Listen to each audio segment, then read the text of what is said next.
Li Yinchuan slowly opened his eyes. The air was filled with a sharp, stinging smell of alcohol. His head throbbed like it was about to split open. He was in a very old room. He was lying on a heated brick bed king covered with a yellowed cotton quilt. The quilt had been used for years, patched here and there. Against the wall stood a traditional Kong Chin, a small wooden cabinet decorated with a painting of a child holding a golden fish. Old yellowed newspapers covered the ceiling, and the walls were stained and peeling. In front of the Kong sat a table, and on it stood an antique clock. In the corner across from the bed was a tall wardrobe with a mirror, its double doors slightly ajar. Still dazed, Li Yinchuan got up and walked toward the mirror. The moment he saw his reflection, his youthful face, black hair, and smooth skin without a single age spot, his body froze. He remembered everything. He had received the greatest blessing in web novel She Had Reborn. He realized where he was. This was the house he lived in before marriage. Just then, his gaze fell upon the calendar hanging next to the wardrobe. The date read, July 28, 1983. Li Yinchuan's entire body stiffened again. That date was etched into his memory. It was the day his nightmare began. Li Yinchuan's father had 3 brothers, and they belonged to the second branch of the family. But the real matriarch of the entire Li household was his grandmother, Balanhua. An elder should be fair, and just but Grandma Bi's favoritism ran deeper than the Pacific Ocean. Her beloved grandsons were her eldest son's 2 boys, and her youngest son Li Changsho was also doted on. The eldest brother Li Changfa's family had 2 cherished grandsons, Li Yinlong and Li Yin. The third uncle, Li Changsho, was the baby of the family. Only the second branch, the one Li Yinchuan belonged to, was constantly mistreated and looked down upon. After his father, Li Changlu, was arrested and sentenced to 3 years in prison for picking up a bundle of stolen wires on his way to town, his mother was even labeled a curse-bringer. From that point on, Grandma Bi's bias became even more blatant. In his previous life, when the eldest cousin Li Yinlong needed money for a bride price and the second cousin Li Yin needed tuition for university, Grandma Bi gave silent approval to a cruel scheme. Li Yinlong invited Li Yinchuan for drinks, got him drunk, and secretly stuffed 400 yuan in his pocket, falsely accusing him of stealing from Butcher Wong. Then Butcher Wong came to the house to catch the thief red-handed. Grandma Bi stepped in, pretending to apologize on Li Yinchuan's behalf, begging Butcher Wong not to report him to the police. Finally, to appease Butcher Wong's anger, they forced Li Yinchuan to become a Ruxu, son-in-law living at the bride's home, and marry Butcher Wong's daughter, Wang Ruhua. It was a chain of deception. In reality, the 400 yuan that Butcher Wong claimed to have lost was never returned. Instead, it became the dowry paid by Li Yinchuan for marrying into the Wong family. Li Yinchuan was forced into becoming a Ruxu. His younger siblings didn't fare any better. His younger brother, Li Yinfeng, dropped out of high school and worked at a brick kiln, sweating blood and tears, most of which went straight into Grandma Bi's hands. His younger sister, Li Qiao, only finished junior high before being married off in exchange for 300 yuan as a bride price, improving the eldest branch's finances. She ended up with an abusive husband and never had a single good day in her life. His mother, Zhou Suxian, worked like a beast of burden for the family, but died of illness within 10 years from overwork. And it didn't stop there. When his father's house was finally relocated, he suffered a sudden illness. At that time, none of the 3 siblings were with their father. They had all been manipulated by Grandma Bi. By the time they returned, their father was already dead and his will had left the relocation compensation property to the eldest cousin, Li Yinlong. Back then, Li Yinlong had already risen to become deputy director of the industry bureau, while Li Yin had become a professor at Shengjing University, far more successful than Li Yinchuan's family. Yet they weren't satisfied.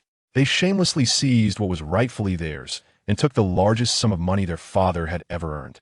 Thinking about it now, fury surged through Li Yinchuan's veins. These beasts dared to call themselves his family. This life, they'll make sure to settle scores with every last one of them. Ding ding ding. The old clock struck 5. Li Yinchuan suddenly snapped back to reality. If his memory served him right, in 5 minutes, they'd come to accuse him of theft. Time was running out. He reached into his pants pocket and, sure enough, there was an envelope. Inside was a thick stack of great Unity yuan notes. Without counting, he knew 400 yuan.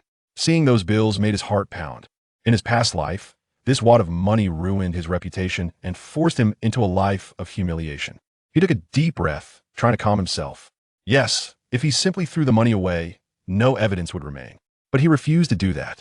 I've been reborn. If I let them off easily, I wouldn't deserve this second chance. He inhaled deeply, recalling the situation clearly. Right now, the Holy Family still lived together. grandma, and the eldest branch lived in the main forum house. Li Yinchuan's family occupied the west wing, and his third uncle's family lived in the east wing. He had been lying in his own room where was Li Yinlong, the one who had gotten him drunk. Now, Li Yinchuan quietly slipped out of the room. It was summer, and the door wasn't locked. He walked straight into main house and peeked into Li Yinlong's room. A smile crept onto his face. What a stroke of luck. Li Yinlong was lying flat on the Kong, snoring loudly. He even had a smug grin on his face, probably dreaming of how head framed Li Yinchuan. Li Yinchuan clenched his teeth. You won't get away with it this time. Not anymore. Ha ha. With a quiet chuckle, Li Yinchuan wandered around the room, then tiptoed back to his own house. He took off his shoes, lay down on the Kong, and closed his eyes. Headache from drinking too much. Time to rest. The show was about to begin. Chapter 2. The women turn off the lights differently. 5 minutes later, a group of individuals approached old Li's home from a distance, led by Li Yinchuan's grandmother, Bai Lanhua, and butcher Wang Fugui. Following them were 7 or 8 curious villagers. Fugui, are you certain that after Yinchuan passed by your house with that bottle of wine, your 400 yuan vanished? Lady Bai inquired, casting a scrutinizing glance at Wang the butcher. At Lanhua, why would I deceive you? We are all from the same village. He replied earnestly. Very well, if it truly was Yinchuan, I shall see to it that justice is served today. Lady Bai declared, rolling up her sleeves with determination. Their performance was nothing short of theatrical. Upon entering the house and reaching Li Yinchuan's door, Bai Lanhua noticed it ajar and, without greeting anyone, she charged in with Wang Fugui in tow. They quickly spotted Li Yinchuan sprawled on the Kong, snoring softly. Wang Fugui smirked subtly before bellowing, Li Yinchuan. Huh? Yinchuan jolted awake, appearing startled. You've done a fine job. Wang Fugui continued, his voice booming. What have I done? Yinchuan asked, still groggy. Did you sneak into my house and steal my 400 yuan when you passed by? I didn't. Yinchuan stammered, instinctively clutching his pocket. The next moment, astonishment flickered across his face. Wang Fugui felt a surge of triumph. The boy had caught on, but it was too late. With a sinister grin, he taunted. Then what is in your pocket? I have nothing in my pocket. Yinchuan replied, his words increasingly faltering, which only solidified Wang Fugui's belief that the outcome was inevitable. Yinchuan was merely flailing in desperation. Heh, Li Yinchuan, you still have time to confess. If I find the money in 2 minutes, I will report you to the authorities, and then it will be too late. What have I done? Why should I confess? At this moment, Bai Lanhua interjected, Yinchuan, if it truly was you, you should quickly apologize to Uncle Fugui. You are still a child, and with your grandmother here.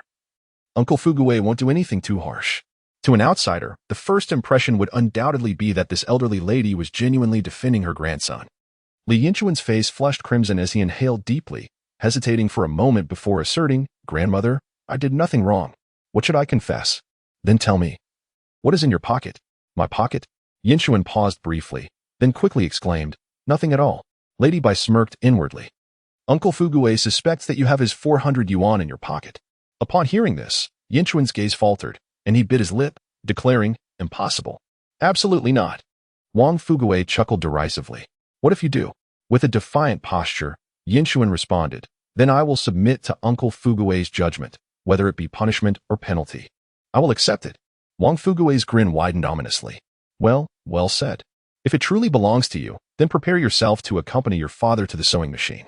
Now, let us see what you have in your pocket. All eyes were focused on Li Yinchuan. He took a deep breath, a cold smile gracing his lips as he said, Hold on. What if I do not possess what you seek? Not possible. How could that be? Wang Fugui retorted. If you do not, then I shall give you a severe reprimand to prove that your words are mere nonsense. A sense of foreboding washed over Wang Fugui, prompting a moment of hesitation. However, upon closer inspection of Li Yinchuan, he noticed the veins in the young man's right hand bulging, an indication of his exertion. Clearly, he harbored guilt. Wang Fugui laughed heartily and said, All right, I shall take your word for it. If you do not have it, then prepare for my reprimand. Li Yinchuan gritted his teeth. Glaring at Wang Fugui, the tension in his hand intensifying, Wang Fugui felt a weight lift from his chest. It was evident that the young man had just attempted to deceive him. Bai Lanhua spoke up once more. Fugui, consider that this child is still young and has perhaps had a bit too much to drink, lacking in prudence. How about I apologize on his behalf? Let us step outside for a moment, and I shall bring you the money, all right?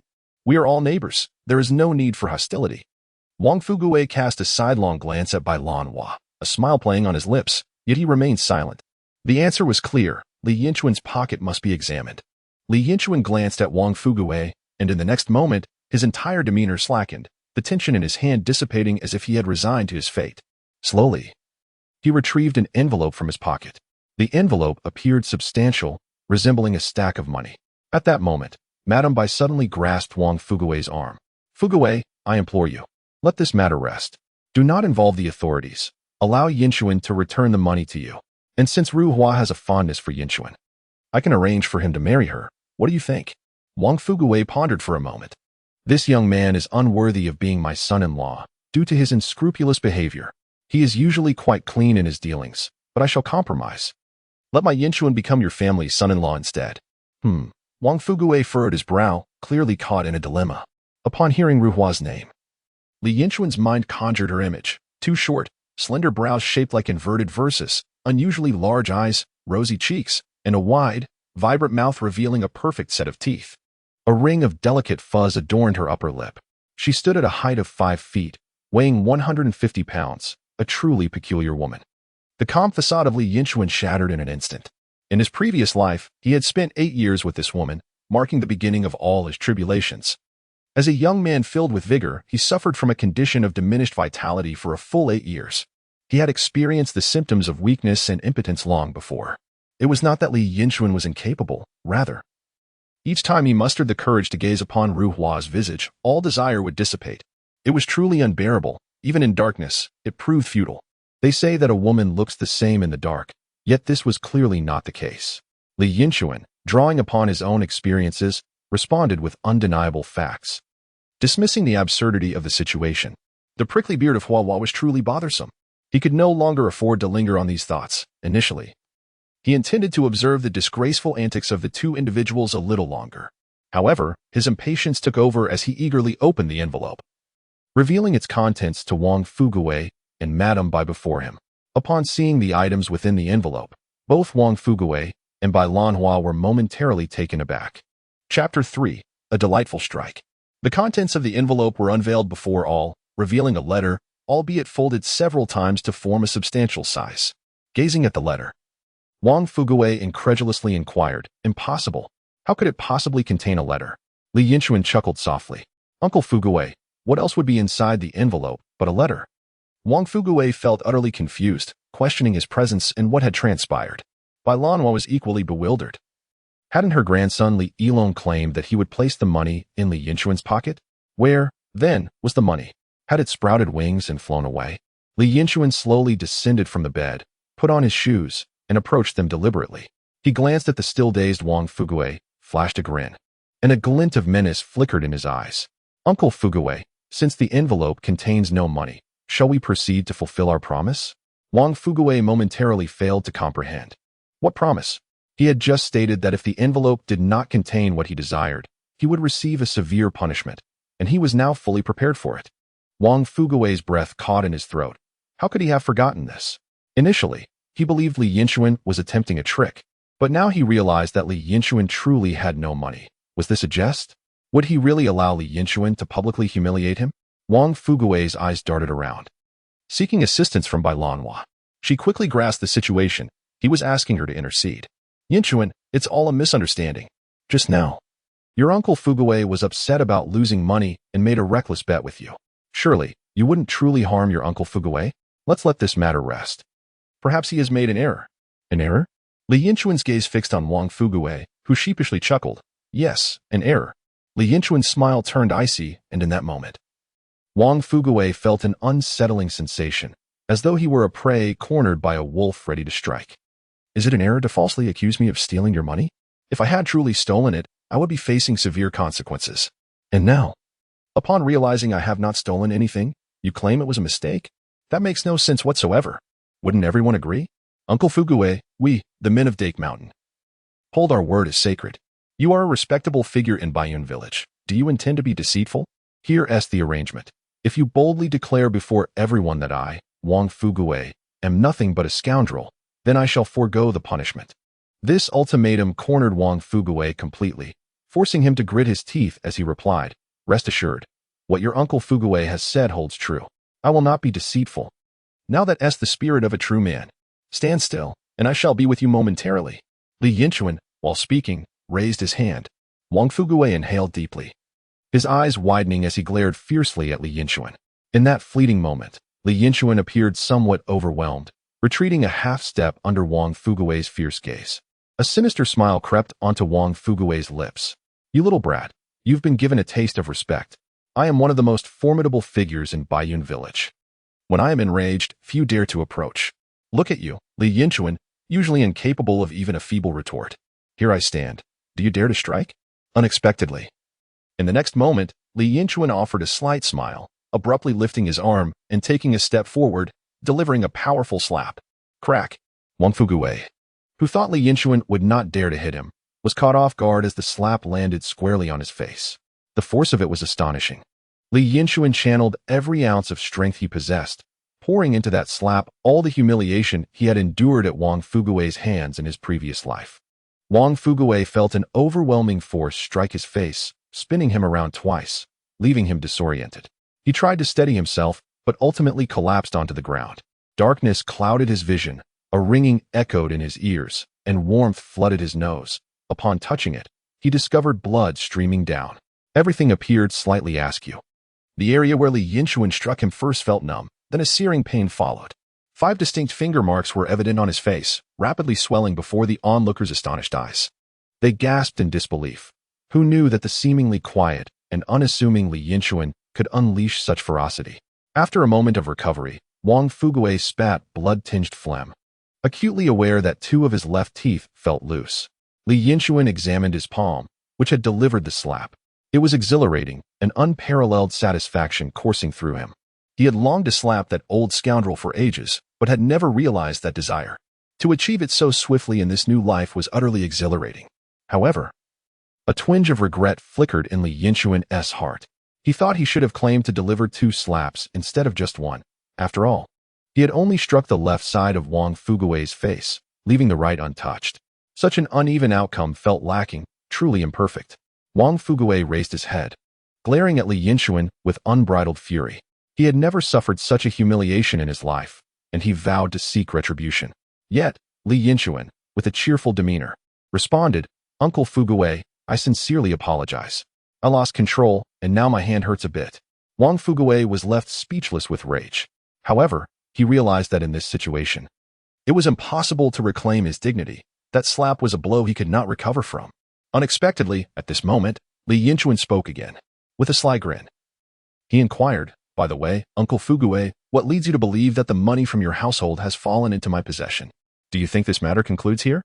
Certainly not. Today, it is insufficient for only Wang Fugui to endure the brunt of the punishment. There is another culprit in the room. Wang Fugui, shielding his face, muttered in frustration, someone witnessed you passing by my home, and shortly thereafter, my money vanished. That individual saw me alone passing by. Li Yinchuan questioned, perplexed. What do you mean? Just moments ago, I was drinking with my cousin, Li Yinlong, and after our revelry, we both strolled past your house. When we neared your vicinity, I urgently needed to relieve myself and stepped aside. At this juncture, even a fool like Wang Fugui grasped that Li Yinchuan was insinuating that it was Li Yinlong who had taken the money. Yinchuan, what nonsense are you spouting? Yinlong is your brother. How could he possibly commit such an act?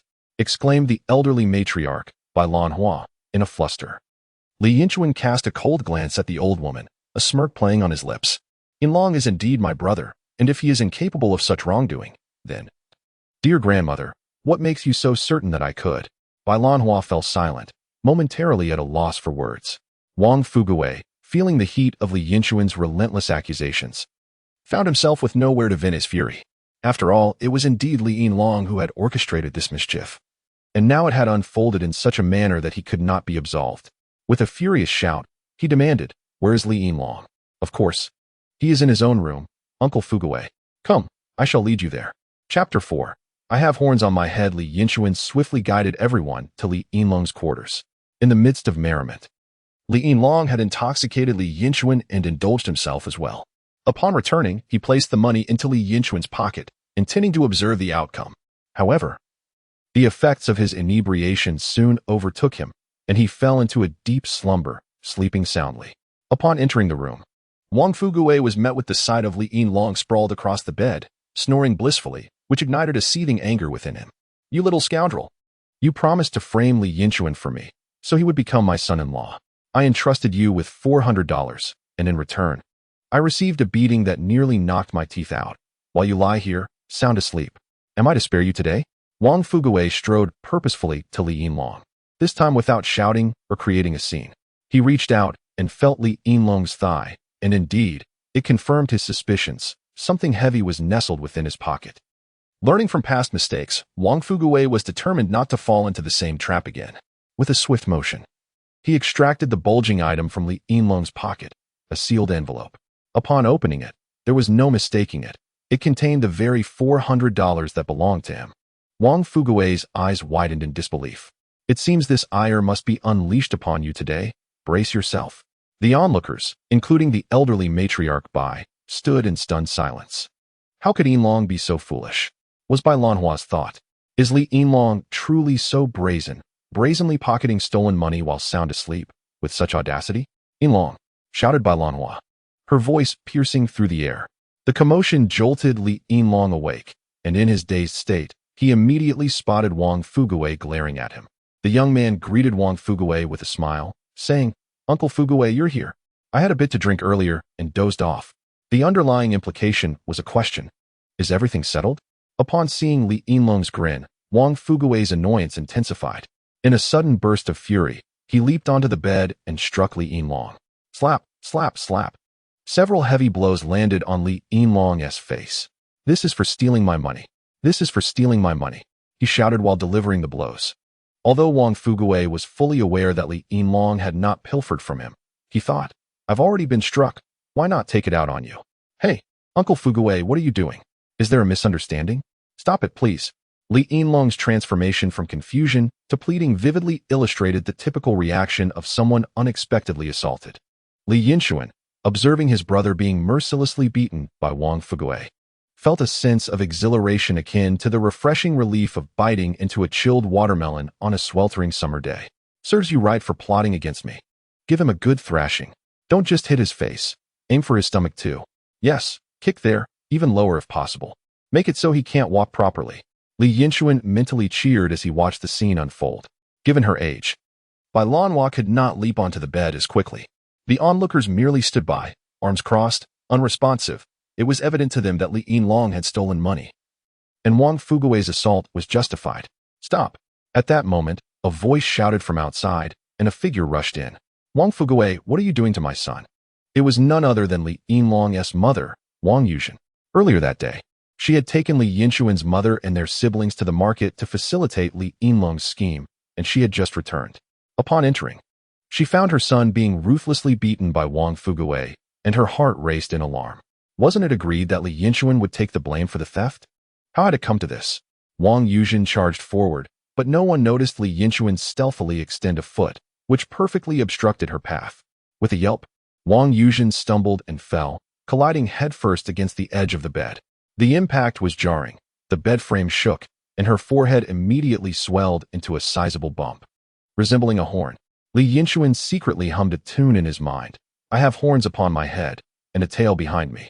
Wang Fugui had already delivered several powerful blows to Li Yinlong, 3 heavy slaps for rapid strikes, and 3 solid kicks when the sudden appearance of Wang Yuzhen startled him into halting his assault. "Are you all right, Aunt?" Li Yinchuan rushed over to help Wang Yuzhen to her feet. "Your fall was a consequence of your carelessness and lack of attention to the path ahead. And as a younger generation, I am genuinely concerned for your well-being." Wang Yuzhen was utterly bewildered by her tumble. She could not comprehend how it had happened, as if something had tripped her when she rushed out. However, the bond between mother and son is profound, and upon witnessing her son being struck, she quickly regained her composure and managed to rise unsteadily. With a fierce glare directed at Wang Fugui, she demanded, "Why did you strike my son? He stole 400 yuan from me." "What?" Wang Yuzhen's voice escalated in pitch. "When did he steal your money? Was it not Li Yinchuan who took your funds?" In an instant, the atmosphere grew still, and the onlookers cast peculiar glances toward the Li family, sensing the undercurrents of a deeper issue. "Aunt, you went to the market with my mother. How could you know that I stole Uncle Fugui's money?" Li Yinchuan remarked softly. Wang Yuzhen's face flushed crimson, her eyes darting around as she struggled to retract her words. I misspoke. I meant to say it wasn't you who stole the money. And why should it be assumed that I am the thief? You have no evidence to implicate me. Are you and Wang Fugue conspiring against me? Certainly not. How could that be? Then if you aren't colluding, it must be that Li Yinlong truly took the money, as it was found in his pocket, irrefutable evidence. Wang Yuzhen felt a tightness in her chest, her face flushed with indignation. Yinlong must have inadvertently taken it after drinking. As she spoke, her gaze turned venomous toward Wang Fugue. She wished nothing more than to strangle him. Wang Fugue, having vented his frustrations, cast a wary glance at Wang Yuzhen, aware that if he remained obstinate, she might lash out at him. Yes, it is likely that Li Yinlong was inebriated. The villagers would not resort to theft. Then why is it labeled as theft when it involves me? Wang Fugue was left speechless. Ah, I remember. Grandmother mentioned a solution earlier. Uncle Fugue. How about this? Let Li Yinlong become your family as son-in-law. Before Li Yinchuan could finish, Bai Lanhua let out a cry. No. Yinlong is my beloved grandson. Li Yinlong echoed her sentiment with fury. My girlfriend is Chuyan, not Ruhua. Li Yinchuan shot a cold glance at Bai Lanhua. So, your implication is that I am not your true grandson. I did not say that. Then why can't he be a son-in-law? I could be one. Given that you just agreed with Uncle Fugue that whoever stole the money would marry into the family. Bai Lanhua's chest heaved with anger as she bit her lip. Struggling to respond. After a long pause, she finally declared, no, absolutely not. At this moment, the onlooking villagers began to murmur among themselves that old lady is so biased. Indeed, she has never regarded Li Yinchuan as her true grandson. Li Yinchuan chuckled. Grandmother, it seems I can be bullied at will, while your precious grandson, Li Yinlong, is to be cherished above all. If I stole money, I must become a son-in-law, while he suffers no consequences. Bai Lanhua's face turned a deep shade of purple. Yet in front of so many witnesses, she found herself at a loss for words. Wang Fugue touched his face, growing increasingly irritated with each stroke. At this moment, he decided to abandon the pretense and directly stated, Aunt Lan, my daughter Ruhua has set her sights on your son Yinchuan and wishes for him to become a son-in-law. What do you think about this matter? If you agree, we'll let the matter of Yinlong go. All right, I concur. Both Wang Guilan and Bai Lanhua echoed in unison. But the person involved hasn't agreed yet. On what grounds do you accept this? Li Yinchuan protested. Bai Lanhua glanced at Wang Fugue and replied, you should return home now. I assure you that Annie will provide you with clarity on today's events. Rest assured, this matter is settled. Upon hearing this, Wang Fugue ceased his protests and turned to leave, feeling that he had endured enough for one day. He walked away, covering his face. All right, everyone disperse. Bai Lanhua began to usher people out. As the villagers noticed Wang Fugue's departure, they too decided to leave, no longer pursuing their grievances. At that moment, Li Yinchuan's mother, Zhou Sujing, entered the scene. Having briefly returned to her own home, she was surprised to see her son present. Mother, you're back. Yes, I am Chuaner. What has happened? They conspired against you, accusing your son of stealing and insisting that he become a son-in-law to Uncle Fugue's family. Li Yinchuan, cease your nonsense. Wang Yuzhen was the first to speak up. That is not how it happened. Li Yinlong interjected defensively. Little rascal, be quiet. Mrs. Bai was utterly furious. Her usually timid grandson was surprisingly assertive today. I'll tell you this, little rascal, whether you want to be a son-in-law to Wang Fugue or not, you shall become one. Want me to become a son-in-law to Wang Fugue? Dream on. Mrs. Bai's blood pressure soared. Get out of my sight. Fine. If you dislike me so much, I'll go fetch the village chief to assist us in splitting the family. Bai Lanhua completely lost her composure. Go ahead and find him. Today we shall split the family, and you can leave this household. You wait, I will go find him right now. With that, Li Yinchuan pulled his mother away. Chapter 5. A family division is necessary. Bai Lanhua stomped and wept in the courtyard. You ungrateful little rascal, a wolf in sheep's clothing. Today, the Li family can no longer accommodate you. Let us see how long you can boast. Li Yinchuan, holding his mother, did not look back and directly returned to their home. Upon entering, two figures rushed out, his elder brother, Li Yinfeng, and his younger sister, Li Qiao. Seeing his siblings filled Li Yinchuan with a mix of emotions as he affectionately patted their heads and faces. You both have suffered so much in life. I promise to ensure you have a better future from now on. Chuaner, you aren't truly considering a family division, are you? Mother, I assure you, it is true. This cannot be allowed. Mother, have you grown accustomed to toiling for the Li family? This is no way for a human to live. If this continues, your son will end up as a son-in-law for someone else. Zhou Sujing, being timid, contemplated the situation and was reluctant to split the family, especially with her husband absent. She feared the village would mock her. Shall we wait a little longer? Wait for your grandmother to calm down, and then I will plead with her. Perhaps there is still a chance. Mother, after all these years, do you still fail to comprehend who Bai Lanhua truly is? Her eyes are solely fixated on her eldest and second grandsons. When have our family members ever held significance to her? Can you not see the reality? Today, we shall separate our household. You are coming with us. Li Yinchuan's words resonated with logic, leaving Zhou Sujing in a state of hesitation. Is this truly feasible? It must be. Observing his son's resolute demeanor, the usually docile Zhou Sujing pondered for a long while, reflecting on the years of toil and mistreatment she had endured in the Li family, before finally mustering the courage to speak. Very well, my son. I shall heed your wish. As for younger brother Li Yinfeng and sister Li Qiao, with their elder brother and mother choosing to separate, they naturally expressed their unanimous support. They had all suffered enough within this household. Having made the decision, there was no turning back. To formalize their separation, they needed to consult the village chief, Li Baohua, who resided at the eastern edge of Baiyun village. Upon hearing that Li Yinchuan intended to separate, Li Baohua was taken aback. Is your grandmother truly amenable to this? Li Baohua was well aware of the Li family's dynamics. Old Madame Bai wielded considerable influence, with her sons and grandsons completely under her control. Typically, Li Yinchuan appeared rather lethargic, yet today he boldly proposed a separation. Indeed, it must be approved. Life is unbearable as it stands, if we do not separate. I shall be sold off. Li Baohua chuckled at the irony. Baiyun village was not vast, and he had heard rumors of old Madame Bai intending to marry Li Yinchuan off as a son-in-law. If they did not separate, would it not lead to his being sold? This situation was truly coercive. All right, I will accompany you, but let me make it clear, if your grandmother throws a fit, I am powerless to intervene. Old Madame Bai's formidable reputation for conflict was well known in the village. Ordinary folk rarely dared to provoke her. Rest assured, she will certainly acquiesce. Li Baohua nodded and followed Li Yinchuan back home. Upon learning that Li Yinchuan was genuinely intent on separating, old Madame Bai lost her composure immediately. Your grandfather passed away early. Our entire family has thrived on unity to reach this point. How dare you, this ungrateful wretch, suggest a separation? Do you not realize that strength lies in numbers? If we divide, the Li family will crumble, and henceforth we shall be vulnerable to all.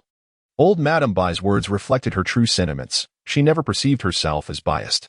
She believed that for the sake of the family, sacrifices must be made, and naturally, those sacrifices would never fall upon her grandsons or herself. If I do not separate and become a son-in-law, would I not still be subjected to bullying? Since you do not consider me part of your family, a separation would be quite advantageous. Li Yinchuan's retort rendered the old lady speechless. Yinchuan, it is not that auntie is admonishing you. Every matter can be negotiated. If you truly do not wish to become a son-in-law, we can discuss it. Why must we resort to separation? Auntie Wang Yuzhen was cunning, sensing the shifting tides and attempting to navigate the situation. Hearing Auntie Wang Yuzhen's words, Li Yinchuan scoffed coldly. Just moments ago, the old lady agreed to the separation. Am I to retract my words now? After casting a sidelong glance at the elderly matriarch, Bai Lanhua, it became evident that this remark was a clever counterstrike. Having lived 2 lives, Li Yinchuan understood this old crone all too well. Could she truly endure such indignity? As expected, upon noticing Li Yinchuan's disdainful gaze, Bai Lanhua erupted in fury. You little wretch. You can't even address me as grandmother anymore. If you wish to sever ties, then go ahead and leave this household with your mother, that harbinger of misfortune. And those 2 little brats. May you all starve. At that moment, Li Yinchuan's little uncle and his family returned from a visit to relatives. Upon hearing of Li Yinchuan's intention to split from the family, his aunt, Ma Guolian, delivered a mocking comment. Oh, so this grand household can no longer accommodate you? Must you insist on dividing the family? Li Yinchuan scrutinized his uncle's family, a quintessentially opportunistic bunch. From his uncle, Li Changshou, to his aunt, Ma Guolian, and their children, Li Yinsua, Li Yingang, and Li Bixia, each one exemplified a greater degree of avarice than the last. In a previous life, his uncle's family thrived by draining the resources of their own kin, particularly after their eldest cousin ascended to an official position and the second cousin became a professor at Xinjiang University. They fawned over the elder uncle's family like sycophants, while treating their own kin with the disdain reserved for beggars, utterly shameless in their contempt. Li Yinchuan smirked coldly. I suggest you remember your words today. Should this household become unable to accommodate you in the future, do refrain from uttering anything about division. Upon hearing Li Yinchuan's statement, Ma Guolian immediately pledged her loyalty, sensing the elder matriarch's watchful gaze. How could that be? We are thriving in this household. After her display of loyalty, it was clear that Old Bai nodded approvingly, which allowed Ma Guolian to breathe a sigh of relief. The old matriarch was not one to be trifled with. Li Yinchuan scoffed softly. Ah, you say you are thriving. But once you have separated from our family, the Li clan's main house will no longer be able to siphon from the second branch. Just wait and see what happens to you three. He was eager to witness whether the eldest grandson would be more effective or if the younger son would garner greater favor. Chapter 6. A promised prosperity. The division of the household commenced. The first order of business was to allocate the residences. Normally, Li Yinchuan's family would be entitled to the 2 side rooms. However, he graciously declared, "We shall forego those 2 rooms." The rationale was simple, no matter where one lived. Why would he want to reside next to that old hag after being reborn? The very thought repulsed him. Furthermore, those side rooms were the western ones. Cold in winter and sweltering in summer, he had no desire to inhabit them and decisively relinquish them. Next came the division of assets. Old Bai resorted to her usual bullying tactics. Not a single penny shall you receive. Silver Tiger has incurred significant educational expenses, and Silver Dragon still needs a wife. Your family earns barely anything. Having grown up on my sustenance, you still dare to ask for money? If you possess the capability, find your own way. If not, then sleep under the open sky. This time, Li Yinchuan would not yield. As a reborn individual, he looked down upon such trifles. Not for any other reason but to provoke that stubborn old woman.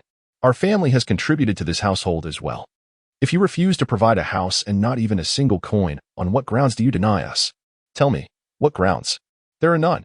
Not a single penny. Or perhaps you wish to take a piece of me instead. All right. Are you trying to play tricks on me? Since there's no money. There are 4 geese at home. I will take 2 of them. As for the 10 rabbits, I will take 5. No, you cannot take them. I am determined to take them today. Let us see who can stop me. Li Yinchuan glared, his 2 lifetimes having exposed him to numerous storms.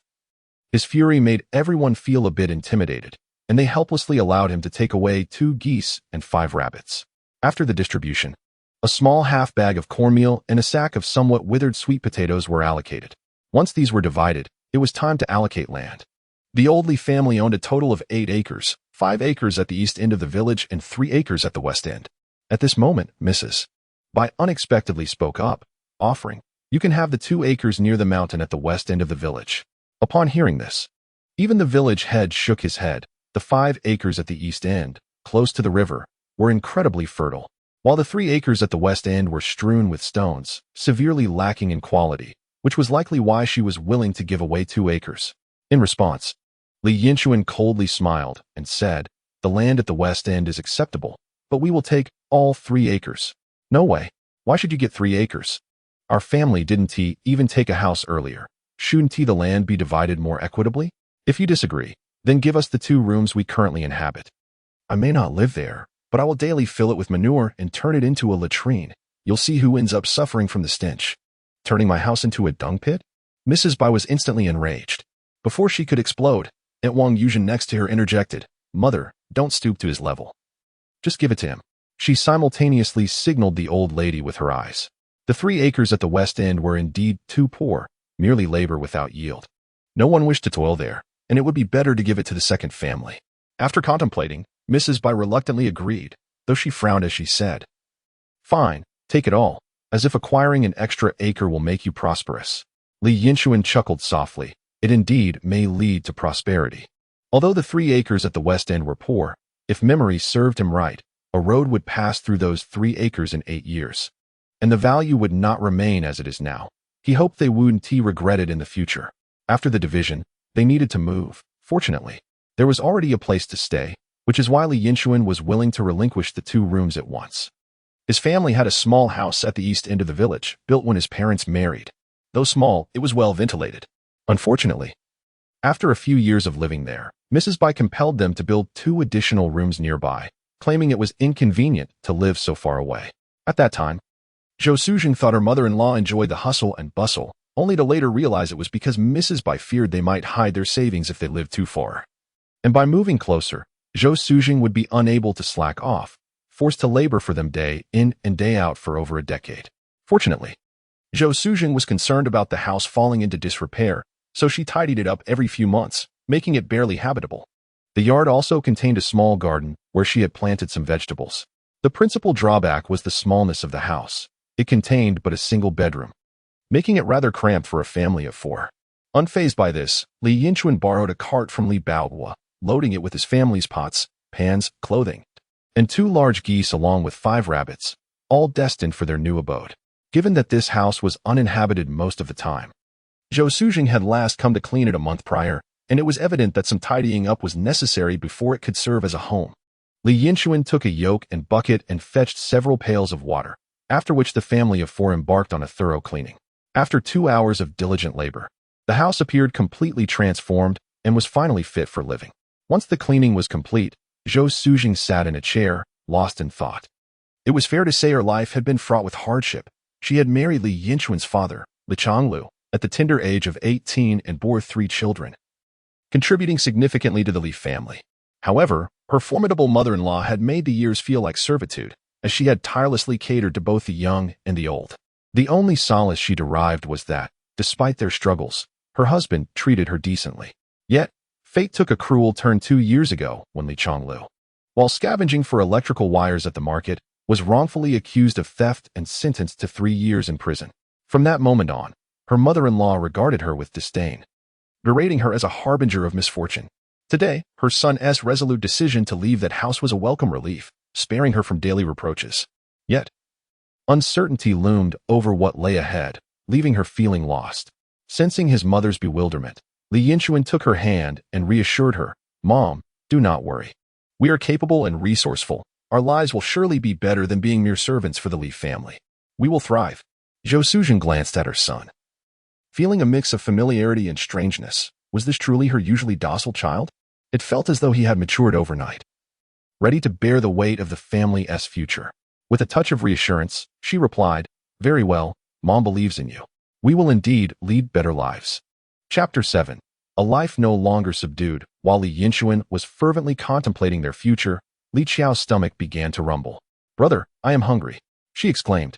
Li Yinchuan affectionately patted his sister's head. "Just wait a moment. I will prepare something delicious for you." "Can you really cook, Chuan?"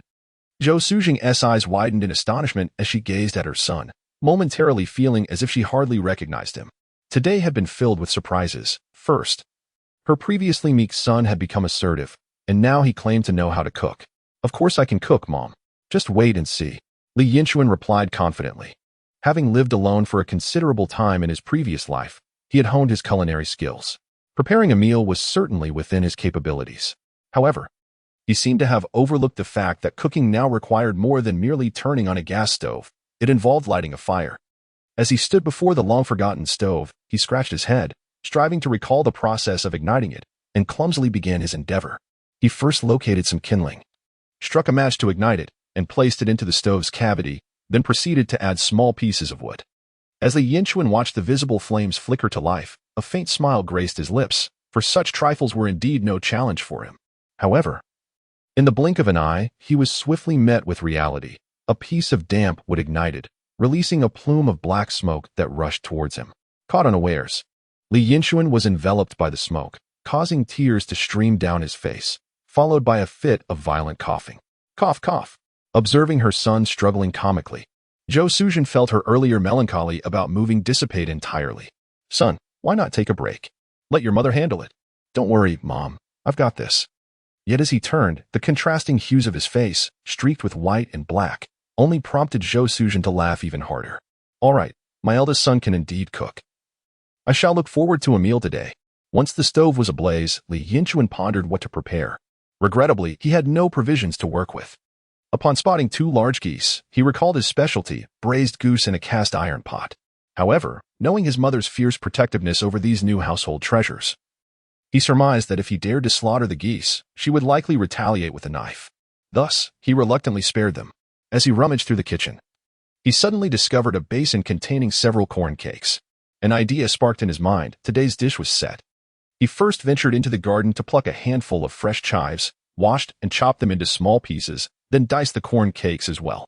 Under the piercing gaze of his mother, As if she were about to commit a murder, he scooped a chunk of lard from the jar with a spoon.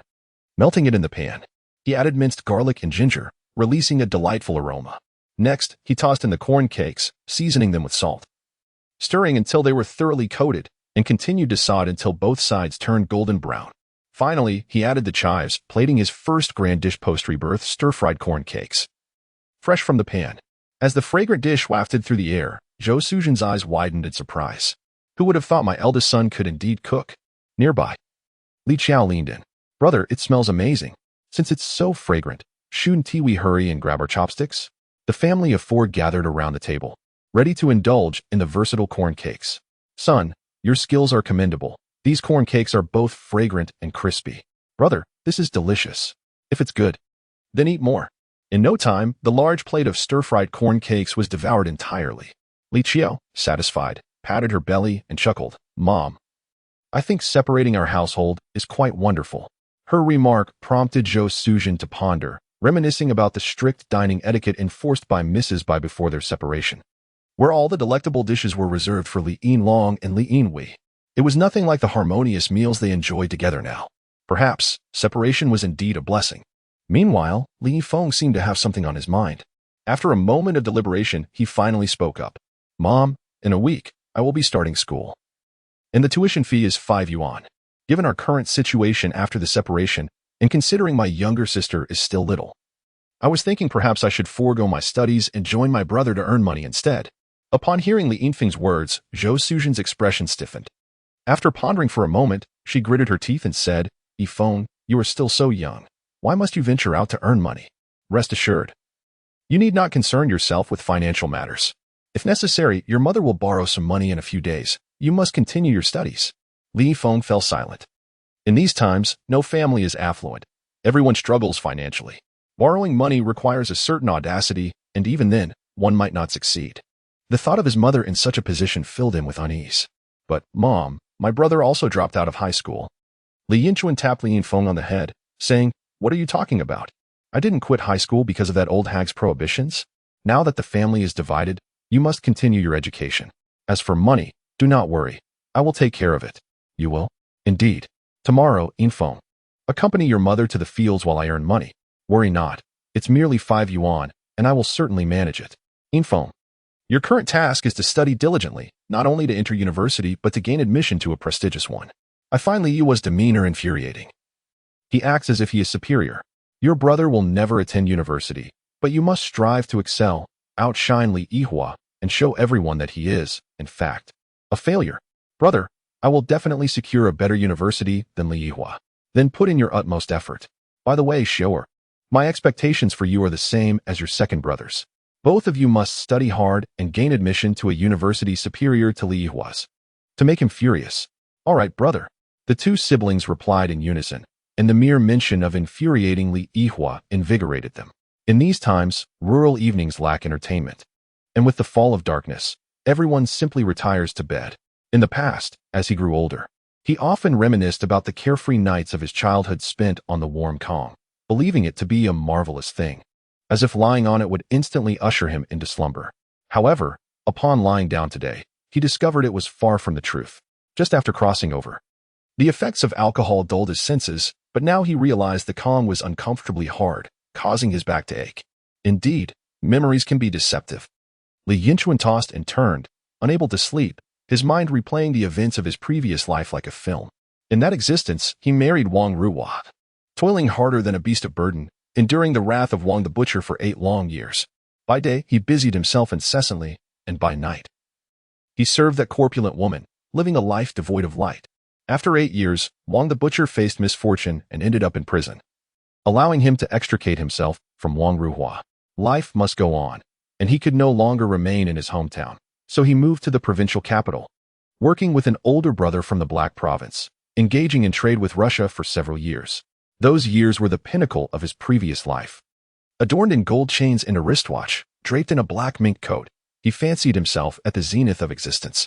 In his second marriage, he found a young woman, relishing the warmth of companionship, thereby proving that it was not his inadequacy, but rather Wang Ruhua's shortcomings that had been the issue. Regrettably, flowers do not bloom for 100 days. Once, while traversing a path, I encountered robbers, my elder brother was brutally slain on the spot, and the goods were entirely plundered. After settling the debts incurred from the stolen merchandise, I found myself burdened with a mountain of debt. It became evident that in times of hardship, only the original partner could be relied upon. My second wife, upon realizing our financial ruin, hastily gathered her belongings and fled. Subsequently, I embarked on a journey, unencumbered by ties, to Xinjiang, then to the capital, heading north to Mo, south to Yinchuan, and west to Turpan, traversing nearly all of China. Along the way, I engaged in various businesses with the British, the Japanese, and the Koreans. While I did not accumulate substantial wealth, I became quite proficient in foreign languages, boasting fluency in 6 tongues. I dabbled in numerous trades, continuing this tumultuous existence until the age of 60. Upon reflection, I realized that I had not amassed much wealth, and my body had deteriorated significantly, with ailments afflicting every part, collectively rendering me quite ill. In summary, my previous life can be encapsulated in a single word: frustration. Logically, my circumstances did not align with the typical criteria for reincarnation. Protagonists in novels often boast fortunes in the billions before their rebirth, as if the death of a spouse, child, or family member magically endows them with unparalleled wisdom. Heaven grants them a second chance to save their loved ones, leading them to become the wealthiest in the city within a year, and to top the Forbes list in 3. Why then was I granted rebirth? After much contemplation, I arrived at a singular conclusion. The heavens did not wish for me to endure further frustration. In this life, I vowed not to be constrained any longer. Lost in my musings, I eventually fell asleep. Chapter 8. Preparing to earn some money for meat. As I closed my eyes and then opened them again, I found it was already past 3 o'clock. I rose and consumed the remnants of yesterday's stir-fried cornbread, accompanied by a few sips of water, my meal for the day. Satiated, I sat upon a stool and began to contemplate my forthcoming plans. Having been reborn, I decided that my immediate priority was to acquire some money to procure delicious food. Although, prior to my rebirth, I had little appetite for fatty meat, this new body craved it intensely, to the point of salivating at the mere thought of it. Baiyun village lies at the foot of the towering Dahe mountain, adjacent to the flowing Songhua River. As the saying goes, one thrives by utilizing their surroundings. Thus, to earn money, I could either ascend the mountain or descend to the river. Since childhood, I had a penchant for outdoor adventures, excelling at both climbing mountains to catch birds and fishing in rivers. I rummaged through the storeroom to inspect my equipment. There was little of use at home. Ultimately, I unearthed a backpack, a fishing rod, and an old scale that had clearly seen better days. Based on the available gear, I decided to head to the river today to catch a few fish and earn some money. To fish, I first needed bait. Considering this, I glanced at the sky and hastily stepped out of the house. The dawn was breaking, and soon, finding bait would become a challenge.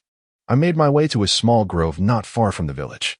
The sky was dim, and before the first ray of sunlight emerged, the dark hunters were engaged in their final pursuits. Stealthily, I entered the woods where not far off, a plump spider was gleefully pouncing upon a mosquito, preparing for a hearty feast. Aha! I have found you. With a swift motion, the spider was caught unawares. This spider was, in a previous life, a secret weapon discovered by Li Yinchuan. Despite its unremarkable appearance, this creature proved to be far more effective as bait than earthworms or dough. When suspended from a fishing line, the live spider would struggle on the water's surface without the need for a float or sinker, deceiving unsuspecting fish into believing it had fallen into the water, leading them to feast upon what they perceived as a delectable meal, ultimately benefiting Li Yinchuan.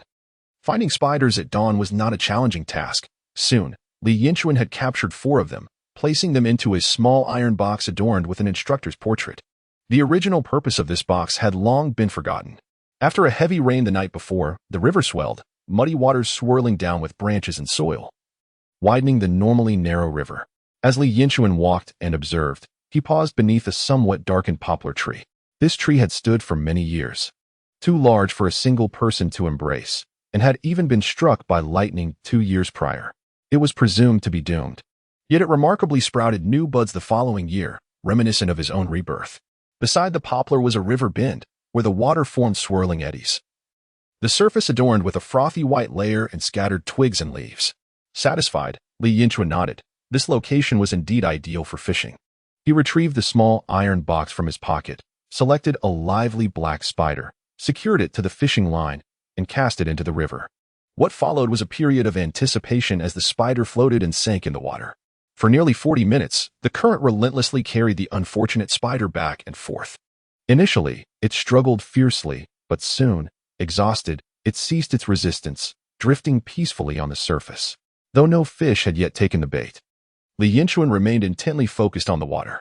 He was confident that his inaugural catch in this new life would soon occur. A large fish would inevitably consume the spider, and then there would be no escape for it. Suddenly, with a splash, the spider vanished, and the fishing line went taut. Li Yinchuan calmly rose, spreading his legs and gripping the rough fishing rod tightly, alternating between tension and relaxation as he battled the fish beneath the surface. This was the essence of fishing, maintaining a balance between tension and release, akin to the rhythm of life itself. After several tense moments, the fish finally succumbed to fatigue, allowing Li Yinchuan to drag it into shallow water. A smile spread across his face as he beheld his catch. It was a slender fish weighing 4 to 5 pounds, a species notoriously difficult to capture even with a net.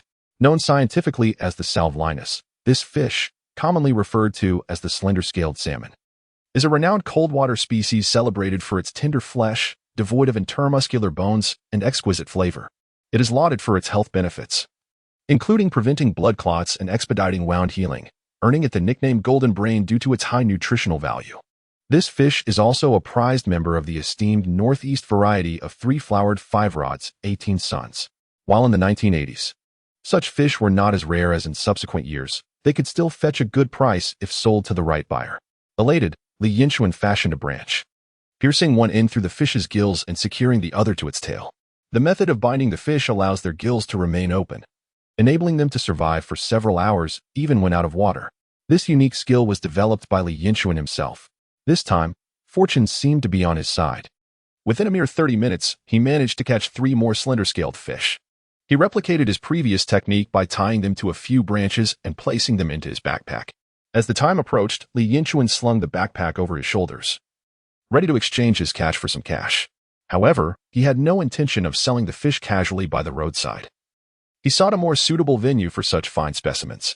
In the early 1980s, Northeast China, as the elder son of the nation, was abundant in resources and ranked among the wealthier regions. Heishui County, backed by the imposing Dahai Mountain, was relatively affluent.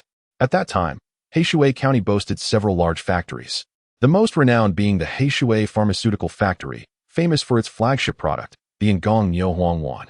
Indeed, this was the famed remedy reputed to cure a myriad of ailments, containing natural rhino horn. If preserved for 30 years, a single Yinchuan Yuan would be valued in the thousands.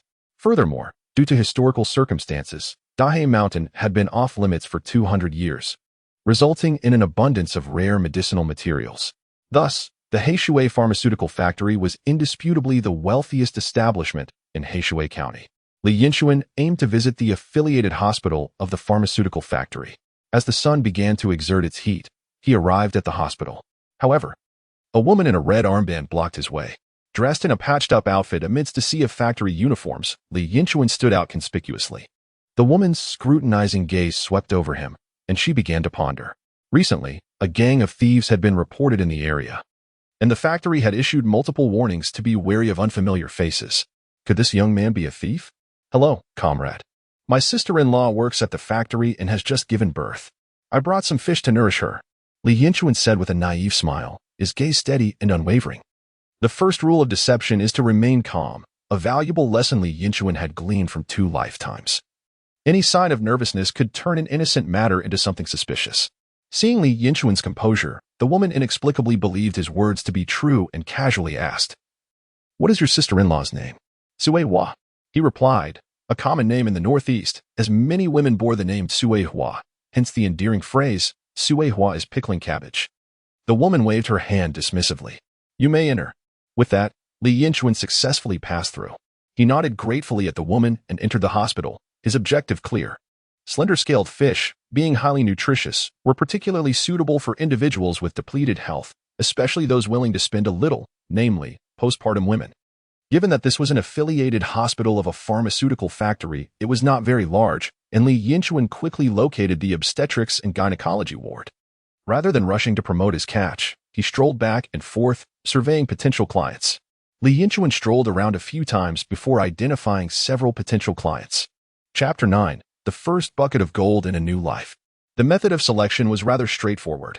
Wherever there were numerous visitors beside a maternity bed, and an abundance of fruits and snacks on the bedside table, it was evident that the family held a relatively higher status and enjoyed greater financial means, thus possessing a higher purchasing power. "Good sir, would you care for some fine-scaled fish?" Li Yinchuan inquired softly at the entrance of the water room. Opposite him stood his first target client, an unremarkable figure, thin and dark-skinned. Li Yinchuan felt somewhat uncertain about him. His appearance suggested a lack of wealth. Yet the array of items beside the maternity bed indicated otherwise, making it worth inquiring. After all, it would cost him nothing to ask. The dark-skinned man glanced at Li Yinchuan. "Fine-scaled fish? My relative just had a baby, and I couldn't come over the past few days. I thought, having come all this way, I might as well take something back if they've been discharged. Look, it's still alive. If you want, I can choose a large one for you." As he spoke, Li Yinchuan casually pulled a fine-scaled fish from his basket. The man's eyes widened in surprise. "How much?" "6 yuan. Li Yinchuan replied. No, that's too expensive." The man retorted disdainfully, expecting to pay only 2 or 3 yuan for a bargain. He thought it better to steal than to pay 6 yuan. Li Yinchuan refrained from further argument. His years of social experience had taught him that this client lacked purchasing power, and it was prudent to move on. After all, he had walked nearly 2 hours from his home to the county town. Selling something for just a few yuan was hardly worthwhile. A few minutes later, Li Yinchuan approached his second target client near the restroom. This man, in his 30s, had a stocky build and a broad face, suggesting a prosperous upbringing, especially in an era where many were struggling. Notably, the small table beside the maternity bed was overflowing with fruits and snacks, a clear sign of affluence. Li Yinchuan had made a correct assessment. This man was Wang Denian, the cafeteria manager at the pharmaceutical factory. In these times, managing a cafeteria was a lucrative job, providing daily feasting and a comfortable life. "Good sir, would you care for some fine-scaled fish?" The man looked at Li Yinchuan with suspicion. His first impression was somewhat favorable. Despite his ragged clothing, the man had a sincere and honest demeanor that earned him some goodwill. "What is this? My relative just had a baby, and I couldn't come over the past few days. I thought, having come all this way, I might as well take something back if they've been discharged. Look, it's still alive. If you want, I can choose a large one for you." As he spoke, Li Yinchuan retrieved a fine-scaled fish from his basket. This particular fish weighed over 5 jin, the largest among the 4 he had caught, thrashing energetically in his grasp. Wang Denian took one look and was immediately intrigued by this fish. Peering into the basket, he confirmed it was indeed the finest, which stirred his interest even further. He, who manages the canteen, certainly understood that the fine-scaled fish is exceptionally nourishing. His wife had recently undergone surgery and given birth to their son, leaving her in a weak state. This fish was precisely what she needed. "How much is it?" 6 yuan. "Young man, that is quite steep. This fish weighs at most 5 jin, which means over a yuan per jin. How much is pork per jin? You're almost pricing it like meat." "Sir, pork is quite common, but fine-scaled fish is rare. 6 yuan is not expensive." "No, lower it a bit more. 5.50. 5. Sir, you are quite the negotiator. You would offer only 5 yuan for such a large fine-scaled fish? Here is the deal. I'll sell it for 5 yuan. But could you do me a favor and ask around if anyone else wants the remaining 3? I'll sell them for the same price." Having secured the largest fish for himself at 5 yuan, he was satisfied as he agreed to sell the others at the same price. Wang Denian nodded in approval. "All right, young man, I'll help you inquire. Who can resist lending a hand?" Ecstatic, Wang Denian handed Li Yinchuan a 5 yuan note. With the advantage of familiarity, and being from the same unit, Li Yinchuan swiftly sold the remaining 3 fine-scaled fish for 5 yuan each, thanks to Wang Denian's assistance. Having sold out the fine-scaled fish, he pocketed 20 yuan, marking the first transaction of his new life. As Li Yinchuan prepared to leave with the money, Wang Denian, finding him amiable, remarked, "Young brother, will you have more fine-scaled fish tomorrow? I manage the canteen, and we have an inspection team from the provincial office coming." "Yes, certainly. 5 yuan per fish. Shall I deliver more tomorrow?" "No problem, brother Wang. So, starting tomorrow, you'll deliver to the canteen, and just say it's 2 yuan per jin." Li Yinchuan glanced at Wang Denian, realizing why this brother seemed so well-fed. He had a knack for business. "Brother, no worries. I will sell it for 2 yuan per jin." Wang Denian chuckled heartily and patted Li Yinchuan on the shoulder. "See you tomorrow." With his first earnings since his rebirth, Li Yinchuan's immediate thought was to procure some food and drink, particularly meat. His mother and siblings were all painfully thin, and he felt compelled to provide them with nourishment. The issue, however, was that he had no meat coupons. Even with money, he could not purchase from the state-run stores. Yet, this did not deter Li Yinchuan. Upon exiting the hospital, he glanced around and spotted an elderly woman carrying a basket. He approached her with a cheerful demeanor and inquired, "Excuse me, madam. Is there a vegetable market nearby that doesn't require coupons?" The elderly woman looked at him, noting his modest attire yet polite manner, and kindly replied, "There is one 200 meters to the left of the main entrance of the pharmaceutical factory." After expressing his gratitude, Li Yinchuan happily made his way to the market. This market had spontaneously developed next to the pharmaceutical factory. Most vendors were family members of the factory employees, many of whom hailed from nearby rural areas. Without formal employment, they had set up stalls to generate some income for their families. Given that the pharmaceutical factory was thriving, this small market was quite prosperous. Since there is no need for tickets, prices are naturally somewhat higher than in state-run markets. While the state market sells pork belly for 1.3 yuan, here it is priced at 1.5 yuan, and the fatty pork, commonly referred to as big fat meat, astonishingly costs 1.7 yuan per gene. Upon seeing that fatty pork, Li Yinchuan experienced an intense internal conflict. As a reincarnated soul, he felt a strong aversion to such unadulterated fatty meat. Yet his body instinctively swallowed, as if every cell was crying out, "I want to eat, I want to eat." Unable to resist his body's cravings, Li Yinchuan purchased a substantial piece of fatty pork, weighing a hefty 2 jin and 2 liang, totaling 3.7 yuan. After acquiring the meat, he continued his shopping.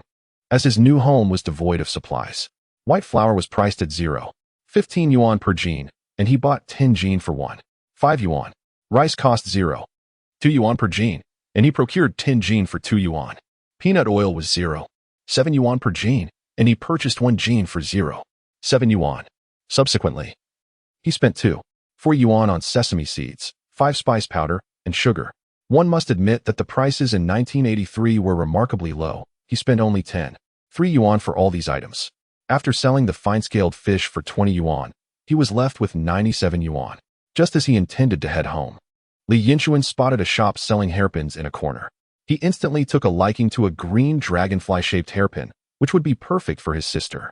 After inquiring, he learned it was 0.6 yuan each, but he haggled it down to 0.5 yuan. Since his sister had a hairpin, he could not neglect his mother, so he spent another 0.5 yuan to buy her a peony hairpin. Additionally, he spent 0.7 yuan to buy his younger brother a fountain pen, as his brother's current pen was always running dry, so it was time for a replacement. Just as he was about to leave the market, Li Yinchuan inadvertently spotted a vendor selling soda. Parched and feeling as though his mouth were on fire, he discovered the price was 0.15 yuan per bottle. With a 0.05 yuan deposit, he quickly purchased 5 bottles, spending 1 yuan. He promptly opened one bottle and drank it down in one go. A refreshing sensation bursting within him, providing unparalleled relief. Noticing he had 7 yuan left, he realized he could not spend more, as 5 yuan was earmarked for his brother's tuition fees. Chapter 10. It's wonderful to have a full family meal this morning. Zhou Sujing awoke to find her eldest son missing from home, uncertain of his whereabouts. Could he truly be out earning tuition for his younger brother? But how could he possibly make 5 yuan? Zhou Sujing shook her head, unable to fathom it, and decided not to dwell on it. She prepared breakfast, and after eating, took her youngest son, Li Yinlong, to the fields. At home, only Li Qiao remained. After feeding the few chickens and geese, she had little to do. So she sat on a small stool in the yard, mending her torn jacket. When the door creaked open, Li Yinchuan walked in. "Qiao, where are Mother and Yinfeng?" he inquired. "They went to the fields." "Brother, where have you been all morning?" she asked. "Oh, I just went out to earn some money and bought a few things," he replied. "What did you buy?" Li Qiao approached and peeked into the basket Li Yinchuan had just set down. With delight, she exclaimed, "Brothers, how did you manage to buy such a large piece of fatty pork?" Gazing at the piece of meat, Li Qiao found herself involuntarily salivating.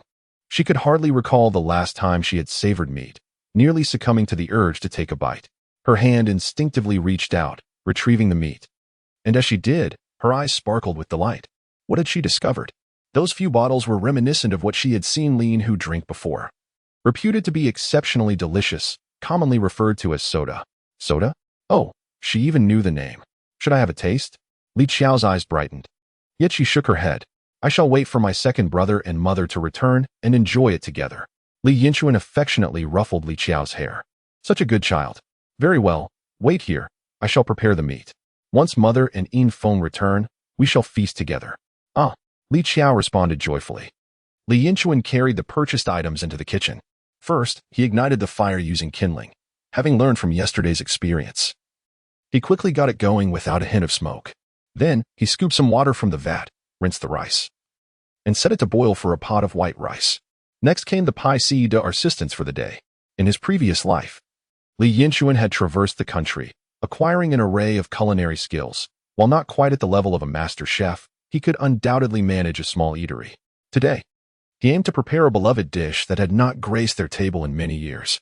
In the Northeast during the 1980s, amidst the scarcity of rich ingredients, which dish reigned supreme? It was neither the future sweet and sour pork nor the famed Quabao roe, asked 10 children, and undoubtedly, all would declare it to be crispy white meat. This dish was a rarity, typically reserved for festive occasions such as New Year celebrations or weddings, and even then, one could hardly indulge, as a single plate contained only a few morsels that disappeared in an instant. If fortune smiled upon you, and you managed to savor a piece, the exquisite sweetness that melted in your mouth would linger in a child's memory for an entire month. Today, Li Yinchuan intended to prepare a platter of crispy white meat. Crispy white meat, also known as pulled sugar white meat, is a specialty of Shandong cuisine, which later found its way to the Northeast with the influx of Shandong people.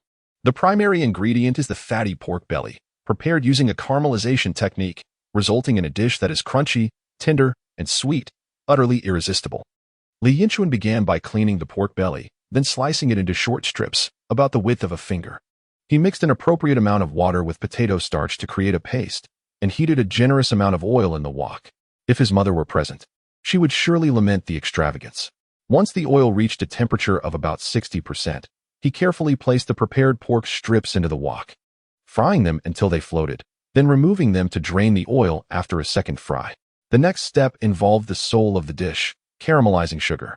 He cleaned the iron pot, added a spoonful of water, 1½ spoons of white sugar, and a dash of oil, simmering it until it turned a pale golden hue. He then added the fried pork into the pot, lifting it off the heat to stir, ensuring each piece was evenly coated in syrup. Finally, he poured the mixture onto a large plate, separating each piece, and allowing them to cool until the coating no longer stuck together, completing the dish. In an instant, the entire room was filled with the intoxicating aroma of meat. A generous bowl of crispy white meat, its appearance alone incites a hunger within. Having prepared the main dish, Li Yinchuan ventured into the garden to fetch a couple of cucumbers, crafting a refreshing smashed cucumber salad to counterbalance the richness of the meat. Li Qiao, perched on a small stool nearby, watched intently as Li Yinchuan cooked, her mouth watering uncontrollably at the sight of the delectable crispy white meat. Trower, would you like a piece? No, I must wait for mother and second brother to return before we eat together. Observing his sister's determination despite her evident craving, Li Yinchuan couldn't help but smile. Very well, let us bide our time until they arrive. As Zhou Suzhen and Li Yinfeng returned from the fields, the enticing aroma of meat wafted through the air before they even crossed the threshold. Li Yinfeng drew in a deep breath, his nose twitching. Mother, that fragrance is delightful. Zhou Suzhen, noticing her youngest son's eager expression, felt a pang of guilt and gently patted his shoulder. One day, mother will prepare you some stewed meat. It's all right. Mother, I'm not yearning for it, just savoring the scent. The realities of their impoverished circumstances were not lost on Li Yinfeng. They were nearing a time when their pantry was nearly bare, and meat was merely a distant thought. Yet, he soon realized something was amiss. Mother, why do I feel as though the aroma is emanating from our home? Is it? Zhou Suzhen sniffed carefully and, indeed, as they approached their house, the scent grew stronger. Who could be preparing such fragrant meat within their abode? Entering the house, they were met by Li Qiao, who was anxiously awaiting their return. Upon seeing them, she sprang up, brimming with excitement. Mother, second brother, you're finally back. Eldest brother has finished the meat, and we can eat together. Meat? What kind of meat? Crispy white meat. Second brother, come quickly, we must eat. Li Qiao eagerly pulled her mother and brother into the room. In an instant, Zhou Suzhen and Li Yinfeng were captivated by the sight of the beautifully presented crispy white meat on the table. Glup! They both swallowed in unison. Chuaner, did you make this? Zhou Suzhen's disbelief was palpable. When had her son become so skilled? Yes, I did. Quickly wash your hands and join me at the table. Under her son's persistent urging, Zhou Suzhen, still in a daze, washed her hands and sat down. Mother, have a piece of the crispy white meat. Li Yinchuan promptly served his mother a portion. Eagerly, she placed the morsel crafted by her son into her mouth. With a gentle bite, the rich aroma enveloped her senses. Its crispness and sweetness melting away instantly, transporting her into a dreamlike state. Her son had grown and could now prepare such delightful dishes for her. Overwhelmed with emotion, tears streamed down her face. Witnessing their mother, who had just moments ago been relishing the crispy white meat, suddenly in tears, the children grew alarmed. Mother, what's wrong? Why are you crying? Oh, it's nothing. Mother is simply overwhelmed with joy. This crispy white meat is truly exquisite, and these are tears of happiness. Zhou Suzhen wiped her eyes, reaching for another piece of the crispy white meat, still as fragrant and sweet as before. Zhou Suzhen was certain that she had never experienced a meal as delectable as this in her lifetime.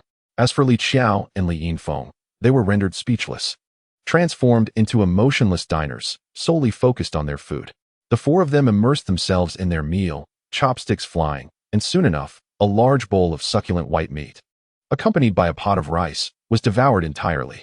Li Yinchuan was quite surprised to find that the dish of smashed cucumbers he had prepared went entirely unappreciated.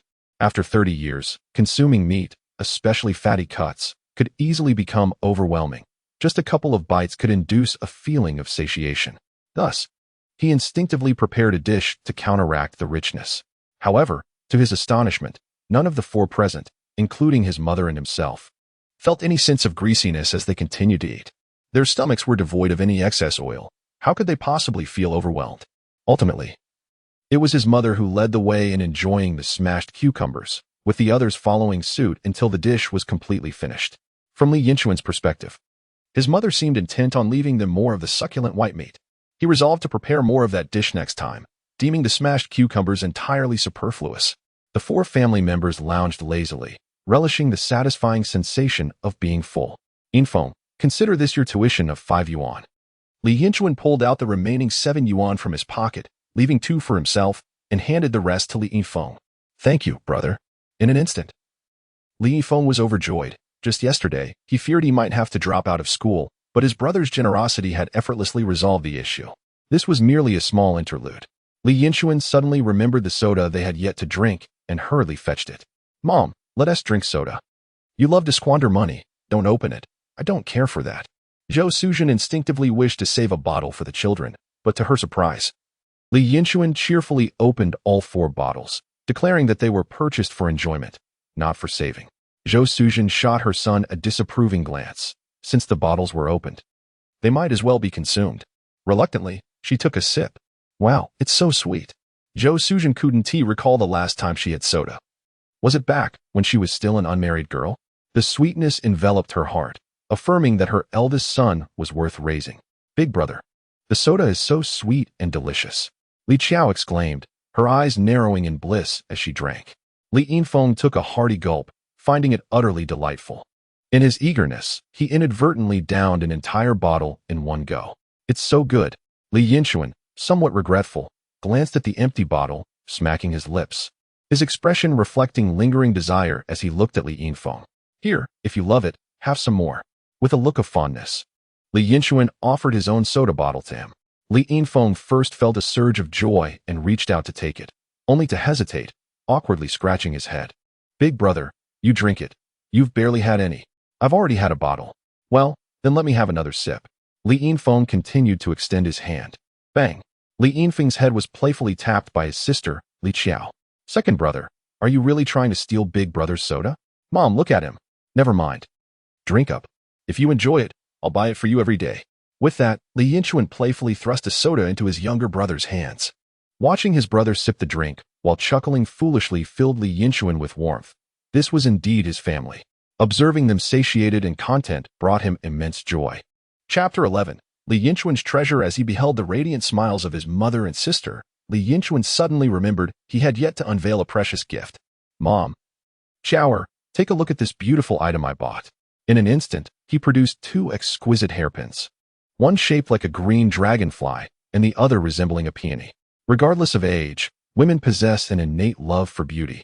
And the moment they laid eyes on the hairpins, their gaze was captivated. Wow! A delighted shriek erupted. Li Qiao leapt into Li Yinchuan's arms, shaking his arm enthusiastically. Brother, you are truly the best in the world. Indeed, for women, beauty always eclipses food. Li Qiao's reaction to the hairpins was far more exuberant than when they had savored the tender pork earlier. Qiao, which one do you prefer? I adore the green dragonfly. You guessed I bought you the dragonfly? Impressive. Li Yinchuan gave his sister a thumbs up. With a beaming face, Li Qiao adorned herself with the green dragonfly hairpin. Brother, do I look beautiful? My sister is the most beautiful. Mom, am I pretty? Absolutely beautiful. Second brother. Am I pretty? Very pretty. Li Qiao posed the question to each family member, and as everyone affirmed her beauty, her eyes sparkled with joy, radiating happiness akin to that of a blooming flower. Mom, hurry and try on the peony hairpin. You child, always spending money frivolously. What use is this trinket?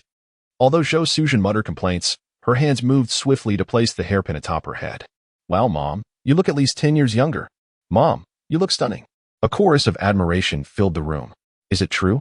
Have I really appeared younger? Mom, look in the mirror.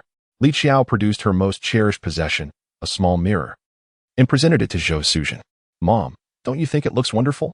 Well, it's decent, that you do love to spend money recklessly. Though she feigned indifference.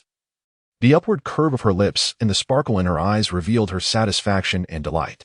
Brother, you are so biased. Mom and sister both received gifts. Yet I got nothing. Li Yinlong, still young, felt a pang of disappointment, his lips pouting in discontent. Li Qiao was indignant. Brother, you received a gift from our eldest brother, and you dare to compare? Brother, you're a man. Can you even wear a hairpin? Aren't you ashamed? Despite Li Qiao's teasing, Li Yinlong continued to sulk. Seeing his younger brother's sulking expression, Li Yinchuan couldn't help but chuckle. This year, his brother was about to enter his second year of high school and had already grown to 170 centimeters, transforming into a young man. Yet he still displayed such childishness. However, Li Yinchuan understood. Who among them was not still a child? Today, he had gifted everyone but him. And how could he not feel left out? Li Yinchuan gently patted his younger brother's head and, with a flourish, produced a slender box, handing it to him. Who says you don't have one? Upon opening the box, Li Yinfeng's eyes widened in excitement. A fountain pen? His elation rendered him momentarily speechless, overwhelmed by a wave of happiness. Make good use of it for your studies. Li Yinchuan again patted his head. All right, brother, I will study hard. Li Urge chimed in. Brother, you always say that the eldest is partial. If you have any ambition, don't take it. Just give it to me. I need a pen too. As he spoke, he reached out with greedy hands, causing Li Yinfeng to quickly retract his own, concealing the pin behind him. Who said the eldest is biased? He is the best brother I could ever ask for. Li Urge, are you really denying that the eldest favors you? Hand over the pen. Watching the playful scuffle between his younger siblings, Li Yinchuan couldn't help but smile. It had been years since he witnessed such a scene. The regrets of a past life must be compensated in this one. As dusk fell, the family gathered on the Kong, illuminated by a small kerosene lamp. It was only then that Zhou Suzhen, somewhat belatedly, recalled a crucial question. Chuaner, where did you get your money? The delay in her inquiry stemmed from her nature. Though a woman, she possessed a carefree spirit and seldom pondered deeply. Otherwise, under the pressure of Mrs. Bai, she could not have endured all these years. Moreover, she was the type of mother who unconditionally believed in her children, trusting that Li Yinchuan would not engage in wrongdoing, which explained her delayed question. Mother, I earned it by catching small-scaled fish. Li Yinchuan then recounted how he had caught the fish and sold them to the pharmaceutical factory. The three listeners were left in stunned silence, realizing that such things could be sold in that manner. Brother, I want to go fishing with you tomorrow. I want to earn money too. Upon hearing that Li Yinchuan had earned 20 yuan in a day, Li Yinfeng eagerly volunteered. However, after a moment's thought, Li Yinchuan shook his head. Perhaps not. There is much work to be done in the fields lately. Help mother for now. In a few days, school starts for you both. I can manage the fish selling on my own. Li Yinfeng conceded that their mother needed help in the fields and relented. Brother, while Urge helps mother, can I come with you? I have nothing to do at home anyway. Li Qiao chimed in, snuggling up to Li Yinchuan, looking up at him with her sparkling, watery eyes. Li Yinchuan found it hard to resist such charm. After all, she was his beloved younger sister. All right, you can come with me. Thank you, brother. You are the best. That night, Li Yinchuan slept soundly, feeling utterly content, having eaten well and drunk his fill. as the household clock chimed. He awoke to a peculiar pressure on his arm. Through the dim moonlight, he noticed his mischievous little sister, snuggled against him like a kitten, sleeping soundly. Murmuring in her dreams, so delicious, truly delightful. Amused, Li Yinchuan reached out and playfully tickled Li Qiao's nose. This little glutton! As I gazed at the charming young lady, memories of a past life flooded my mind, how such a delicate and exquisite girl had been sold as a bride by that wretched old woman. Unable to suppress my anger, I muttered, may that old hag suffer a most unfortunate fate. What are you saying, brother? The drowsy Li Qiao stirred upon hearing Li Yinchuan's voice. I was just saying how adorable my sister is. Hee hee. Despite being half asleep, Li Qiao couldn't help but chuckle at her brother's compliment. Beholding her radiant smile, Li Yinchuan silently vowed to ensure his sister's happiness and well-being in this lifetime. However, his thoughts soon turned to more pressing matters. Qiao, it's time to rise. Brother, why must we get up? I'm still so sleepy. I want to sleep a little longer. Weren't you eager to join me in making some money?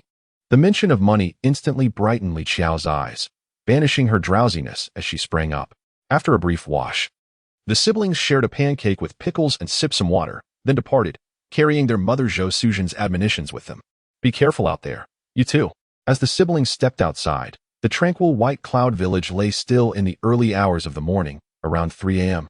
The usually lively dogs slept soundly in their kennels, and the roosters remained in slumber. Li Yinchuan, with a basket slung over his back and a fishing rod in hand, was accompanied by his sister Li Qiao, who carried a smaller basket. They made their way once more to the little grove. Unbeknownst to the poor spider, the formidable foe had returned. It diligently spun its web to catch insects. The previous morning, for spiders had mysteriously vanished, and the fish in the river murmured that they had gone for a swim. However, as that sinister hand reached out for them time and again, the group of aquatic spiders had swelled to 14 today. Thankfully, Li Yinchuan had brought an old aluminum lunchbox. Otherwise, the mere box resembling a teacher's head from yesterday would not suffice to contain so many spiders. Li Qiao held the lunchbox filled with spiders, playfully lecturing them. Little spiders, come along quietly to serve as bait, contributing to the prosperity of our family. Wouldn't that be splendid? The spiders fervently shook their heads. No, we do not wish to. After securing the spiders, Li Yinchuan returned to the ancient tree that had been struck by lightning the day before, continuing his fishing endeavor. It seemed the slender fish enjoyed the early hours as well, for today they eagerly bit at the spiders, and within 10 minutes, he had caught the first slender fish, a hefty 5-pound specimen. A promising start. With the first catch, the floodgates of fishing opened, and one slender fish after another was drawn into Li Yinchuan's basket. Within 2 hours, he had caught a total of 8 slender fish, filling his basket to the brim. Initially planning to catch a few more for Li Qiao to carry, he soon realized that the slender fish in this area had likely been depleted. After another half hour without a single catch, he instead reeled in a few crucian carp. Regretfully, Li Yinchuan stood up. What shall we do with the remaining spiders? Qiao, let them go. Upon hearing this, Li Qiao swiftly opened the iron lunchbox, allowing a few fortunate spiders that had narrowly escaped to scurry away. Little spiders, hurry and flee far away. Tomorrow, you shall not serve as bait. The spiders vanished in a flash, silently vowing never to weave their webs in the woods again. It was simply too terrifying. As daylight broke, they traveled a short distance and came across a solitary household, where an elderly man was drying tobacco leaves in his yard. Upon spotting Li Yinchuan and his sister, he greeted them warmly. Yinchuan, are you heading to town with a basket on your back? Indeed, Grandpa Huang. After exchanging pleasantries, the siblings continued on their way. Not long after, Li Qiao remarked, Brother, could you spare me a few fish? What is the point of carrying an empty basket? No worries, brother isn't tired. Please, just a few. They smell too fishy and will taint my clothes. It's fine, sister.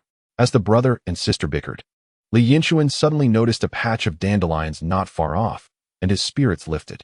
Dandelions, known locally as popo ding, also have the more illustrious name of dandelion, which is best enjoyed clean and dipped in soy sauce, serving as a cooling remedy.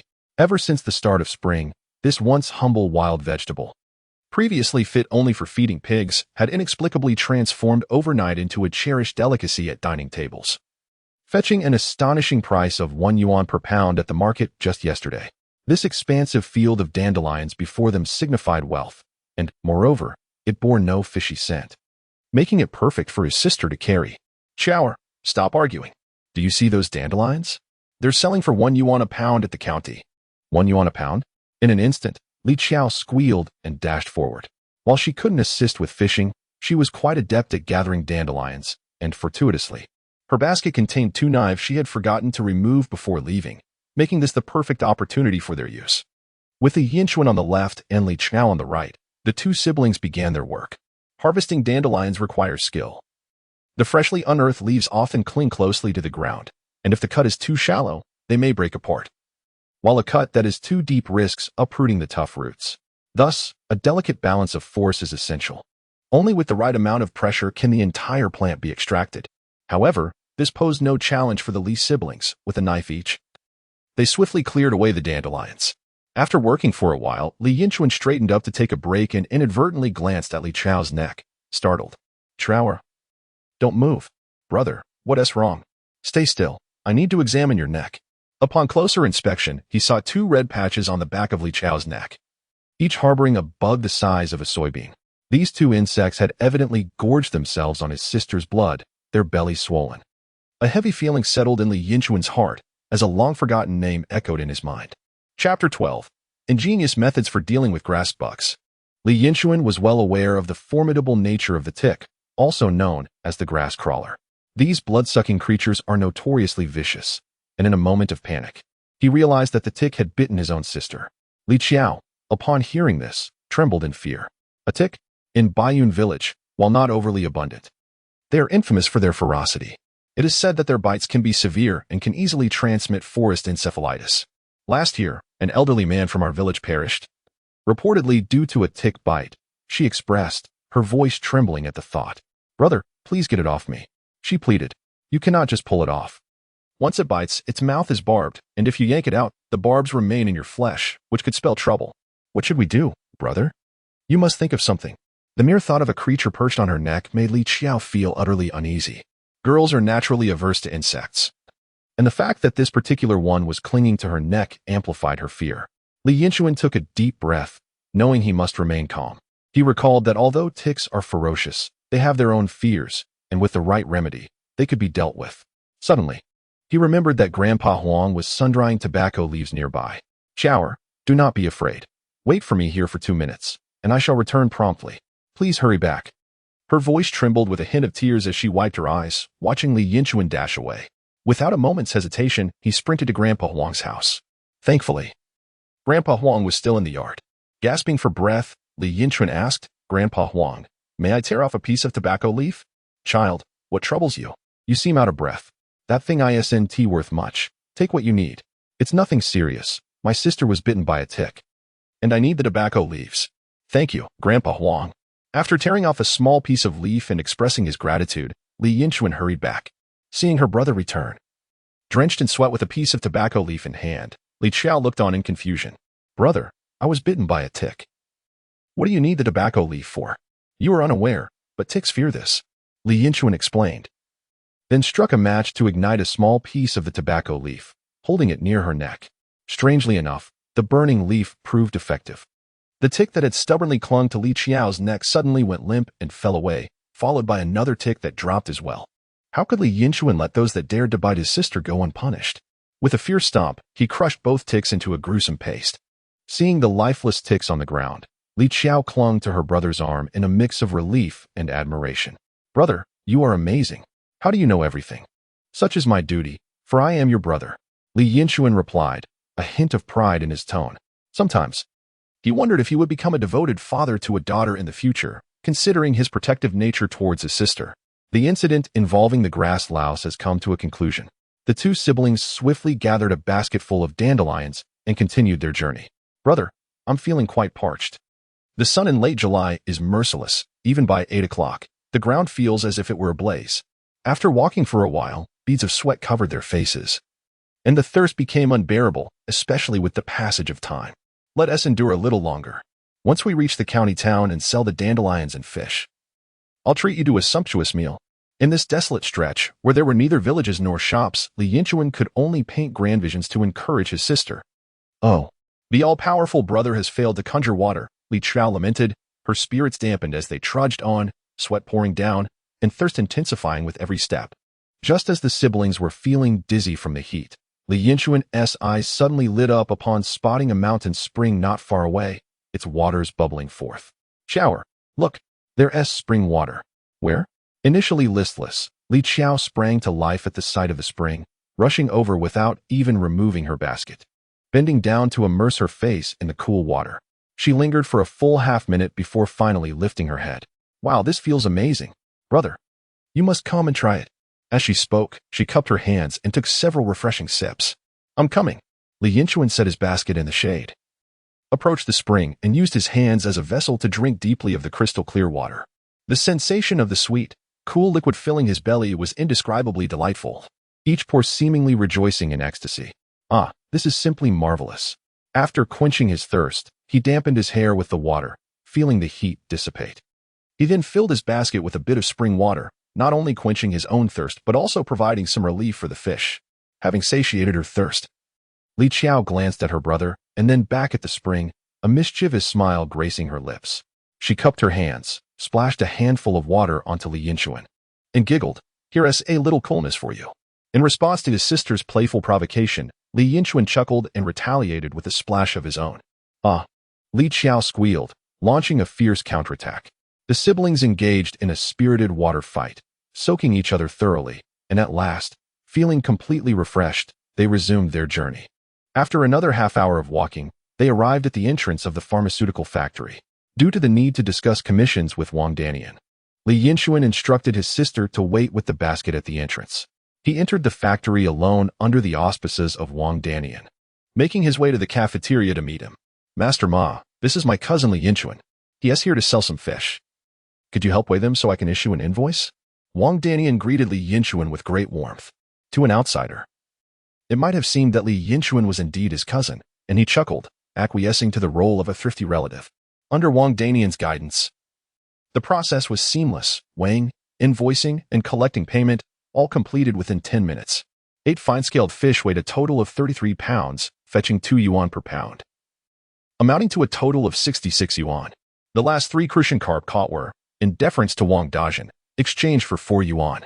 Ultimately, Li Yinchuan received 5 large denomination notes, 3 5-yuan bills, and 5 hard coins featuring the Great Wall. After receiving the money, Wang Dajin shot Li Yinchuan a knowing glance. And Li Yinchuan, understanding the unspoken message, followed him out of the cafeteria to a secluded corner. Here commenced the most delightful phase of their transaction, the division of the earnings. Li Yinchuan retained 43 yuan from the 8 fish, handing over the remaining 2 large denomination notes, a 5-yuan bill, and 2 coins to Wang Dajin. Brother Wang, for the 8 fish, I'll take 40 yuan, leaving you with 26. I sold some additional crucian carp earlier. Can I also give you 1 yuan from the 3 I made? Whatever you say, brother, we're family. Wang Dajin replied with a grin. So that makes it 27 yuan for you. Count it? Wang Dajin chuckled. No need to count. Just put it in my pocket.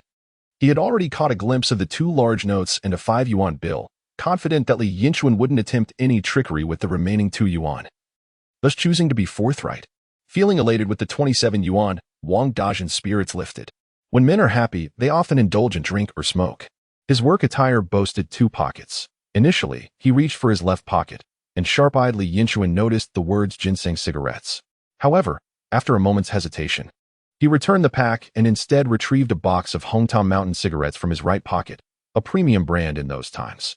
It was evident that Wang Dajin, having just earned 27 yuan, was in a generous mood.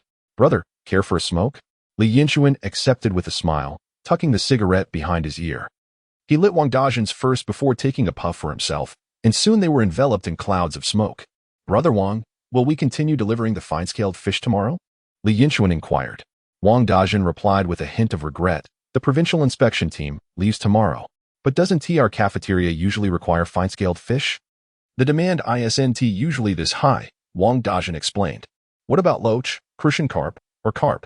At this, Wang Dajin drew out a long sigh. Recognizing the cue, Li Yinchuan promptly slid a 5-yuan bill into Wang Dajin's hand. Brother, you've already helped me immensely. It feels wrong to take your cigarettes. Consider this as my contribution to the smoke fund. Wang Dajin nodded approvingly, increasingly fond of this promising young man. You may not be involved in the large orders, but starting tomorrow, you can deliver 100 jin of loach to the cafeteria each day at 0.8 yuan per jin, and let them invoice it as 1 yuan. Li Yinchuan clenched his fist in excitement. He had wisely spent the 5 yuan, as earning 80 yuan daily from 100 jin of loach was indeed profitable. However, Wang Dazhen's scheme to pocket an additional 20 yuan daily from him was rather shrewd. No wonder he had grown so corpulent.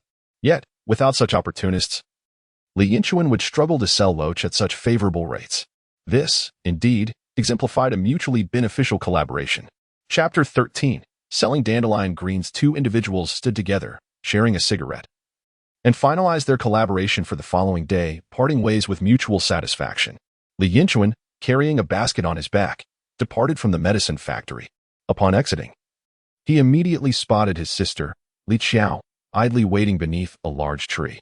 Upon seeing her older brother, she rushed over, inquiring eagerly, "Brother, how did it go?" Li Yinchuan raised the money in his hand, grinning broadly as he replied, "Of course, it's all settled. Let us go sell some dandelion greens." However, they soon realized a significant oversight. They had forgotten to bring a scale. Their original plan had been to deliver fish to the cafeteria, which had a scale available. So he hadn't thought it necessary to bring one, and unexpectedly, they had gathered a basket of dandelion greens instead. "If I had known, I should have brought a scale," lamented Li Qiao, feeling regretful for seemingly being of no assistance to her brother and instead causing trouble, having even been bitten by a grasshopper while gathering the greens. Surprisingly, Li Yinchuan brushed it off with a chuckle, saying, "It's a trivial matter. Don't worry. We'll manage without it." Upon arriving at the small market with his sister, Li Yinchuan surveyed the area. Soon, his gaze fell upon a friendly-looking woman selling cucumbers. Dressed in noticeably tattered clothing, and fortuitously, there was a small patch of open space beside her. She was the one. A friendly demeanor typically indicates one is easy to negotiate with, and her ragged attire suggested a financial struggle, making her more inclined to accept money. The vacant space was clearly meant for setting up a stall. Li Yinchuan approached her with a beaming smile and said, "Sister, my sister and I have gathered some wild vegetables but forgot to bring a scale. Would it be all right if we set up our stall beside you and shared your scale? I want to use it for free. I'll give you 50 cents. It was evident that the woman's eyes lit up upon hearing the offer of 50 cents. "What is this about money? When you're out, we should help each other. Go ahead and use it," she replied, as she took the 50 cents from Li Yinchuan and tucked it firmly into her pocket. "Thank you, sister. You are truly kind-hearted." Li Yinchuan and his sister exchanged smiles, having resolved the scale issue. Next came the task of selling the wild vegetables. "Come and see. Fresh dandelion greens just picked from the mountains, still glistening with dew. They are incredibly tender. Once this village passes, this stall will disappear. Only 1 yuan per pound. Hurry and buy." In an era where shouting was not the norm for selling vegetables, Li Yinchuan's enthusiastic call attracted a crowd almost instantly. "Young man, aren't these dandelion greens a bit overpriced? 1 yuan per pound is almost the cost of meat. Dear lady, these greens are great for cooling the body. In the hot summer, they help prevent blemishes. Plus, they hardly weigh anything. A large handful won't even reach half a pound. After weighing, I'll adjust the price for you." The woman with a large boil on her face nodded at Li Yinchuan's words, especially intrigued by the claim of preventing blemishes. The prospect of a price adjustment further delighted her. "You're quite the businessman. I'll take half a pound." "All right, that's 5 taels. The scale reads high, so I'll only charge you 50 cents. The woman happily paid the 50 cents, marking the success of Li Yinchuan's first transaction. As the elder sister purchased 5 maos worth of dandelion greens, the desire to buy surged among the crowd. In the county town, where the population is dense and development is abundant, wild vegetables are a rarity. Fresh and tender greens, such as those sold by Li Yinchuan, are seldom found. And with his charming demeanor, he naturally attracted many buyers. "I'll take half a jin. I want a whole jin." In no time, a basket full of dandelion greens was sold out, bringing in another 10 yuan. Nearby, Li Qiao observed her elder brother's remarkable performance. Usually a humble and honest man, today he seemed transformed, eloquently charming even the most difficult of patrons. "My brother is so impressive." This was the genuine thought of Li Qiao. "All right, little sister. It's all sold out. Let's go get something delicious." Li Yinchuan patted his sister's head and prepared to carry the basket for their day's shopping. "What do you want to eat today, little sister?" Li Qiao scratched her head, pondering before replying. "Brother, I still want to eat meat." It seemed her craving for meat had taken hold, but it was understandable. "All right, we must arrange that." Every time Li Yinchuan saw his gaunt mother and their 3 siblings, he silently vowed to ensure they were all plump and well-fed. However, after yesterday's greasy pork, it was time for a change. The cut closest to fatty pork would be the belly pork, of course, the kind that is more fatty than lean, as no one prefers lean meat these days. At 1 yuan and 50 cents per jean, Li Yinchuan promptly bought 4 jeans of belly pork. After some thought, he decided to spend an additional 2 yuan to buy a jean of rock sugar and a bottle of cooking wine, which would be necessary for today's meal. Brother, I also want some soda. The sight of a soda stall instantly captivated the little girl, and she turned with a bright smile to make her request. Li Yinchuan playfully tapped her nose and affectionately said, "Boss, I'll have 6 bottles of chilled soda." He grabbed 6 bottles from the ice bucket, went into the basket for later, while the siblings each opened a bottle and took a sip. The sweet, refreshing taste immediately delighted their palates. What a joy! After finishing their sodas, Li Yinchuan wiped his mouth. A gurgling sound echoed. Li Qiao's face turned crimson. "Brother, I'm hungry." Gurgle, gurgle. It seemed to trigger a chain reaction. Li Yinchuan's stomach soon echoed as well. After all, they had only consumed a pancake each that morning, and it was long digested. The 2 siblings exchanged amused glances, realizing that they were both equally hungry. "Come on, brother, let's find something delicious." Li Yinchuan glanced around, but couldn't find a suitable dining spot. However, a tantalizing aroma wafted through the air. Following the enticing scent, he turned onto a small street and discovered a halal restaurant named Huiju, where freshly baked sesame cakes were being sold.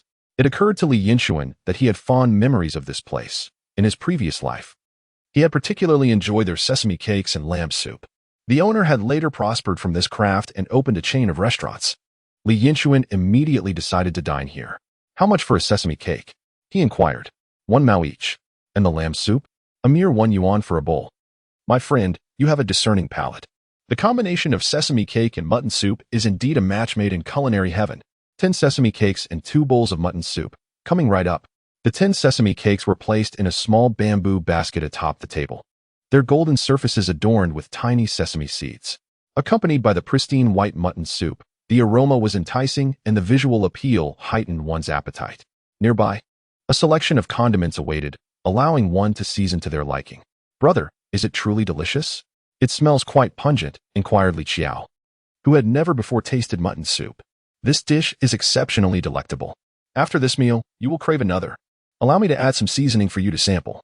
If it doesn't suit your taste, we can adjust." Li Yinchuan generously added salt, MSG, 5-spice powder, and chili powder to the soup, knowing his sister's fondness for spiciness. He included an extra dash of chili. Li Qiao, ever the vinegar aficionado, added a splash of vinegar to the mutton soup, now ready to indulge. She took a sesame cake and bit into it with a satisfying crunch. Her eyes instantly sparkled.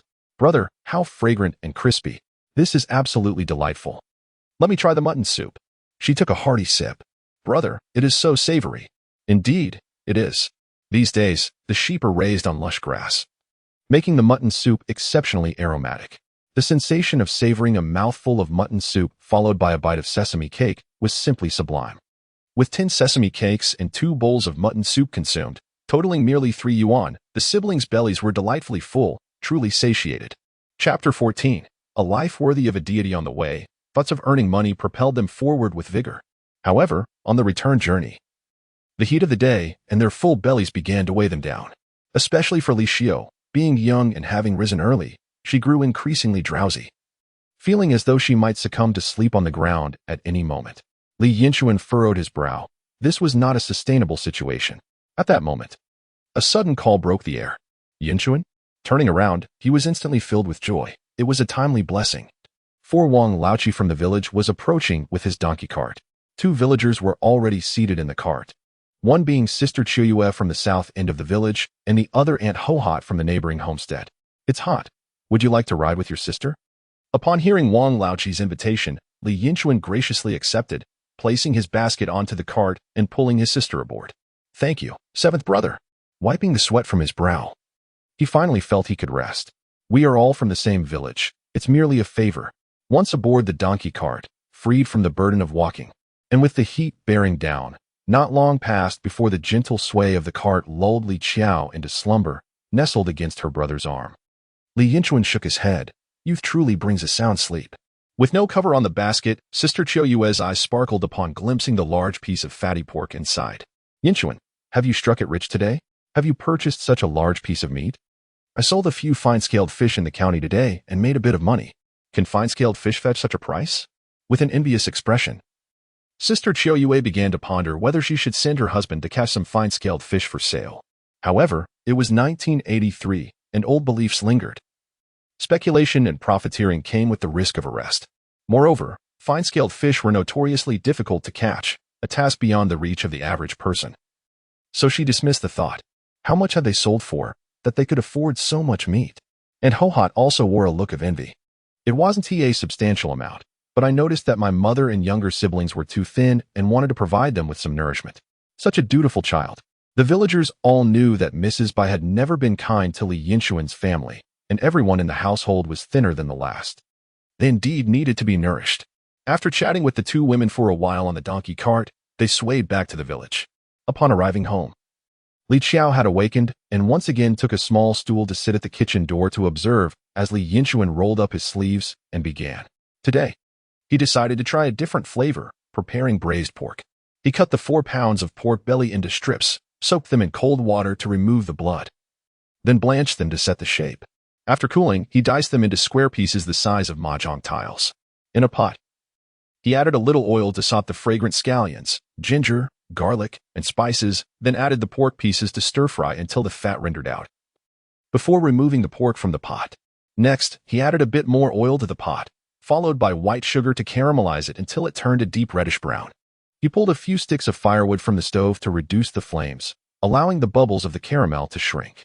Then, he set the pot aside, poured in boiling water, added a bit of leftover white sugar, and then soy sauce for color and salt for seasoning. He returned the pot to the fire, adding more wood to stoke the flames, and reintroduced the stir-fried pork, cooking it until thickened before serving it garnished with chopped scallions. Perfect. A large plate of braised pork emerged, filling the courtyard with an enticing aroma. Li Yinfeng and Zhou Suzheng returned home slightly earlier than the previous day. Even before entering the yard, they were greeted by a robust scent of meat. Compared to yesterday's tender white meat, today's aroma was even more intense. Li Yinfeng's face lit up. Mom, could it be that my brother has made meat again? Zhou Suzheng frowned. This child, had he lost his mind? Was he abandoning the notion of frugality? She uttered these words, yet their footsteps quickened as if propelled by a force of their own.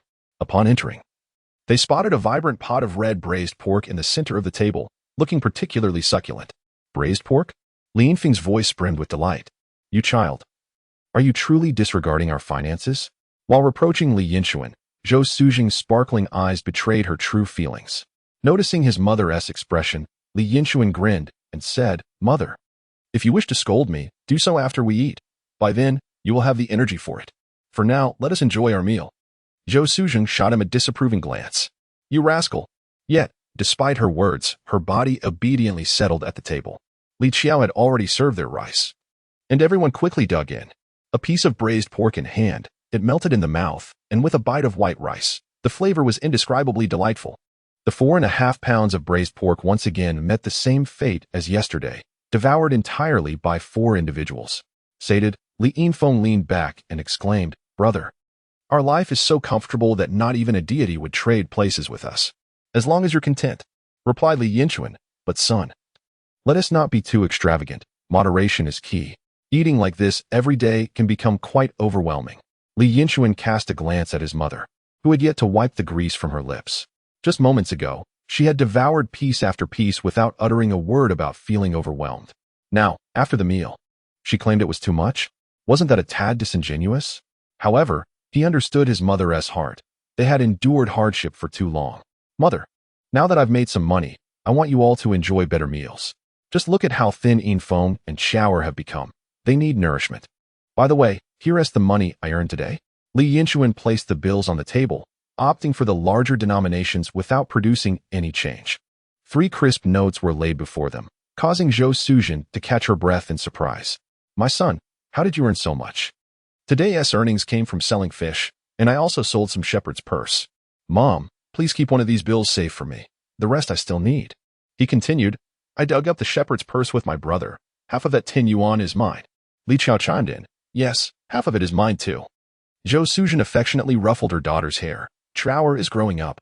She can earn money now. Receiving such praise, Li Qiao beamed with joy. Zhou Suzheng happily tucked away the bill. though her gaze lingered on the other 2 notes in her son's hand. Yet, being a sensible woman, she understood that if her son deemed the money necessary, it must indeed serve a purpose, prompting her to reluctantly divert her attention. Mom, today my brother and I also enjoyed lamb soup and sesame pancakes. The soup was exquisite, and the pancakes were so fragrant. Li Shou began to enthusiastically recount her lunch in the county town, even with a full belly. The thought of lamb soup and sesame pancakes made Li Yinlong swallow hard with envy. Brother, you secretly took our little sister to enjoy delicious food without me. Li Yinchuan playfully smacked his younger brother's head. Don't get tangled up with your sister. We worked all morning and were nearly starving. How could we resist some lamb soup and pancakes? I'll take you with me next time. Hearing this, Li Yinlong smiled. Brother, you are the best brother in the world. Second brother, can you be a bit more principled? Have some integrity. What is integrity worth per pound? Besides, we're the best brothers in the world. Watching the siblings bicker, Li Yinchuan shook his head. Fine, as long as you're happy. Chapter 15. The battle for sugar cubes. After observing his brother and sister exchange playful banter for a while, Li Yinchuan stepped outside, hands behind his back. Tomorrow morning, he had the task of catching 100 pounds of loach.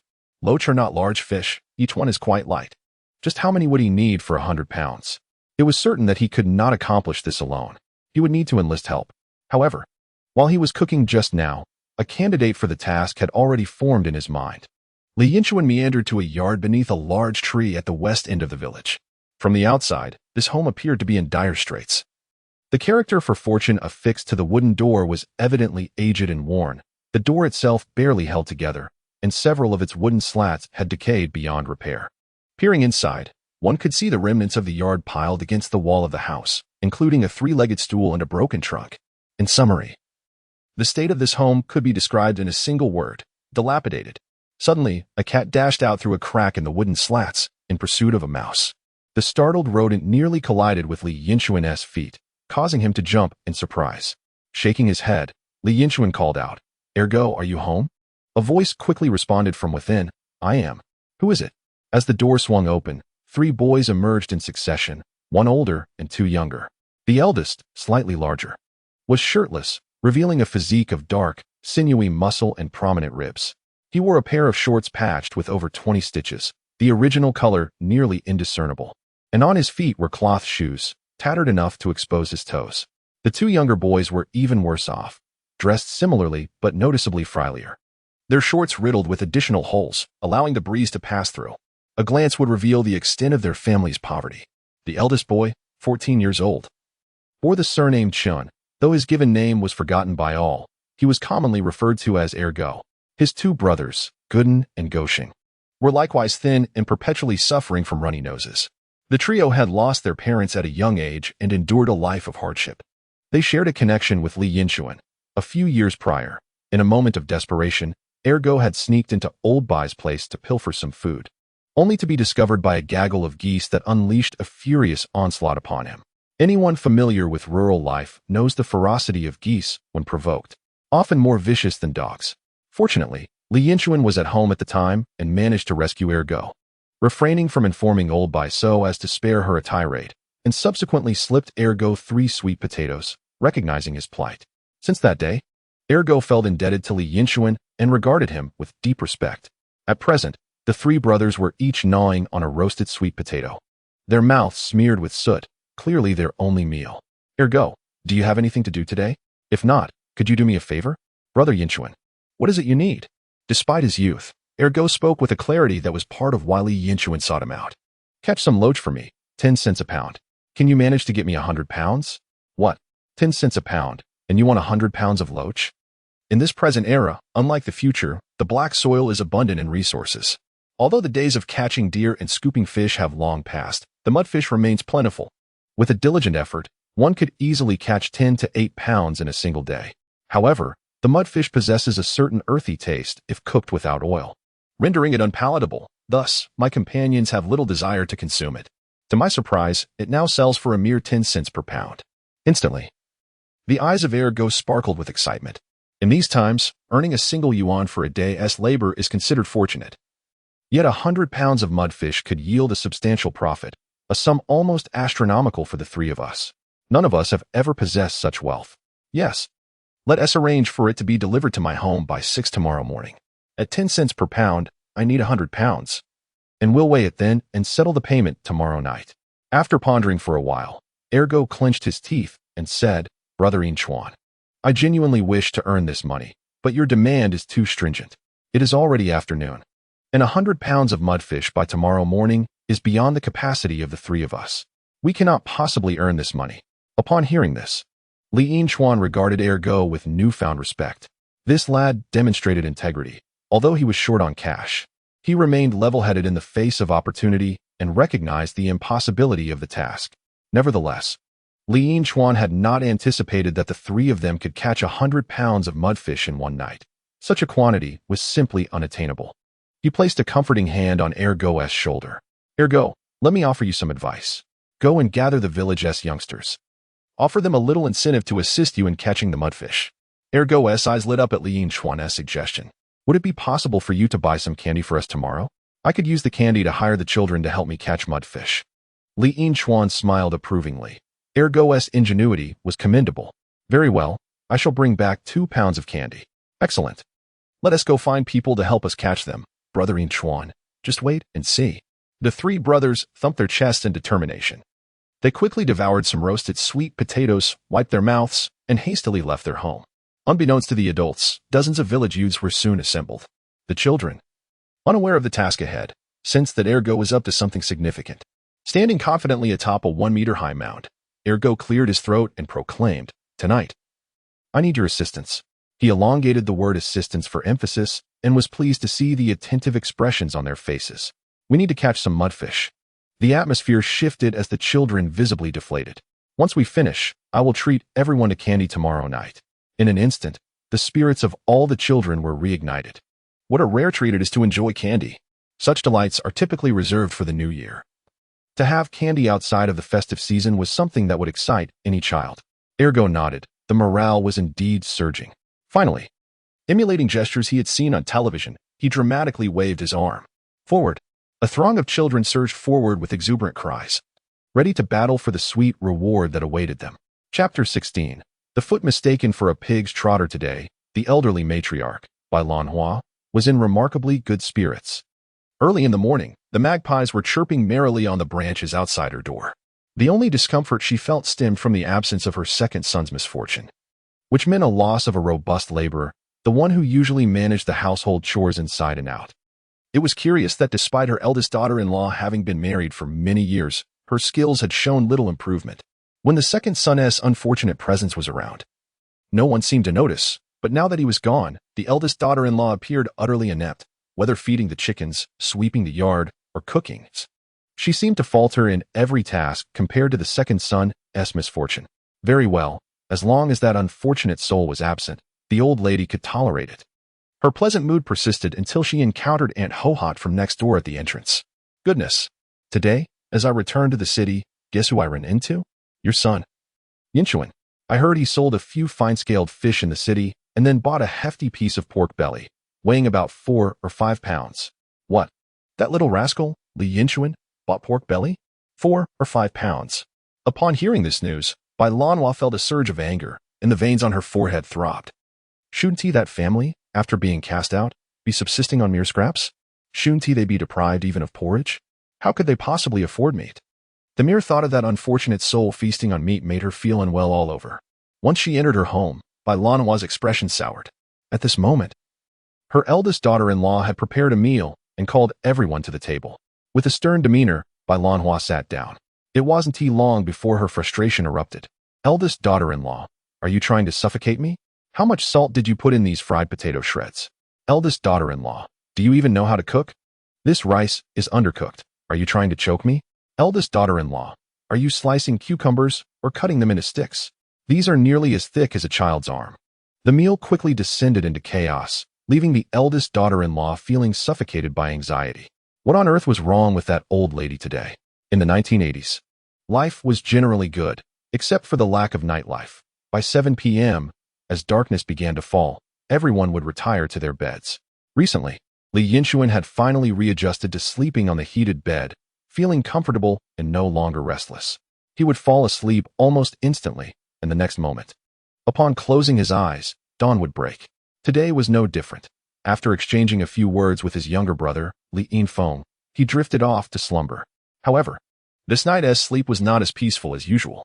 In the middle of the night, Li Yinchuan suddenly awoke, scratching at an itch. When he opened his eyes, he was startled to find his younger brother, Li Yinlong, gnawing on his foot. Li Yinlong was murmuring as he munched, "Indeed, this pig's trotter is quite well cooked."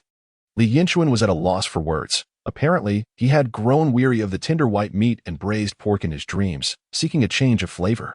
With a bemused sigh, he pulled Li Yinlong off his foot, returning him to his original position. Li Yinlong, turning over, continued to mumble. A pig's trotter followed by a bit of soda would be quite delightful. Li Yinchuan was entirely speechless. "Oh dear brother." As the resounding crow of a rooster heralded the dawn of a new day, Li Yinchuan, having returned from another realm, indulged in a rare moment of slumber.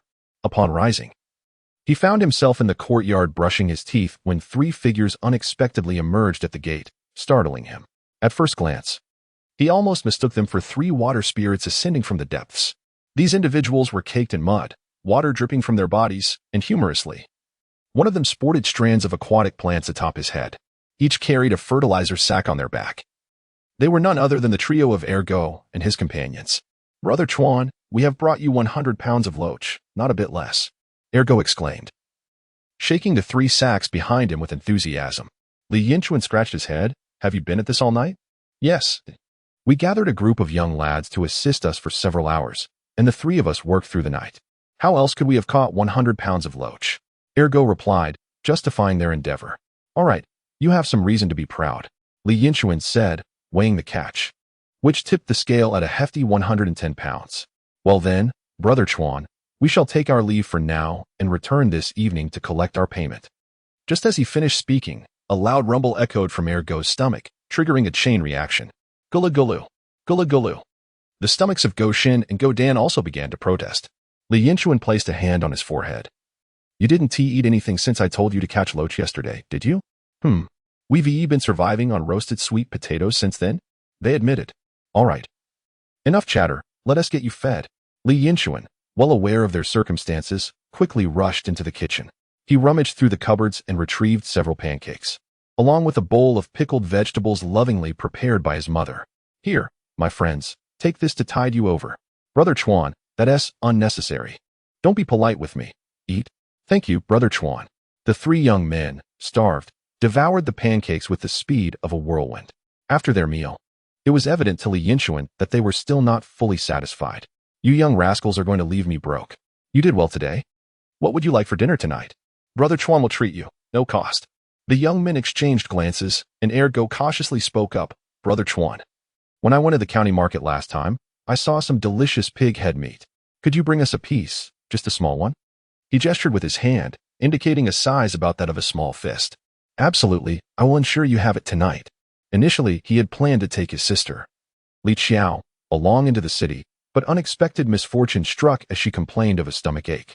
Consequently, Li Yinchuan decided it would be best for her to rest at home while he ventured alone to the county town. He shouldered a large basket, laden with a full 110 pounds of loach, and set off toward the county.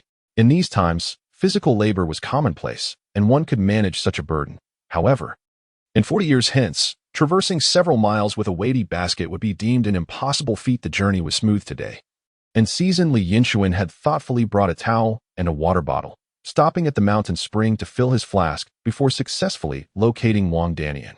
Although it was stated yesterday that 100 pounds were required, thanks to Wang Dajing's influence, the cafeteria did not create any difficulties and provided 110 pounds of loach to Li Yinchuan for 110 yuan.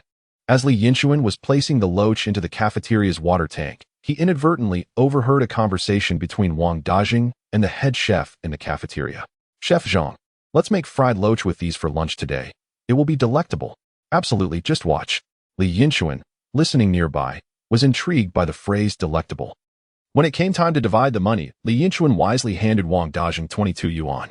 "Brother, you are being too formal. We agreed on 20 yuan for the 100 pounds. The extra 10 pounds of loach was also accepted by the cafeteria due to your influence, Brother Wang. Just take it." After a brief exchange, Wang Dajing, smiling, accepted the 22 yuan. Now, he found Li Yinchuan increasingly agreeable and thought that if there were a suitable girl, she would surely marry him. Chapter 17. subduing the Ergo brothers after receiving the money and leaving the pharmaceutical factory. Li Yinchuan recalled Ergo's instructions and wandered around the small market, eventually locating the vendor selling cooked food in the northwest corner. Unlike in later times, the cooked food vendor had no counter. Instead, there was a large iron basin covered with a cloth, which the vendor would lift to serve customers. "Brother, what do you have?" "We have pig head meat, pig trotters, pig tongues, pig liver, pig intestines, and marinated tofu rolls." As the vendor spoke, he lifted the cloth to show Li Yinchuan. Indeed, lifting the thin layer of cloth revealed a world of culinary delights. The glistening red delicacies released an enticing aroma that immediately filled Li Yinchuan's nostrils, causing an involuntary response of salivation. It was simply irresistible. Everything appeared appetizing to him at that moment. Now, to attend to business. "How much is the pig head meat per pound?" "150. At that moment, Li Yinchuan noticed the pig trotters and recalled his younger brother's dream of gnawing on his feet, deciding to fulfill that wish. "And the pig trotters?" "130. During these times, pig trotters were often sinewy, lacking the richness of flavor found in pig head meat, thus were naturally less expensive. "I'll take 2 pounds of pig head meat and 4 pig trotters." Weighing them, the pig head meat totaled 4 pounds, costing 6 yuan, while the pig trotters weighed just over 3 pounds, costing 4 yuan, bringing the total to 10 yuan. Nearby, there was also a vendor selling soda, and Li Yinchuan ordered 7 bottles. As he had recently developed a habit of drinking soda with his meals, he found it hard to eat without it. He then purchased 2 pounds of sugar cubes at 150 per pound, totaling 3 yuan, meant for Ergo and his companions. However, he believed in fairness and could not neglect his younger siblings. Li Yinchuan intended to buy an additional pound of sugar cubes for them, but was interrupted by the candy vendor. "I have just received some fresh white rabbit candies. Would you like some? They are quite rare." White rabbit. In the cherished memories of childhood, there existed a beloved delicacy that could only be savored during the festive season. Li Yinchuan was well aware of this sentiment. In those times, the iconic white rabbit milk candy was deemed a precious treasure, fervently yearned for by countless children. For families with a modest income, indulging in a piece during the new year was a remarkable delight. "How much is it per pound?" $2.50. "I'll take a pound." For one's family, the finest must be procured. The white rabbit was truly deserving. Once he had made his purchase, Li Yinchuan filled his basket and set off for home. Before he could reach his doorstep, he caught sight of Ergo and his 2 brothers standing beneath the large tree at his home, either seated or standing, gazing eagerly in his direction. To Li Yinchuan, a large bill might not hold much significance, but for Ergo and his brothers, it represented an unprecedented fortune. Upon waking from their afternoon nap, they had lost all sense of purpose and found themselves fixated on Li Yinchuan's home. In their eyes, that $10 bill embodied hope and immense validation. In other words, if they were to see the large bill, the 3 brothers would eagerly rush to the riverbank to catch fish. If they did not, they would feel utterly despondent. Finally, they saw Li Yinchuan returning. "Brother Chuan, you're back," Ergo exclaimed, springing to his feet and hastening towards him with enthusiasm. Li Yinchuan, with a knowing smile, recognized the longing in his eyes and wasted no time. He placed the basket down and retrieved a large bill from his pocket, extending it towards Ergo. "Here you go, Ergo." Upon receiving the bill, Ergo instinctively wiped his hands on his tattered shorts, trembling as he grasped the money. "Thank you, Brother Chuan." As he held the bill that belonged to him, tears welled in his eyes. Once having vowed to be a strong man after the passing of his parents, he felt an overwhelming urge to cry. This was not merely a piece of currency, it was a profound acknowledgement of his worth. The other 2, Go Dan and Go Sheng, quickly gathered around. "Brother, let me see. I've never seen a large bill up close." "Brother, let me admire it." "Be careful. Don't get it dirty." They held the bill delicately in their hands. Though it was merely a thin piece of paper, to them, it felt softer than silk and more radiant than the sun. "All right, enough of that. What is so fascinating about money? Come, see what else I brought for you."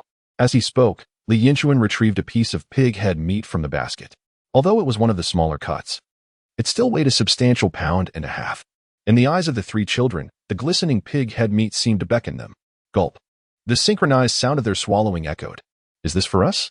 Ergo asked in disbelief. Although Brother Chuan had mentioned buying pig head meat in the morning, he never anticipated such a sizable portion. "Yes, and each of you will get a bottle of soda." Li Yinchuan pulled out 3 bottles of soda from the basket.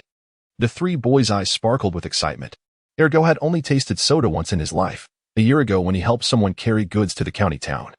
After the task was completed, the person treated him to a bottle. However, the agreed-upon payment of 60 cents was ultimately reduced to 50 cents due to that very soda. He still vividly recalled that sweltering summer afternoon when the bottle was retrieved from the cool water bucket, the cap was popped open, and he savored that refreshing and sweet sip. Gulyalu, 3 children synchronized their swallowing sounds once more. Ah, and there were sugar cubes.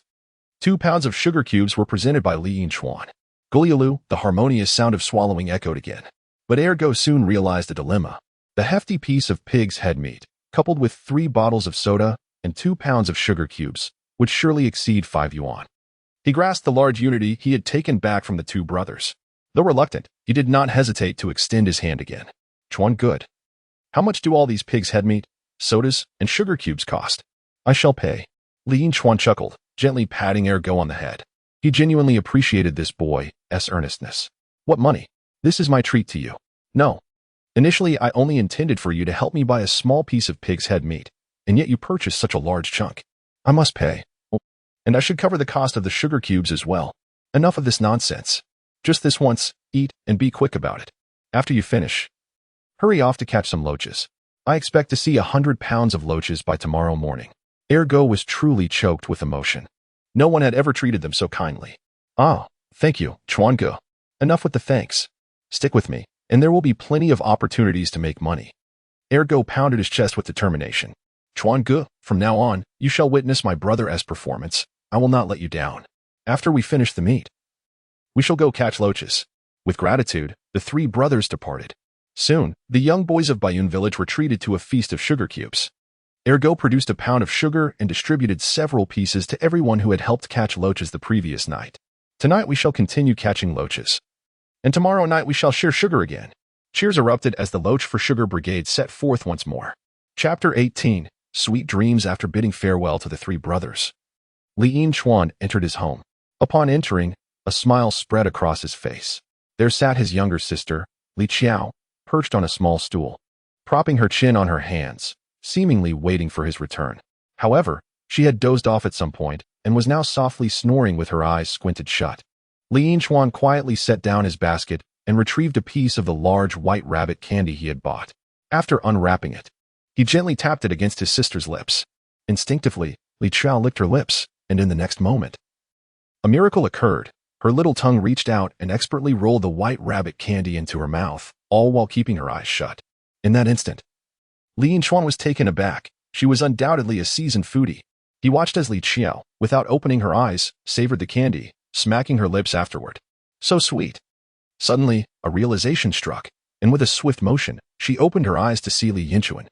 The previously drowsy expression on Li Qiao's face transformed into one of sheer delight. Brother, you're back? Li Yinchuan, suppressing a smile, nodded affirmatively. I'm back. Li Qiao shook her little head, gradually becoming aware that something seemed amiss. Oh dear, why does my mouth taste so sweet? That's because our little glutton has candy in her mouth. Candy? Li Qiao noticed the large white rabbit candy in Li Yinchuan's hand and quickly realized what she had in her mouth. Indeed, it was not just any candy, but a white rabbit. So this is what the white rabbit tastes like. Delicious. She licked her lips, savoring the sweet and fragrant essence of the candy. The last time she had seen someone enjoy a white rabbit was during the Lunar New Year 2 years ago, when she had caught sight of Li Yinhui with a piece in his mouth. Due to her familial standing, it was not hers to enjoy. She had only received a single piece of candy during the festivities. I want to try too. Li Yinchuan tossed a piece of white rabbit into his mouth, and a rich sweetness quickly enveloped his palate. How to describe it? It was indeed comparable to the exquisite confections of later times, yet the sweetness was pure. And perhaps because this body had scarcely encountered candy before, he felt a twinge of emotion upon tasting it. It's truly delightful. Brother, give me another piece. Didn't you just have one? That was while I was asleep. How could I know the flavor? I want to enjoy it while I'm awake. Are you like Zhu Beiji, who tasted the ginseng fruit without knowing its flavor? You're the one resembling Zhu Beiji. Hurry, give me a piece. Li Yinchuan refused, and Li Qiao, undeterred, pounced on him like a playful kitten, feigning an intent to bite. He pressed 2 fingers against her nostrils, pushing her back, and the siblings began to tussle. Give me a piece. No. Good brother, please. Seeing his sister's adorable antics, Li Yinchuan could no longer resist and peeled off another piece of white rabbit, placing it in her mouth. Li Qiao closed her eyes, carefully savoring the candy. Wow. It's truly delicious.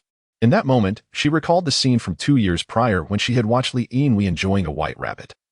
Nearly drooling in envy beside him. She couldn't help but exclaim, "How wonderful it is to be separated from the family." "What did you say?" "I said how wonderful it is to be separated from the family. If it weren't for the separation, I feel I would never have tasted a white rabbit in this lifetime." Li Yinchuan chuckled, ruffling his sister's hair affectionately. "By the way, does your stomach still hurt?" "How strange. It was hurting just now, but now it doesn't hurt at all." Upon hearing this, Li Yinchuan regarded his sister with a skeptical gaze. "You wouldn't be suffering from a craving sickness, would you? You're the one with the craving sickness. I was just in pain, and now it has miraculously vanished." Miraculously vanished. Li Yinchuan elongated the phrase. Li Qiao pouted. "Brother, you're just bullying me." She lunged at him again, tickling him. The two siblings erupted into laughter. Suddenly, a commanding voice rang out. "Who dares to bully my sister?" Li Yinchuan and Li Qiao looked up to see their younger brother, Li Yinfeng, returning home. The voice they heard earlier was his call, and following him was their mother, Zhou Suzhen. Observing the playful banter between the elder brother and sister, Li Yinfeng quickly joined the fray, only to be unexpectedly besieged by both Li Yinchuan and his sister. "Hey, little sister, I came to rescue you." "How could you do this to me?" Li Qiao chuckled in response. "Brother brought me a big white rabbit candy, and you didn't, so of course, I side with him." "Big white rabbit?" Li Yinfeng immediately shifted his allegiance. "Brother, I will always stand by your side." Li Yinchuan shook his head, amused by his brother's unwavering loyalty. Before long, a piece of big white rabbit candy found its way into Li Yinfeng's mouth. "Wow, it's so sweet. Remember that scoundrel Li Yinlong from 2 years ago? He devoured 2 pieces all by himself without sharing, and I wanted to punch him." Li Yinchuan regarded his younger brother with admiration. He had the spirit to want to fight over a piece of candy. After all, isn't that the nature of childhood? If I can't have it, but you can, how could I not feel resentful? That old Mrs. Bai really isn't a good person. "Mom, have a piece," Li Yinfeng urged. "I'm not eating it. You'll just waste money every day." In the next moment, Li Yinchuan deftly peeled a piece of big white rabbit candy and placed it into their mother's mouth. Zhou Suzhen's lips curled upward, her brows arching in delight. "So this is the taste of big white rabbit. It's quite nice." Though she remarked that it was merely okay, the radiant smile that barely contained her joy was unmistakable. "Brother, what is for dinner tonight?" Li Yinfeng asked, a hint of anxiety creeping into his heart. Just a couple of days ago, he had arrived home to find a large platter of meat gracing the center of the table, the aroma wafting for half a mile. But today, he found nothing at all. Were they really going to make do with just these 2 pieces of candy for dinner? Transitioning from frugality to extravagance is easy, however. The reverse is quite challenging. He had grown accustomed to not seeing meat for days or even weeks before. But the thought of possibly having no meat tonight made Li Yinfeng feel an unsettling pang of longing. Li Yinchuan smiled reassuringly. "Don't worry, there is plenty of delicious food." He retrieved a bag containing cooked dishes. "Wow, pig head meat and trotters. Brother, you're the best. How did you know I was craving pig trotters?" Li Yinchuan rolled his eyes. "Of course, I knew. Just last night, someone was gnawing on my feet for ages, claiming those trotters were particularly well cooked. This morning, I found my feet had been left red and sore." After a brief silence, laughter erupted, filling the air. Li Yinfeng's face turned a bright shade of crimson, while their mother Zhou Suzhen and sister Li Qiao were laughing so hard they could hardly catch their breath. "Brother, that can't be true. I would never do such a thing." After a considerable time, Li Yinfeng stammered an explanation. Li Yinchuan playfully patted his younger brother on the head. "I was just joking with you. Let us eat. I knew I couldn't have done that." Despite his words, Li Yinfeng couldn't shake the feeling that his mouth carried a hint of foot odor and hurriedly rushed off to rinse his mouth, watching her second brother's retreating figure. Li Qiao stealthily leaned closer to Li Yinchuan's ear and whispered, "Brother, please tell me quietly if what you said earlier is true." Li Yinchuan shot a glance at his sister. "What do you think?" he said, casting a sidelong look at his own feet. With a suppressed chuckle, Li Qiao managed to hold back her laughter, but the tremor in her body and her arched brows betrayed her struggle. When Li Yinfeng returned from rinsing his mouth and saw his sister's demeanor, he could only helplessly say, "If you want to laugh, just laugh. Don't hold it in." Haha. Another round of laughter ensued. Chapter 19. The 3 brothers gathered once the laughter subsided, exhaustion set in, and they finally felt the pangs of hunger. It was time to eat.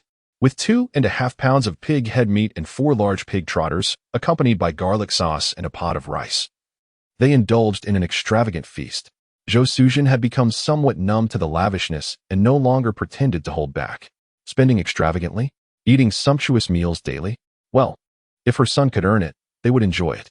After 3 consecutive days of feasting, the family of 4 had visibly gained weight. Their faces flushed and a bit plumper.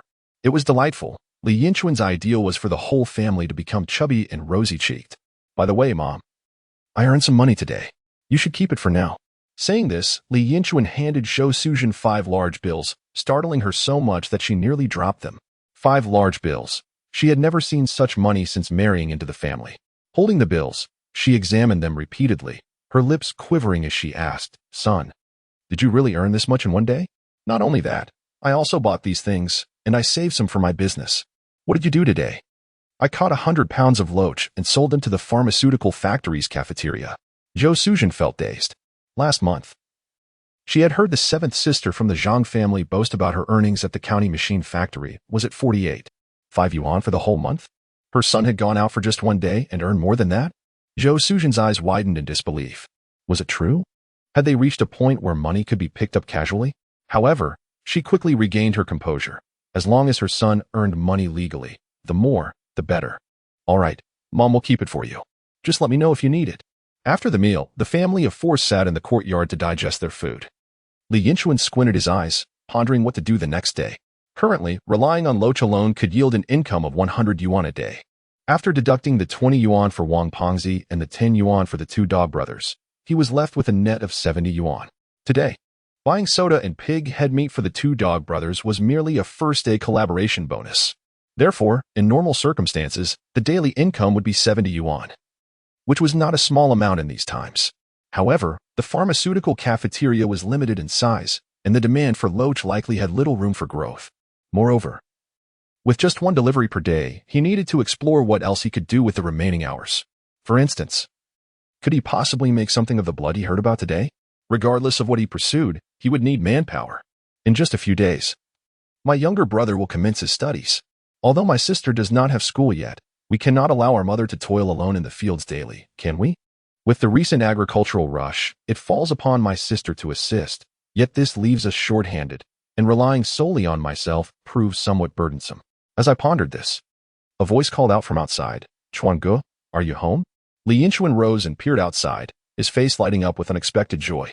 2 figures entered. The first, a man named Bai Erbao, stood approximately 1.7 meters tall, plump and fair, with small eyes reminiscent of fine rice grains, presenting the appearance of a dim-witted son from a landlord's household in the olden days. The second individual, towering nearly 2 meters, was a hulking figure, broad-shouldered and stout, with arms as thick as the thighs of an average person. He wore tattered shorts that revealed hairy calves and a tight black tank top that strained against his muscular chest, subtly showcasing a dense mat of chest hair. His features were exaggerated, thick eyebrows, a wide mouth, a prominent nose, and large ears, all contributing to a formidable presence. His countenance was marked by excess flesh, and his eyes gleamed with a fierce intensity, giving him an intimidating aura that would deter most from approaching. However, upon spotting Li Yinchuan, he broke into a broad grin, revealing a mouthful of pristine white teeth, which instantly undermined his fierce appearance, rendering him almost foolish, akin to a simpleton wandering the streets. Ironically, this jovial fellow, Dong Dahu, has always had an affinity for laughter, grinning incessantly like a jester. Consequently, many villagers have long assumed him to be simple-minded. Over the years in Baiyun village, many villagers found amusement in playing a game with Dahu, involving a choice between a penny and a dime. For over a decade, Dahu consistently chose the penny. Each choice delighted the villagers, leading to a cycle of repeated games. Of course, Li Yinchuan understood that Dahu had always received the most pocket money throughout their childhood, a fact well known among those who understood the underlying reasons. Bai Erbao and the simple giant were, in fact, Li Yinchuan's 2 closest companions from his previous life. In that life, as he became a son-in-law, his insecurities gradually distanced him from these brothers, whose fates were tragically unfortunate. Bai Erbao ventured into business with his uncle in the 1990s, initially flourishing and marrying a stunning bride from the surrounding villages. However, in 1994, during a robbery in Yanqing, he was fatally stabbed 7 times while attempting to protect his belongings, leaving behind a grieving widow. Dong Dahu, too, faced a series of misfortunes. After being wrongfully sentenced to 8 years for a dance-themed lewd, he emerged to work as a miner. After 3 arduous years of labor, he finally earned a modest fortune and married, believing he had secured a better life. Alas, a mining accident led to the collapse of the coal mine. Though he miraculously survived, he suffered a severe leg injury that was inadequately treated, leaving him with a permanent limp. His poverty ultimately drove his wife away, resulting in a desolate existence for the remainder of his days. In comparing two individuals, one might say there is no limit to misfortune. It is a matter of whose plight is more tragic, invoking sorrow in the listener and tears in the observer. A true hero finds strength in companionship. And upon his rebirth, Li Yinchuan was overjoyed to reunite with his 2 closest brothers from his past life. Chapter 20. This delicacy is truly delicious. As they sat down to converse, Li Yinchuan learned that one brother was mourning the loss of his grandfather, while the other was preoccupied with his uncle's recent marriage. Having returned home today, they were informed of Li Yinchuan's family division and had come to pay a visit. Brother Chuan, is your household adequately stocked after the division? Should I fetch some supplies from my home? In these times, those willing to share provisions are undoubtedly true brothers. No need, I am not yet in want. Though he declined, the sentiment behind the offer was indeed rare and commendable. After some light-hearted banter, Li Yinchuan broached the matter at hand. Brothers, would you be interested in making a bit of profit? Who wouldn't wish for wealth, Brother Chuan? What do you have in mind? We are ready to assist. Then let us head to your family's mill and process some items, shall we? Processing items? Brother Chuan, that sounds entirely feasible. Very well. I shall gather a few things. In the storeroom, Li Yinchuan's eyes fell upon a sack of sweet potatoes that had been set aside during the past few days of indulgence. Today, they would finally be put to use. Dahu, carry that, and let us be off. Dahu was not one for many words. He simply stepped forward, hoisted the sack onto his back, and the 3 brothers made their way to the tofu workshop. On the journey, Bao curiously approached and, upon discovering the sack of sweet potatoes, scratched his head in confusion, unsure of his elder brother's intentions. Yinchuan, you've arrived. Uncle, I am here with Bao to process some goods. Proceed inside. After greeting Bao's father, the trio entered the tofu workshop. This establishment was well equipped, featuring a stone mill and a cooking area complete with a large iron pot and various utensils necessary for the production of tofu, dried tofu, frozen tofu, and tofu puffs, all of which required secondary processing. Once inside, Li Yinchuan took charge. Dahu, you and I will wash this sack of sweet potatoes. You will handle chopping them into pieces. Understood. With the brothers united in purpose, within an hour, the sack of sweet potatoes was transformed into 2 large bowls of mashed sweet potato. Next, Li Yinchuan continued to direct the operations. Bao, you are responsible for using the stone mill to grind the sweet potatoes into a paste. Bao expertly guided their family's old donkey around the mill, and soon, a creamy white sweet potato paste began to flow. Yet this was not the end of their task. Li Yinchuan boiled some water in the large pot and prepared a basin. He and Dahu employed a cloth strainer over the basin, pouring the milled sweet potato paste into it, and repeatedly rinsed it with boiling water 3 times in total, ensuring the starch was thoroughly washed while preventing any residue from contaminating the final product. It was the height of summer, and before long, the brothers were drenched in sweat from their labor. Having reached this point, Bao believed he had grasped the situation, but he soon felt a bit disheartened. Chuangu, are you really going to have us make sweet potato flour? This endeavor is typically labor-intensive and time-consuming, not to mention it wastes sweet potatoes. Hardly anyone in the village engages in this throughout the year. Why are we doing this? You just do it, stop the chatter, Dahu remarked, while Era shot him a glance. Although he appeared foolish on the surface, he was anything but. The 3 of them idly chatted for a while, waiting for the starch to settle. Then they brought the starchy water to a boil over high heat, stirring continuously until it thickened. After it solidified, they had created sweet potato flour. At this juncture, Bao glanced over, his expression clearly questioning what to do next. Li Yinchuan chuckled softly. He instructed them to mix the sweet potato flour with water, stir it uniformly, and heat it over a low flame while continuing to stir. When the mixture turned darker and translucent, he turned off the heat and let it cool in a metal basin until solidified. At this stage, they had a semi-finished product. One could not deny that the sweet potato flour concoction had an appealing appearance and a delightful elasticity. However, neither Dahu nor Bao had ever encountered such a thing before. Bao scratched his head and asked, Chuangu, what is this used for? Can it be eaten?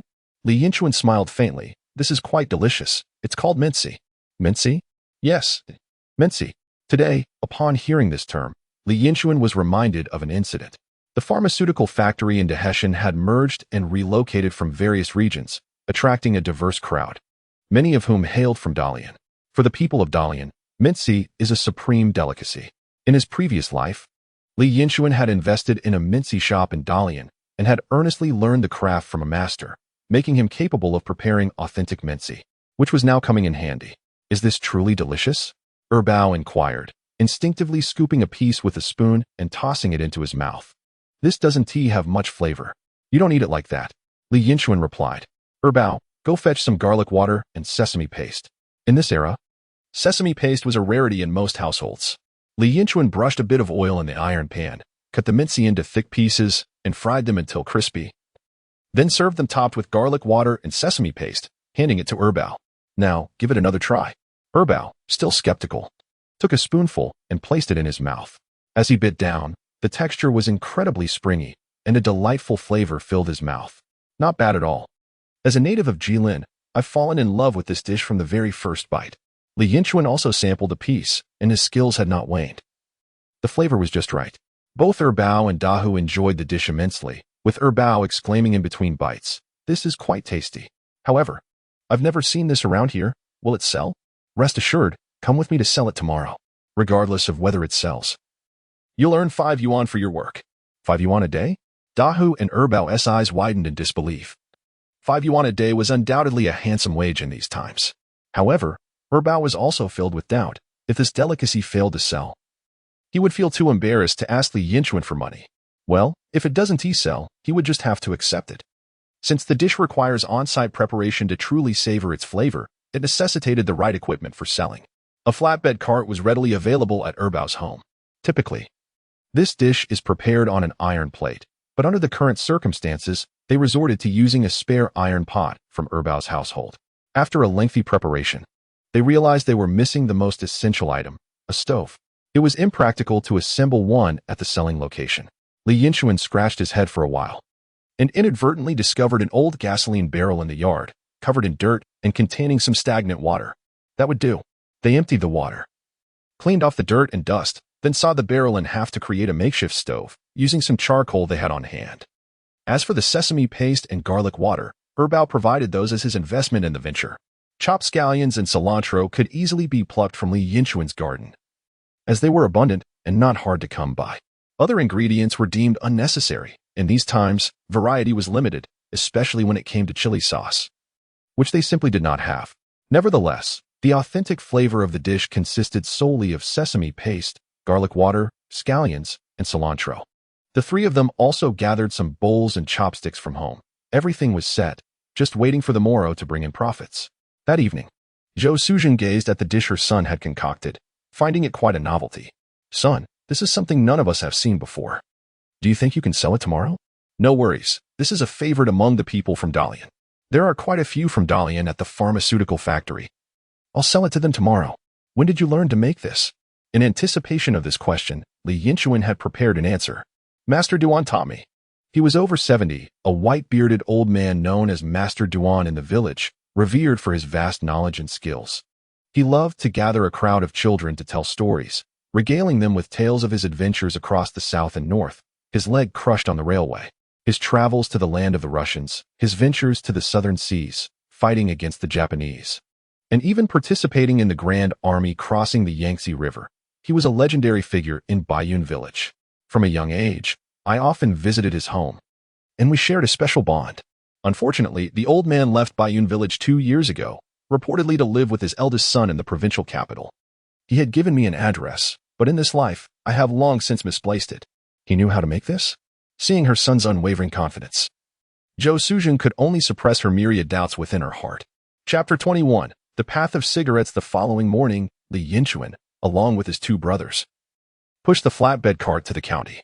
Besides the equipment necessary for selling the dish, the cart also carried 100 pounds of loach. Predominantly, it was Dao pushing the cart. Theoretically, he was not needed for the selling process, making this his sole opportunity to contribute. Upon entering the county town and passing through an intersection, I chanced upon a young lad vending cigarettes.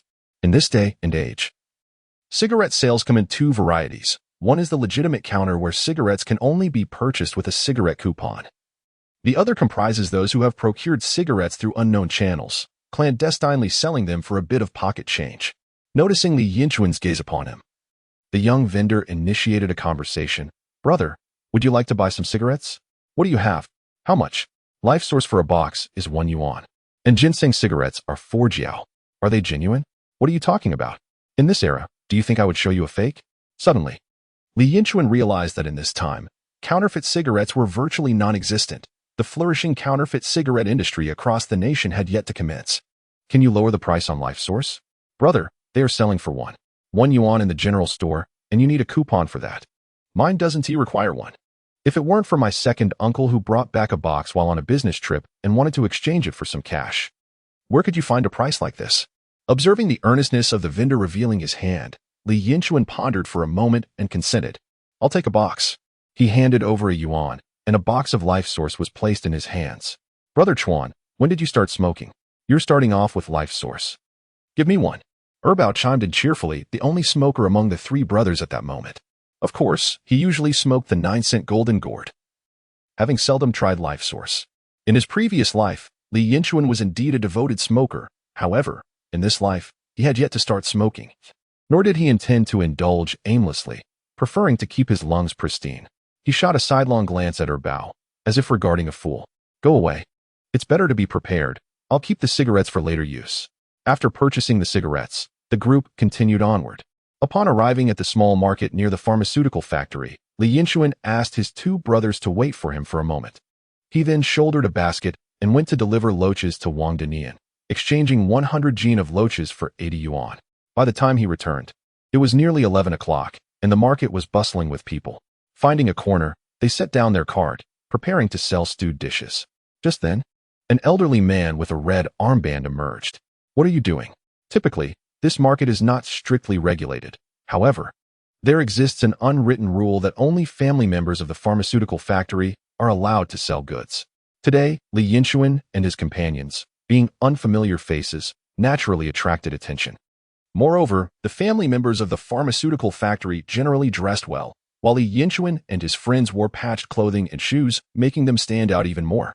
The last time Li Yinchuan came to sell dandelions, he had been fortunate. The elderly man had been preoccupied with a stomach ailment and had left the scene just as Li Yinchuan finished selling. Li Yinchuan chuckled, "Uncle, we're just trying to sell some food." "Selling food? Do you know where this is?" "This is the pharmaceutical factory's territory. Not just anyone can come here. Leave quickly." "Uncle, Wang Denian, who works in the factory canteen, is my cousin. My family is struggling to make ends meet. Please let me sell just a little." Wang Denian's cousin? The red-sleeved man regarded Li Yinchuan with a skeptical gaze. Today, by mere coincidence, Li Yinchuan had encountered someone particularly familiar with Wang Denian. The individual before him was a neighbor of Wang Denian. Indeed, his wife had just given birth, and only yesterday, he had delivered some delicate fish to him. The red-sleeved man was well aware of Wang Denian's wife's recent delivery, as just a few days prior, he had sent over 10 eggs to their household. Thus his doubts began to dissipate. However, the unwritten rules of the factory stipulated that only immediate relatives were permitted to set up stalls here, and allowing him to do so seemed to contravene the regulations. The red-sleeved man found himself engulfed in indecision. "Sir, how should I address you?" "I am surnamed Shang." Li Yinchuan cast a glance at the indecisive elder, noting his distinctly yellowed, cured teeth, and then at his 2 prominently yellow fingers. He decided to employ his trump card. "Uncle Shang, do you smoke?" He produced a box of Life Source cigarettes, deftly unwrapped it, and offered one to the red-sleeved man. Initially, the red-sleeved man was determined to uphold his principles. As the manager of this market, he had a reputation to maintain. After all, who doesn't receive cigarettes when out and about? He was not someone who could be easily swayed. Yet, when his gaze fell upon the box, he found himself unable to look away. This was Life Source, the most sought-after brand among seasoned smokers in Jilin province, encapsulated in the popular saying, "Whether rich or poor, it's Life Source." A box cost over a yuan, far superior to his usual golden gourd brand. He couldn't help but swallow hard, and the words of refusal that lingered on his tongue suddenly vanished. Li Yinchuan lit the cigarette for him, and the red-sleeved man took a deep drag. In that moment, he felt a surge of youth. Life Source truly had a delightful aroma. After that first puff, he felt as if he had regained several years of vitality. Subsequently, Li Yinchuan casually tucked the remaining cigarettes into the red-sleeved man's pocket. The latter's lips twitched as he contemplated a refusal, but gazing at this considerate young man, he found himself at a loss for words. All he could do was exhale a resigned sigh. Very well, since you are a relative of Danian, you may set up here. Chapter 22. The taste of home. With the stall secured, Li Yinchuan's seamless maneuver left his companions in a state of astonishment. They had never perceived him as particularly adept at handling matters. In the memories of Dahu and Bao, Li Yinchuan was just like them, timid in the presence of others, especially around city folk, often shrinking in stature and struggling to find words.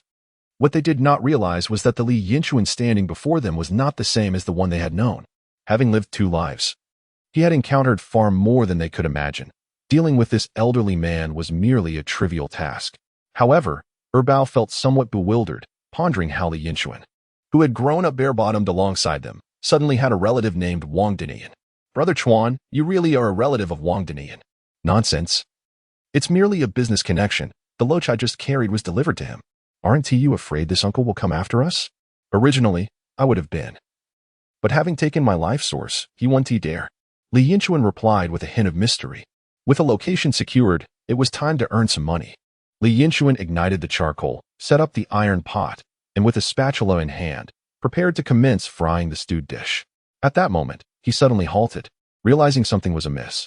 He turned his gaze towards Dahu and Bao, briefly pausing on Dahu before settling on Bao. Bao, give me a shout. A shout? Why should I shout? Bao replied, taken aback. In this day and age, selling goods was typically done in hushed tones. Items were arranged, and customers approached to inquire and negotiate prices. It was rare to witness the boisterous shouting commonly seen in later times, especially for a rural lad like Bao, who was unfamiliar with the concept of shouting to attract attention. You need to let everyone know to come eat the stewed dish. Must I really shout? Li Yinchuan shot him an exasperated glance, then cast a sidelong look at Dahu. Bao understood instantly. If Dahu were to shout, he would likely scare away any potential customers. With a determined bite of his lip and a stamp of his foot, Bao relented. Fine, I will shout. But what should I say? Come, let me teach you a few phrases. Look here, delectable stewed dish from Dalian. 1 bowl will leave you wanting another. Only 1 yuan per bowl. You can't lose, you can't be fooled. If you buy it, it's a gain. If you eat it, it's a bargain. Come and eat. Bao was astounded, truly impressed. As expected of my elder brother, you have quite the flair for this. Why hadn't I noticed it before? However, a thought crossed his mind, and he questioned, Brother Chuan, if you shout so well, why do you need me to shout? Li Yinchuan shot him a look of frustration. Why should I do everything myself? What use are you? Bao scratched his head, conceding that his brother had a point. All right, then I shall shout. Look here. Look here. His voice was initially strong, but as he continued, it dwindled to a whisper by the time he reached the end of his phrase. Speak up. You haven't eaten yet. Ah, look here, delectable stewed dish from Dalian. 1 bowl will leave you wanting another. Only 1 yuan per bowl. You can't lose. You can't be fooled. If you buy it, it's a gain. If you eat it, it's a bargain. Come and eat. Surprisingly, Bao exhibited a natural talent for selling. His voice growing louder with each iteration, no longer stammering, and his face adorned with a smile. Even Li Yinchuan couldn't help but secretly admire his brother's aptitude. It was clear he had a knack for business. As Bao's enthusiastic shouts resonated, Li Yinchuan's dish sizzled enticingly, becoming the loudest presence in the market, quickly drawing the attention of passers-by. A crowd soon gathered, intrigued. Stewed dish. Ma Dahua, a quality inspector at a pharmaceutical company, hailed from Dalian and had cherished the stewed dish since childhood. Having spent a decade at the pharmaceutical plant in Dahe Mountain, she had yet to taste her beloved hometown delicacy. The primary challenge lay in sourcing the ingredients, unlike later times of abundant resources. Even something as simple as sweet potato flour was difficult to procure. Unlike Li Yinchuan, who had the support of Bao's family mill, she found herself struggling to turn sweet potatoes into flour. A few days ago, she was afflicted with a cold, and now she is just beginning to recover. With a lack of taste and no appetite, she aimlessly wandered through a small market, unsure of what to eat. Upon hearing someone enthusiastically call out the word mincy, her eyes immediately sparkled, and a mysterious liquid began to flow from the corners of her mouth. However, could anyone still be making mincy in this remote area of Dahe Mountain? With an eager heart, she hurried towards the voice, and upon arrival, her gaze was captivated. Not far away, there was a stove made from a gasoline barrel, and within a large iron pot, the sizzling mincy she had longed for was being prepared. Swallowing hard, she approached and inquired, "Comrade, how much for a bowl?" "1 yuan per bowl." Without hesitation, she produced a bill from her pocket and exclaimed, "I'd like a bowl. Please, cooked a bit crispy." "Certainly."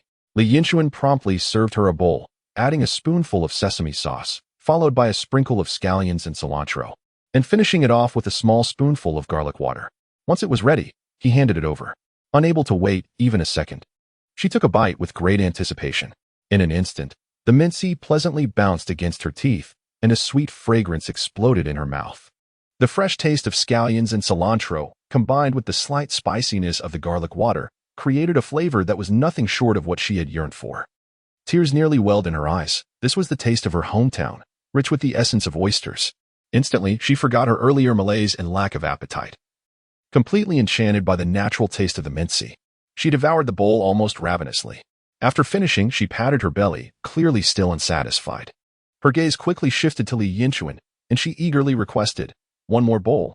Not yet satiated, she ordered another, consuming 3 bowls in total, only stopping when a hearty burp signaled her fullness.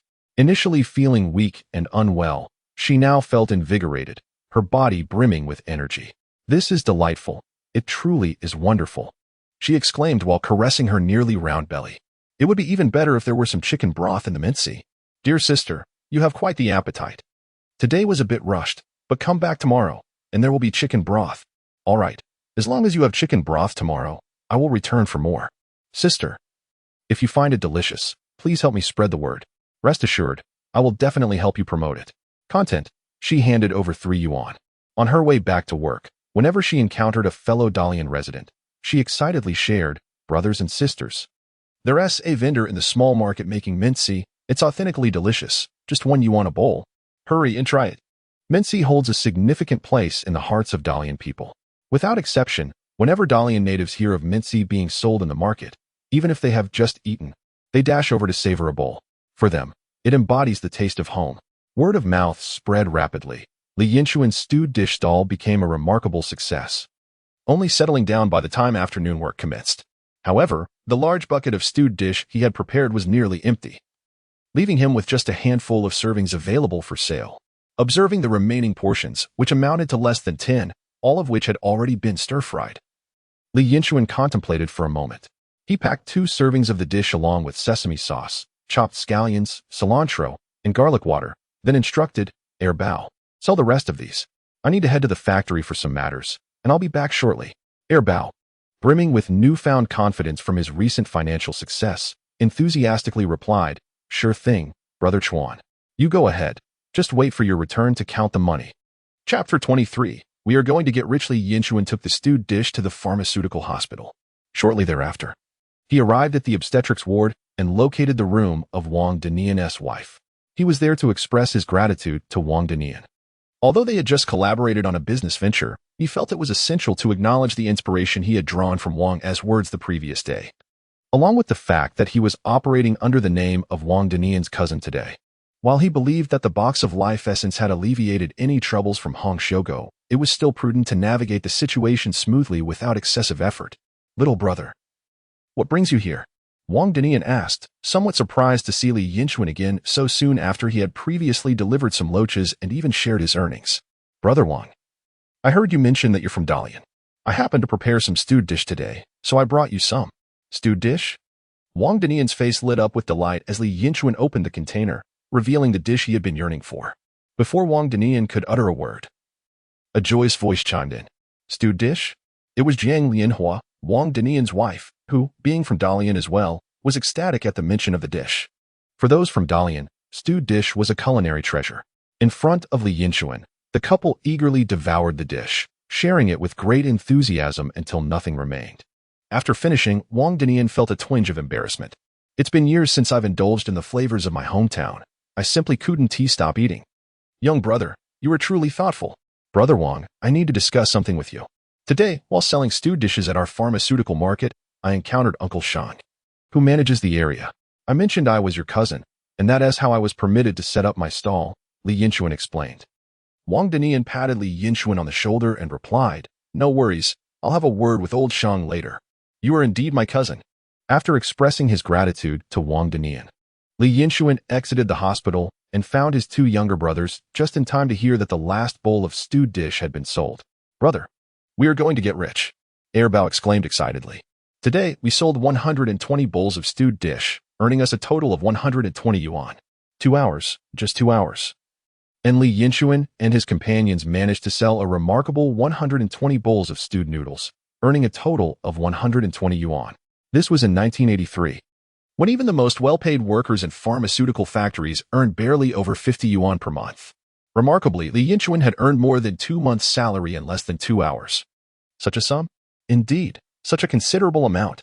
Li Yinchuan was somewhat taken aback. Initially, he had estimated his earnings to be around 100 yuan, but to his surprise, it reached 120 yuan in the end. "Come, let's divide the earnings."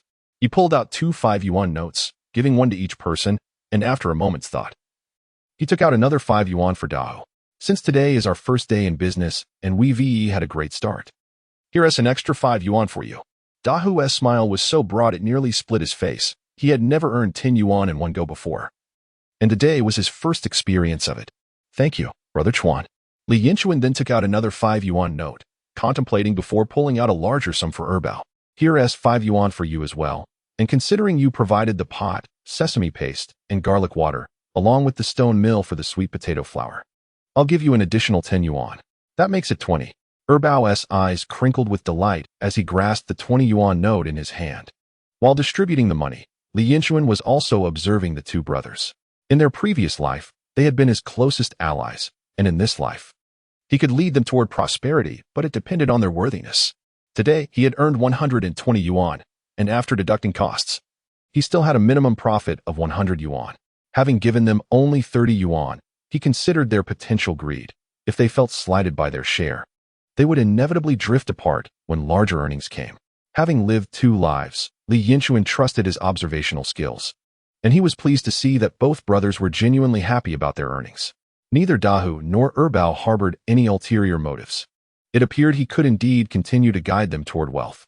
After tidying up the stall and loading everything onto the cart, Dahu, patting his stomach, looked at Li Yinchuan. "Brother Chuan, I'm hungry. Let us go. I'll treat you."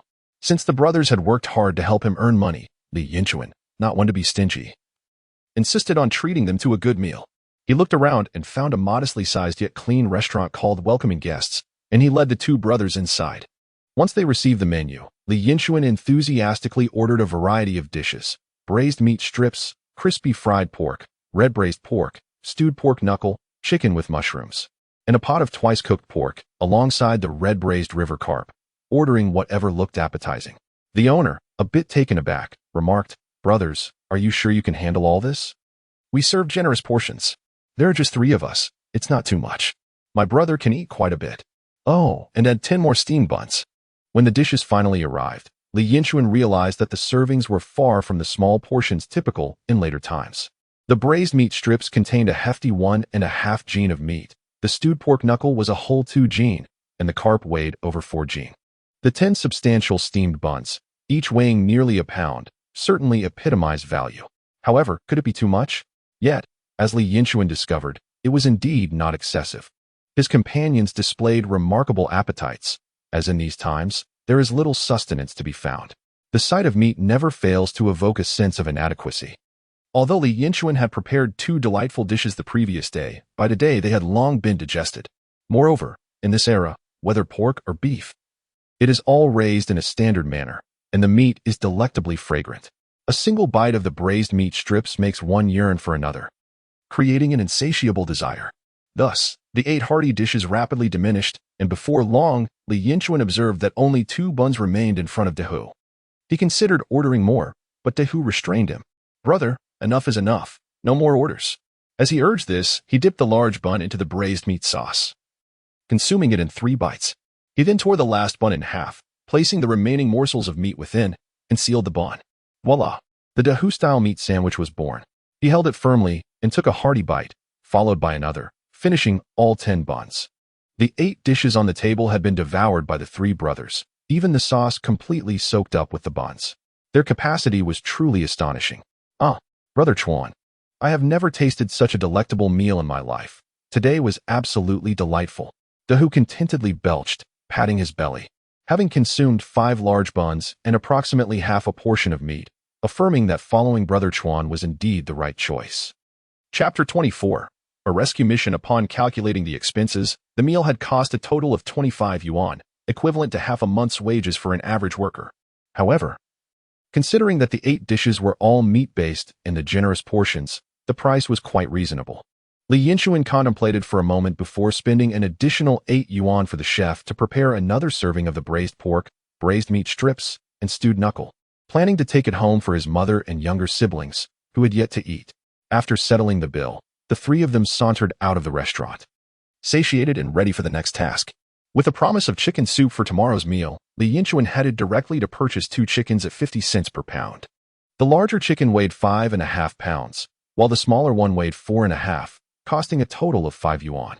He also procured 2 pounds of pork belly for 3 yuan. The essential ingredient for the stew is sweet potato flour, so he bought 200 pounds of sweet potatoes, which were inexpensive at 5 cents per pound, totaling just 10 yuan. As he was concluding his purchases, he chanced upon some rare bulolin, a type of candy, which is a genuine rarity and more expensive than the famous white rabbit candy, priced at 3 yuan per pound. Not short on funds, Li Yinchuan bought 2 pounds without hesitation. After completing their shopping, the 3 brothers returned home pushing a cart laden with their bounty. Upon seeing Li Yinchuan return with numerous packages, the family gathered around eagerly. "Brother, what delicious treats did you bring today? See for yourselves." Li Yinchuan retrieved several lunch boxes from the basket, and as he opened them, the enticing aromas of the braised pork, braised meat strips, and stewed knuckle wafted forth. The sound of 2 small gulps of saliva was unmistakable. "Brother, you are the best. All right, let us swiftly pick up our chopsticks and indulge in our meal."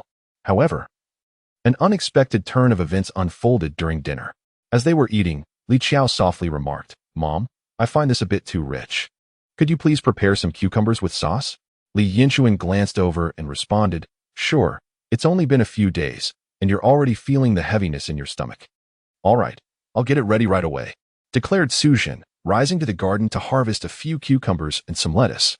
After washing them, she placed the fresh vegetables before the diners. It turned out that indeed, there was a richness in their stomachs. The meat dishes were consumed at a rapid pace, but the cucumbers and lettuce were devoured just as quickly. Although Li Yinchuan had already had his fill, he enjoyed a cucumber and a few slices of lettuce, finding them surprisingly refreshing.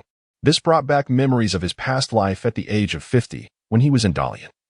He had little interest in the lavish spreads and instead relished a plate of dipping vegetables. After purchasing chicken, the next day's braised dish would be elevated with chicken broth, enhancing its flavor. Presently, Li Yinchuan's braised dish stall at the pharmaceutical market had become the most popular. Initially, it attracted people from Dalian, but gradually, more and more employees from the pharmaceutical factory came to sample the fare.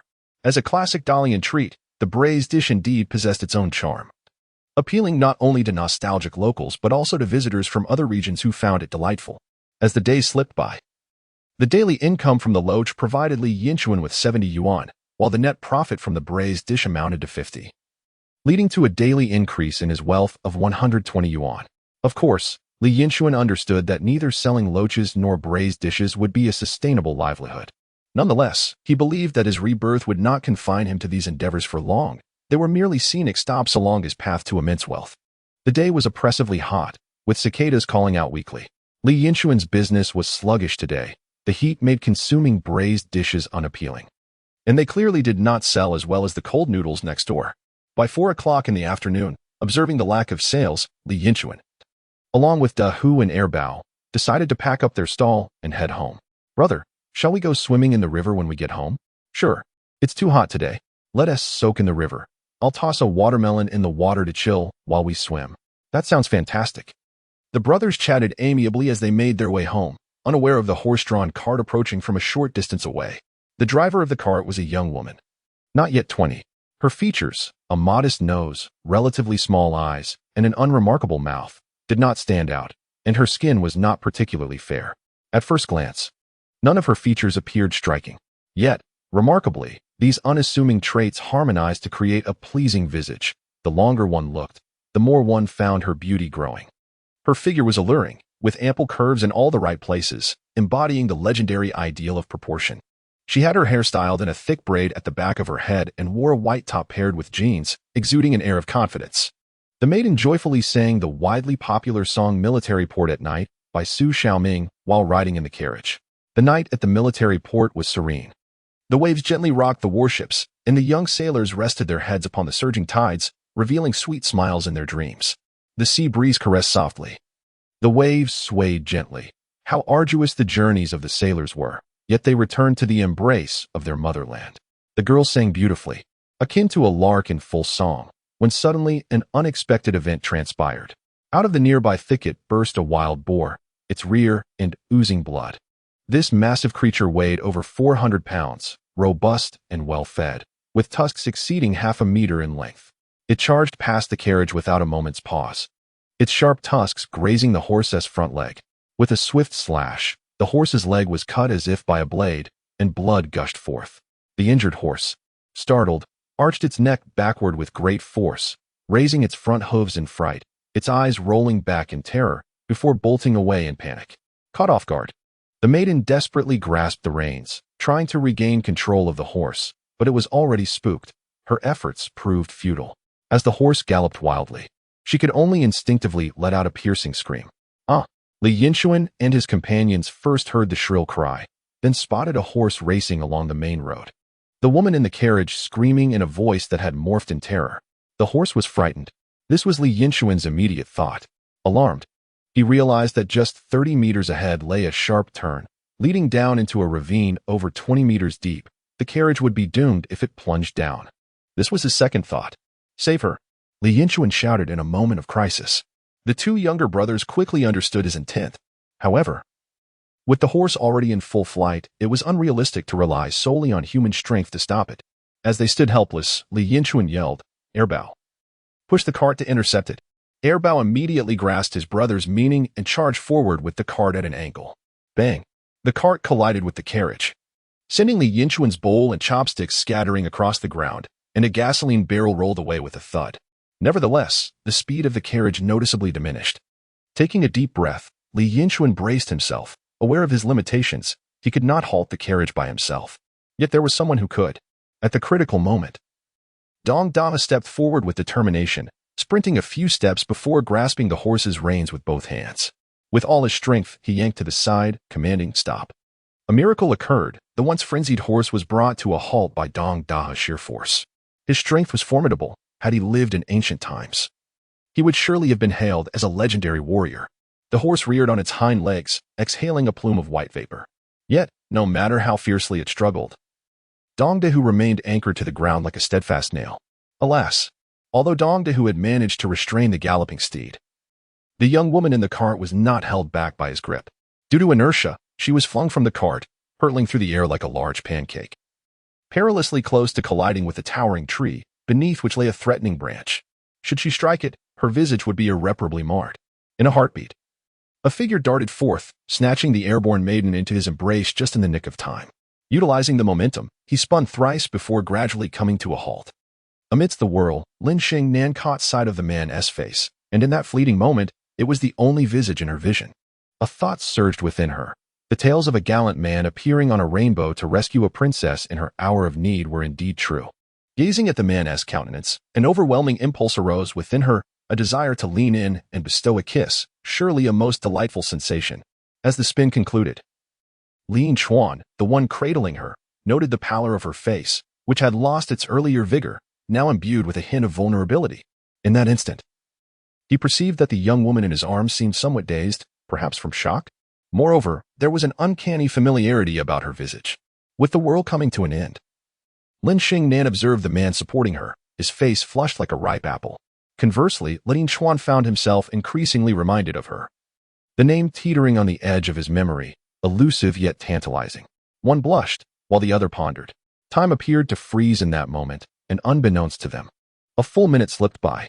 During this interval, Airbao, who had stumbled while attempting to halt the horse-drawn cart, and Dong Da who had exerted himself to stop the vehicle and was now nursing aches throughout his body, regained their footing. They exchanged glances at the embraced couple. momentarily at a loss for words, bewildered by the prolonged embrace. Ahem. After a considerable wait, Dong Dahu could no longer contain himself and cleared his throat. At the sound, the man and woman recoiled as if electrified, hastily parting ways. However, as Lin Yinlong stepped back, her legs weakened, nearly causing her to kneel. Li Yinchuan swiftly caught her once more, leading to yet another brief embrace before they separated again. After two such embraces, Lin Yinlong's face was crimson, her voice barely audible as she murmured, "Thank you, my savior. I am Lin Yinlong. What a lovely name," Li Yinchuan replied, suddenly enlightened, recalling where he had heard that name before. If memory served him correctly, this woman would become the wealthiest person in Dehe Mountain in 30 years. Her fortune rumored to exceed 100 billion, frequently gracing the television screens. No wonder she appeared so familiar. Of course, the future Lin Yinlong would exude an air of unattainability, radiating affluence, unlike her current youthful innocence. Facing the future billionaire, Li Yinchuan smiled faintly. "I am Li Yinchuan." Li Yinchuan extended his hand and shook Lin Yinlong's, noting the pleasant sensation cool and smooth, as if the sweltering heat of summer had diminished significantly with that one handshake. Dong Dahu, standing nearby, scratched his head, feeling that he was the one who had exerted himself. After all, it was he who had intervened to stop the runaway horse, nearly losing his life in the process. Yet, in the blink of an eye, Yinchuan had been hailed as a lifesaver. After the introductions, Lin Yinlong fell silent, an unusual occurrence for someone typically so loquacious. Whether it was fear or something else, her heart raced uncontrollably. After a moment of contemplation, she finally spoke again, expressing her heartfelt gratitude. "Thank you so much for today." Once more, she disregarded Dahu and Airbell. "No need to thank me." Realizing that the conversation could not continue awkwardly, Lin Yinlong pondered for a moment before recalling the question she needed to ask. "I live in Wanliang Town, at the eastern end, at Old Lin's house, known for ginseng. You'll know it if you inquire. And you, my benefactor?"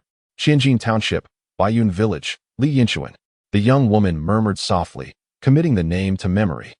After expressing her thanks several more times, she reluctantly took her leave. Li Yinchuan and his companions gathered their belongings and set off on their journey home. "Brother, the world has become so pragmatic. It's all about appearances now. I was the one who stopped the horse, almost sacrificing my life. Yet that girl didn't spare me a glance. We're all brothers. Isn't looking at me tantamount to looking at you? No difference. There is a significant distinction. How about I treat you to some meat tomorrow noon?" "Thank you, Yinchuan. That's all right now." Laughter echoed in the wind. That night, Li Yinchuan lay on his bed, tossing and turning, unable to find sleep as Lin Yinlong's image lingered in his mind. It was said that she would become decisive in her endeavors, amassing a fortune worth billions. He had expected the youthful Lin Yinlong to appear so adorable and charming, almost amusing. Should he seize this opportunity to pursue her, perhaps ensuring a life free from struggle? After all, every normal man must have harbored dreams of living off a wealthy partner, particularly one as affluent as the heiress of the Black Mountain fortune. How delightful it would be. After some contemplation, Li Yinchuan shook his head. After all, he was a reborn individual. If he were to end up living off her wealth, it would be a disgrace to those who have been given a second chance at life. If fate led him to marry Lin Yinlong, it would only be fitting for him to be the more prosperous one. Eventually, Li Yinchuan drifted off to sleep. Meanwhile, far away in Wanliang Town, Lin Yinlong couldn't help but recall Li Yinchuan's heroic act of saving her. Oh. She realized that the tall figure beside him had also played a part in halting her horse, and she felt a pang of regret for not having thanked him. What did he look like? After much thought, she could not recall any details, only remembering Li Yinchuan. Upon returning home, she recounted the incident to her parents, who were left utterly astonished. They had no sons, only 3 daughters, with Lin Yinlong being the eldest and most cherished. They had always been protective of her, fearing even the slightest harm might befall her, having never so much as lifted a finger against her in all those years. The thought of her nearly being trampled by a startled horse was unimaginable. Li Huayu meticulously examined her daughter from head to toe, gently probing each area to ensure she had not sustained any injuries, much to Lin Yinlong's growing annoyance. "By the way, daughter, what is the name of the person who rescued you?" "Li Yinchuan. He mentioned that he lives in Baiyun Village, Qianjin Township." "My dear child, such a significant event warrants our gratitude. Tomorrow, we must pay our respects to him." "Indeed, I'll bring along some canned goods and snacks. We must express our heartfelt thanks." The old man, who rarely spoke sensibly, agreed. "Very well, we shall go and thank him tomorrow." That evening, Lin Shengnan found herself tossing and turning, her mind consumed by the image of the one who had saved her. The thought of seeing him again made her cheeks flush, resembling a ripe apple. Chapter 26. Wrong door. Dear girl, cease your worrying. You have pondered all night. Soon, you shall see your savior, teased Li Huayu as they sat in the horse-drawn carriage. Mother, look at you. I'm not thinking about it. Not thinking? Your face is as red as a beet. After some playful banter, Li Huayu exchanged a knowing smile with her husband, Lin Mantang. Their daughter, who had always held herself above the local suitors, exuded an innate charm and confidence, never displaying the demeanor of a typical young lady. However, after being rescued, she exhibited a newfound vulnerability. Perhaps fate had intertwined her path with that of her benefactor, which would not be such a bad outcome. To express their gratitude, Lin Mantang prepared a generous offering: 4 jars of peach preserves, 4 packets of snacks, 2 pounds of white rabbit candy, and a substantial pig leg, an impressive gift by any standard in those times. The family of 3 drove their carriage to Baiyun village and soon encountered a man in his 50s. Stopping the carriage, Lin Mantang inquired, "Brother, could you direct me to Li Yinchuan's home? He is a handsome young lad, around 20. Fortuitously, the man had just returned from caring for his ailing mother in a neighboring village and was unaware of the recent division of the Li family. He replied, "Proceed forward for about 100 meters. The house with a white wooden door, marked by a large poplar tree in front, is the one you seek." "Thank you, brother." With directions in hand, Lin Mantang urged the carriage toward old Madame Bai's residence. As luck would have it, they encountered Aunt Ho Hot, who was about to visit old Madame Bai. Lin Mantang asked, "Is this the Li family home?" "Indeed, this is the Li residence. What brings you here?" Aunt Ho Hot noticed the unfamiliar faces and quickly deduced they were not from the village. "Yesterday, the young man from the Li family saved my daughter, and we have come to express our gratitude." Upon hearing this, Aunt Ho Hot felt a surge of joy for old Madame Bai and promptly led the Lin family into the yard. "Yinlong's grandmother, your grandson has done a noble deed, and someone has come specifically to thank him." Upon hearing the word thanks, old Madame Bai, who had been busy with chores, wiped her hands on her apron and hurried out. Upon seeing Lin Shinan, she was instantly taken with her. The girl perfectly matched the old woman's aesthetic, particularly with her shapely figure, suggesting she would bear strong children. In her heart, she couldn't help but think of Li Yinhui. Surely, only that young lady was worthy of her university student grandson. Her gaze then fell upon the cans and snacks that Lin Mantang was carrying, and the sight of a large pig's leg made Mrs. Bai chuckle with delight. Although she was uncertain about the situation, it was evident that these visitors had come bearing gifts. As for the act of kindness, it could only have been done by either Yinlong or Yinhui. There was no doubt about it. "Good day, madam. Yesterday, my daughter was startled by a horse while driving a cart, and your grandson came to her rescue.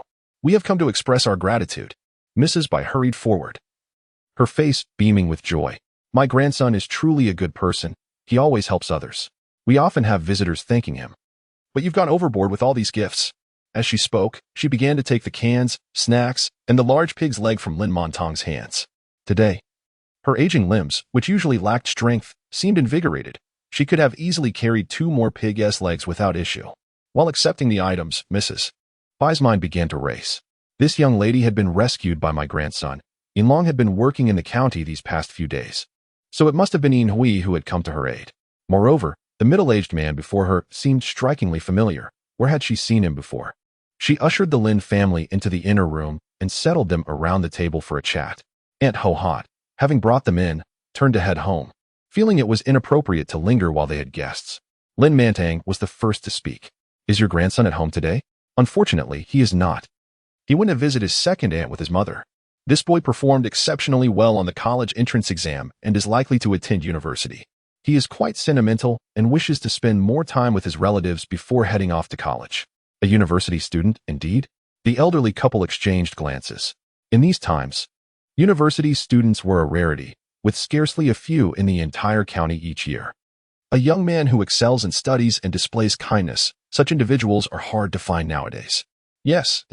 He scored over 20 points above the cutoff line for key universities. He can choose any good university he wishes." Mrs. Bai was somewhat puzzled by the term cutoff line. Yet she understood from her eldest daughter-in-law that it meant he could select a prestigious institution. How impressive! The 3 visitors were thoroughly astonished. To hear that he had surpassed the cutoff line by such a margin implied not only that he could attend university, but also that he could gain admission to a reputable one. Furthermore, Judging by the young lady's demeanor yesterday, the lad seemed quite decent and handsome, truly a perfect match. With a beaming smile, Lin Mantang introduced himself, and, "Allow me to introduce my family. I am Lin Mantang. This is my wife, Li Huaiyu, and our daughter, Lin Shinan. We currently reside in Wanliang and mainly engage in the mountain goods trade." Lin Mantang. Suddenly, Mrs. Bai recalled where she had seen this middle-aged man. No wonder he looked so familiar. Last summer, when she attended an award ceremony in the county to honor successful business people, he had been the one standing at the forefront, recognized as a model of success. At that moment, I lingered in the audience for quite a while, not for any particular reason, but because they were all affluent individuals. I observed each one, secretly hoping to establish a connection with a suitable family. Little did I expect that the very first affluent person I noticed would now be seated at the same table as myself.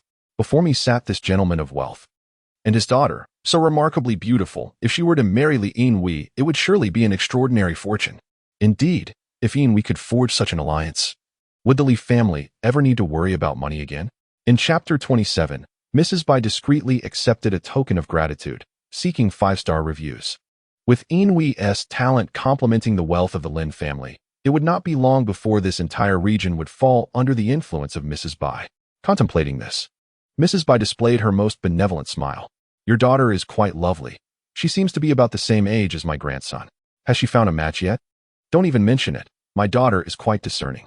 After searching for so long, she hasn't found anyone she likes, and remains unmarried to this day. Oh dear, what a coincidence. My grandson has just been accepted into university, and he too has high standards. He is still without a partner," Mrs. Bai remarked, casting a glance at Lin Shinan with a knowing smile. Lin Shinan, no longer a child, blushed fiercely at such directness, although she harbored fond feelings for Li Yinchuan. The idea of being thrust into a courtship after just one meeting seemed rather abrupt. Lin Mantang felt discomfort as well. To express gratitude yet discuss marrying off his daughter before even meeting the family was intolerable for any father. Consider this, my grandson is a reincarnation of the literary star, and he is about to attend university. Furthermore, he is quite handsome. His prospects are exceptional. I wouldn't even broach this topic if I didn't find your daughter so rare and exquisite." As Mrs. Bai concluded her thoughts, she fell silent, sipping from her teacup. The message was clear. An opportunity had been presented, and one should seize it. Although Lin Mantang was one of the first affluent individuals in Dake Mountain, Mrs. Bai's family was not lacking either. She was not the one to beg. Lin Shengnan felt conflicted. To speak candidly, she did not harbor any aversion toward Li Yinchuan. In fact, after he rescued her yesterday, she developed a genuine fondness for him. However, to marry him so hastily felt rather impulsive. Despite being in the early 1980s, Lin Shinan was a woman of progressive thoughts, possessing her own ideas. Otherwise, she would not have become the wealthiest person in Dake Mountain. She was not someone to fall in love recklessly. Though she was eager to meet Li Yinchuan today, the notion of marrying him outright was not one she entertained. Lin Mantang glanced back at his daughter, who shook her head in response. He understood well. Just then, a commotion outside announced the arrival of footsteps, and before anyone entered, a voice rang out, "Grandma, I'm hungry. Is dinner ready?" Upon hearing that voice, Mrs. Bai's face lit up with joy. It was none other than Li Yinlong. Perfect timing. "My eldest grandson has returned. Come in and meet him." Li Yinlong and his mother entered from outside. Upon hearing that the elderly lady's eldest grandson had returned, Lin Mantang swiftly looked up to scrutinize the newcomer. A young man, approximately in his 20s, entered the room. He stood at about 170 centimeters tall, with a notably large head, a center-parted hairstyle that appeared somewhat sparse and tinged with yellow. Thick lenses resembling the bottoms of bottles rested on his nose, while his face was greasy, marred by several adolescent blemishes on his chin, and a mole beneath his left eye. Lin Mantang furrowed his brow after taking in the sight. This young man could easily portray a traitor without the need for makeup. Was this truly the exceptionally handsome youth that old Madame Bai had just extolled? If all the handsome young men had perished, surely he would not be the one remaining. On the other side, Li Huaiyu also grimaced. Initially, upon hearing her daughter speak of Li Yinchuan as a rare gem, she had envisioned someone far more appealing. Yet, upon closer inspection, he appeared to be barely taller than her daughter. If she wore high heels during a kiss, she would likely have to lean down. The mere thought of having such a son-in-law in the future filled her with unease. The couple exchanged glances, instinctively directing their attention toward Lin Shinan. Lin Shinan's expression was one of sheer astonishment. her mouth agape as though an egg could fit inside. Meanwhile, Li Yinlong, who had just entered, remained oblivious to the situation. He noticed three individuals seated with his grandmother and, upon a cursory glance, spotted the young lady. At first glance, she did not strike him as particularly captivating. But upon a second look, his heart began to race. By the third glance, he was convinced that she was the only one for him. Li Yinlong couldn't help but puff out his chest, flicking his center-parted hair in an attempt to present himself as strikingly handsome. Old Madame Bai, upon seeing her grandson, quickly waved him over. Eldest grandson, come here. This young lady has come specifically to express her gratitude to you. Li Yinlong was taken aback. He had never encountered this beautiful young lady before. How could she possibly be here to thank him? Nevertheless, whether or not she expressed gratitude was of little consequence. What mattered was getting closer to her. Thus, he approached with a broad grin and plopped down beside Lin Yinchuan. The mole on his face quivered, mirroring the restlessness of his flirtatious heart. However, reality swiftly struck him. As soon as Lin Yinchuan noticed him sitting beside her, she promptly shifted her chair away, demonstrating her disdain for him. Taking a deep breath, she inquired, "Grandmother, is this your only grandson?" Upon hearing her words, the elderly couple breathed a sigh of relief. It became clear that this was not the young man meant to assist their daughter, which was a relief. Conversely, old Madame Bai frowned upon hearing the question, realizing there had been a misunderstanding. "I have several grandsons, but this one is the most promising. Surely, you are not referring to Yinchuan?" "No. I believe his name is Li Yinchuan." "Li Yinchuan?" Old Madame Bai's voice unexpectedly rose an octave, her expression darkening. She had intended to scold him as a scoundrel, but, being the cunning woman she was, she glanced at the gifts brought by the Lin family, canned peaches, pastries, and a large pig's trotter, took a deep breath, and said, "He is also my grandson. Is he at home now?" "He has temporarily stepped out. When will he return?" "It seems it will take a few days." Lin Yinchuan wore a look of disappointment, mirrored by Lin Mantang and his wife. Alas, they had not seen him. Under the subtle guidance of Mrs. Bai, the subsequent proceedings took a different turn. The conversation among the guests became rather mundane. Mrs. Bai, citing the need to prepare dinner, urged the Lin family to leave. As Lin Mantang and his daughter stepped outside, they glanced back at the Li household. This family was rather peculiar. Their initial warmth had inexplicably turned cold. Lin Yinchuan, sensitive as ever, remarked, "It seems to have changed since we mentioned that the one who saved me was Li Yinchuan. It's also unclear." Meanwhile, Mrs. Bai was gleefully observing the large pig-esque trotter, canned goods, and pastries. Wang Yuzhen, having grasped the situation, quietly inquired, "Grandma Yinlong, this is the person saved by Li Yinchuan. Do you think they might come to express their gratitude?" "Humph, even if we separated the family, I am still the grandmother of those little rascals. He saved someone. Shouldn't he come to thank me? It's only right. These goodies, the pig-esque trotter and canned goods, have been brought in. Does he think he can just take them away? Not a chance." Mrs. Bai's shamelessness earned her a heartfelt thumbs up from Wang Yuzhen, Li Yinchuan's aunt. "Mom, you are truly remarkable. Of course, I've consumed more salt than you've traversed paths.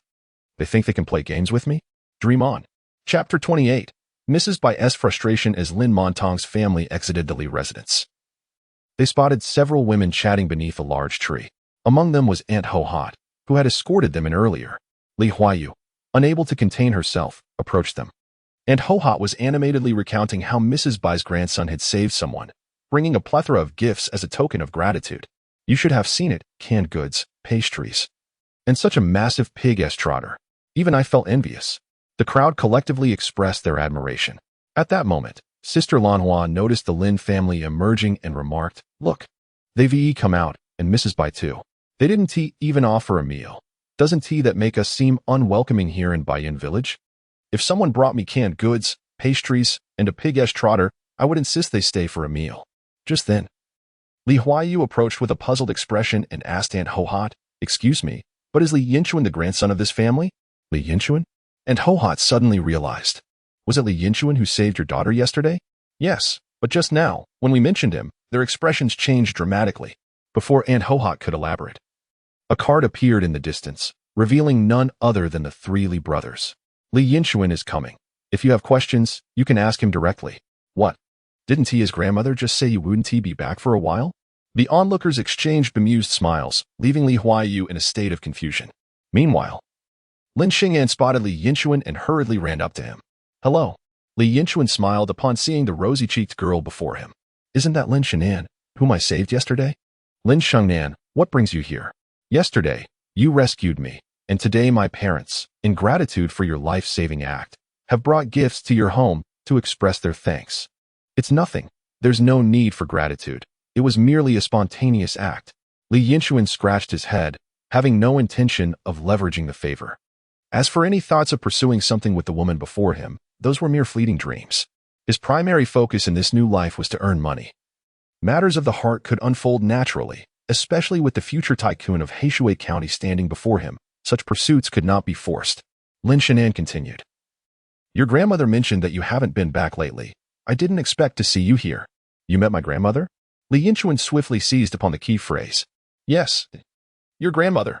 Li Yinchuan winced, feeling a pang of discomfort. His genuine intent in offering help was not to seek recompense. However, if his kindness were directed at others only to be returned to his grandmother, it vexed him greatly. That old crone, he wished she would vanish by tomorrow. Out of humanitarian concern, he could not bring himself to end her life, yet what did it mean for others to repay kindness to her? It felt akin to saving someone only to have that person push your child into a well, an utterly frustrating predicament. Li Yinchuan, what's wrong? Is there something amiss? Li Yinchuan managed a wry smile. Nothing's amiss, it's just that my family has become estranged from my grandmother's. She particularly disdains my family and often berates me as a little brat. Strangely, he found himself openly lamenting about his grandmother in front of this woman. A stark departure from his usual composed demeanor. She has become estranged from your family? She holds disdain for you? She even calls you a little brat? Lin Shengnan asked in rapid succession, to which Li Yinchuan nodded thrice. Suddenly, Lin Shengnan's cheeks flushed with realization. She understood that the gifts had been misdirected. Well, it seemed today's gratitude had been in vain. Observing the expressions of the Lin family, Li Yinchuan comprehended their sentiments and chuckled softly. It's all right. I appreciate the gesture. Thank you. The nearby Aunt Hohat exchanged knowing glances with others. Despite maintaining a cordial facade with Old Lady Bai, they were all acutely aware of the underlying tensions. Old Lady Bai's audacity was quite remarkable. Yet, as fellow villagers, no one dared to voice their opinions in front of outsiders. With the situation at this juncture, there were no alternative courses of action. The Lin family felt a weight in their chests. That old crone truly had no shame. Lin Mantang finally understood the reason behind Old Lady Bai's earlier behavior. She clearly held disdain for her own grandson. However, at this point, the gifts had already been given. Could they possibly be retrieved? Lin Mantang found it difficult to swallow his pride, yet while he could not, Li Huaiyu was willing to do so.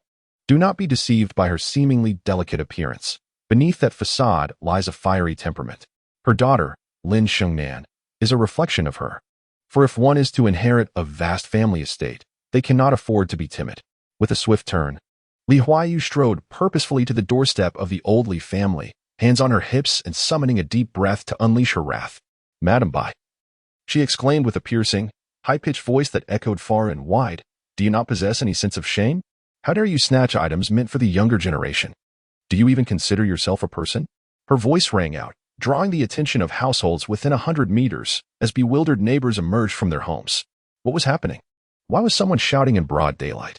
Upon investigation, they found that the source of the commotion was an unfamiliar figure. How could an outsider come to Baiyun village and raise a ruckus? Inside, Madame Bai was joyfully sharing the day's harvest with her eldest daughter-in-law when she heard that raucous shout. Startled, she rushed outside and, upon spotting the woman and the nearby Li Yinchuan, her expression shifted dramatically. Realizing she had walked into a trap, she was not one to be trifled with. With hands firmly on her hips, she retorted, How dare you speak like that? Who are you calling shameless? It is you. Do you not know that Li Yinchuan and your family are no longer connected? He saved my daughter, and we are unaware of any mistake. How dare you take what is rightfully ours? Madame Bai's face flushed with indignation, turning a shade akin to liver, for in her lifetime, no one had ever dared to insult her so brazenly. Today, Li Huaiyu was the first. Furious, her lips trembled with rage. How dare you? Even though we are separated, Li Yinchuan remains my grandson. Is it not natural for him to express gratitude for saving your daughter? What is wrong with that? Do you understand what separation means? Li Yinchuan's family is no longer yours. Just moments ago, you shamelessly claimed him as yours. How do you have the audacity? Initially, the onlookers were perplexed. But as whispers circulated, they quickly grasped the situation. Although they hesitated to confront Madame Bai directly, they murmured among themselves. Is Madame Bai truly so desperate for money? Does she covet the very items saved by Li Yinchuan? Does she not realize they have separated? It's typical. We all know her character. She would pluck a feather from a passing swallow. Once something enters her home, she believes it is hers forever. Indeed, Madame Bai's reputation preceded her. But this time she had truly overstepped, tarnishing the village's dignity in front of outsiders. She was not deaf. The murmurs were loud enough for her to hear. And with each passing word, her anger intensified. Her gaze fell upon the young rascal, Li Yinchuan. This imp was the source of her troubles today. With a knowing smile, Li Yinchuan responded, "Well then, if you wish to take it, do so. Our family does not lack such trifles. Perhaps after consuming it, Li Yinhui will grow taller, and you may even prolong your years. Go ahead, indulge." Accompanied by Li Yinchuan's cold and disdainful expression, Mrs. Bai was all too aware that this little rascal was disparaging her to her face, particularly when he mentioned that Li Yinhui could grow taller from eating. It was an outright implication that her grandson, who had successfully entered university, was rather short. Li Huayu was no pushover either. Following Li Yinchuan's lead, she declared, "Fine. Let today's offerings remain with you. May your family choke while eating, and upon finishing, may they be met with a fatal accident outside." With that, she spat contemptuously on the ground. The two launched a verbal onslaught against Mrs. Bai, inciting her to rage, and she brandished a broom, advancing towards Li Huayu and the others. "Get lost. All of you get out," she shouted, attempting to strike them with the broom. "You dare." At that moment, Lin Mantang glared, exuding an imposing presence as the future patriarch of the Dahe Mountain Lin family, which momentarily intimidated Mrs. Bai into retreating a step. With a commanding voice, Lin Mantang asserted, "Let us consider this matter settled. We shall depart." Following the head of the family's directive, Li Huayu shot a final scornful glance at Mrs. Bai, spat once more, and turned towards the carriage. Just before boarding, she grasped Li Yinchuan's hand and said, "Li Yinchuan, you are a good child. I apologize for the mix-up today. My home is at the east end of the government office in Wanyang town. Do visit us when you have the chance. And you owe me nothing. If I go to Wanyang, I will certainly visit you," he replied sincerely. "What a wonderful child." Lin Shinan blushed, waving goodbye to Li Yinchuan as Li Huayu ushered the girl onto the carriage, and the trio set off. Li Yinchuan glanced back at the irate Mrs. Bai, shook his head, and continued pushing his cart. As the villagers witnessed the departure of the main parties involved, they too gradually returned home. However, the whispers carried by the wind still reached Mrs. Bai's ears. Despite having gained some advantage, a surge of anger lodged itself in her chest, rendering her unable to eat that evening.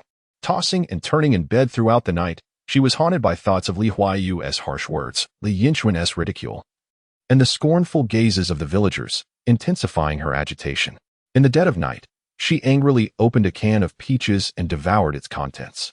Yet for some inexplicable reason, the once delightful peaches tasted utterly bland to her today. Consuming the entire can left her feeling more uncomfortable than satisfied. Frustrated, Mrs. Bai returned to bed, plagued by nightmares of her wrongdoings, where everyone pointed at her spine and scolded her. Upon waking, her mouth was covered in blisters, and she pondered whether consuming those canned goods, snacks, and a large pork leg could ever remedy her distress. Chapter 29, Competing for a Man. Light rain fell softly, akin to fine fur, over Baiyun village, yet it could not extinguish the fervor in Wang Ruhua's heart. "Father, what shall we do now? Can the engagement promised by Mrs. Old Bai still hold?" The Yinchuan family has already begun to live separately. After visiting Li Yinchuan's home to propose, I returned home only to receive the distressing news of my grandfather's passing in Duangzwang, 30 miles away. Upon returning from Duangzwang, Wang Ruohua learned that the Li family had split, and her brother Yinchuan had taken his mother and younger siblings to live independently. The news struck her like a bolt from the blue. Wang Ruohua felt adrift. Could her engagement still come to fruition? The thought of her handsome brother Yinchuan, with his captivating eyes drifting further away, shattered her heart. Wang Fuguwei took a hearty sip of tea, his cheeks quivering slightly. He felt equally helpless. Who could have imagined that Mrs. Old Bai would fail to tame this unruly monkey? How could he have allowed him to separate and leave? Wang Fuguwei rubbed his face. Recalling the stinging blow he had received that day, it was excruciating. If he could not bring this young man into the family as a son-in-law to torment him daily, how could he ever find relief? "Father, what should we do?" Wang Ruohua urged, shaking his father's arm. What should have been a playful manner of a young daughter now carried an unsettling aura. Yet Wang Fuguwei found it endearing, for she was his own flesh and blood. He scratched his head with his plump hand, a glint of cunning crossing his eyes. After a moment, inspiration struck, and a smile illuminated his face. "Father, people are anxious." "Yet you are smiling?" Wang Ruohua exclaimed. Wang Fuguei gazed at his precious daughter, a sinister grin forming as he replied, "Humph. Whether this engagement counts or not depends on our actions. Fear not, with me around, this engagement shall hold." "Father, do you have a plan?" Wang Ruohua asked, her surprise evident. "I am known as the little Zhuge Liang of Baiyun village, my dear. Simply wait and see." Though Wang Fuguei was stout and dark, he prided himself on his scholarly pursuits and strategic mind. Having devoured tales like Romance of the Three Kingdoms, Water Margin, and Journey to the West repeatedly throughout his life, he believed that dealing with Li Yinchuan would be a trivial matter. With a cryptic smile, Wang Fuguei exited the house with his hands clasped behind his back. An hour later, 7 or 8 men from the Wang family arrived at his home. The Wang family was a prominent clan in Baiyun village, renowned for their strength in numbers and never backing down from a challenge. "Since the Li family has acted unjustly, we, the Wang family, shall resolve this matter through strength," he proclaimed, sharing the details of the situation. "Brothers, this is the matter at hand. Mrs. Old Bai had promised to let Li Yinchuan marry into our family and even accepted a bride price, but now there are signs of retraction. Come with me. Surely you do not wish for Ruohua to remain unmarried, do you? If we succeed, drinks and meat will flow freely at my home tonight." The final remark ignited the fighting spirit of the Wang brothers. "Brother Fuguei, rest assured, we are with you. Uncle Fuguei, let us do this. We stand by you. Let us confront Li Yinchuan. Can the Wang family be bullied?"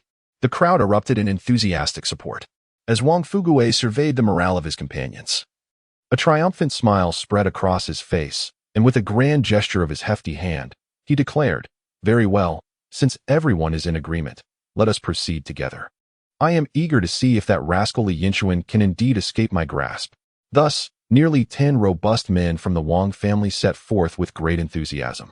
"Father, wait for me." The anxious Wang Ruohua rushed to join the group. "What are you doing here?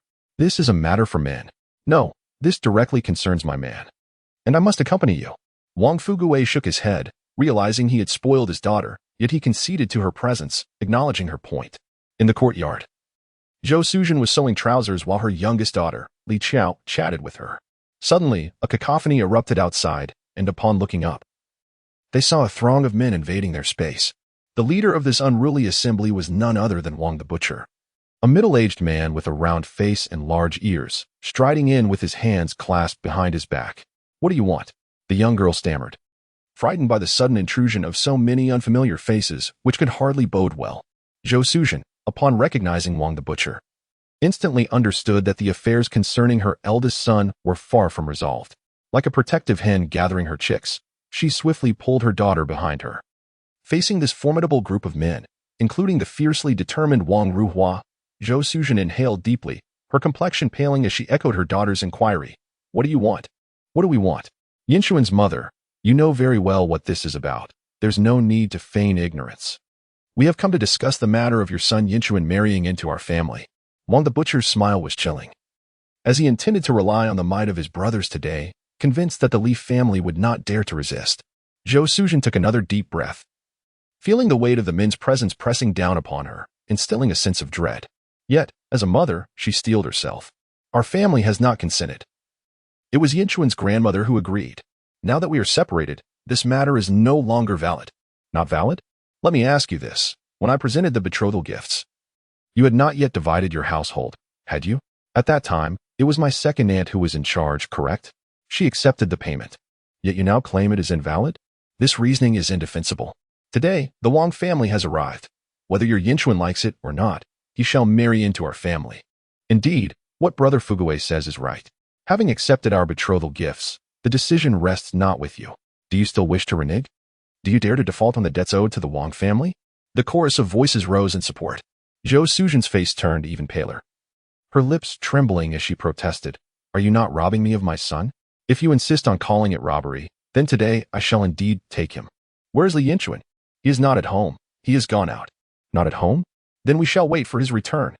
After a considerable time had passed without any sign of Li Yinchuan, Wang the Butcher surmised that he was indeed absent.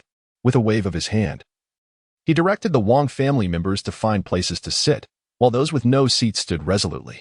Today, they were determined to bring Li Yinchuan back. For having accepted the betrothal gifts, there was no way they would let him escape their grasp. Anticipating the moment, a young lad, balancing 2 buckets of water with a yoke, ambled through the door. He was of modest height, with a delicate visage radiating youthful innocence. This was none other than Li Yinlong, the second son of the Li family. Earlier, upon noticing the water supply dwindling, he had ventured out to fetch water. Little did he know that during his brief absence, a group from the Wang family had arrived. Upon entering and seeing the multitude, Li Yinlong's body stiffened. Has your second son returned? I assume the eldest will follow shortly. What do you intend to do? As the sole man of the family, Li Yinlong clenched his teeth and inquired boldly, what do we want? We have already offered a betrothal gift to your brother and are here to discuss his marriage into our family. Marry into your family? Become a son-in-law to wed Wang Ruhua, that hideous creature? Do not harbor such dreams. I shall never consent on my brother's behalf. Fiery and indignant, Li Yinlong stood his ground, undeterred by the crowd before him. Upon hearing his words, the butcher Wang's brows knitted in disapproval. This young scion of the Li family spoke with considerable audacity. Dad, he called me a hideous creature. Wang Ruhua tugged at her father's arm, pouting with tears welling in her eyes. If she had ventured out at midnight, she could have frightened anyone. Yet, her father, feeling a pang of sympathy, was about to respond when a cousin named Wang who, eager to assert himself, shouted, Boy, it seems you need a lesson to understand the might of the Wang family. Having enjoyed the benefits of their family's generosity, he charged forward, swinging his arm to deliver a slap. Li Yinlong, quick-witted, dodged the blow, retaliating with a swift kick to Wang Hu's abdomen. The latter stumbled back, landing on the ground. Ah, you dare to strike me. As Wang Hu's humiliation spurred the others from the Wang family to rush forward, Li Yinlong yearned to resist. But he soon found himself outnumbered and overwhelmed in the confined courtyard. After being knocked down, Wang Hu, humiliated, scrambled to his feet and lunged at Li Yinlong, delivering merciless kicks.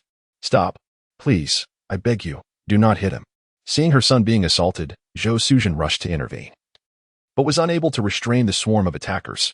Meanwhile, the young girl, Li Qiao, could only stand by in terror, tears streaming down her cheeks. Zhou Suzhen's face bore the marks of despair, feeling the weight of the world's cruelty. Just as the situation reached a critical juncture, a commanding voice rang out. What is happening here? 3 individuals burst through the entrance. Among them were Li Yinchuan, accompanied by his steadfast friends, De Hu and Erbao. Witnessing his younger brother being pinned down and their mother disheveled, while his sister, Li Qiao, wept nearby, Li Yinchuan felt a surge of blood rush to his head. Igniting a furious blaze of anger, he swiftly set aside the cart and charged forward with determination. With a swift kick, he struck Wang Hu squarely on the backside, channeling the entirety of Li Yinchuan's strength into that blow, which sent Wang Hu flying and inadvertently knocked down 2 others in the process. Seizing the opportunity, Li Yinchuan grasped a scrawny individual named Wang Chang, who was busy assaulting his younger brother, and delivered 2 resounding slaps. The force of the blows left the lad momentarily dazed. Upon witnessing their kin being struck, the members of the Wang family rushed forward, 3 burly men advancing with haste. Sensing the imminent threat to Li Yinchuan, De Hu and Erbao sprang into action. De Hu, with a fierce roar, charged forward. His formidable stature, nearly 2 meters tall, allowed him to effortlessly topple the 2 approaching adversaries, akin to a colossal bear. Meanwhile, Erbao resorted to a more cunning approach. As he observed the oncoming attackers, he deftly sidestepped and, noticing one with somewhat longer hair, seized it with a firm grip, exclaiming, Come here. The unfortunate lad was yanked forward, and Erbao swiftly delivered 2 kicks to his legs, followed by a flying knee strike to his face, causing him to collapse, clutching his face. The skirmish escalated into a chaotic melee. Witnessing his companions falter, the butcher Wang could not afford to relent. He extended his hefty hand to grasp at Li Yinchuan. However, Li Yinchuan was not one to tolerate such insolence and retaliated with a kick to the butcher's shins. The impact caused the butcher to shrink in stature, and Li Yinchuan seized the moment to unleash a punch that landed squarely on Wang's eye socket, leaving it bruised and swollen. The animosity between them was palpable, as the butcher had tormented Li Yinchuan mercilessly in their past life, and today, having brought his entourage to bully Li's brother and mother, mere retaliation was insufficient for Li Yinchuan. He harbored a desire to deliver a decisive blow to the butcher's temple, envisioning a grand spectacle of a ceremonial offering. But he inhaled deeply, restraining himself. After all, he had returned to this life to cherish his family, and such an act would jeopardize that purpose. Nevertheless, he did not allow the butcher to escape unscathed and struck him squarely in the chest, leaving the old brute gasping for breath. Having honed his skills during his years of trading in the old country, Li Yinchuan was adept in combat, easily fending off any average opponents, especially against these mere farmers wielding brute strength. Coupled with Dahu's innate strength and fearsome presence, and with Bao providing support, the members of the Wang family were swiftly overwhelmed. The butcher, in particular, received special attention, with his eye bruised, lips swollen, and patches of hair yanked out. As for Wang Ruhua, typically a burly and formidable woman, she shrank back in fear at the escalating violence. Li Yinchuan understood her well. She was a bully among her own, but cowered in the face of true confrontation. "Stop, please," the butcher implored, realizing he could no longer withstand the onslaught. Desperately calling for a ceasefire. "You think just saying stop will make it so?" Li Yinchuan shouted as he landed 2 solid kicks on him, venting his frustrations with palpable force. At that moment, his mother, Zhou Suzhen, rushed in and firmly grabbed him, preventing Li Yinchuan from delivering further blows. After all, who could possibly bully the Li family? Spitting vehemently onto the ground, Li Yinchuan pointed at the butcher Wang and demanded, "Speak. What are you here for? Are you looking for a beating?" Wang spat, blood mingling with his saliva, his teeth feeling loose from the thrashing. His left eye was swollen to a mere slit, making it difficult to see clearly. Nonetheless, realizing the dire circumstances, he muttered, "You accepted my betrothal gifts, and I'm here to inquire when you will come to my home as a son-in-law." Li Yinchuan's anger flared at this assertion. "My family accepted your gifts? That was old Mrs. Bai who took them. We are no longer associated with her. So what does it have to do with us?" He harbored a deep-seated disdain for that old woman, dismissing her with contempt as old Mrs. Bai. "Isn't she your grandmother?" Wang retorted. Li Yinchuan scoffed coldly. "Pa, she is your grandmother. If you want a son-in-law, go to the one who accepted your betrothal gifts, old Mrs. Bai." Suddenly, a thought struck him. And he added, "Since we have split from her, let her compensate you with a son-in-law. The Li family has more than one male descendant." Wang, contemplating Li Yinchuan's words, appeared to ponder the logic behind them. It was evident that Li Yinchuan's fists could easily back up his words, rendering any argument moot. Although he yearned to retaliate against the old man, he recognized that further confrontation would be unwise. With impatience, Li Yinchuan declared, "Let me make this clear. If you dare to come to my home again, I will strike you every time. Now, get out, immediately." The final word resonated with authority, revealing a menacing glint in his eyes. The members of the Wang family recoiled, realizing that the once simple Li Yinchuan was indeed a formidable force. "Very well.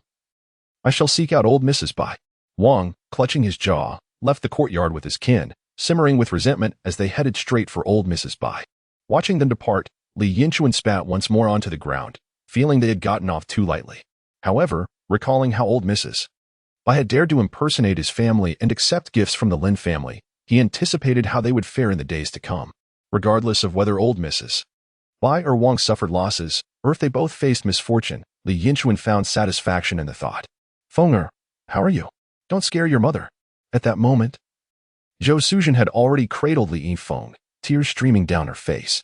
Alarmed, Li Yinchuan shivered and hurried over to check on his younger brother, fearing he might have been seriously hurt. If Wang had truly harmed him, retribution would be inevitable. Upon closer inspection, he sighed in relief. Li Yinfeng was indeed battered, his face bruised, but thankfully, being from the same village meant no one dared to inflict serious harm. Just superficial injuries that would heal with a bit of red ointment in a couple of days. "Brother, you were truly remarkable. Witnessing you defeat that butcher brought me immense satisfaction. Children of this age idolize heroes, and to Li Yinchuan, Li Yinfeng is nothing short of a great hero." "It's all well and good." Li Yinchuan gently patted his younger brother's head. Though he is still quite young, he has proven to be quite dependable in times of trouble. "Ouch, brother, don't touch my head. It hurts. So now you know pain? Where did that fierce spirit go just moments ago? Were they not bullying our mother and sister?" "Indeed. It is no wonder you are a true man of the Li family." "Absolutely, I am also becoming a man." The two brothers exchanged smiles, reveling in the satisfaction of today's altercation. "By the way, brother, do you think Grandma will compensate them when they go to see her?" "I doubt it. So how will this matter conclude?" Li Yinchuan chuckled. "Besides us brothers, isn't there more to the Li family in this generation?" Chapter 31. A new candidate for marriage, seeking 5-star reviews. Now, let us return to the furious butcher, Wang, as he stormed to the old Li family residence, accompanied by his relatives. Today, he had ventured out without consulting the auspicious calendar and had been thoroughly beaten by Li Yinchuan. Arriving at the entrance of the old Li residence, Wang, filled with pent-up rage, found the grand door of the Li family exceedingly irksome. In a fit of anger, he delivered a powerful kick, sending the door crashing open. Bang! The door swung wide under the force of his kick. In the courtyard, the elderly matriarch, Bai Lanhua, who was chatting with her daughter-in-law, Wang Guilan, was startled and shivered. Upon raising her head, she recognized Wang Fugui. However, seeing his bruised and battered visage, Bai Lanhua felt a tightening in her chest. This young man was clearly not here for friendly discourse. What madness has overtaken you, Sampongzi? Old Mrs. Bai. I have come today to inquire when we can proceed with Yinchuan marrying into our family. Enraged, Wang Fugui's second aunt dropped the formalities and addressed her directly as Old Mrs. Bai. Upon hearing Wang Fugui mention Li Yinchuan, Old Mrs. Bai felt a pang of embarrassment. She had indeed bungled this affair. That stubborn boy refuses to marry into the family. Grant me a couple of days, and I shall convince him. No need for that. You should return the money instead. I can no longer allow that boy to become our son-in-law. Wang Fugui was genuinely apprehensive about having Li Yinchuan as a son-in-law. Initially, he believed that Li Yinchuan was a simpleton, easy to manipulate. He had thought that once he became a son-in-law, he would be at his mercy. However, today's events revealed Li Yinchuan to be a formidable character who had swiftly dealt him a sound thrashing. He feared that inviting such a wolf into their home might lead to disaster, risking the family's considerable fortune, a loss that would be irreparable. Return the money? How could we possibly retract our agreement? Old Mrs. Bai found the notion of returning the money more unbearable than death. The funds already received were not to be refunded under any circumstance. Meanwhile, upon hearing the suggestion of returning the funds, Wang Yuzhen became anxious.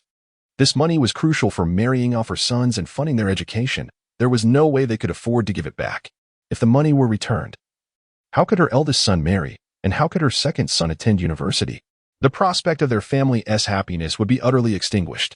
Mother, we cannot return this money. On the matter of refusing to return the money, Old Mrs. Bai and Wang Yuzhen found themselves united in purpose.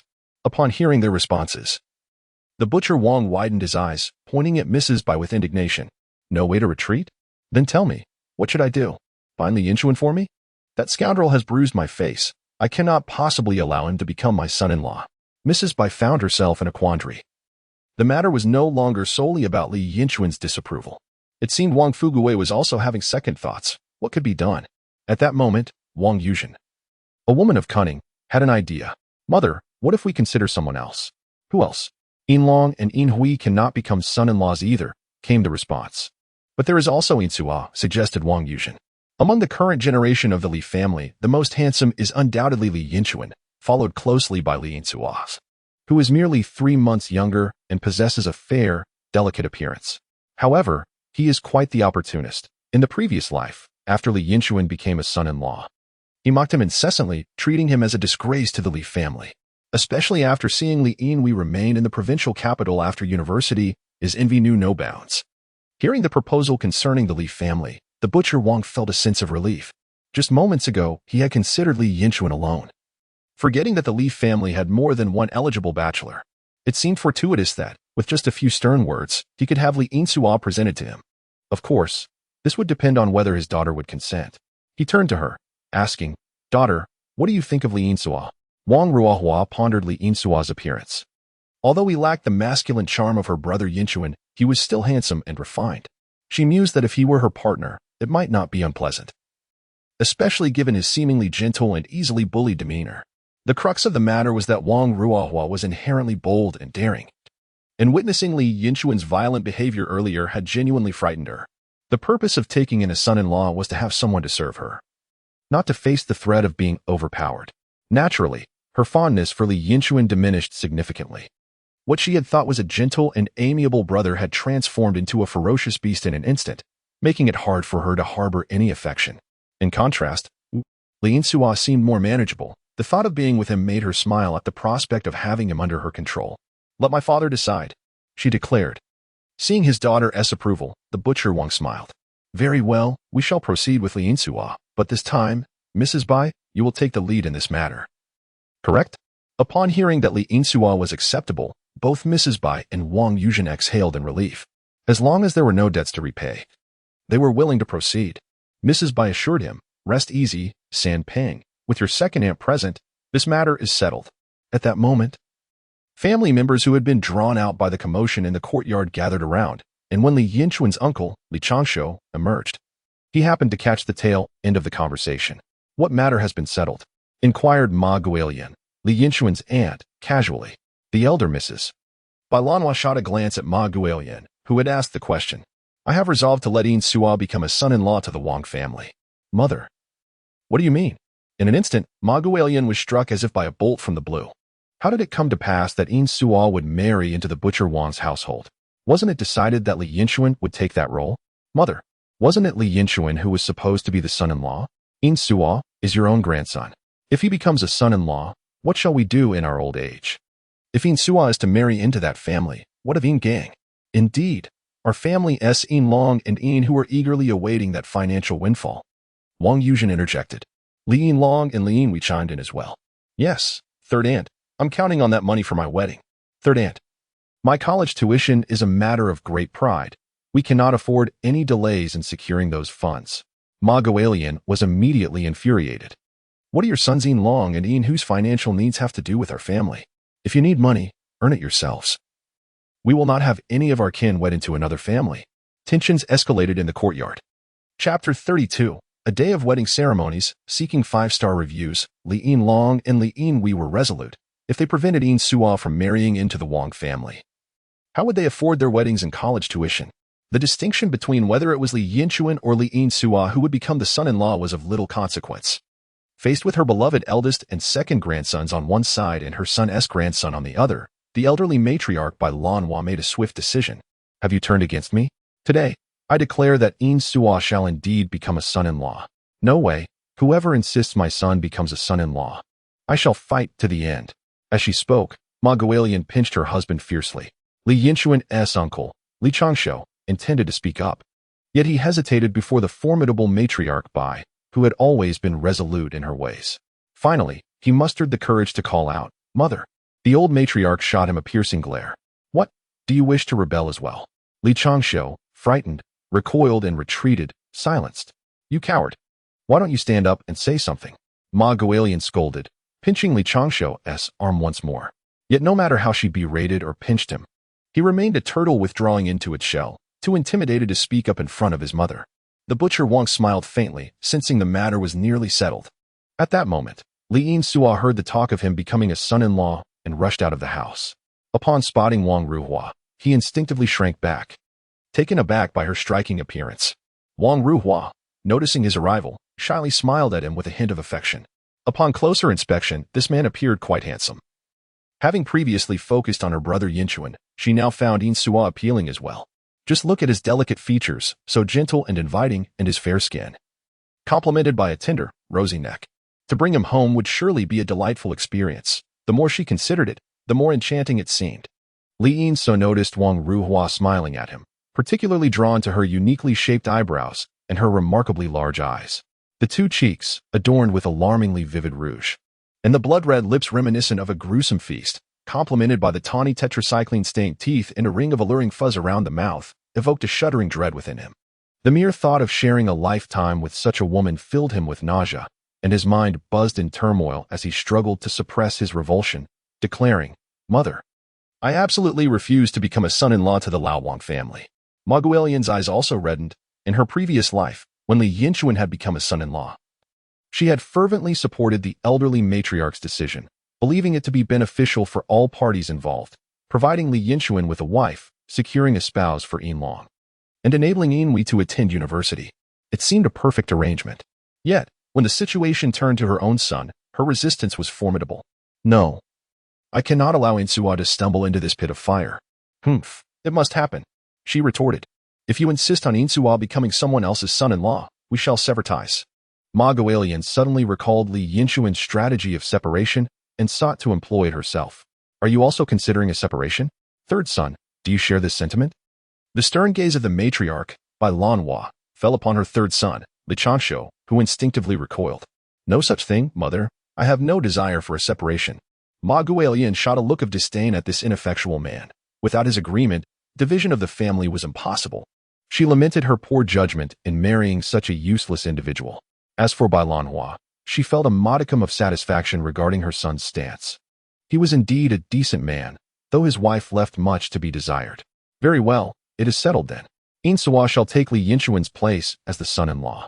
The Sampao family is well off. Once Yinchuan joins them, he will want for nothing, and surely he will not suffer indignities.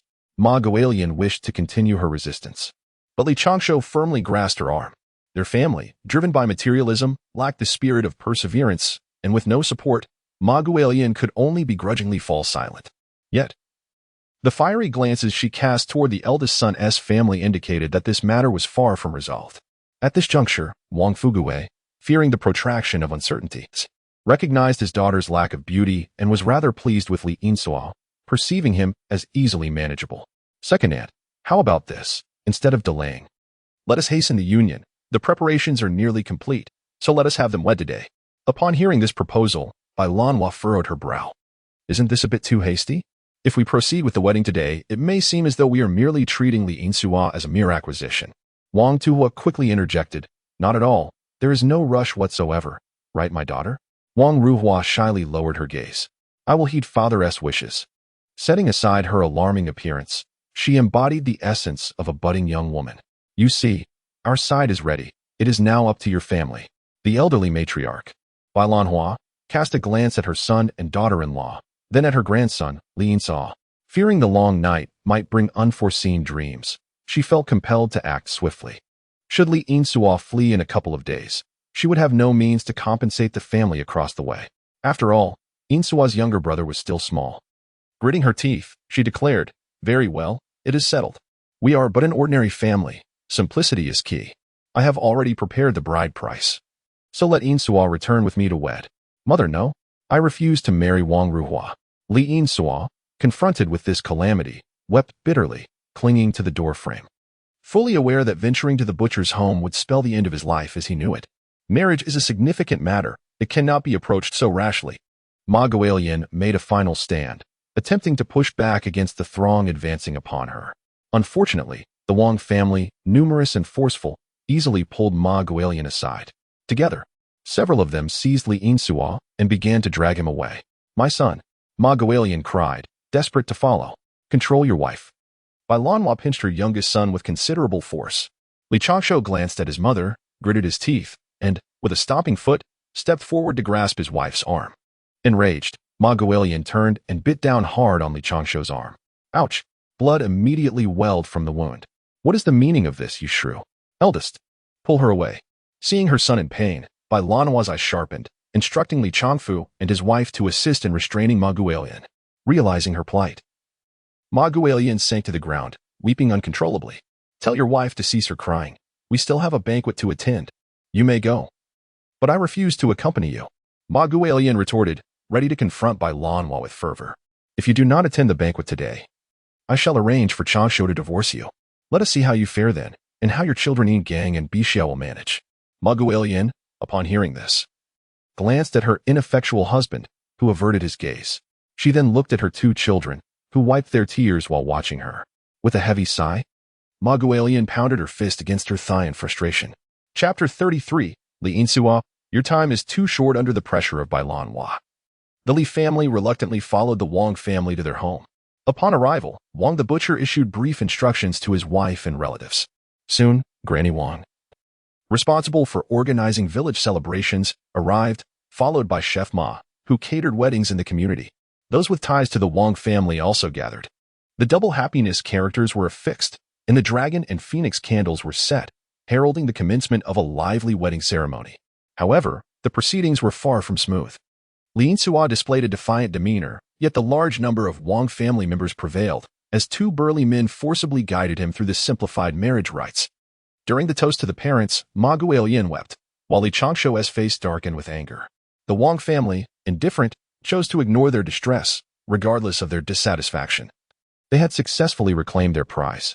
After the ceremony, Li Yinchuan was ushered into the bridal chamber. The night was serene, with a luminous moon and sparse stars. However, the events destined to unfold in Baiyun village seemed to evoke a sense of distaste even from the moon, which, as a gust of wind swept by, concealed its face behind the clouds. An quaint abode adorned in crimson hues nestled at the foot of the imposing black mountain. Wang Ruhua cast a mischievous glance at Li Yinchuan and gently extinguished the dragon and phoenix candles. "My beloved, I have arrived," she declared, lunging forward, followed by a cacophony of tearing sounds. Li Yinchuan, making his final stand, desperately sought to protect his last bastion. "Stay back," he implored. Yet, Wang Ruhua, with her formidable stature of 1.5 meters and weighing 150 jin, was not easily deterred. In a matter of moments, she had him pinned beneath her. Gazing at the strikingly handsome face below, Wang Ruhua felt a sense of satisfaction. Li Yinchuan only grew more alluring with each passing moment. As darkness enveloped the sky, the moonlight cast an ethereal glow upon him, enhancing his enigmatic beauty. With a teasing laugh and a sultry tone, she taunted, "Why so shy? I know you adore me. Come now, love me." Li Yinchuan, bewildered, wondered where her confidence stemmed from, believing he could ever harbor affection for her. What a fanciful dream. Faced with a woman of such formidable presence, he summoned his last ounce of strength to raise his head and cry out, "Help." Wang Ruhua raised an eyebrow at her struggling prey. "Call all you wish. The more you scream, the more I relish it. Even if you shout until your throat is raw, you are mine." She spoke truly. She reveled in the thrill of conquest, unyielding in her domain. Li Yinchuan fought against his fate, yet he was like an insect ensnared in a spider's web. No matter how desperately he struggled, he found himself sinking deeper into despair. Ultimately, he surrendered, relinquishing all resistance, lying still upon the bed, awaiting her whims. Perhaps 3 minutes passed, or perhaps only 2, before Li Yinchuan let out a soft sigh. A tear slipped from the corner of his eye. His first experience was being seized by the very woman before him. How lamentable that he was so young and fervent. Despite his inner resistance, his body betrayed him. Wang Ruhua frowned slightly. "Yinchuan, from this day forth, you belong to me. However, your performance leaves much to be desired." This was all rather brief. The echo of her words, too brief, lingered in Li Yinchuan's mind, leaving him feeling unappreciated. Outside, the butcher Wang shook his head, pondering over the inadequacies of his son-in-law. This lad was merely a silver-plated spearhead. He needed to be made to work harder. Surely, his lack of physical prowess stemmed from too little labor at home. With a matron like him, the boy could no longer afford a life of ease. He must be compelled to exercise, both day and night. From that moment on, Li Yinchuan's tragic fate was sealed. The news that Li Yinchuan had replaced Li Yinchuan as the son-in-law swiftly reached Li Yinchuan, who chuckled upon hearing it. As anticipated, the avaricious Mrs. Bai had ultimately entangled Li Yinchuan into her family. In his previous life, if Li Yinchuan had any enemies, the butcher Wang would certainly be among them. This old scoundrel had bullied him relentlessly for 8 long years. Furthermore, the members of the Laoli family, particularly Mrs. Bai and Uncle's clan, would undoubtedly face severe repercussions from Li Yinchuan whenever the opportunity arose. The third Uncle's household is equally unworthy, a group of sycophants who, throughout their lives, have met him with nothing but scorn and ridicule, particularly Li Yinchuan, who has been particularly irksome. In a previous life, Li Yinchuan had often contemplated delivering a sound thrashing to him, and now the thought of letting him experience the same treatment brings a certain satisfaction. Upon returning home after dinner, Li Yinchuan had just finished his meal when De Hu and Erbao came over to engage him in conversation. Such as the bond of brotherhood, they would spend every moment together if they could. Suddenly, the sound of hurried footsteps and shouts erupted from outside the courtyard. Li Yinchuan paused, and before he could rise to investigate, the door swung open, revealing the Ergo brothers being shoved inside by a group of 7 or 8 burly men.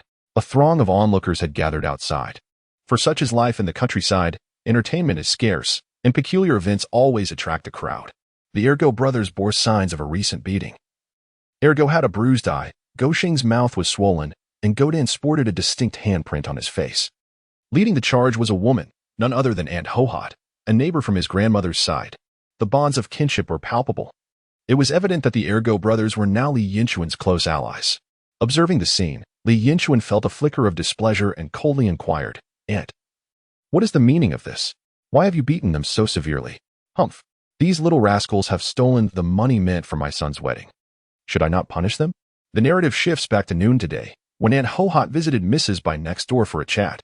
Upon exiting, she noticed the Ergo brothers hastily passing her home, moving with urgency. As Go Shang brushed past her, his arm inadvertently grazed her backside. Aunt Ho-Hot shot them a disapproving glance, muttering to herself, "Those rascals, rushing about as if they were off to a funeral." Having scolded them, she thought little of it and returned home. However, upon entering her inner chamber, she sensed something amiss. The door to the Kong piano was ajar. Despite her clear recollection of having closed it upon leaving, a wave of anxiety washed over her. In the lower left corner of the Kong piano lay a handkerchief pouch containing 160 yuan, money earmarked for her son's bicycle, crucial for his impending marriage. The significance of this sum was not to be underestimated. Her trembling hand reached for the pouch, and as she squeezed it, her eyes widened in realization. Turning red with fury, her face contorting into a mask of rage. In an explosive outburst, she bellowed, "Who the hell stole my money?" The sound reverberated through the room, echoing so loudly that dust fell from the ceiling. After her furious shout, Aunt Ho-Hot stormed into the courtyard. With one hand on her hip and the other pointing skyward, she summoned all her strength to unleash a torrent of curses. "Which scoundrel dared to steal my hard-earned money? Do you lack morals? You shall surely bear the consequences. May your children be born without dignity, and may you meet a tragic end on the road." This section could go on for thousands of words, as her tirade transformed the atmosphere, darkening the day and dimming the light. The neighbors emerged from their homes, casting their gazes towards Aunt Ho-Hot's direction. "What happened, Ho-Hot?" inquired Mrs. Bai, who, having overheard Aunt Ho-Hot's furious outbursts, peeked through her door. "We were just robbed," Aunt Ho-Hot exclaimed. "Robbed? What was taken?"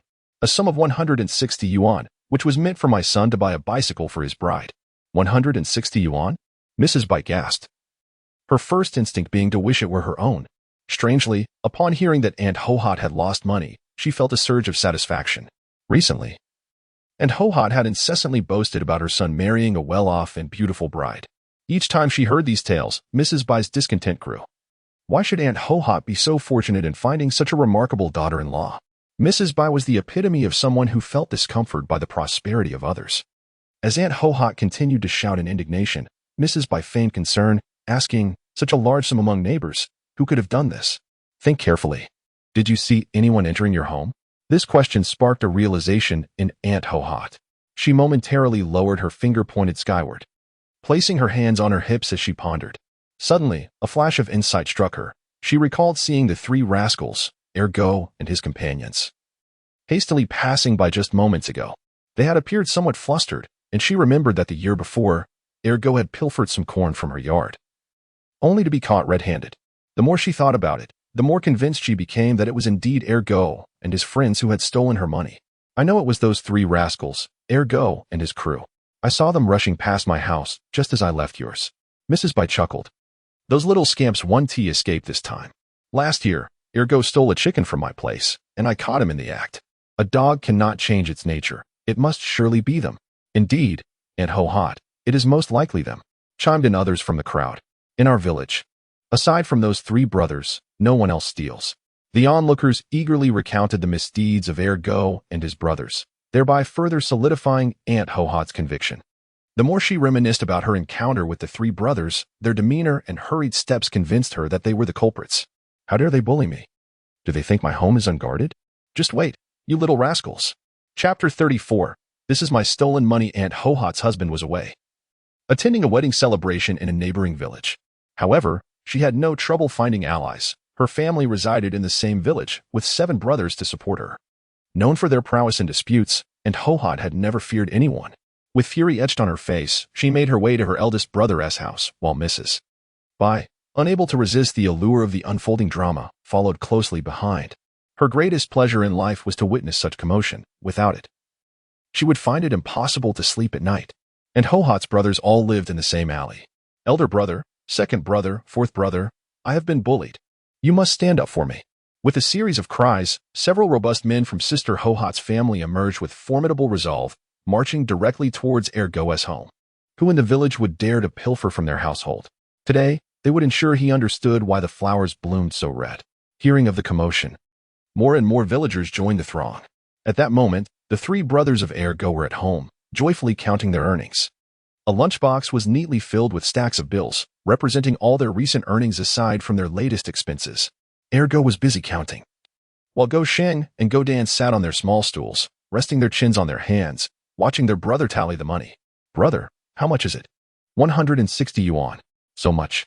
"Yes, The three of us can now proudly claim we have assets exceeding 100. We are no longer the impoverished wretches we once were. A gleam of aspiration sparkled in Ergo's eyes, a light born from dreams. Once we continue to work with Brother Yinchuan and earn more, we shall renovate and expand our home. Soon, the three of us will reside in a beautiful house. Indeed, we shall live in a grand abode. The three brothers, perched on their stools, envisioned a radiant future, dreaming of a warm and splendid home in which, come winter, they would no longer need to huddle together for warmth. In a few years, as they matured, each would marry a lovely bride and have children, filling their home with joyous noise. Their parents, if they were aware, would rejoice for them. Yes, we will marry. For any young man, the prospect of marriage is a cherished dream. Perhaps they lacked formal education, yet the notions of a wife, children, and a cozy hearth symbolized a good life. A truth they all understood. Who does not long for a better life? They no longer wished to endure the hardships of meager meals and bitter cold. They desired to marry, to have children, and to live well. In their joyous reverie, the three brothers chuckled heartily together. Ergo, you little rascal, come out. A furious roar echoed, followed by a resounding crash. Before the three brothers could comprehend the unfolding events, and Ho-Hot, leading her kin, kicked open the door and stormed in. The moment she entered, her eyes fell upon the lunchbox filled with money. In that instant, Aunt Ho-Hot was ecstatic. Ergo, upon seeing the intruders, instinctively snapped the lid shut on the lunchbox, clutching it to his chest. So my money was indeed pilfered by you three little rascals. Now, let us see where you think you can run. The three brothers were bewildered. This was clearly the hard-earned money from selling loaches. How had it transformed into Aunt Ho-Hot's money? Ergo, defiantly lifting his chin, protested, we didn't steal anything. This is our money. And Ho-Hot sneered malevolently and declared, you three little rascals could never amass such wealth. Brothers, go and reclaim my money. With that, several of her relatives surged forward. The three brothers, Ergo and his companions, were still quite young and found themselves utterly outmatched by the sheer number of their adversaries, who outnumbered them more than 2 to 1. What are you doing? What do you intend to do? The chaos erupted inside the cramped space, leaving them with little room to evade. Before long, the three brothers were swiftly knocked to the ground. Yet, despite the overwhelming odds, Ergo clutched the money-laden lunchbox tightly to his chest. For him, nothing was more precious than that box of money. Confronted by the assailants from Aunt Ho-Hot's family, Ergo defiantly shouted, that money is ours. You cannot take it. Aunt Ho-Hot, witnessing the brothers' loss of will to resist, smirked coldly and declared, you little brats. That money is mine, and I shall take it. She commanded her two brothers to hold Ergo down, and then proceeded to forcefully pry open his fingers. One by one, Ergo was exerting so much strength that it was only due to his brother's firm grip that Aunt Ho-Hot could manage at all. Otherwise, she would have been unable to wrest the lunchbox from him. Even so, Aunt Ho-Hot was panting heavily from the exertion, nearly dislocating Ergo's fingers before finally seizing the lunchbox for herself. Upon opening the lunchbox, she found it filled with crisp bills, precisely 16 in number. With a triumphant laugh, Aunt Ho-Hot remarked, well, what do you have to say now? Exactly 160 yuan. This is the money I lost. Ergo's face flushed with indignation. And with a quivering voice, he protested, no, that is our hard-earned money, not yours. Seeing Ergo still daring to argue, Aunt Ho-Hot leaned closer and slapped his face, threateningly saying, you little brat, are you still feeling bold? Tell me, how did you earn it? By stealing? Ergo, filled with rage, retorted loudly, no. We did not steal. Didn't he steal? So, it just fell from the sky, did it? And Ho-Hot scoffed, turning to the crowd, who erupted in laughter. All except for the three brothers, who remained despondent. Chapter 35, The Sin of Money Through Gritted Teeth. Ergo asserted, we sold loaches to Brother Yinchuan, and he paid us. Upon hearing this, Aunt Ho-Hot looked around with contempt and said mockingly, everyone, listen to this absurdity. They claim they earned money selling loaches. Can selling loaches possibly yield enough for a bicycle? Are they trying to fool us? The crowd gazed at Ergo and his brothers with scorn and disdain. Undeterred by their derision, Ergo continued to assert that money is indeed from selling loaches. And Ho-Hot, now incensed, laughed mockingly. Very well, I shall ensure you understand today. I will take you to find Li Yinchuan. And if it is proven that you did not earn that money selling loaches, I shall drag you to the village entrance and beat you to death in front of everyone. This was the grim reality they faced. The group, upon reaching Li Yinchuan, began to speak in unison, and soon enough, he learned the whole story. Yinchuan, just look at how these little brats can lie. They claim to have earned money selling loaches. They must be dreaming. That is 160 yuan. Can selling loaches possibly bring in that much? Come. Speak to your aunt and tell me that this money has nothing to do with you. I shall drag them to the village entrance and deal with them. Li Yinchuan rubbed his nose, and ho-hot, I apologize, but they truly earned this money from selling loaches. Those little rascals dared to steal from my family. Just wait and see how I will handle you. Aunt Ho-hot was initially engrossed in scolding the three children, but suddenly she realized. What? Li Yinchuan, are you saying they genuinely earn this money from selling loaches? Impossible. How could selling loaches yield such a fortune? Li Yinchuan, they could not possibly have made so much money from selling a few loaches. Mrs. Bai, unwilling to remain silent, interjected. In her eyes, this unfilial grandson could never produce such a sum for Ergo and the others. Li Yinchuan glanced at his nominal grandmother and then at Aunt Ho-hot, offering a cold smile as he replied, what is impossible about it? I buy loaches from them at 10 cents per pound. If they sell me 100 pounds a day, that amounts to 10 yuan. Let me calculate. Counting today, they have sold to me for 20 consecutive days, so I must have given them 20 large unity bills. Therefore, it is entirely reasonable for them to possess 160 yuan. Upon hearing this, the crowd erupted into a flurry of chatter. Is it true? Selling loaches for 10 cents per pound, Ergo and the others can earn 10 yuan a day? Is it really so profitable to catch loaches? Don't listen to his nonsense. Loaches aren't worth much. I refuse to believe they can sell that many. What if it is true? If selling loaches is so lucrative, we should sell some too. The crowd buzzed with speculation, while Aunt Ho-hot opened her lunchbox and scrutinized the large unity bills. No matter how she looked at those 16 bills, they all appeared to be the money from her own household. Impossible, absolutely impossible. This is the money that went missing from my home. Can you be reasonable? This money belongs to Ergo. It is the hard-earned money from selling loaches. Am I not being reasonable? This money is mine. Witnessing her shamelessness, Dahu was infuriated. Initially, he had no intention of speaking up. But now he stepped forward and said in a deep voice, what is the matter? There is no way to cheat like this. Ergo worked hard for that money. Yet you insist it's yours. Are you trying to rob from your own family? Dahu's fury made Aunt Ho-hot shrink back, but having grown used to her arrogance, she turned to her brothers and stood her ground again. Daha, being fierce is impressive, is it? What will you do if you want to hit me? Come on, hit me. You don't dare strike because I raised you. This money is mine. Daha glared at her, and seeing that she was not backing down but rather advancing, he found himself at a loss. After all, they were fellow villagers, and the accusations were against Ergo, not Li Yinchuan. He could not truly resort to violence. Erbao, unable to bear the scene any longer, chimed in, you, old woman, are truly unreasonable. Are you starting to act like a rogue again? What do you mean by being unreasonable and acting like a rogue?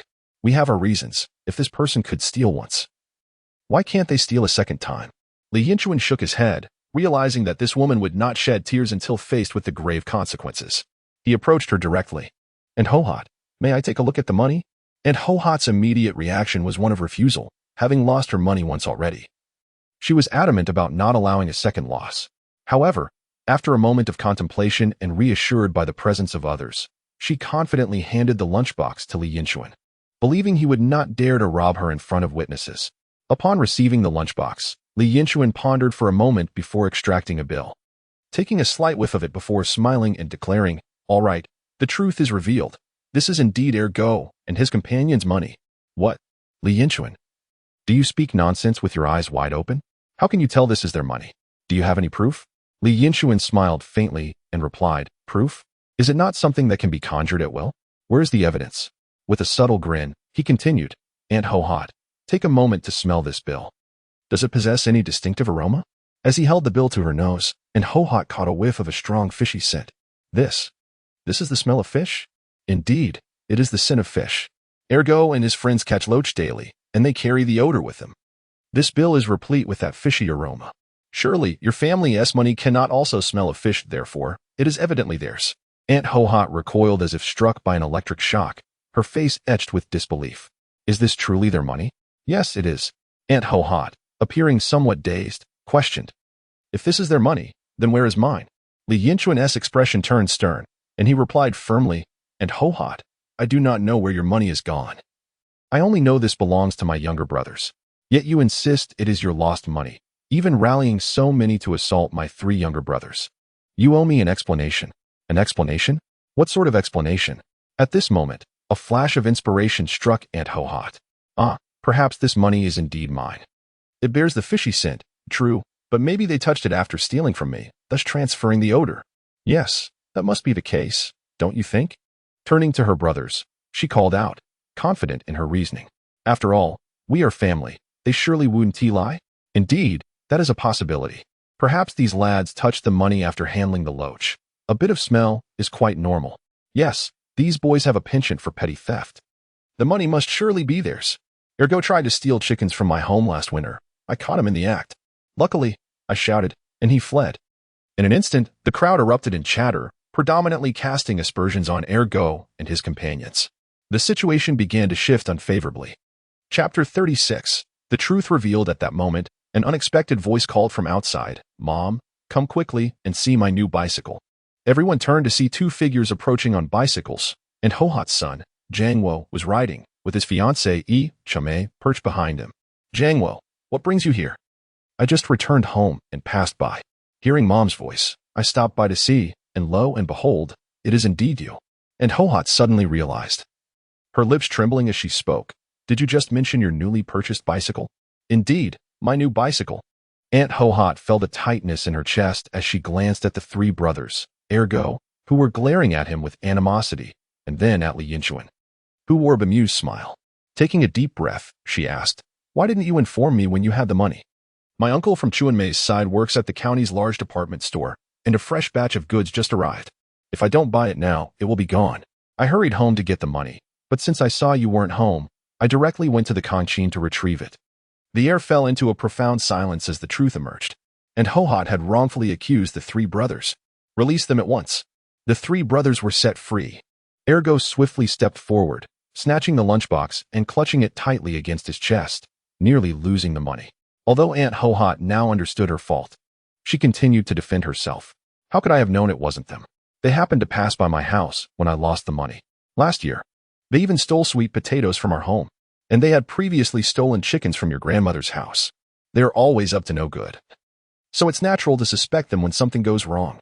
So, this is your justification for accusing them of stealing your money and even physically assaulting them? If one has committed a wrongdoing once, does that mean they are guilty of all future misdeeds?" Once again, silence enveloped the room as everyone pondered Li Yinchuan's words, which indeed held some truth. One cannot indiscriminately condemn another, just as you today slandered Ergo and his brothers for stealing your money.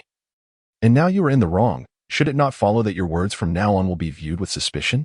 And Hohat's face flushed crimson, leaving her speechless. Moreover, having wrongfully accused Ergo and his brothers and assaulted them, with the truth now revealed, aren't you obliged to apologize? They deserve compensation for the injuries they sustained as well, don't they? As the situation turned, those who had previously supported Aunt Hohat began to shift their stance. "Indeed. And Hohat, after falsely accusing them and harming them, you must apologize and compensate them. I always felt these children couldn't have been the culprits. Ergo has been much more well-behaved lately. Yes, indeed. They have improved and no longer engage in mischief. And Hohat, your outdated perspective is misguided." In that moment, Aunt Hohat's face grew even redder with embarrassment. Li Yinchuan surveyed the crowd and shook his head. "Where were you all when this was happening?" However, under the pressure of the crowd, it became impossible for Aunt Hohat to avoid an apology. "I am sorry." Li Yinchuan glanced at Aunt Hohat. "Aunt Hohat, saying sorry to me is futile. You must apologize to them.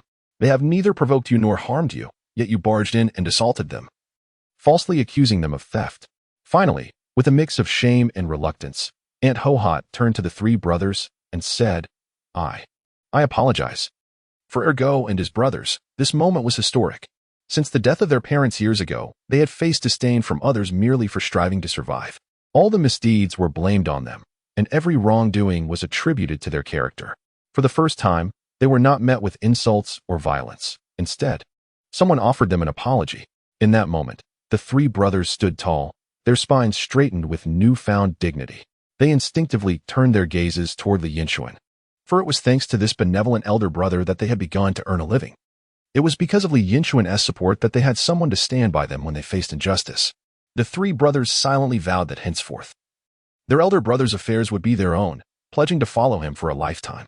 Now that the apologies had been exchanged, it was time to discuss compensation. Look at their bruised faces. They did not demand much, merely 10 yuan each. A total of 30 yuan would suffice. Goodness, were they made of gold? After enduring a couple of blows, they sought 30 yuan. Why not just rob someone? No, if there is no money, then it's a matter of life and death. And Ho-Hot was amenable to an apology, but the moment money was mentioned, she became frantic. 30 yuan felt like it would cost her life. Indeed, it was merely a misunderstanding. Having apologized, what right did they have to demand 30 yuan? That seemed utterly unscrupulous. Mrs. Lao Bai chimed in, echoing the sentiment from the sidelines. Li Yinchuan let out a cold laugh. Very well, if you refuse to pay, we shall summon the authorities. Just look at the injuries on their faces. Should you be imprisoned, 3 years of labor would not be excessive. Now, you may leave. What? 3 years of labor? Who are you trying to scare? In these times, brawls in the countryside were common, and it was unheard of for someone to be incarcerated for merely a few blows. Upon hearing this, and Ho-Hot assumed Li Yinchuan was trying to deceive her. Li Yinchuan's smile was icy. Scare you? Fine. And Ho-Hot, you may leave. But let's see if the authorities come to apprehend you. Caught in a bind, and Ho-Hot found herself at a loss. Leaving was impossible, yet staying was equally daunting. Was Li Yinchuan speaking the truth? At that moment, her future daughter-in-law quietly approached.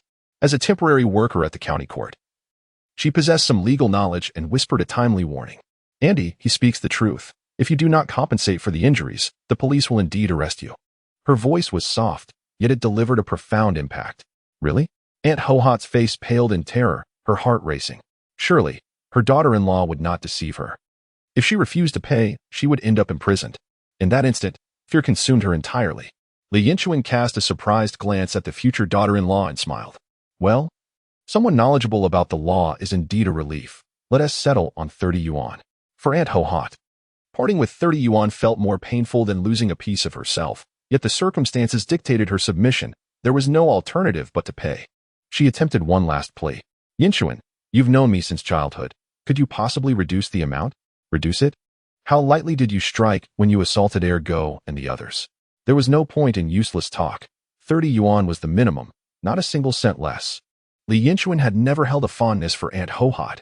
Anyone who frequently associated with that troublesome old Mrs. Lao Bai was unlikely to be a good person. Guilan's gaze turned towards Mrs. Bai, her meaning unmistakable. Your grandson shows me no respect. Perhaps you should give it a try. Mrs. Bai, mindful of her public image, had always regarded Guilan as a close friend. She could not afford to back down. Besides, she believed that Li Yinchuan, being her grandson, would not dare to disregard her. Ahem, Yinchuan, why don't you ask Guilan for a little less? Li Yinchuan responded with a cold smile. My dear grandmother. This time it was Guilan who dealt with Ergo and his companions. It has nothing to do with me. I cannot ask for less. Perhaps you could assist in providing a little? Mrs. Bai shot Li Yinchuan a fierce glare. You little rascal, just wait. With no further recourse, Mrs. Bai retreated. Guilan glanced at Li Yinchuan, then at Mrs. Bai, and with a determined sigh, declared, Fine, 30 yuan it is. I shall provide it. Then came the compensation phase. Awkwardly, Guilan found herself without the funds at home and had to borrow 30 yuan from her brother to settle the debt with the 3 young men. Once the matter was concluded, Guilan and her entourage departed in a rather disheveled manner. Li Yinchuan observed their retreating figures, shaking his head, pondering. Had I known it would come to this, I would have acted differently. Was this merely stirring up trouble? With a chuckle, he handed the 30 yuan to Ergo. Ergo, here is your money. Take it. Unexpectedly, Ergo shook his head vehemently. Brother Chuan, I cannot accept this money. Preserving our 160 yuan is already a significant victory. We owe you a debt of gratitude today. Without you, we would have been in dire straits. This 30 yuan is what you rightfully earned, so it should belong to you. Thank you, Brother Chuan. Li Yinchuan patted Ergo on the head. Do not be so formal. Since you call me brother, you must accept this money. Brother Chuan, I truly cannot take it. Li Yinchuan, having exhausted all other means, employed his trump card. Will you take this money or not? I will tell you this. If you refuse it today, I shall no longer purchase your loaches. Ergo panicked. Without the loaches, where would he find the means to support his family and wife? He quickly replied, No, Brother Chuan, I will take it. I will take it. Now that's more like it. The money is yours. Brother Chuan, from now on, you are my true brother. Whatever you need, just let me know. And I shall prove myself. Chapter 37. Prohibition of Street Stalls. In recent days, the business of the stewed dish had become increasingly challenging. After the initial novelty wore off, the stewed dish was merely a commonplace snack. When those from Dalian came merely to indulge in a bowl, rather than to fill their bellies, The profits from the stall plummeted. After deducting the wages for Erbao and Dahu, Li Yinchuan's earnings had fallen below 50 yuan. Prompting him to contemplate whether a transformation was necessary. It simply could not continue this way. Over the past few days, Li Yinchuan and his companions had frequently noticed a middle-aged woman visiting their stall for stewed dishes. This woman was plump, often adorned with a hint of blush on her cheeks, accentuated by her bright red lips, which could be somewhat unsettling when encountered at night. However, she was very warm and greeted everyone with a smile. Each time she came, she would consume a bowl of stewed dish and linger afterward, engaging in casual conversation with Li Yinchuan and the others. My good fellows, how much do you earn in a day? My dear brother, where did you learn the art of making this delightful dish? Is there truly a place like Dahe Mountain that possesses such a skill? I hail from Dalian, where I have a profound love for this culinary delight. My partner works as the deputy director in a factory workshop with the surname Chui. Over the past few days, this rather plump woman has become quite familiar with Li Yinchuan and the others, and they have come to know her as Wang Zhuhua. As time passed, she managed to extract quite a bit of information, especially from Erbao, who is naturally the most talkative among them, often divulging a wealth of details. However, Li Yinchuan seemed rather disinterested in her company for reasons unknown. Her presence appeared to irritate him. Erbao even inquired of Li Yinchuan whether this woman was simply idle. Li Yinchuan furrowed his brow, expressing, I sense she harbors no good intentions. Little did they know, this remark would soon prove prophetic. The very next morning, after delivering some loaches and receiving payment from Wang Danian, Li Yinchuan emerged to find Erbao and Dahu standing dejectedly at the entrance of the pharmaceutical factory, where they were supposed to set up their stall. What happened? Erbao looked up and said, Brother Chuan, they want to allow us to set up our stall. Who want to allow it? Li Yinchuan queried. Erbao pointed to a figure not far away, clad in a red armband, who was crossing their arms and observing them with a cold smile. This individual, characterized by an unsettlingly dark complexion, so dark that one could not distinguish him from the ground in the dark, was unfamiliar to Li Yinchuan. Nevertheless, upon recognizing the red armband, he chuckled. It was evident this person sought a bribe. Li Yinchuan was well acquainted with such matters. Once a dog is fed, it ceases to bark. He approached the man, saying, Brother, it's not easy for us to conduct a small business here. Could you perhaps show us some leniency? Would you care for a cigarette? He then retrieved a pack of Life Source from his pocket and offered a cigarette to the man. To his surprise, the man dismissed him with a swift gesture, knocking the cigarette from Li Yinchuan's hand and onto the ground. With a disdainful sneer, he declared, What do you think you're doing? Trying to bribe me? Let me make this clear. You have no chance here. This is a designated area for pharmaceutical factory families to set up stalls, not a place for any Tom, Dick, or Harry. Now be off with you. Li Yinchuan glanced at the man, sensing that the situation was amiss. They had been operating there for a week without interference. And yet today, this individual appeared with such a forceful demeanor, indicating something was amiss.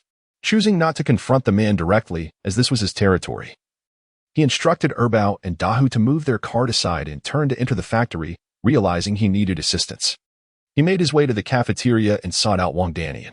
Wang Danian was initially taken aback, having just parted ways with Li Yinchuan less than 20 minutes prior. Brother, what brings you back? Li Yinchuan replied, You know I've been selling this dish at the factory entrance, but today, someone seems intent on causing trouble, forbidding us from setting up our stall. Upon hearing this, Wang Danian's eyebrows shot up. How dare they? In this territory of the pharmaceutical factory, who would dare to trouble my brother? What does this fellow look like? Li Yinchuan replied, No distinct features, just exceptionally dark. Wang Danian pondered for a moment and remarked, I know this person. His name is Wang Weigua, nicknamed Haiten. Come, let us go and take a look. This was the bond forged from the daily division of 20 yuan from Li Yinchuan. At this moment, Wang Danian regarded Li Yinchuan with more affection than he would his own brother, resolutely determined to shield him from any harm. However, Li Yinchuan, after some contemplation, grasped Wang Danian's arm. Brother Wang, it may not be wise for us to confront them directly. Instead, how about this? Since it is almost noon, could you arrange a meal with the head of the security department and those who oversee the market? We can strengthen our connections, and I'll cover the expenses under your name. Wang Danian, after a brief reflection, could not help but silently commend Li Yinchuan. Despite his youth, Li Yinchuan demonstrated considerable foresight. While he was confident in resolving the matter independently today, cultivating relationships with the security department would be a prudent long-term strategy to prevent such incidents in the future. Moreover, by inviting the security department to dine under his name, Li Yinchuan would accrue goodwill, a worthy investment. With this thought, he patted Li Yinchuan on the shoulder and said, "You have a good idea, brother. I will reach out to them, and we shall dine at the cafeteria this noon." At 11 o'clock, the head of the security department, Jia Baohua, along with his colleagues, arrived at the cafeteria. During their journey, he muttered to himself, pondering what scheme Wang Danian was concocting. Nevertheless, who would refuse a free meal? Upon entering the private dining room, Jia Baohua noticed two individuals rising to greet him. One was the familiar Wang Danian, and the other was a young man he did not recognize. "Old Wang, what brings you to treat us from the security department today?" he inquired. "It's nothing major. This is my younger brother, eager to meet you all, and I thought I would make the introduction." Jia Baohua cast a discerning glance at Li Yinchuan, a smile creeping across his face. "For Wang's sake, I shall oblige." At this point, Haiten, observing Li Yinchuan, furrowed his brow, fully aware of the underlying circumstances, yet reluctant to voice his thoughts in such a setting. Soon, everyone took their seats, and the feast commenced with the serving of wine and dishes. Li Yinchuan was far from stingy, providing a lavish spread and even ordering 2 bottles of exquisite 10-year-old local wine.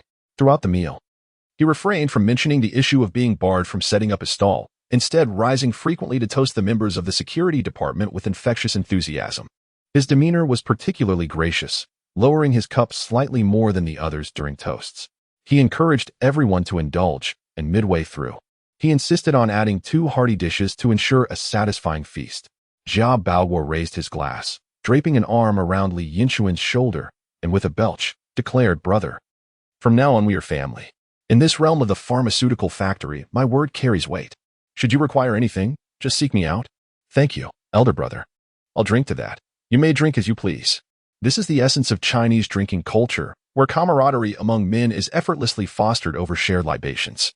Chapter 38. The most venomous woman's heart. Though throughout the conversation, Li Yinchuan never mentioned anything about street vending to Wang Weiguo. The latter could no longer contain himself after a while.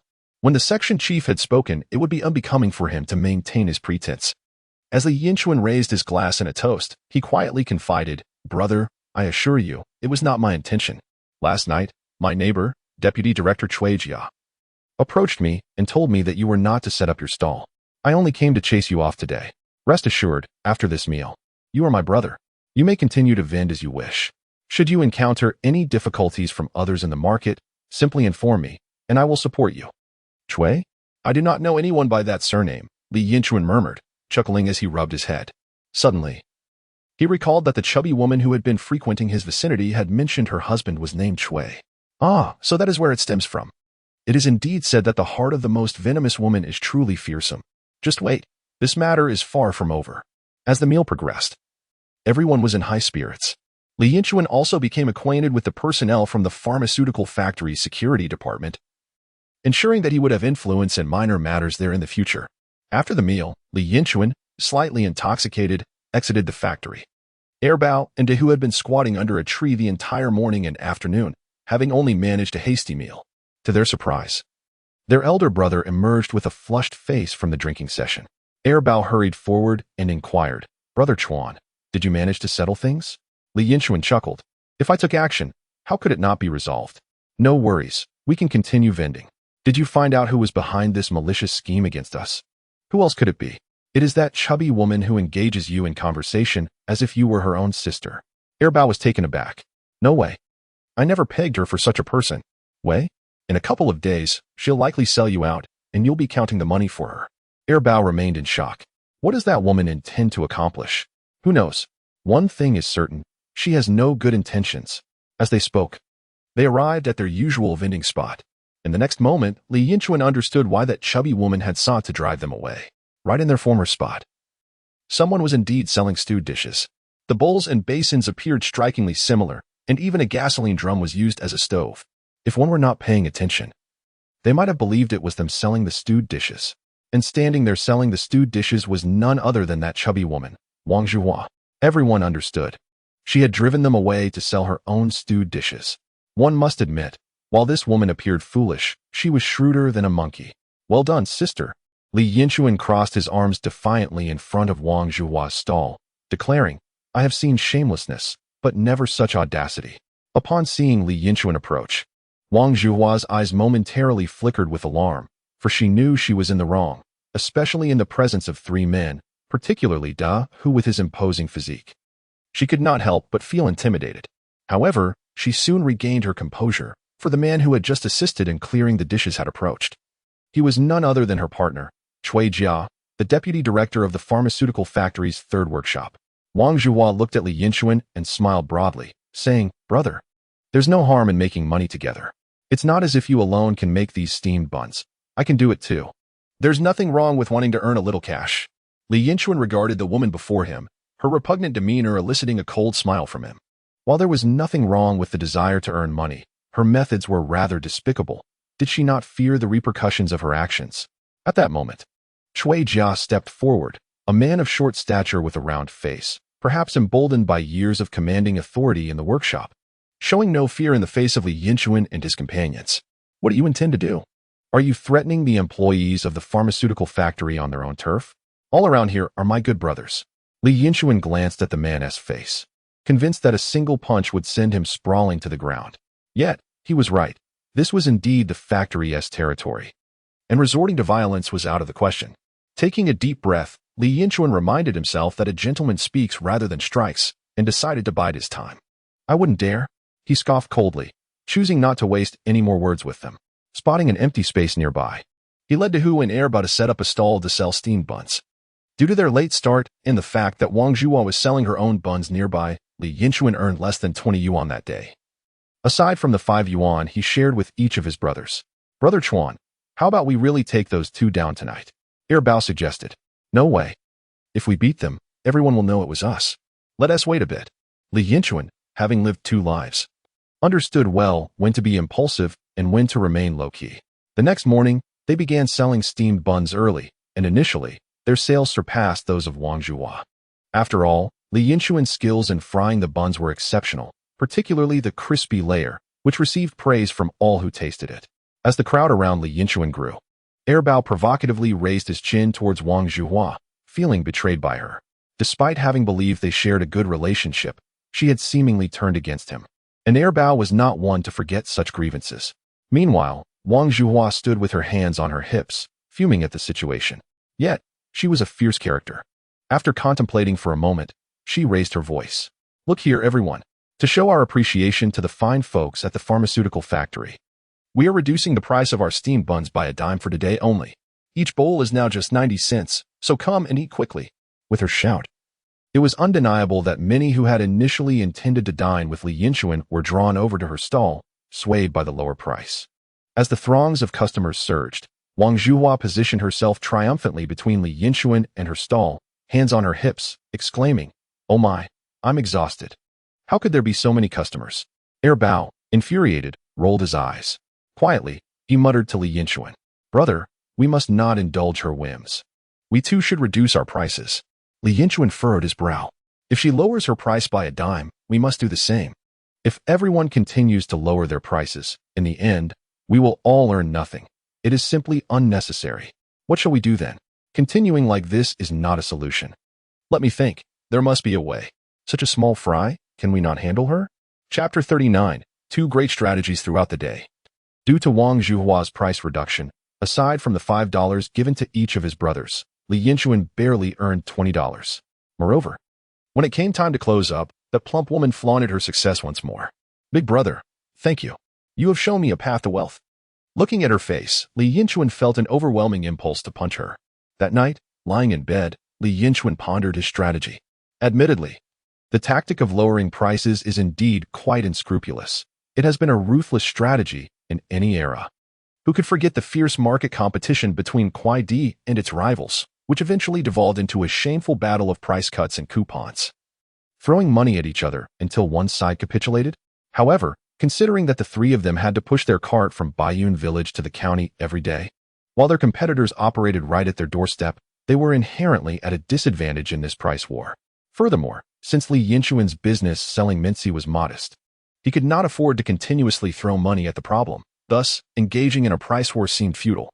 Since a price war was not an option, a shift in thinking was required.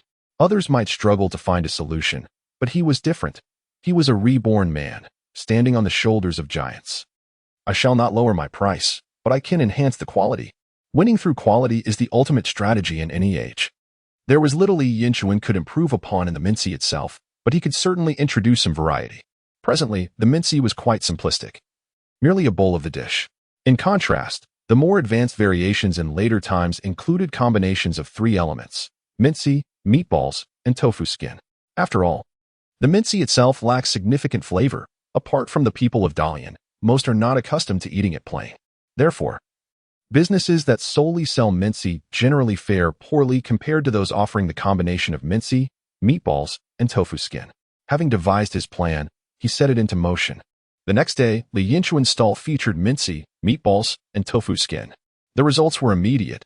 Customers were drawn to the novelty, and the effectiveness of the price reduction diminished as he once again eclipsed Wang Zhuhua's business.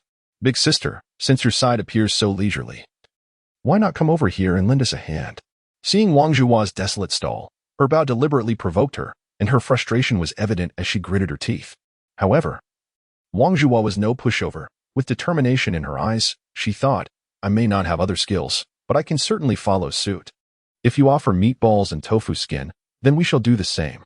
That very afternoon, Wang Zhuhua procured meatballs and tofu skin.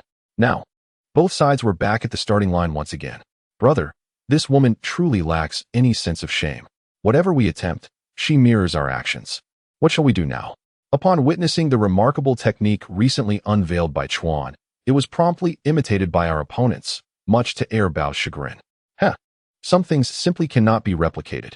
Numerous establishments have emerged in later generations that specialize in the stewed deer dish, yet only a select few reign supreme. The reason is quite simple. They possess exceptional skills. As a reincarnated individual, Li Yinchuan is, after all, acquainted with certain unique techniques. The dilemma lies in which one to employ. In the evening, as Li Yinchuan and Bao concluded their day's work and made their way home, they fortuitously encountered the village head and a few others descending from the mountains, their spirits high. A glance revealed they had successfully hunted a deer. Li Yinchuan's heart stirred with intrigue. "Village head, have you caught a deer on your expedition?" "Indeed, today has proven to be quite fortuitous," the village head suggested. "Let us discuss a matter. Are you interested in purchasing this deer meat? The deer is a treasure trove. Its blood is renowned for its invigorating properties. Its antlers considered a prestigious tonic, and its fetus is one of the 8 mountain delicacies. However, the deer meat itself, low in fat and somewhat tough in texture, is not particularly desirable in these times, leaving the village head troubled about how to dispose of it. Unexpectedly, a solution had presented itself. "Yes. How much do you ask per pound?" "Being fellow villagers, how about 30 cents per pound?" "Very well, I shall take it." After processing the deer, the antlers, blood, and entrails were prepared, and the remaining meat was sold to Li Yinchuan. A subtle smile graced his lips. He now had the means to create meatballs. In his previous life, while trading goods in the Russian territories with his elder brother, Li Yinchuan had learned a recipe for venison meatball soup in the greater and lesser Xing'an mountains of Heilongjiang province. The proprietor of that establishment had built a thriving business on the back of this dish. By fortunate coincidence, Li Yinchuan had acquired the recipe.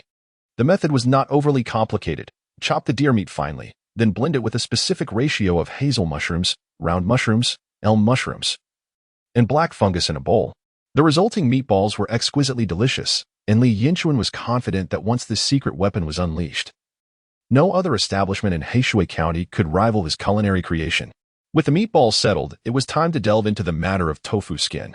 Reflecting on this, Li Yinchuan recalled something. "Bao, if I remember correctly, isn't your hometown in the Jinzhou area?" "Yes. I hail from Hongluoxian town in Jinxi, near Jinzhou. I moved here when I was 8.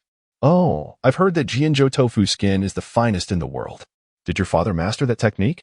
At this, Bao chuckled. "Indeed, the most authentic Jinzhou tofu skin comes from our very own Hongluoxian town. Our town is a small settlement, located 50 li southwest of Jinzhou City. Surrounded by majestic peaks and ethereal mists, a truly breathtaking sight. Countless springs cascade from the crevices of the mountains, forming babbling brooks that flow into the nearby Daughter River. Can one make tofu without water? The tofu skin from Hongluoxian uniquely benefits from the purest spring water, resulting in a particularly delicate and smooth texture. Renowned for its thinness and quality, the term dry refers to tofu that is firmly pressed and crisp. Thin denotes sheets of tofu as slender as paper, allowing sunlight to filter through. Fine indicates that the tofu skin contains no residue, yielding a delicate texture. So this is what it is. Li Yinchuan has gained some insight. He suddenly recalled that in his previous life, the tofu skin from Erbao's family was likely more delicious than what he tasted later in Jianzhou. By the way, why isn't your tofu skin as delectable as the one from Jianzhou? Erbao scratched his head and replied, My dad says it's because the water here isn't as good as from my hometown. The quality of water? Li Yinchuan fell into deep contemplation. If Erbao's family's tofu skin was so exquisite in his past life, they must have eventually discovered the right water source. He strained to recall, and after a while, a sudden realization struck him. After dinner at home, Li Yinchuan took a bucket and ventured into the mountains. Following his memory, he walked for 10 minutes until he heard the gentle sound of spring water. Turning a corner, he encountered a clear spring bubbling forth, with a small pool forming at its source. Indeed, this is the spot. Li Yinchuan remembered a time in his past life when he had met Erbao's father here while he was fetching water. And he had curiously asked why he chose this spring, to which he replied it was for making tofu skin. Li Yinchuan filled 2 buckets with water and descended the mountain, arriving at Erbao's home. The family was having dinner. Upon seeing his older brother, Erbao stood up. Brother Chuan, what brings you here? Please continue your meal. I need to discuss something with your father. When Erbao's father, by Wanyan, heard that Li Yinchuan sought him, he looked at him in surprise. Chuaner, what do you need to talk about? Uncle, I've discovered a place with excellent water and would like you to try making tofu skin with it. Good water, you say? Upon hearing this, Bai Wanyan chuckled, scrutinizing Li Yinchuan. At that moment, he was tempted to remark, what do you know about the water for making tofu skin? However, considering Li Yinchuan was a good friend of Erbao, Bai Wanyan opted for a more tactful response. Chuaner, different trades require different expertise.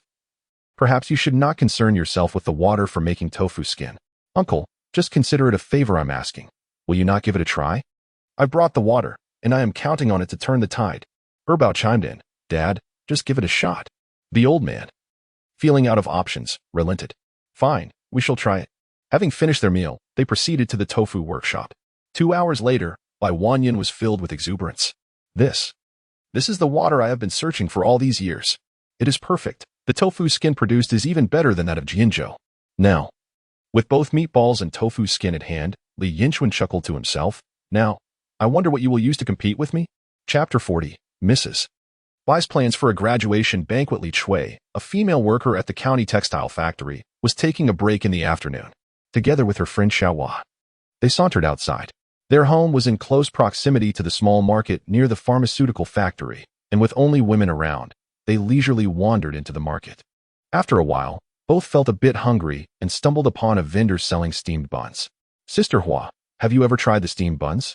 I've heard they are quite good. Shall we give them a taste? Just give it a try, but with these 2 shops side by side. Which one shall we choose? That's simple enough. With the 2 of us, we can order a combo from each and sample them both. Good idea. The 2 sisters promptly ordered a luxurious combo from each establishment, receiving a bowl of stewed dish, accompanied by tofu skin and 3 meatballs. The lavish package from Li Yinchuan's place cost 2 yuan and 4 jiao, comprising 1 piece of stewed dish, tofu skin at 50 cents, and 3 meatballs for 30 cents each. Conversely, the deluxe combo from Wang Zhuhua's establishment was priced at 2 yuan, featuring stewed dish for 90 cents, tofu skin at 50 cents, and 3 meatballs for 20 cents each. The 2 packages differed by a mere 40 cents. Li Chui opted for the combo from Wang Zhuhua's place and immediately sampled the meatball. It was delightful, bursting with flavor. After trying the tofu skin, she found it satisfactory, though a bit grainy.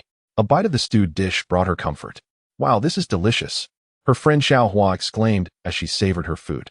Surely not. It's quite pleasant, but not that exaggerated. Doubt it. Why not give it a taste? Fine. I shall. Li Chui picked up a meatball from Li Yinchuan's establishment, and upon biting into it, she was met with a delightful springiness. The moment she broke into the meatball, an explosion of savory goodness filled her mouth.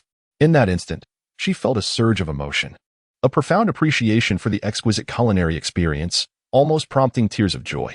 This is truly delectable. Once she took a bite, she found herself unable to stop. Next, she tried a piece of tofu skin, which was exceptionally fresh and tender, devoid of any graininess, in stark contrast to the chewy, gritty tofu skin from Wang Zhuhua's. Finally, she sampled another bite of the stewed dish from Li Yinchuan's, which was evidently far superior in texture compared to the previous bowl. After a few more bites, The young girl became an ardent fan of Li Yinchuan's stewed dish. Li Chui, save some for me. If you keep eating, there'll be nothing left, protested Xiaohua. You are so stingy. How about I pay for another bowl for you? Thus, the sisters ordered another luxurious combo from Li Yinchuan's, devouring both bowls with gusto. They scarcely touched the stewed dish from Wang Zhuhua's, as it paled in comparison. Indeed, one gets what one pays for, henceforth. I have resolved to indulge exclusively in this establishment's stewed dish. Yes, this is the place for us.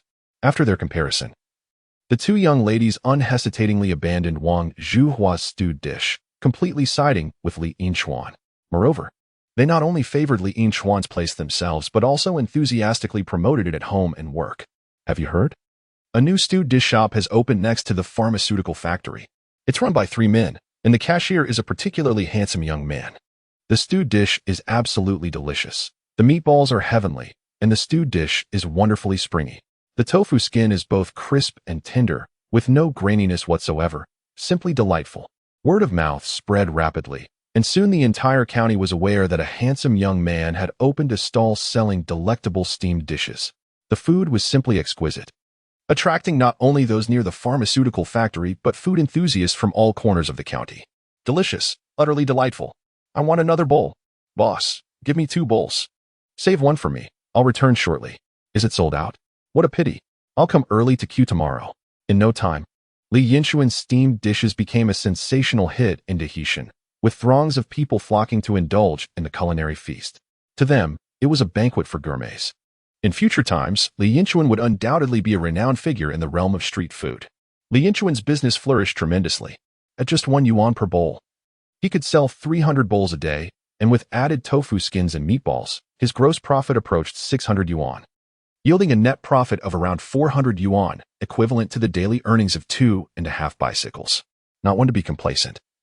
Li Yinchuan raised the daily wages for his helpers, Bao and Dahu, to 20 yuan each, as the 3 brothers journeyed together along the path to prosperity. Their spirits high. However, not everyone was pleased. The nearby vendor, Wang Zhuhua, was quite aggrieved. Why is it that your lavishly assembled steamed dishes attract such crowds while my own, even cheaper by 40 cents, languishes in silence?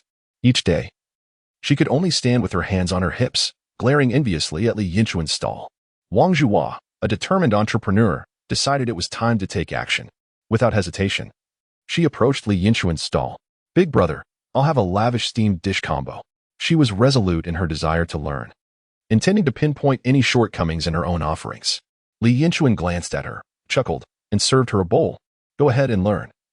Let us see how well you can replicate it. Some things cannot be mastered merely by observation. That will be 2. For Yuan, thank you for your patronage. With a forced smile, Wang Zhuhua paid him, then returned to her own stall, determined to uncover the secrets behind the dish. She was adamant about deciphering its intricacies, convinced she could not be outdone by a mere local. As she picked up a meatball with her chopsticks and took a bite, an explosion of flavor filled her senses, nearly bringing her to tears. What kind of meat is this? It's simply divine, she mused. Though she could not discern its origins, her attempt to replicate the meatball had failed. Next, she decided to try the tofu skin, curious about its unique qualities. She bit into a piece, savoring the perfect harmony of crispness and tenderness. It left no residue in her mouth. Yet, a question loomed. She had never encountered such exquisite tofu skin in Dehian. Where could it have come from? Was it produced by Li Yinchuan himself? Wang Zhuhua found herself engulfed in confusion. As for the final dish, she merely sampled it casually. This was something she could at least comprehend. Li Yinchuan possessed superior skills, and the texture of his dish surpassed hers. She had no expectations of mastering it. After finishing the extravagant combination, Wang Zhuhua felt her heart gradually sinking. It was over. She realized she could never replicate such exquisite tofu skin and meatballs. She had lost, completely and utterly. Li Yinchuan cast a glance at Wang Zhuhua, inwardly amused. Some things cannot be achieved through mere imitation. One cannot simply learn to create by taking a couple of bites. After all, why do we have the term secret recipe? How about it, sister? Would you like another bowl to taste? Perhaps you might learn how to make it. Upon hearing Li Yinchuan's words, a surge of anger coursed through Wang Zhuhua, and she felt a wave of darkness wash over her, slowly sinking to the ground. This left Bao and the others in shock. Brother, what happened to her? Is she going to be all right? What else could it be? High blood pressure. Help her call an ambulance. She is not a good person, but we are. At the mention of her being not a good person, the darkness before Wang Zhuo intensified. Ever since defeating Wang Zhuo, Li Yinchuan's name as the master of this dish resonated throughout the county. His business flourished, igniting a fervor for this dish across the entire town, where people found joy in relishing a bowl made by him. Each day, as mealtimes approached, long lines formed at Li Yinchuan's stall, benefiting the entire small market. The reason was simple. With so many waiting for their turn, often groups of people would send one person to queue while the others idly wandered nearby. Feeling a bit hungry, they would naturally purchase additional items. After savoring food from other vendors and feeling somewhat full, they might leisurely browse and unintentionally buy some daily necessities. Vegetables, fruits, or meat. People have a tendency to develop habits. Accustomed to shopping at the small market, they ventured less to other places, concentrating their spending there. Consequently, the revenue of the entire small market soared. Miraculously, Li Yinchuan single-handedly revitalized the local market around the pharmaceutical factory. Of course, there were both delightful and frustrating aspects. Wang Zhuo, having inexplicably acquired the skill to make noodles, opened a noodle shop not far from Li Yinchuan. Surprisingly, this woman had a talent for pulling noodles, and her pork bone broth was quite rich in flavor. Riding on the coattails of Li Yinchuan's success, she managed to gain a small following herself, which infuriated Erbao. Li Yinchuan, however, remained unperturbed. Having lived two lives, he was accustomed to such occurrences. Besides, shamelessness is often a valuable asset in business. As long as that plump woman did not provoke him, he had no interest in her. For Li Yinchuan, the priority was to quickly earn money and accumulate his first pot of gold to provide a better life for his family. Every day, Li Yinchuan pushed his cart to the county by 9 in the morning and returned home around 8 in the evening, diligently working with his two brothers to make money. That evening, upon returning home, Li Yinchuan learned of a significant piece of good news. Zhou Suasian remarked with a hint of envy. The admission letter from Xinjiang University for Yinhu arrived at noon, and your grandmother was nearly beside herself with joy. Throughout the afternoon, she roamed the village, proclaiming this news. And just earlier, she made a special visit to our home to inform us that there would be a celebratory feast tomorrow at noon in honor of Yinhu's admission to university. Although everyone was aware that Li Yinhu had performed admirably in the college entrance examination and was likely to be accepted by Xinjiang University, receiving the official acceptance letter was a different matter altogether. Li Yinchuan's initial reaction was surprisingly tinged with bitterness. The thought that Li Yinhu, who he deemed incompetent, could gain admission to university while he himself had never even completed high school left him quite displeased. Before Li Yinchuan could voice his feelings, Li Yinfeng expressed his stance first. Brother, I have no desire to attend. Just the thought of seeing Yinhu and Grandma reveling in their small triumph makes me feel nauseous. Li Qiao also chimed in, stating her disinterest. Yes, and those relatives from Aunt S' side are equally bothersome. If only you had been allowed to pursue your studies. Who knows, perhaps you would have been accepted as well. Observing his younger siblings' firm declarations, Li Yinchuan felt his irritation wane. See, in the eyes of his family, he was still regarded as exceptional, especially with his sister's remark that he could have gained admission had he pursued education, which uplifted his spirits considerably. Though he had not attended high school, it did not signify his lack of capability. Each individual's path was unique. If academia was not his calling, he would forge a different route. In his previous life, Li Yinhu graduated from university, yet it did not amount to much. In this life, he was determined to surpass him by leaps and bounds. Li Yinchuan turned to his mother. Mother, what are your thoughts on this matter? Zhou Sujian pondered for a moment and hesitantly replied, I believe we should attend. After all, it is your cousin who has been accepted to university, and it wouldn't reflect well on us if we did not go. Li Yinchuan smiled faintly. You are right, mother. We must go. If we do not, how will others perceive our family? They are unaware of the underlying circumstances and will merely think us lacking in decorum and consideration. Moreover, I am quite eager to witness their expressions at the celebration. I must admit, I am looking forward to it. Pausing momentarily, Li Yinchuan continued, Yifeng, Chao, you too must study diligently and strive to excel. I have faith that you will not fall short of Li Yinhu. In the future, you will gain admission to esteemed universities, bringing pride to both mother and me. Then, we too shall host a celebration, and we will relish the envy in their eyes. All right, brother, I will certainly outperform Li Yinhu. Brother, just wait a few years. Gaining admission to Xinjiang University is nothing. Seeing the fervent determination in the eyes of his younger siblings filled Li Yinchuan with satisfaction. Let us wait and see, Li Yinhu, this lifetime. Our branch will undoubtedly excel in both education and wealth. and you shall never rise again. Mrs. Bai had never felt such joy in her life. Her grandson had achieved greatness by being accepted into Shengjing University. Shengjing University, after all, is not just any institution. It is the birthplace of the Qing dynasty's founding emperor, Nurhaci. Her eldest grandson would surely ascend to prominence in the future. In her current state, she perceives every bird as a magpie, sees patterns in the clouds that resemble the character for happiness, and senses that the trees are on the verge of budding anew. Even the sight of a sow evokes thoughts of impending piglets. One morning, a mere glance at the chickens in her yard prompted one to settle down and produce an egg instantaneously, a clear sign of extraordinary fortune. Despite her recent health troubles and persistent feelings of chest tightness and shortness of breath, the moment she laid eyes on the acceptance letter, Mrs. Bai felt as though all ailments had vanished. Inhaling deeply, she experienced a delightful sensation coursing through her body, alleviating years of chronic leg pain and banishing her recurrent migraines.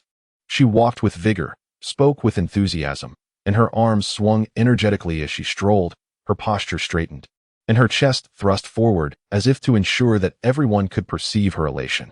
The entire afternoon, extending into the night, was spent wandering through the village, smiling at everyone she encountered and engaging in conversation with both friends and acquaintances alike. My grandson, Li Yinlong, has been accepted into Shengjing University. He is now a university student. Do you know what Shengjing University is?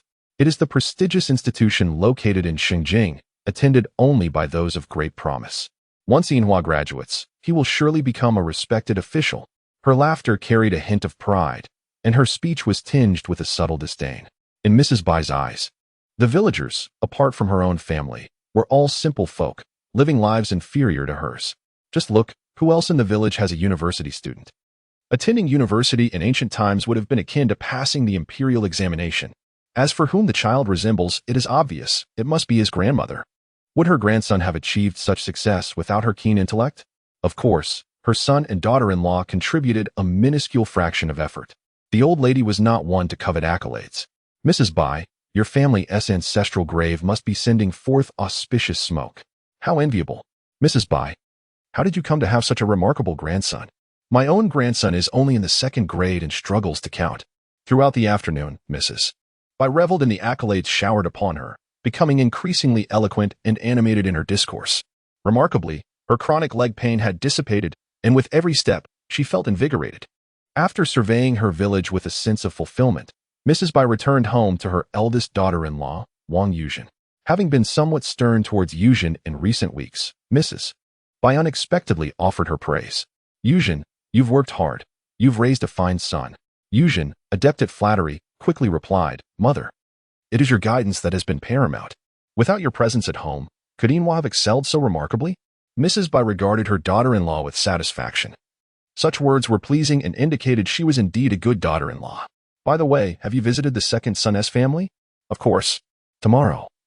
I shall let Li Yinchuan see just how capable Yinhua is, making it clear that even without their family of wastrels, the Li family continues to thrive. When it comes to the 2nd son, Mrs. Bai's eyes glinted with a fierce light. Having lived a life of fervor, she found herself cornered by that little scoundrel Li Yinchuan, who proposed a division of the family. Did she not care for her dignity? Tomorrow, she would reclaim both her pride and her substance, ensuring that they would have no place to weep. Yes, let them witness that as long as there is a mother present, the Li family shall remain ever prosperous. By the way, Mother, do you think they will dare to come? In recent days, Wang Yuzhen had been feeling quite unsettled. Previously, the household chores were primarily managed by Zhou Suzhen, feeding the pigs. Cooking and working in the fields, Zhou Suzhen had always been the mainstay of labor. Since Zhou Suzhen's departure, Wang Yuzhen had taken on an overwhelming amount of work, busily toiling from dawn till dusk. Such is the nature of humanity. The thought of her own suffering while Zhou Suzhen had escaped to a life of leisure filled Wang Yuzhen with resentment. Moreover, the elderly woman had recently taken a disliking to her, never offering a friendly face, except for today when she finally had the chance to vent her frustrations. Naturally, she anticipated a confrontation with Zhou Suzhen, eager to flaunt her own situation before her. Mrs. Bai scoffed, will they dare not come if invited? Let them try. At my grandson's graduation feast, I shall not hesitate to speak of their family's ingratitude. By then, their shame will drown them in a sea of public scorn. The two women exchanged knowing smiles, In their lifetimes, they had never regarded each other with such approval. Chapter 42. The unabashed by Lanhua that night, Mrs. Bai tossed and turned on her bed, unable to find rest, her mind consumed with thoughts of Li Yinhui's acceptance into university. A lifelong advocate of excellence. She was elated by this success. Soon, she would be the proud grandmother of a university student. The following day dawned bright and clear. With birds singing in the sky and cattle mooing, a perfect day for a graduation celebration. Mrs. Bai rose early, invigorated by the joy of the occasion. Despite her restless night, her spirits were high. She rummaged through her belongings to find her finest outfit, a silk ensemble, said to have been passed down from her grandmother, which she had cherished for years but never worn. Today, she would don it with pride. Early in the morning, she even washed her hair and meticulously styled it, ensuring every strand was perfectly in place.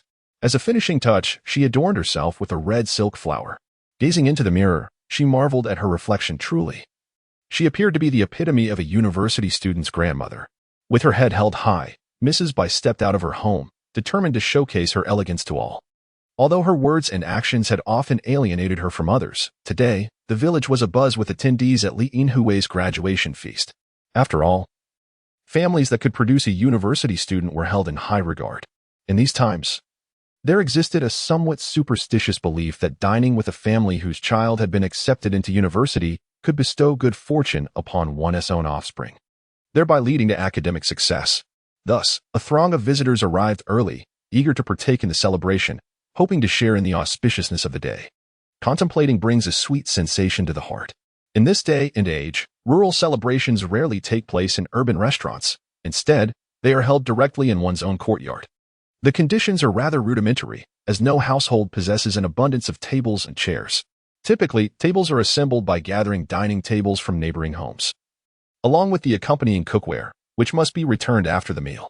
The stools used for dining are generally brought by the guests themselves. Today's chef is the renowned Wang Laoqi, who once worked in a city restaurant. He is the go-to choice for celebrations in the surrounding villages. Although his culinary skills may not be exceptional, his speed in preparing dishes makes him particularly suitable for such events. The family of Li Yinchuan arrived not too late, just past 10 o'clock, yet the courtyard was already filled with at least half the guests, clearly eager to partake in the shared fortune of the occasion.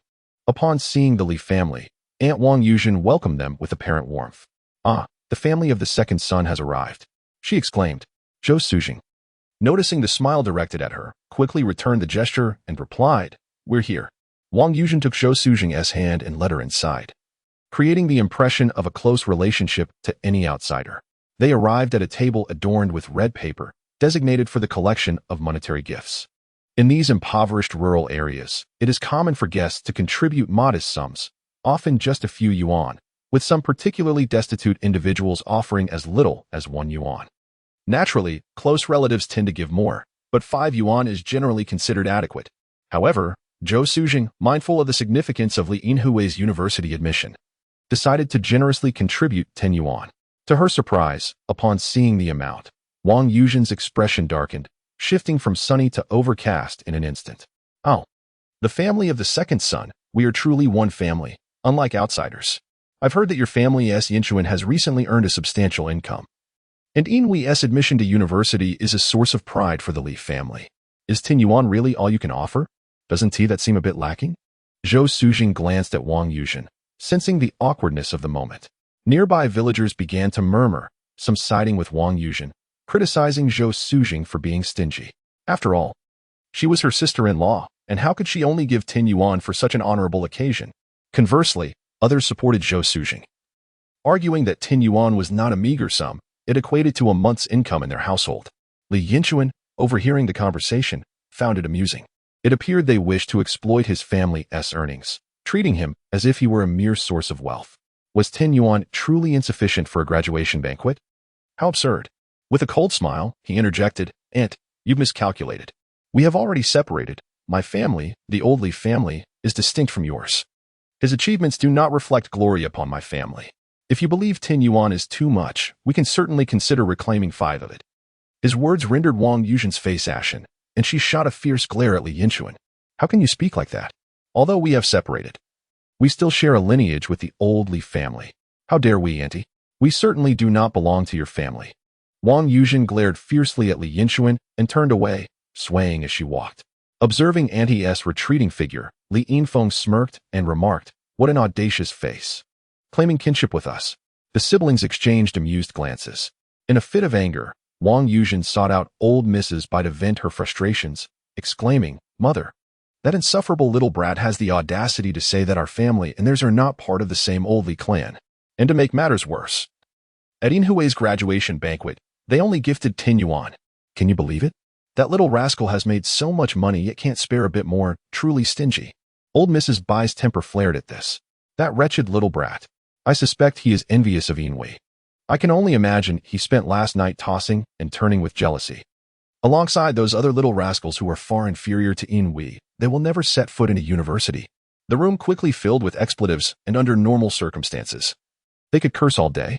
However, today was a special occasion, as the mother and grandmother of a university student. They were to bask in the admiration of the entire Baiyun village. After a brief tirade, the elderly matriarch, Bai Lanhua, concluded with a venomous curse, "Just wait. I shall find a way to deal with that scoundrel and those little brats." With their faces transformed into smiles, they stepped outside. "Everyone is here." Old Mrs. Bai, for reasons unknown, suddenly recalled the posture of educators greeting people atop the forbidden city, raising her right hand high as if a leader were visiting the villagers. While on the surface everyone chuckled, inwardly they cursed, "What are you pretending for?" Yet, what could be done? After all, they had produced a university student. As the dishes were served, grumbling resumed among the guests. Old Mrs. Bai was truly miserly. Since Li Yinhui was the first university student in Baiyun Village's history, attendees were expected to contribute according to wedding standards. Typically, a wedding banquet would feature a plate of braised pork and a plate of crispy white meat, as these dishes were highly sought after in times when everyone craved richness. Usually, these dishes would be served in large platters, providing enough for each guest. However, at the Li family's graduation banquet, the absence of the appealing crispy white meat was glaring, and the braised pork was scant and small in portion, averaging only 5 pieces for a table of 10, and smaller than usual. How could they possibly eat? It was hard to believe that even at a funeral, one would be so stingy. What they did not know was that this was a deliberate act by old Mrs. Bai. In her words, "Yinhui is the first university student from Baiyun Village, bringing glory to us all. Isn't it only right that the village contributes a bit?" In her eyes, the contributions were merely voluntary support for Li Yinhui's education, while the cost of the banquet's dishes was to be minimized. Regardless of the absence of braised pork, one can still enjoy a meal. As long as one is satiated, that suffices. Chapter 43. Have the officials and foreigners come to congratulate us? Facing the somewhat displeased expressions of the crowd, Mrs. Bai remained undeterred, raising her glass with a beaming smile to declare the commencement of the graduation banquet. "Today marks a momentous occasion for our village. As Silver Tiger has been accepted into university, let us raise our glasses in celebration." Many villagers exchanged skeptical glances, wondering how one could still celebrate under such circumstances. The atmosphere bore an uncanny resemblance to the pompous demeanor of Chairman Jiang at a theatrical performance. The old lady appeared utterly beside herself with joy over her grandson's academic achievement. Regret began to seep into the hearts of many. Had they known this was the outcome, they would have refrained from attending, especially given the subpar meal and the spectacle of the old lady's pretentiousness. Nonetheless, since they were already present, they feigned enthusiasm and raised their glasses. This graduation banquet was unprecedented in the village's history, and Mrs. Bai, uncertain of how to proceed, decided to follow the customary wedding protocols. Once the meal commenced, she led her son, daughter-in-law, and grandson Silver Tiger from table to table, toasting along the way. Her sole desire was to bask in the chorus of congratulations from the attendees. By the end of her rounds, Mrs. Bai had consumed a fair amount of alcohol. Her cheeks flushed, radiating joy akin to Zhu Beiji, savoring a ginseng fruit. In her heart, this day was undoubtedly the pinnacle of her life. Had the day concluded at this point, it would have been perfect. However, as she continued her toasts, she arrived at the table of Li Yinchuan and his family. Observing their generally unsmiling faces, Mrs. Bai's glee heightened. At last, it was their turn. With a proud posture, she tilted her head back and directed her chin toward Zhou Suzhen, proclaiming, "Today is Silver Tiger's big day. You two are here to share in the joy." Her words dripped with sarcasm. Zhou Suzhen stifled her irritation and replied with a light chuckle, "Indeed, Silver Tiger has truly achieved great success. We have come to bask in his good fortune." Mrs. Bai rolled her eyes. "Of course, Silver Tiger has great prospects. It's a pity that some individuals will forever remain mere spectators, with no hope for their own children. Zhou Sujing's expression faltered. Meanwhile, Li Yinfeng and Li Qiao's faces flushed with anger. Mrs. Bai's arrogance had crossed the line. In response to her insufferable demeanor, Li Yinchuan spoke up. My brother Yinfeng ranked second in his class last semester, and my sister Qiao was the top student in the entire department. It seems that someone once had less impressive academic standing, yet they still gained admission to university. Why should my brother and sister not succeed? Mrs. Bai's smile faltered.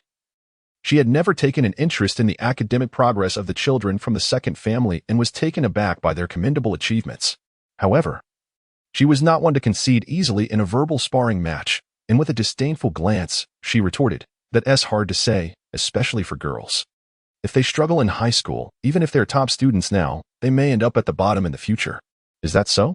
I have heard that this year's top scorer in our county's college entrance examination is a girl, surpassing Yin by 20 points. Mrs. Bai paused for a moment. She should consider the lineage from which others hail. What is the academic standing of your Qiao? It seems that our Qiao shares a similar ancestral background with someone else. Why should that individual succeed while my Qiao cannot? Upon hearing this, Mrs. Bai was momentarily taken aback, having forgotten that Li Qiao is also her granddaughter. Humph. We shall see. Is that so? Time will reveal all. I suspect that merely attempting to gain admission to Qihua or Beidao would be quite a stretch. But Shenyang should be a breeze. The two families ultimately concluded with Mrs. Bai, Lanhua, seething with anger, while Li Yinchuan basked in the upper hand.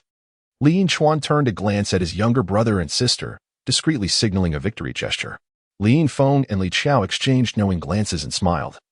A silent acknowledgement of their triumph, thinking, you thought you could gloat just because we showed you some courtesy? Today, even your graduation banquet shall not be a joyous occasion. As the remaining toasts progressed, it was evident that Mrs. Bai was no longer in high spirits. She had been thoroughly vexed, her face drawn long with irritation. And unbeknownst to them, Li Yin had vanished. At that moment, a clattering sound resounded, prompting everyone in the open courtyard to look outside, where they were astonished to see a small car arriving. A small car? The vast majority of Baiyun village had never encountered such a vehicle in their lifetime. And to think they would witness something so rare at a graduation banquet today. Quick-witted individuals speculated, what could bring such a vehicle to Li Yinhu's home? Could it be that an official has come to congratulate him on his admission to university? They hastily congratulated Mrs. Bai, exclaiming, Mrs. Bai, you were truly fortunate. It seems that your Yin is destined for greatness. The crowd began to murmur among themselves. Upon hearing their chatter, Mrs. Bai's anger dissipated, and her face lit up with joy. She had not anticipated that her grandson's university acceptance would attract the attention of such esteemed officials. Bai Lanhua, who prided herself on her education, recalled the tales she had heard as a child about a storyteller in the village named Wang Xiezi. One particular story, Fanjin Zhongju, depicted how after passing the imperial examination, officials visited with gifts of silver. The scene she witnessed now bore an uncanny resemblance to those tales. She grew increasingly excited, pondering whether the officials would bestow a few thousand coins upon them after visiting Yinhu, thereby setting the Li family on a path to prosperity. Her heart raced with anticipation, prompting her to quickly retrieve her compact mirror to tidy her slightly disheveled hair. She must present herself in the best possible light to welcome the officials. The vehicle came to a halt, and 3 individuals disembarked sequentially. The first to emerge was a portly man, a rare sight in these times, who, despite the sweltering heat, donned a white shirt, his face glistening with sweat, and carried a handbag slung over his shoulder, clearly indicating he was a figure of authority.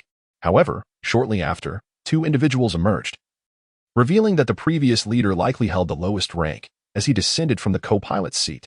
Upon exiting, he eagerly flung open the rear door, awaiting the passengers within to alight.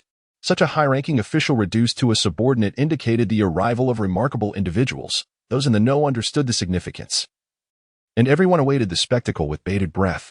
The first to descend from the back seat possessed a square face, with thick brows and piercing eyes, complemented by prominent ears, a broad nose, and a wide mouth that commanded respect even without a word. Yet, it was the last individual to step out who truly captivated everyone's attention. Standing approximately 190 centimeters tall, he braved the sweltering heat in a light blue suit, complete with a tie and polished leather shoes. Undeterred by the warmth, what astonished the onlookers most was his striking appearance. Blonde hair, blue eyes, and a pronounced hooked nose, he was undoubtedly a foreigner. In this era, encountering a foreigner in the Great Black Mountain was akin to spotting a giant panda. A foreigner? The very presence of an outsider sent waves of excitement through the crowd, elevating the atmosphere to new heights. Chapter 44, Li Yinhua's translator, a must-read, Madame Bai's friend, and Hohot, discreetly tugged at Bai Lanhua's sleeve. Sister, could it be that Yinhua has been accepted into university? Even foreigners have come to congratulate him. A flutter of anxiety gripped Bai Lanhua. Was it not a bit exaggerated for a foreigner to come to celebrate her grandson's admission to university? Was this what they called universal joy or nations paying homage? Of course, she was unfamiliar with the precise meanings of those idioms, but she often heard them when the storyteller spoke of emperors, implying something auspicious. If this were not the case, how could one explain the foreigner's deliberate visit today? Bai Lanhua cast a glance at the two men beside the foreigner, quickly piecing together the scenario. With a sudden slap of her thigh, realization dawned upon her. Surely, these two high-ranking officials in the sedan had learned of her grandson's academic achievement and informed the foreigner. They had all come together to extend their congratulations. Indeed, it was just as the tales depicted, three individuals united in purpose. When the time came for monetary gifts, it was certain that each would contribute their share, thus propelling the old Li family to newfound prosperity. One could not deny that Yinhua's cleverness was inherited from her. Look how swiftly the elderly lady connected the dots in this intricate matter. With this thought, Bai Lanhua straightened her posture, lifted her chin, and declared with pride, "Indeed, that foreigner knows of my grandson's admission to university and has come to congratulate him alongside those two officials." In that moment, Madame Bai felt as though she had reached the pinnacle of her life, enveloped in a pleasant haze, as if the entire world lay beneath her feet. Regrettably, the absence of background music during such an exhilarating moment was a missed opportunity. Otherwise, the theme music from years later, when the gambling god made his entrance, would have been perfectly fitting. Or perhaps the celebratory tune for academic success would have set the scene just right.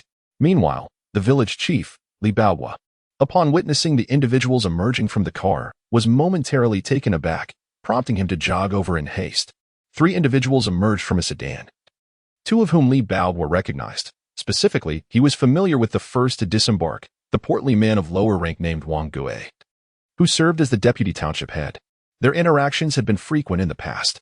However, today Wang Gui bore no resemblance to his usual self. Typically, he spoke to Li Baohua in a nasal tone, but today he was all smiles, akin to a little lapdog, beaming at the square-faced man beside him. The village chief, Li Baohua, felt a tightening in his chest. It was evident that the latter was a more prominent official, and the presence of a foreigner further elevated the situation's gravity. Li Baohua dared not show any disrespect. Despite being in his 50s, he hurried over. In an instant, Wang Gui straightened up upon spotting Li Baohua, an air of authority emanating from him. "Isn't this Baohua? Allow me to introduce you. This is Director Wang Jinping from the County Commercial Bureau. And this esteemed guest is our foreign friend, Thomas." The mention of Thomas was accompanied by the word esteemed, underscoring his significance. Upon hearing that he was in the presence of the bureau director and a distinguished foreign guest, Li Baohua inclined even lower. "What brings you esteemed leaders to my humble abode? How may I assist you?" "They are here to tour Baiyun village and intended for you to host them. When they arrived at the village committee and found you absent, they decided to drive over to find you." The crowd began to murmur, realizing they had come specifically to see the village head. "I knew it. Foreigners wouldn't seek out Yinhu." They scoffed, questioning Mrs. Bai's judgment. She must have a grandiose opinion of herself. As they spoke, their eyes turned toward Mrs. Bai, filled with derision, mockery, and pity. At that moment, Mrs. Bai felt as though she had plummeted from heaven to hell. Just seconds ago, she believed her husband, Yinhu, had achieved great recognition, with dignitaries and foreign friends arriving to celebrate, envisioning a scene of unparalleled glory for the Li family.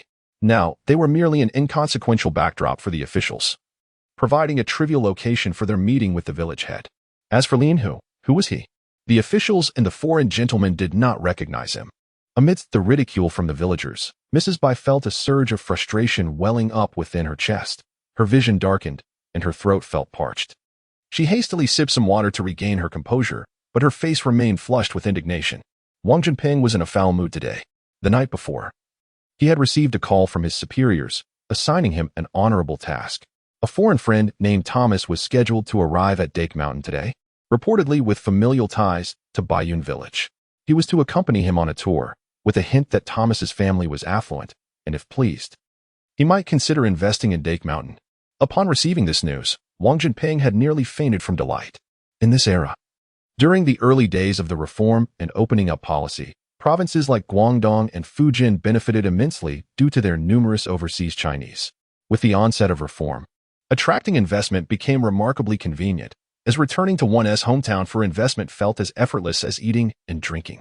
In stark contrast, Northeast China was considered a barren land for overseas Chinese, making it exceedingly challenging to find potential investors. Each year, the mandated investment attraction targets from higher authorities remained unmet, resulting in Wang Jinping facing considerable reprimands, particularly this year when the provincial government issued a directive emphasizing the necessity of robust investment attraction efforts, which were specifically assigned to each county. This left Wang Jinping in a state of distress, as Blackwater County had failed to secure even a single dollar of foreign investment in the first half of the year. Unexpectedly, by August, fortune smiled upon him in a most serendipitous manner, akin to a pillow arriving just when one needed to rest, leaving Wang Jinping exhilarated yet restless through the night. However, this morning, just after receiving the guests, calamity struck.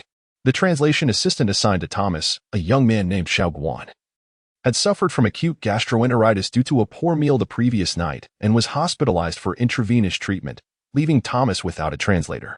This sudden turn of events sent Wang Jinping into a frenzy. It was not yet 4 decades later when English-speaking talents were ubiquitous. In 1982, in the vast expanse of Blackwater County, there was not a single English translator to be found, although he urgently contacted the city for immediate assistance. The earliest help would not arrive until evening. Wang Jinping had hoped to delay the meeting, but Thomas had already confirmed his itinerary and was set to visit Baiyun village today. Thus, Wang Jinping had no choice but to accompany him despite the dawning language barrier.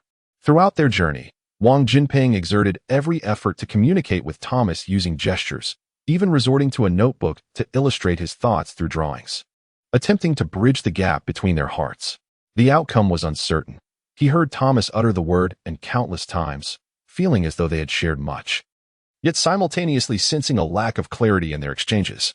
Thomas, equally frustrated, resorted to exasperated gestures repeatedly, utterly perplexed by the intentions of the man with a square face before him. Their interaction resembled a conversation between a chicken and a duck. By the time they arrived at Baiyun village, it was apparent that relying solely on Wang Jinping would result in a disappointing experience for Thomas, leading to a lost investment opportunity. It was then that Wang Gui, displaying a spark of ingenuity, proposed the idea of seeking a temporary translator from Baiyun village. Wang Jinping, scratching his head in agreement, decided to take a chance, reasoning that they might as well attempt to salvage the situation. Thus, he found himself driving to Mrs. Bai's residence in search of the village chief. Wang Gui, placing a reassuring hand on Li Baogua's shoulder, earnestly said, "Baogua, the organization is currently facing challenges and requires exceptional individuals to step forward. Does your village have anyone proficient in foreign languages? If so, please recommend someone to facilitate meaningful communication with Mr. Thomas." Proficient in foreign languages? Capable of conversing with foreigners? Li Baogua grimaced at the thought, realizing that if the high-ranking officials from the county were struggling, how could they possibly find someone in their village to communicate effectively? At a moment when he found himself utterly perplexed, the elderly lady Bai Lanhua, who felt humiliated that day, suddenly perked up at Wang Gui's request. Instantly, her head ceased to throb, her vision cleared, and her chest felt unburdened. "Is there anyone here who speaks a foreign language? Well, isn't that convenient? Right here. We have a suitable candidate," she exclaimed, referring to her eldest grandson, Li Yinhui, a scholarly young man capable of both valorous deeds and national governance. Without hesitation, Bai Lanhua took a couple of steps forward, vociferously advocating for her grandson. "My grandson Yinhui excels. He is a university student, and undoubtedly, he will be able to assist." As for the specific foreign language the foreigner was speaking, Bai Lanhua was blissfully unaware of the details. All she knew was that her eldest grandson was a university student, and she held unwavering confidence in his capabilities. Li Baogua, upon hearing this, felt a spark of hope. "Indeed, our village's Li Yinhui should be up to the task. He has just been admitted to university, and today we are celebrating his academic achievement. I am certain he can handle this important assignment." Wang Gui was elated. "Where is comrade Li Yinhui? Hurry, summon him." He had not anticipated such fortuitous timing. It was serendipitous that there was a university student in this village, and given the prevailing admiration for university students, it was assumed he would certainly be proficient in a foreign language. "Where's Yinhui?" Bai Lanhua inquired. I saw him head to the restroom. Then call for him immediately. Bai Lanhua urged, feeling anxious that her grandson was absent when it was time to shine. She instructed Li Changfu and the others to fetch Li Yinhui. Unfortunately, Li Yinhui was experiencing a bout of diarrhea, a rather embarrassing predicament caused by overindulging in braised pork. The Li family had prepared only a modest amount of the dish for the celebration, and out of concern for her grandson, Bai Lanhua had surreptitiously taken a generous portion from the kitchen for him, which accounted for the scarcity of braised pork at the feast. He had consumed nearly half of it himself. Consequently, this indulgence had upset his stomach, prompting him to seek relief in the back courtyard when he was suddenly interrupted by his father rushing towards him. Yinhui, hurry up. The county officials have arrived with the foreigner, and you need to speak with him. Speak with the foreigner? He queried, bewildered. Yes, quickly. What nationality is he? I don't know. He has white skin and blue eyes. Just get moving. They are counting on you. Li Yinhui was pulled from the restroom in a daze. As he made his way, he pondered what he could possibly discuss with a foreigner. Although English had been introduced as a subject in this year's Chinese college entrance examination for the first time, most students were only rudimentarily familiar with the language. And for Li Yinhui, English was his weakest subject. In a village where students relied on subjects like mathematics and Chinese for university admission, conversing with a foreigner in English seemed an insurmountable challenge. Not even his teachers would dare to claim proficiency. Feeling a wave of uncertainty wash over him, Li Yinhui was nonetheless compelled to rise to the occasion under the eager gaze of his fellow villagers. Even if he felt inadequate, he had no choice but to muster his courage and proceed. The university student has arrived. With the jubilant exclamations of the crowd, a historic moment unfolded. The first villager from Baiyun village to engage in dialogue with a foreigner was about to be realized. This is a glorious moment for Baiyun village, destined to be etched in memory.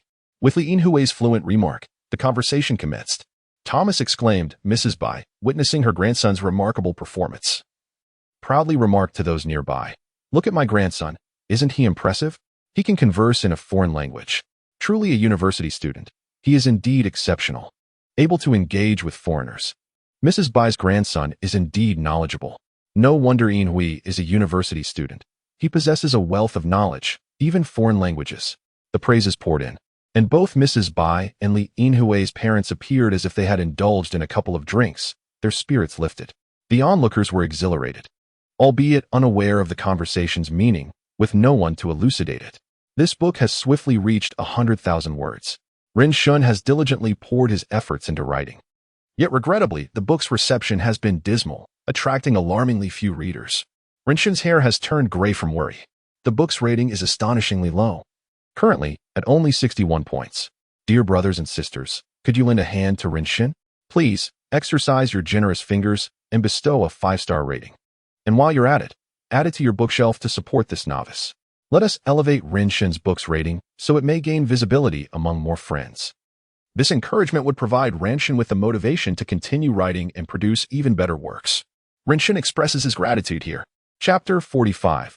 Li Yinchuan's remarkable English skills. Seeking 5-star ratings. After exchanging greetings, the air fell silent. Li Yinhui, after much effort, managed to deliver his most fluent greeting. But what should he say next? Yes, he thought, he could introduce his name. A spark of realization illuminated Li Yinhui's face as he stammered out a phrase. Thomas responded with surprise. Silence enveloped the air once more, and Li Yinhui felt his throat dry up, beads of sweat cascading down his forehead. At that moment, he was utterly at a loss for words. He glanced at Thomas, who looked back at him in confusion, while Wang Jinping frowned. Although he was not well versed in English, he knew the basics of greeting someone.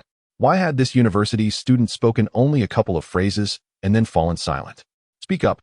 The silence was awkward. Could it be that this university student was too shy to converse with a foreigner for the first time? Moreover, Li Yinhui's pronunciation was peculiar, imbued with a strong local accent, making the contrast with Thomas particularly stark. As time passed, the sweat on Li Yinhui's forehead increased. He opened his mouth several times only to close it again. Even the villagers sensed something was amiss. It seemed that Li Yinhui was struggling. Mrs. Bai continued to hold on, asserting, My Yinhui can be a bit shy sometimes. This is his first encounter with a foreigner. After the greeting, he doesn't know what to say. No worries, he'll be fine in a couple of minutes. Our Yinhui is quite proficient in foreign languages. Wang Yuzhen chimed in. Indeed, Yinhui is just a bit introverted. However, Despite their incessant explanations, Li Yinlong remained at a loss for words. He was truly making an effort. One might as well compare this situation to a case of severe constipation. After much deliberation, Li Yinlong finally managed to utter a sentence, to which Thomas responded. Just as everyone rejoiced at the progress of their dialogue, silence once again enveloped the scene. This time, Li Yinlong was genuinely unsure of what to say. Could he express his own sense of helplessness? After having used his toes to scratch out 4 rooms and 2 halls on the ground, he cast a pleading glance towards Wang Jinping. Wang Jinping, having risen to the position of director, was no fool. He quickly grasped that the young man before him was merely a faade. Instantly, he felt a pang of anxiety. What if this political mission failed? His future could very well be bleak. He could already envision returning to the county and facing collective judgment from the county's senior leadership. This was a significant embarrassment, not just for the Bureau of Commerce, but for the entire county, perhaps even for the whole city. Everyone present was no fool. They soon realized the gravity of the situation. The atmosphere grew tense as all personnel felt a sense of helplessness. Was this how the day would conclude? Thomas murmured in resignation, equally frustrated by the lack of anyone willing to engage him in conversation. Li Yinchuan, observing from behind, couldn't help but smile. He was well aware of Wang Jinping's trajectory. In his previous life, he had first served as the director of the Bureau of Commerce, swiftly ascending to deputy county chief, and eventually rising to a top position in the city, making him a significant figure in the region. Should he extend a hand to save him today? After all, at this moment, the only person capable of rescuing him was himself. Li Yinchuan had no issues with spoken English. In his previous life, he had spent several years in Great Britain, mingling with the locals, often sharing drinks and conversations. While his written English may have been lacking, his spoken fluency was exceptional, particularly in specialized vocabulary related to singing, drinking, saunas, bathing, and massage, likely surpassing even those with advanced qualifications. Ultimately, he decided to help him, considering Wang Jinping's future as a prominent official. However, Li Yinchuan deliberately waited an additional 2 minutes, relishing the sight of Li Yinhui scratching the ground with his toes and Mrs. Bai's dismayed expression, an increasingly enjoyable spectacle. It was only when Wang Jinping's shirt became thoroughly soaked with sweat that Li Yinchuan finally stepped forward, addressing Thomas directly. People surpass one another in mortality. Goods are discarded when compared. Li Yinchuan's English was not only fluent, but also articulated with precision, making it evident even to those unfamiliar with the language that he and Li Yinhui were worlds apart. If Li Yinchuan spoke with a refined London accent, Li Yinhui sounded like a child still struggling to find his voice. Thomas, who had been lonely for quite some time, widened his eyes in astonishment, simultaneously giving a thumbs up. In that fleeting moment, Wang Jinping felt as if he had been basking in the sun all day, only to finally quench his thirst with a bottle of ice-cold soda. It was akin to having endured hunger throughout the day, only to be served a bowl of succulent braised pork. He yearned to sing aloud praises of the beauty of this world and to laugh heartily in gratitude for the blessings bestowed upon him. In such a perilous moment, the emergence of a capable individual to lend a helping hand was truly remarkable. He could not help but scrutinize Li Yinchuan from every angle, finding him increasingly agreeable with each glance. Taking a step back, he softly inquired, "And who might this comrade be?"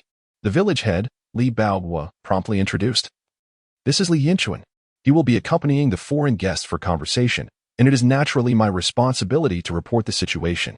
"Is he a university student?" Wang Jinping asked, his expression one of confusion. "No, he only graduated from junior high." Li Baoguo scratched his head, pondering how he could possibly know the answer to such a question. Yet, he could not admit ignorance to the leadership as a competent official. How could he be utterly uninformed about his villagers? That would reflect poorly on him. Thus, he ventured a guess. This child is eager to learn, he taught himself.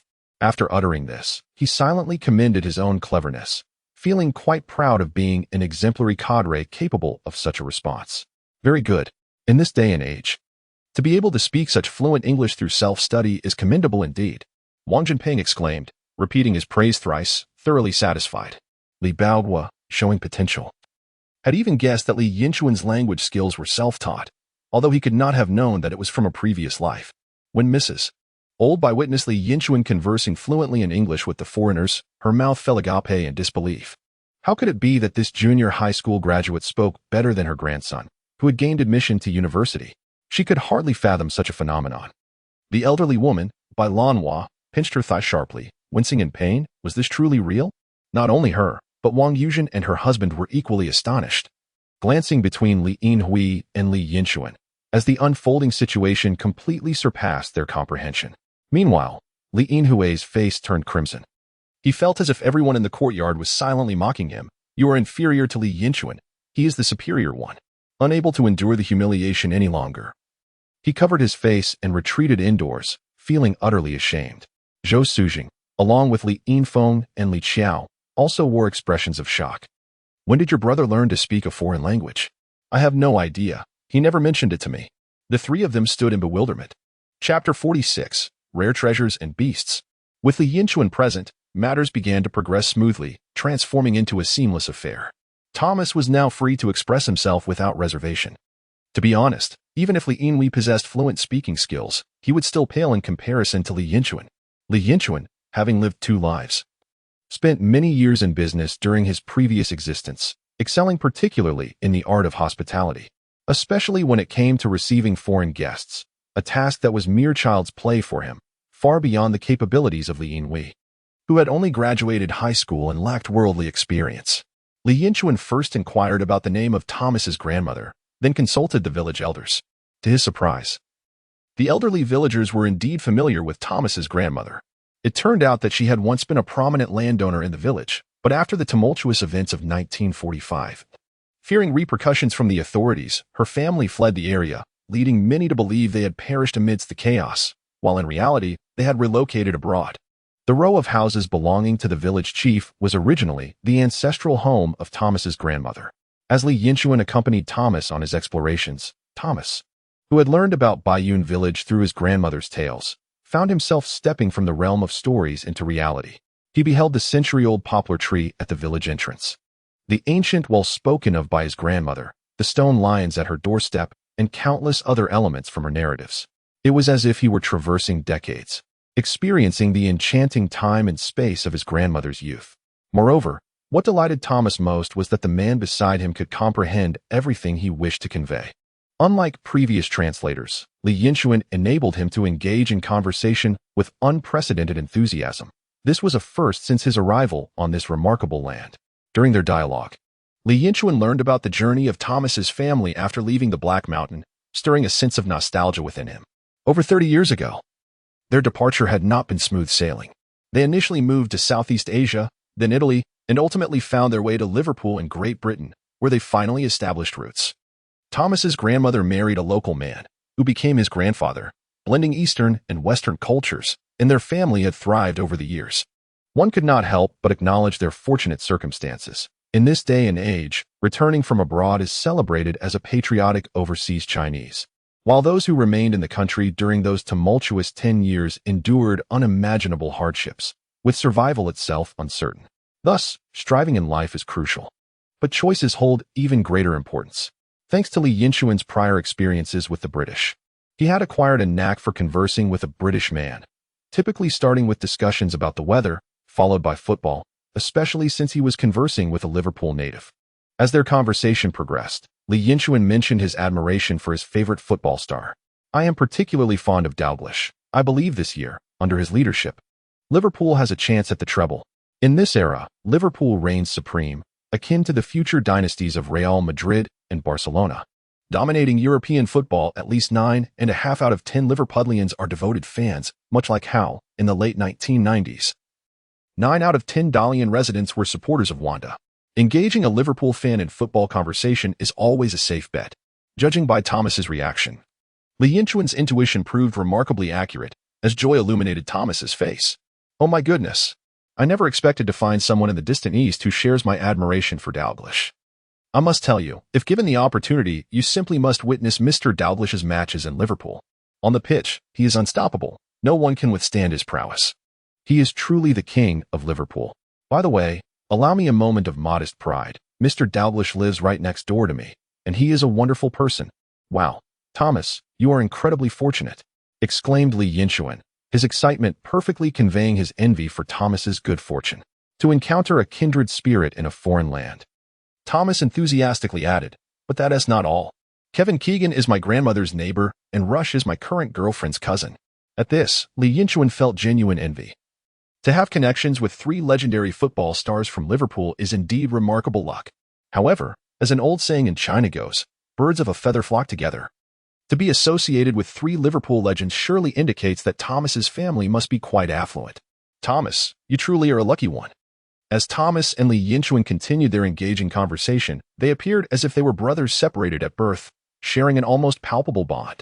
Watching Li Yinchuan speak so passionately, Wang Jinping felt increasingly satisfied with this young man. Such talent is invaluable for our nation and must not go unnoticed. The organization should prioritize merit. With this thought, he turned to village chief Li Baohua, asking, "Baohua, what is this young man currently engaged in?" Li Baohua scratched his head, recalling that Li Yinchuan had recently taken to selling steamed buns. However, discussing such matters with a leader is delicate. After some consideration, he replied somewhat evasively, "He is currently not engaged in any significant business." Wang Jinping, upon hearing this, was delighted. Well, not being engaged in anything significant is actually a good thing. Li Baohua was baffled. How could it be advantageous to lack a substantial occupation? Yet, given the hierarchy of power, and knowing that Wang Jinping outranked him by more than just a level, he refrained from questioning further, remaining silent. Li Yinchuan spent the afternoon accompanying Thomas. But as night approached and dinner time neared, he thought their meeting was drawing to a close. Unexpectedly, Wang Jinping insisted on pulling Li Yinchuan into a small car. "Li Yinchuan, you absolutely must stay. The car for our new translator from the city has broken down, and it likely won't arrive until midnight. You need to help me out in this urgent situation." Reluctantly, Li Yinchuan felt compelled to assist. Since he was helping Wang Jinping, he decided to do so with grace and continued on as a translator. However, a new issue arose upon entering the vehicle. Originally, the front passenger seat was occupied by Wang Gui, while Wang Jinping and Thomas sat in the back. With Li Yinchuan now added to the back seat, it became rather cramped. It simply wouldn't do to make the visiting foreign friends uncomfortable. Ultimately, Wang Gui was forced to sacrifice his seat. "Wang Gui, you have no further role here. Just head back home. Li Yinchuan and I will accompany our foreign guests." Wang Gui, looking forlorn, exited the car. Tonight's reception for foreign guests was possibly a first in the entire history of Heishui County. How could they afford to lower the standard? Having skipped breakfast in anticipation of a lavish dinner, Li Yinchuan found himself disheartened when the moment arrived and swiftly dissipated. At this juncture, however, no one paid heed to the feelings of a mere deputy township head. Upon arriving in the county, Li Yinchuan was accorded an unprecedented level of courtesy. The car drove directly into the county committee compound, and as it came to a halt, a procession of high-ranking leaders, led by the county officials, gathered to extend a warm welcome. Upon disembarking, he discovered a red carpet elegantly laid out leading straight into the dining hall, flanked by 2 rows of elegantly dressed receptionists and kipeos, bestowing upon him the impression that a city leader was conducting an inspection. Upon entering the dining hall, Li Yinchuan observed that the expansive room had been entirely cleared, with a large table set to accommodate 20 guests at its center. As the translator, Li Yinchuan listened as Wang Jinping introduced the individuals within the room to Thomas. Through these introductions, Li Yinchuan discerned that everyone present, excluding himself, held a rank no lower than that of a bureau chief. It was evident that during this meal, he was in the company of the upper echelons of Heishui County's leadership. Had anything nefarious been introduced into this feast, it would not be an exaggeration to state that chaos would engulf the region. The banquet was indeed sumptuous, a feast the likes of which Li Yinchuan had never experienced in either of his lifetimes. The opulence was not merely a matter of financial expenditure.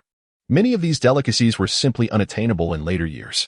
With the assistance of the logistics supervisor from the county committee, Li Yinchuan was informed of the names and primary ingredients of the dishes, which he then translated for the foreign guests. Thus commenced a series of astonishments for him. Before him lay an unassuming bowl of rib soup, which upon closer inspection revealed itself to be a delightful concoction of monkey head mushrooms simmered with ribs. Beside it, a dish that bore a striking resemblance to braised pig trotters was, in fact, the world-renowned braised bear paw. Another dish, golden in hue and reminiscent of roasted lamb leg, was actually fried roe deer meat. Most astonishing of all was a platter that appeared to be marinated beef but, as it turned out, was in fact marinated bear paw, a delicacy derived from the king of beasts. Li Yinchuan soon learned that this particular bear had been hunted recently after injuring 2 individuals. A decision mandated from above, rendering it a rare delicacy. His attention was then drawn to a central soup known as flying dragon soup. Crafted from a bird known as the flying dragon or tree hazelnut chicken, which bore a resemblance to a pigeon and weighed between 6 to 9 taels. Its substantial breast muscles and elongated, curved neck resembled that of a dragon's spine, while its short legs were adorned with feathers. And its claws bore scales akin to a dragon's talons, hence the name. This avian delicacy made for an exquisite broth, perfectly complementing the array of mountain treasures on the table. Of course, had these dishes been presented 3 decades hence, merely sampling a single plate would have necessitated a lifetime of toil. Yet today, Li Yinchuan relished the freedom to indulge in whatever he desired. He cast aside his reservations and prepared for a feast, determined to savor every moment. Chapter 47. For my mother's legs, I shall soak tiger bones in wine today. Thomas was continually astonished. Having grown up in Great Britain, where his palate was accustomed to the dreary fare of fried fish and chips, he was utterly captivated by the opulence of Chinese culinary traditions. A table laden with exquisite delicacies lay before him, of which he had neither tasted nor even laid eyes upon.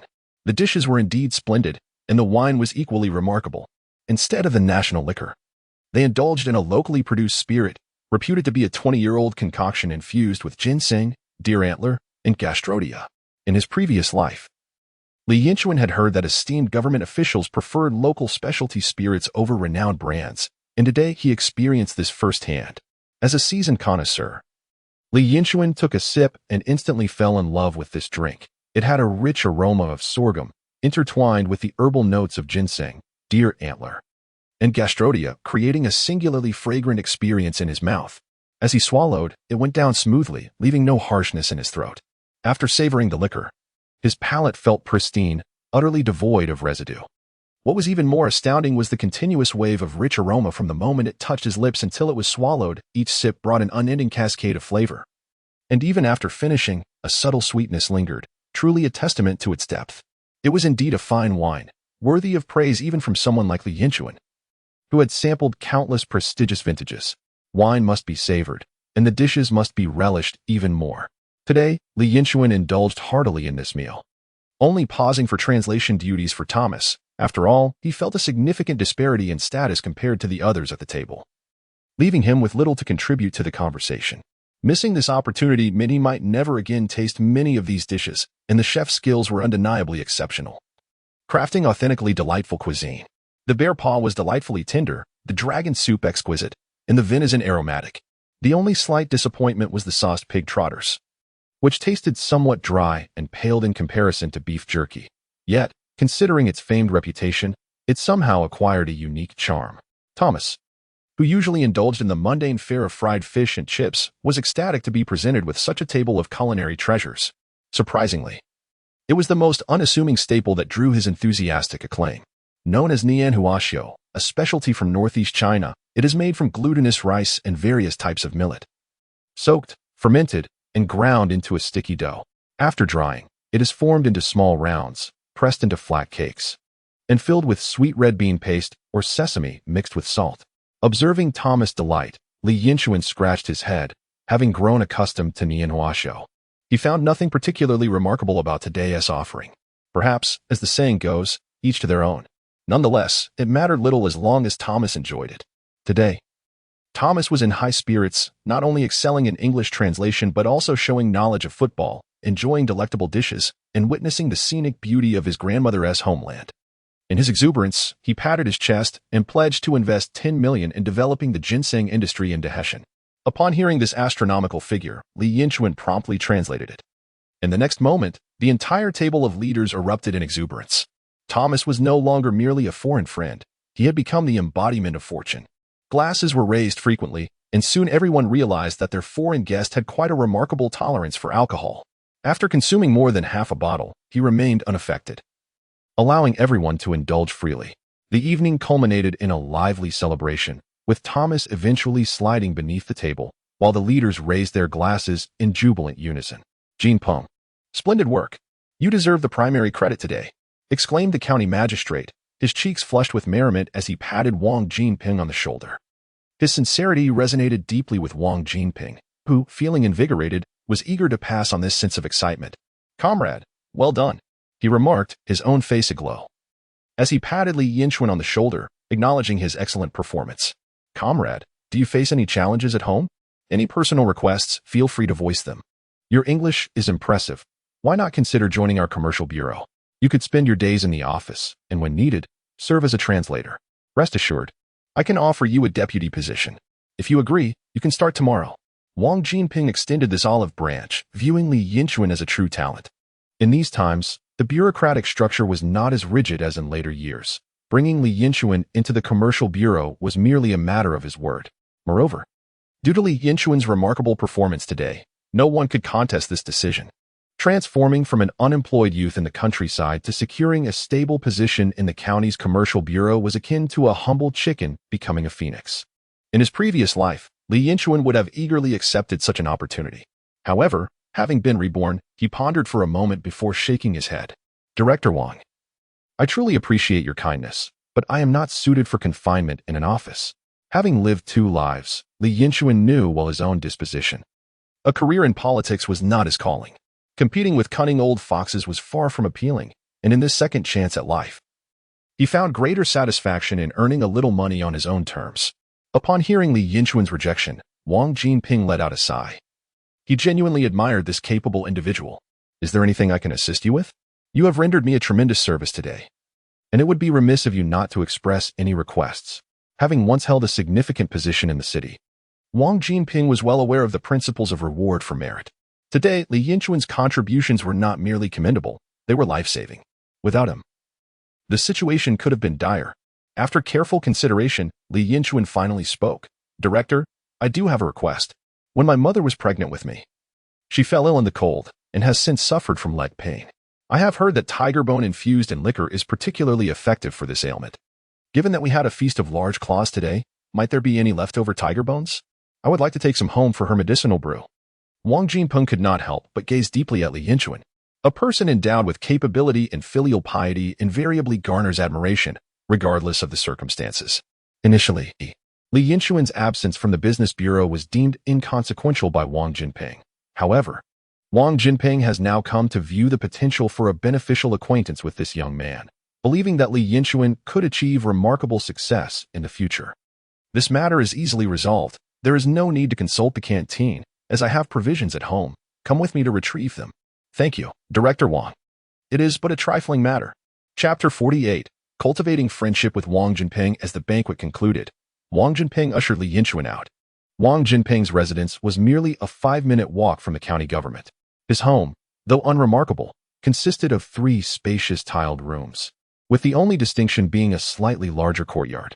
Unlike Li Yinchuan's abode, which boasted an assortment of poultry, Wang Jinping's yard was adorned only by 2 cherry trees and a sandfruit tree. Entering the courtyard, Wang Jinping led the way while Li Yinchuan followed. Upon reaching the door, Wang Jinping turned and remarked, "You need only step inside and wear your shoes. There is no need to change." Li Yinchuan glanced inside and noticed a shoe cabinet housing several pairs of slippers. The living room was tiled, reflecting the owner's penchant for cleanliness. Not a single strand of hair was to be found on the immaculate floor. Contemplating the hospitality extended towards him, Li Yinchuan decided to change into the provided slippers. Seated upon the sofa, Li Yinchuan surveyed the living room. As the residence of a bureau chief, the space was notably generous, measuring at least 20 square meters. The walls were pristine white, complemented by a soft blue wainscoting, and a 60-watt fluorescent light illuminated the room brightly. The sofa, equipped with springs, consisted of 2 armchairs and a 2-seater, all clad in light yellow synthetic leather, with soft cushions placed atop to prevent wear. A large bookshelf stood to the side, brimming with literature, including renowned works such as The Count of Monte Cristo and A Tale of Two Cities. Opposite the sofa was a 5-drawer cabinet, atop which rested an 18-inch color television featuring 8 buttons, a rarity in those times, certainly a source of pride. Beside the television, a cabinet housed a tape recorder, radio, and sound system, truly the pinnacle of home entertainment for that era. Noticing Li Yinchuan's gaze lingering on the television, Wang Jinping, half explaining and half showcasing, remarked, "I purchased this last year during a visit to Japan. It's a Panasonic, 18 inches. Director Wang, there can't be many of these in the entire county. Am I right?" Li Yinchuan inquired. "To my knowledge, there are merely 3, one at the county magistrate's residence, one at the organization minister's, and one at my home." After his display of pride, Wang Jinping retreated to the kitchen, soon returning with an enamel tray bearing a transparent teapot and 4 cups. "Yinchuan, you are fortunate. This tea was acquired during a meeting last month and has yet to be tasted by anyone else. You are the first. Oh, and please, do not refer to me as leader. Just call me Wang Ge, as we are amongst friends." Li Yinchuan readily acquiesced. "Thank you, Wang Ge." Wang Jinping chuckled heartily. Now that is more like it. In his previous life, Li Yinchuan had an unwavering fondness for tea, often spending entire afternoons seated opposite his business partners, sipping tea and facilitating successful negotiations. However, upon his rebirth, he found himself devoid of this cherished beverage. In the present era, tea in northeast China was a rarity. The only variety available was known as Monkey King tea, which was essentially the lowest grade of jasmine tea, predominantly composed of tea dust. When brewed, it resulted in a cup filled with fragmented tea leaves. Li Yinchuan reminisced about a journey in 1998 when he traveled to Min Province, opening a packet of Monkey King tea on the train. The locals were quick to ridicule his choice, questioning its legitimacy as tea, suggesting that it was fit only for pigs. Such tea was often hard to procure, prompting the locals to adopt peculiar alternatives, such as steeping tangerine peels in water as a substitute. Surprisingly, this concoction offered a decent flavor, though a decade later, the awareness of pesticide residue on the peels led to its gradual disappearance. Gazing at the teapot, Li Yinchuan observed the tea buds standing upright, the brew exuding a clear, inviting hue. Taking a deep breath, he inhaled the fragrant aroma and instinctively exclaimed, "Longjing." Wang Jinping was momentarily taken aback. In this era of northeast China, the ability to recognize Longjing tea at a glance was exceedingly rare. Even he did not possess a clear understanding of it. Yet, here was Li Yinchuan, displaying remarkable discernment. "Yinchuan, you know about tea?" Wang Jinping inquired, realizing the improbability of identifying Longjing in a time when Monkey King tea was scarce. Li Yinchuan scratched his head and quickly concocted an excuse. "I have a bit of knowledge. There was an elder in my village named Duan, who had been sent down for re-education. We often conversed, and he taught me a lot. Although I have never seen authentic Longjing, he described its characteristics: upright buds, a clear brew, and an enchanting fragrance, just like your tea." Wang Jinping chuckled. It seems that Elder Duan was not an insignificant official in his day. Indeed, he was quite reputable. I heard he spent time in Yinnan with the instructors. At this moment, a woman emerged from the inner room, appearing to be in her 40s. At first glance, she was not conventionally attractive, but upon closer inspection, her beauty was captivating. Wang Jinping promptly introduced her to Li Yinchuan. "This is your sister-in-law, Li Kaiwa, the accountant for the grain transport team." "Hello, sister-in-law." Li Kaiwa greeted warmly, expressing her enthusiasm. "Please enjoy your tea. I will go wash some fruits for you." "Sister-in-law, no need to trouble yourself. I'll be leaving shortly." "It's no trouble at all. A guest is always welcome." Li Yinchuan regarded his sister-in-law with newfound respect, recognizing her warmth and sincerity. It was no wonder that Wang Jinping would eventually ascend to a prominent position. The support of such a capable partner at home was undoubtedly invaluable. As Li Yinchuan and Wang Jinping savored their tea, their conversation shifted to the splendid meal before them. "Brother Wang, I truly did not expect such a lavish feast. This is quite extravagant. Aside from the roe deer meat, I have never tasted anything like it, even including the large claws." Wang Jinping simply smiled in response. "Do not speak of me. I have never tasted it either. Although the meat of the large claws may not be particularly delectable, it is certainly not within our station to indulge in such delicacies. This occasion arises from the visit of foreign investors, and the county magistrate has personally taken the initiative to procure it. Was it not said that it was killed in the Jayapaga region? Is that not part of our county's territory?" Wang Jinping shook his head with a chuckle. "Yinchuan, you are still young. Some things, while they may perish within our county's domain, cease to belong to us the moment they meet their end." Li Yinchuan suddenly understood, thinking that a meal in the county would be an easy affair. At that moment, Li Kaiwa emerged from the house, carrying a selection of washed apples and pears. Before retreating back inside, Li Yinchuan picked up an apple casually. It was not particularly large, yet it was a genuine Guoguang variety, now scarcely found in later times. A single bite revealed its delightful crispness and sweetness. "By the way, Yinchuan, what do you do these days?" "I sell mincy at a small market beside the pharmaceutical factory with a few friends." "Mincy? Is it true that the mincy, which has become famous throughout the county, is made by you?" Wang Jinping's interest was piqued. This mincy had recently become the most popular snack in the county. Just days ago, his wife had taken their daughter to try it, returning with praises and expressing her desire to take him along next time, not realizing that it was crafted by the young man before him. Indeed, That is my creation. As far as I know, mincy is a specialty from Dalian. How could a local like you possibly know how to make it? Wang Jinping recalled that he had only encountered this dish during business trips to Dalian. It was taught to me by old Master Duan. Since Duan Rin has moved to the provincial capital, he cannot claim he never taught me, from now on. Any unclear matters will be attributed to him. Is that old gentleman still in your village? He returned to the city a couple of years ago. Wang Jinping expressed a hint of regret as he sipped his tea. Father, could you lower your voices? I am studying. By the way, have you been drinking? It reeks terribly. A voice interjected. Chapter 49. The delicate hand of the young lady. Li Yinchuan glanced up. His attention captured as a girl with a ponytail stepped out from the room. She donned a pristine white nightgown, revealing a hint of her delicate neck. And her feet were adorned with slippers embroidered with cherry blossoms, likely a gift from Wang Jinping during one of his business trips. She possessed a striking beauty. With elegantly arched eyebrows, large expressive eyes, petite lips, and adorably shaped ears, complemented by a playful ponytail. Her skin was as smooth and white as satin. Standing roughly 170 centimeters tall, embodying the best traits of both Wang Jinping and his wife. Truly, a beauty blossoming in the family. Destined to become even more remarkable in the years to come. Particularly captivating were her large eyes, which seemed almost capable of speech, even when slightly displeased with Wang Jinping. They remained enchanting. In that moment, Li Yinchuan felt his heart race unexpectedly, a sensation he had not experienced in quite some time. This is my daughter, Chuya. She will be entering her senior year in high school. Come, greet your uncle. Wang Jinping's face beamed with pride upon seeing his daughter, clearly a doting father. The young girl paused, taken aback at the sight of Li Yinchuan's face.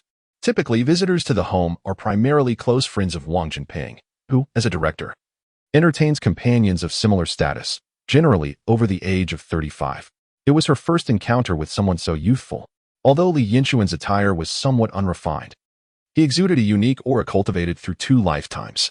This charm blended maturity with a hint of youthful innocence. His visage appeared somewhat naive, yet upon closer inspection, his eyes carried a trace of worldly wisdom. To a second-year high school girl like her, this was particularly captivating. Most importantly, Li Yinchuan possessed an admirable physique. Regardless of the era, women invariably prioritize appearances, and handsome men with charisma are always in demand. After a fleeting glance at Li Yinchuan, she found herself stealing another look. And with each gaze, his attractiveness became increasingly undeniable. Uncle? How old is he? Why should I call him that? The girl instinctively resisted this term.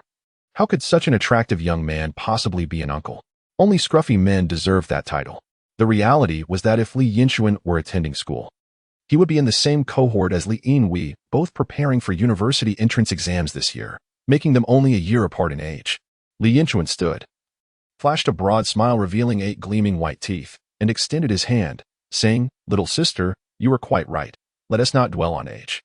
I doubt I'm much older than you. My name is Li Yinchuan. You may call me Yinchuan or brotherly." As he offered his hand, Wang Qiuya's body tensed momentarily. After a brief hesitation, she instinctively reached out to shake his hand. His grip was warm, comforting, and firm, instilling a sense of safety that sparked an odd thought within her. Conversely, Li Yinchuan felt her hand was soft, smooth, and cool, providing a uniquely pleasant sensation in the summer heat. He wished to hold onto it indefinitely. "Hello, I am Wang Qiuya." Her voice dwindled as her cheeks flushed crimson. After speaking, she quickly lowered her head and retreated into the house. Wang Jinping shook his head, chuckling, "This child has become spoiled by my indulgence. No need to mind her, brother. Let us continue enjoying our tea."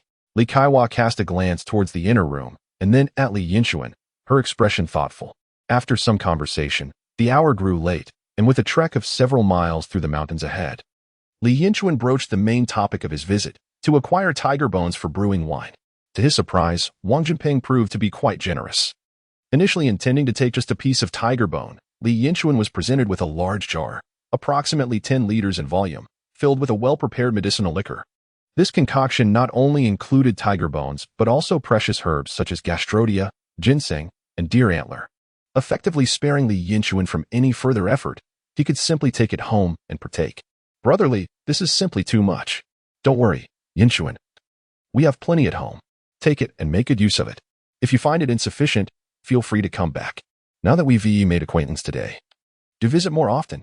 At this moment, Li Yinchuan realized he owed Wang Jinping a favor. However, for the sake of his mother, He accepted this debt graciously.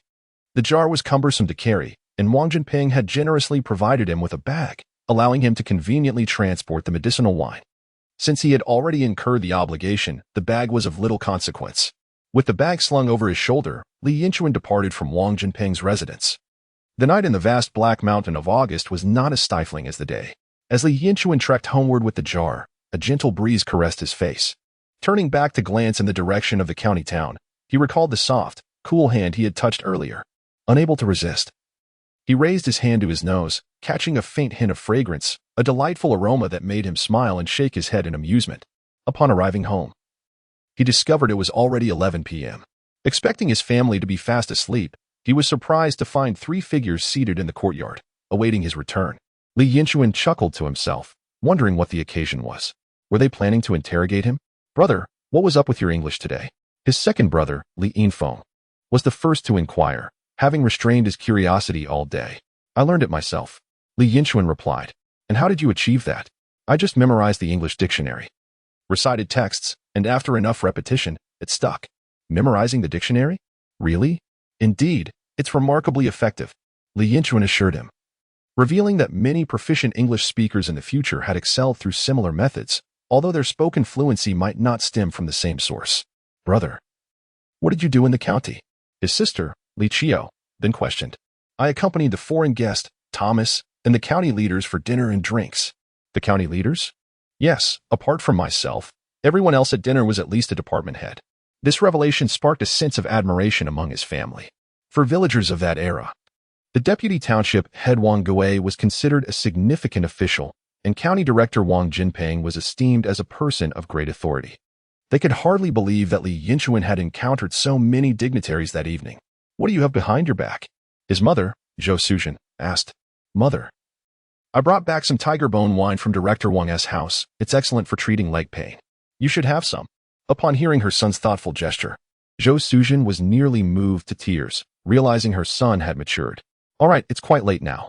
We 3 will head indoors to rest. Yinchuan, you should wash up and get some sleep after running around all day in this sweltering heat." As the 3 retreated indoors, Li Yinchuan, clad in his shorts, filled a basin with well water and stepped into the courtyard to cleanse himself. He poured the last basin of water over his head, the icy coolness washing away the day's heat, leaving him refreshed. After drying off, he hurried back inside to sleep. Chapter 50. The brothers shared affection for the same woman that night. Li Yinchuan experienced a dream unlike any he had encountered before. It was vivid and strikingly real. In this dream, he found himself married, participating in an ancient wedding ceremony. Dressed in a red long robe and a traditional jacket, he paid homage to heaven and earth alongside a woman adorned in a red veil and a phoenix crown. However, what continually gnawed at him was the fact that he remained oblivious to the identity of this woman, as if some unseen force had dictated that this was the nature of marriage. Only on the wedding night could one lift the veil to behold the bride's visage. After the ceremonial rites and the toasts, he entered the bridal chamber, his heart fluttering with trepidation. As he cautiously lifted the veil with a scale pole, he was taken aback. Before him stood a bride with gently arched brows, large expressive eyes, petite lips, ears resembling gold ingots, a playful ponytail, and skin as smooth and white as satin. "Xiuya?" She looked at him mischievously, pouting her red lips. "Husband, love me." At that moment, Li Yinchuan could no longer restrain himself. It seemed he had longed for this day for an eternity, and without hesitation, he embraced her and kissed her. The kiss transported him to a realm where the heavens dimmed and the sun and moon lost their light. Just as he became enraptured, eager to consummate their union, a loud crowing pierced the air. Dog brother, dog brother. A magnificent rooster, resplendent with bright plumage, perched atop the coop, heralding the dawn and inadvertently rousing Li Yinchuan from his reverie. "Curse that wretched fowl. I shall roast you for dinner one day." His blissful moment was abruptly interrupted, and in a fit of irritation, he muttered fiercely. Yet, as he licked his lips, reminiscing about the sweetness of the previous encounter, he couldn't help but feel it was quite delightful. Have I been so long without the company of a woman that I would dream of that little girl? How old could she possibly be? Suddenly, Li Yinchuan's expression froze. Why was there a sticky substance on his undergarments? Cursing under his breath, he reflected on how many years had passed since he had experienced such an embarrassing mishap. Glancing outside to see that dawn had not yet fully broken, he stealthily rose. Tiptoeing outside, ensuring no one was around. I am a diligent man. Time to wash some clothes bright and early. Though only a day had elapsed this morning. As he stepped out, he noticed a noticeably greater number of people greeting him than usual. After all, he had truly astonished everyone the day before. His fluency in foreign languages, a skill that even college students struggled with, allowed him to converse effortlessly with foreigners, evident from the smiles on their faces, which revealed the extent of his linguistic prowess. Furthermore, that evening, he had shared a ride in a small vehicle with the county's chief officer, presumably heading to dine with the county's dignitaries. Clearly, he had caught the attention of the local elite. In the hearts of these simple folk, it appeared that Li Yinchuan was destined for greatness. If there was ever a time to forge connections, it was now. Conversely, the Li Yinhua family faced a starkly different reality. Those who encountered them whispered disparagingly behind their backs. What use is a college education? They are no different from us. Their foreign language skills are not even as good as a middle schooler's. What on earth has Li Yinhua learned over the years? Has it all gone to the dogs? This was followed by a collective chuckle, hushed enough to reach the ears of the Li family, inciting Mrs. Li to grind her teeth in frustration throughout the morning. This wretched child, how could he suddenly become so formidable? Mrs. Li pondered in bewilderment. There was no way around it. Li Yinchuan's proficiency in foreign languages was a talent carried over from his previous life, and no matter how hard Mrs. Bai pondered, she could not fathom it. Frustrated and brimming with ire, Mrs. Bai directed her wrath towards Li Yinhui's mother, Wang Yuzhen. The elder son's household was chaotic, with chickens running amok and geese squawking from hunger, while the yard lay in disarray. What, pray tell, were you doing all day? Merely engaging in idle chatter? Get to work. Wang Yuzhen acquiesced with a sigh, rolling her eyes discreetly. In previous years, she had relied on her sweet tongue and the old lady's fondness for her two sons, thus avoiding much labor, leaving the work to the diligent yet taciturn daughter-in-law of the second son.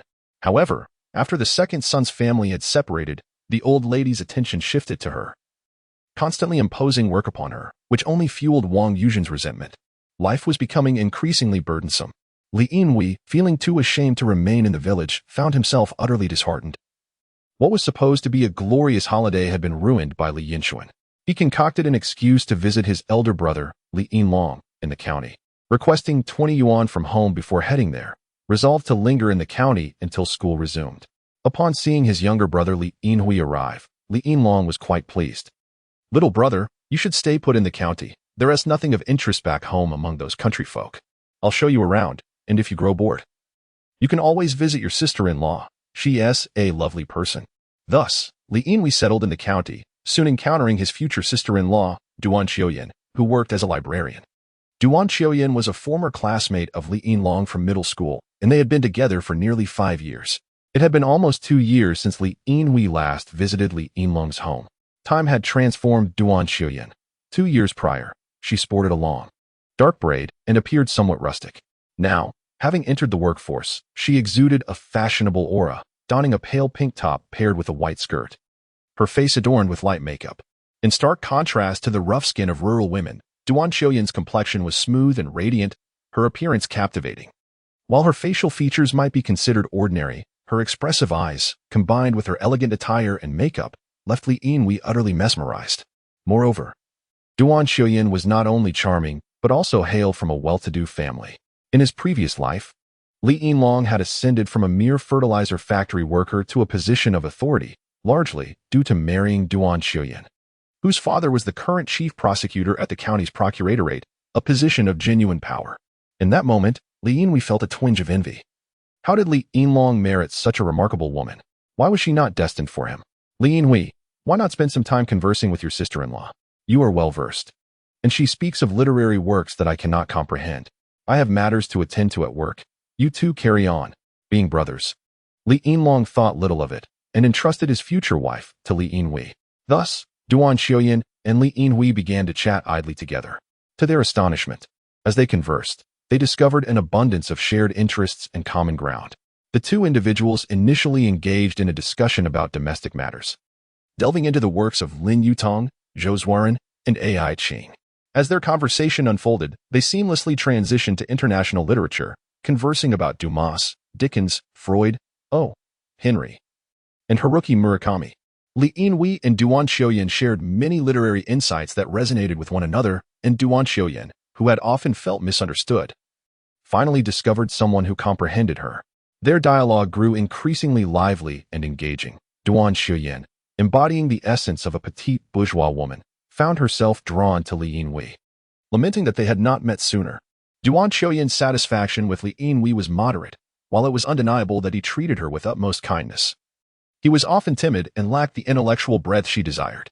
There were numerous topics that left him perplexed, making him more of a husband than a confidant. A reality that weighed heavily on Duan Xiuyan's heart.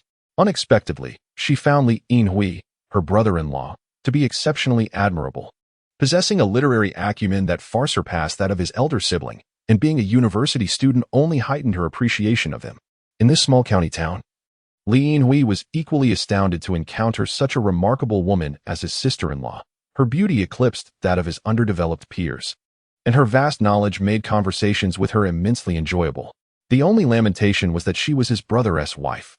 Thus, over the course of a fortnight, Li Yinhui immersed himself in the local library, engaging in delightful conversations with his sister-in-law, forging an intimate bond that transcended mere acquaintanceship. When the time came for Li Yinhui to depart for university, Duan Xiuyan felt a profound sense of reluctance, shedding tears in private and earnestly agreeing to maintain correspondence. With a shared sense of longing, she reluctantly bid farewell to Li Yinhui as he returned home to prepare for his new journey. However, once he left, Duan Xiuyan began to find her husband, Li Yinlong, increasingly irksome. Li Yinlong, why do you speak so coarsely? You lack the eloquence of Yinhui. She would lament. You treat me poorly, far worse than Yinhui does. And again, you possess no charm, unlike Yinhui's delightful demeanor. Li Yinlong was taken aback, questioning the world's fairness and wondering whom he had offended. He initially believed that the tension would dissipate. Yet each encounter with Duan Xiuyan led her to voice her grievances about Li Yinlong. Both were fiery spirits, and their disputes soon became a daily occurrence. Li Yinlong had once envisioned a harmonious life with Duan Xiuyan, but the incessant arguments ignited a smoldering frustration within him, prompting a desire to seek amusement elsewhere. One day, a colleague introduced him to a mysterious venue, its windows obscured even during daylight, concealing its inner workings. Once inside, he remained for 3 hours. Upon his exit, the burdens of irritation and melancholy had vanished, leaving him invigorated. From that day forth, whenever Duan Xiuyan vexed him, he would retreat to this enigmatic haven, gradually transforming his visits into a necessity, even when she was not the source of his distress. Li Yinlong found solace in this newfound routine, embracing a life he deemed agreeable. Chapter 51. The desire to build a new home that night. A torrential downpour besieged the land, mercilessly cascading from 6 in the evening until the stroke of midnight. As the clock struck midnight, Li Yinchuan, in the midst of slumber, felt a sudden chill upon his face. Groggily opening his eyes, a droplet of water fell directly into his eye, awakening him with a start. Mother, the roof is leaking. Zhou Sujing, roused by her son's exclamation, glanced upwards and confirmed his observation. Indeed, water was streaming down from a spot directly above Li Yinchuan's head. She quickly instructed him to fetch a basin to collect the dripping water. The rhythmic patter of raindrops continued unabated, and even the normally sound sleeping Li Yinfeng and Li Qiao could not find rest. The entire family of 4 was now wide awake. As the rain intensified, so did the number of leaks within their humble abode. Beneath each drip, a basin or bowl was placed, creating a cacophony of sounds that resembled a symphonic ensemble. The small bed, already cramped, now accommodated all 4 family members, who were forced to squeeze together, exchanging glances that spoke of their shared plight. The space was so confined that they could only sit back to back, each facing a different direction. Listening to the relentless rain, a sense of desolation enveloped them. Li Yinchuan glanced at the ceiling and softly proposed, Mother, let us hire a carpenter and a tiler to construct a new home. Zhou Sujing, momentarily taken aback, grasped the edge of the quilt and contemplated his words. Chuaner, you've worked hard to earn this money. It should be saved for your future marriage and for your younger siblings' education. Once the rain subsides, you can repair the roof and continue living here. Mother, he persisted, it is not merely a matter of leaks. We are 4 people crammed onto one bed. It is far too cramped. Moreover, Xiao is a girl and growing older. This arrangement is simply impractical. Zhou Sujing remained reluctant to acquiesce. Our old house is not significantly larger. Most families in the village endure similar conditions.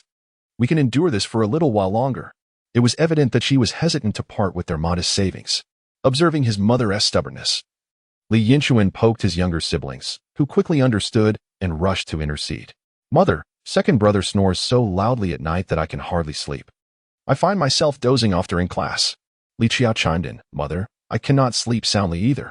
Just the other night, I woke up to find my toes in brother's nose. Hearing her children's grievances, Zhou Suzheng hesitated. Sleep was indeed paramount, and their restless nights could not continue. Perhaps we should consider building a new home? At this juncture, Li Yinchuan added fuel to the fire. Mother, rest assured, this amount of money is but a trifle. I will earn more in the future. Furthermore, how can we show that we are better off than that old woman if we don't build a new house? Li Yinchuan's final words struck a deep chord within Zhou Suzheng. Everyone has their limits. For years, she had endured the scorn of Mrs. Bai, who treated her like a servant, forcing her to toil in menial tasks while reaping all the benefits for herself, labeling Zhou as a harbinger of misfortune. After their families separated, Mrs. Bai had not hesitated to malign them in the village, claiming they would soon be destitute. Would Zhou Suzheng allow herself to be humiliated? The contempt of that old woman knows no bounds, and constructing a house undoubtedly serves as the most prominent display of wealth in this era. With this thought in mind, Zhou Suzheng gritted her teeth and stamped her foot. Fine, if you insist on building, but this mother does not comprehend. Perhaps you should consult the village head? All right. I shall inquire. Li Qiao and Li Yinfeng rejoiced upon hearing this. I am going to live in a new house. The siblings exclaimed joyfully from their warm bed. Zhou Suzheng glanced at them, pondering when her children would mature. Yet, her determination to build a house solidified as she witnessed their happiness. After an entire night of torrential rain, the next morning dawned clear and bright, the sky a deep azure, as if the tempest of the previous night had never occurred. Only the water collected in the bowls and basins at Li Yinchuan's home bore witness to its presence. Without delay, after breakfast, Li Yinchuan sought out the village head. Li Shogua. Of course, Li Yinchuan did not arrive empty-handed. He brought along a pound of the 5-spice pork he had purchased the day before. Upon seeing the pork, Li Shogua's face brightened, and he readily agreed when informed of the house construction.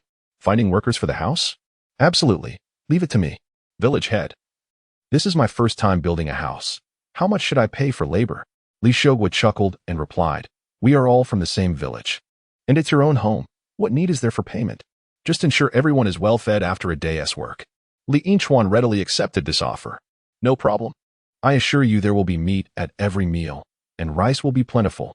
By the way, according to custom, each carpenter and tiler will require an additional chicken. That is no trouble. I will guarantee it. Well, since everything is settled, follow me. The village head, a man of decisive action, promptly led Li Yinchuan out the door. Indeed, the village head was a professional in this regard. In the past, during the communal dining era, the village head would seek out workers for house construction. So he was well acquainted with who could perform what tasks. In this day and age, the key trades for building a house are primarily carpenters and tilers. The old carpenter Ba Laoqi from the east of the village, along with his two sons, Ba Long and Ba Hu, could lend a hand. To the west, the three brothers, Ma Jinghua, Ma Baogua, and Ma Zhenghua, were tilers. With these 6 individuals, the main workforce for the construction was assembled, and a few laborers were recruited to assist, enabling the work to commence. Everyone was eager to participate. It was not the busy farming season, and there was little else to occupy their time. In these times, there were no lucrative businesses, leaving them to waste food at home. They welcomed the opportunity to lend a hand at another's house and return with full bellies.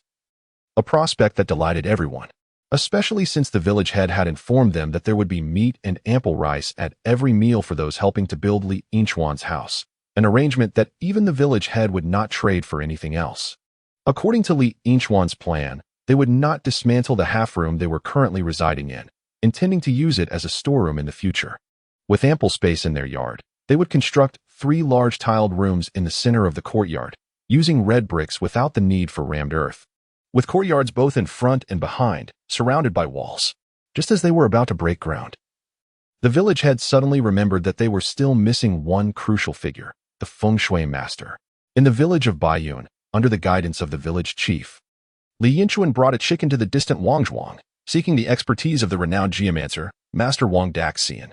This Master Wang was not one to accept the chicken without due cause, for he was tasked with numerous responsibilities, including determining the orientation of houses, advising on auspicious and inauspicious practices, and deciding when to commence construction and when to conclude it. His role was indispensable.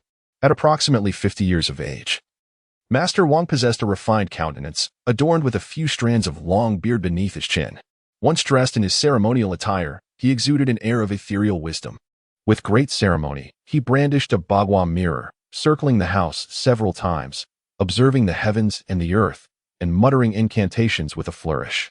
Regardless of the veracity of his craft, he certainly presented an impressive display.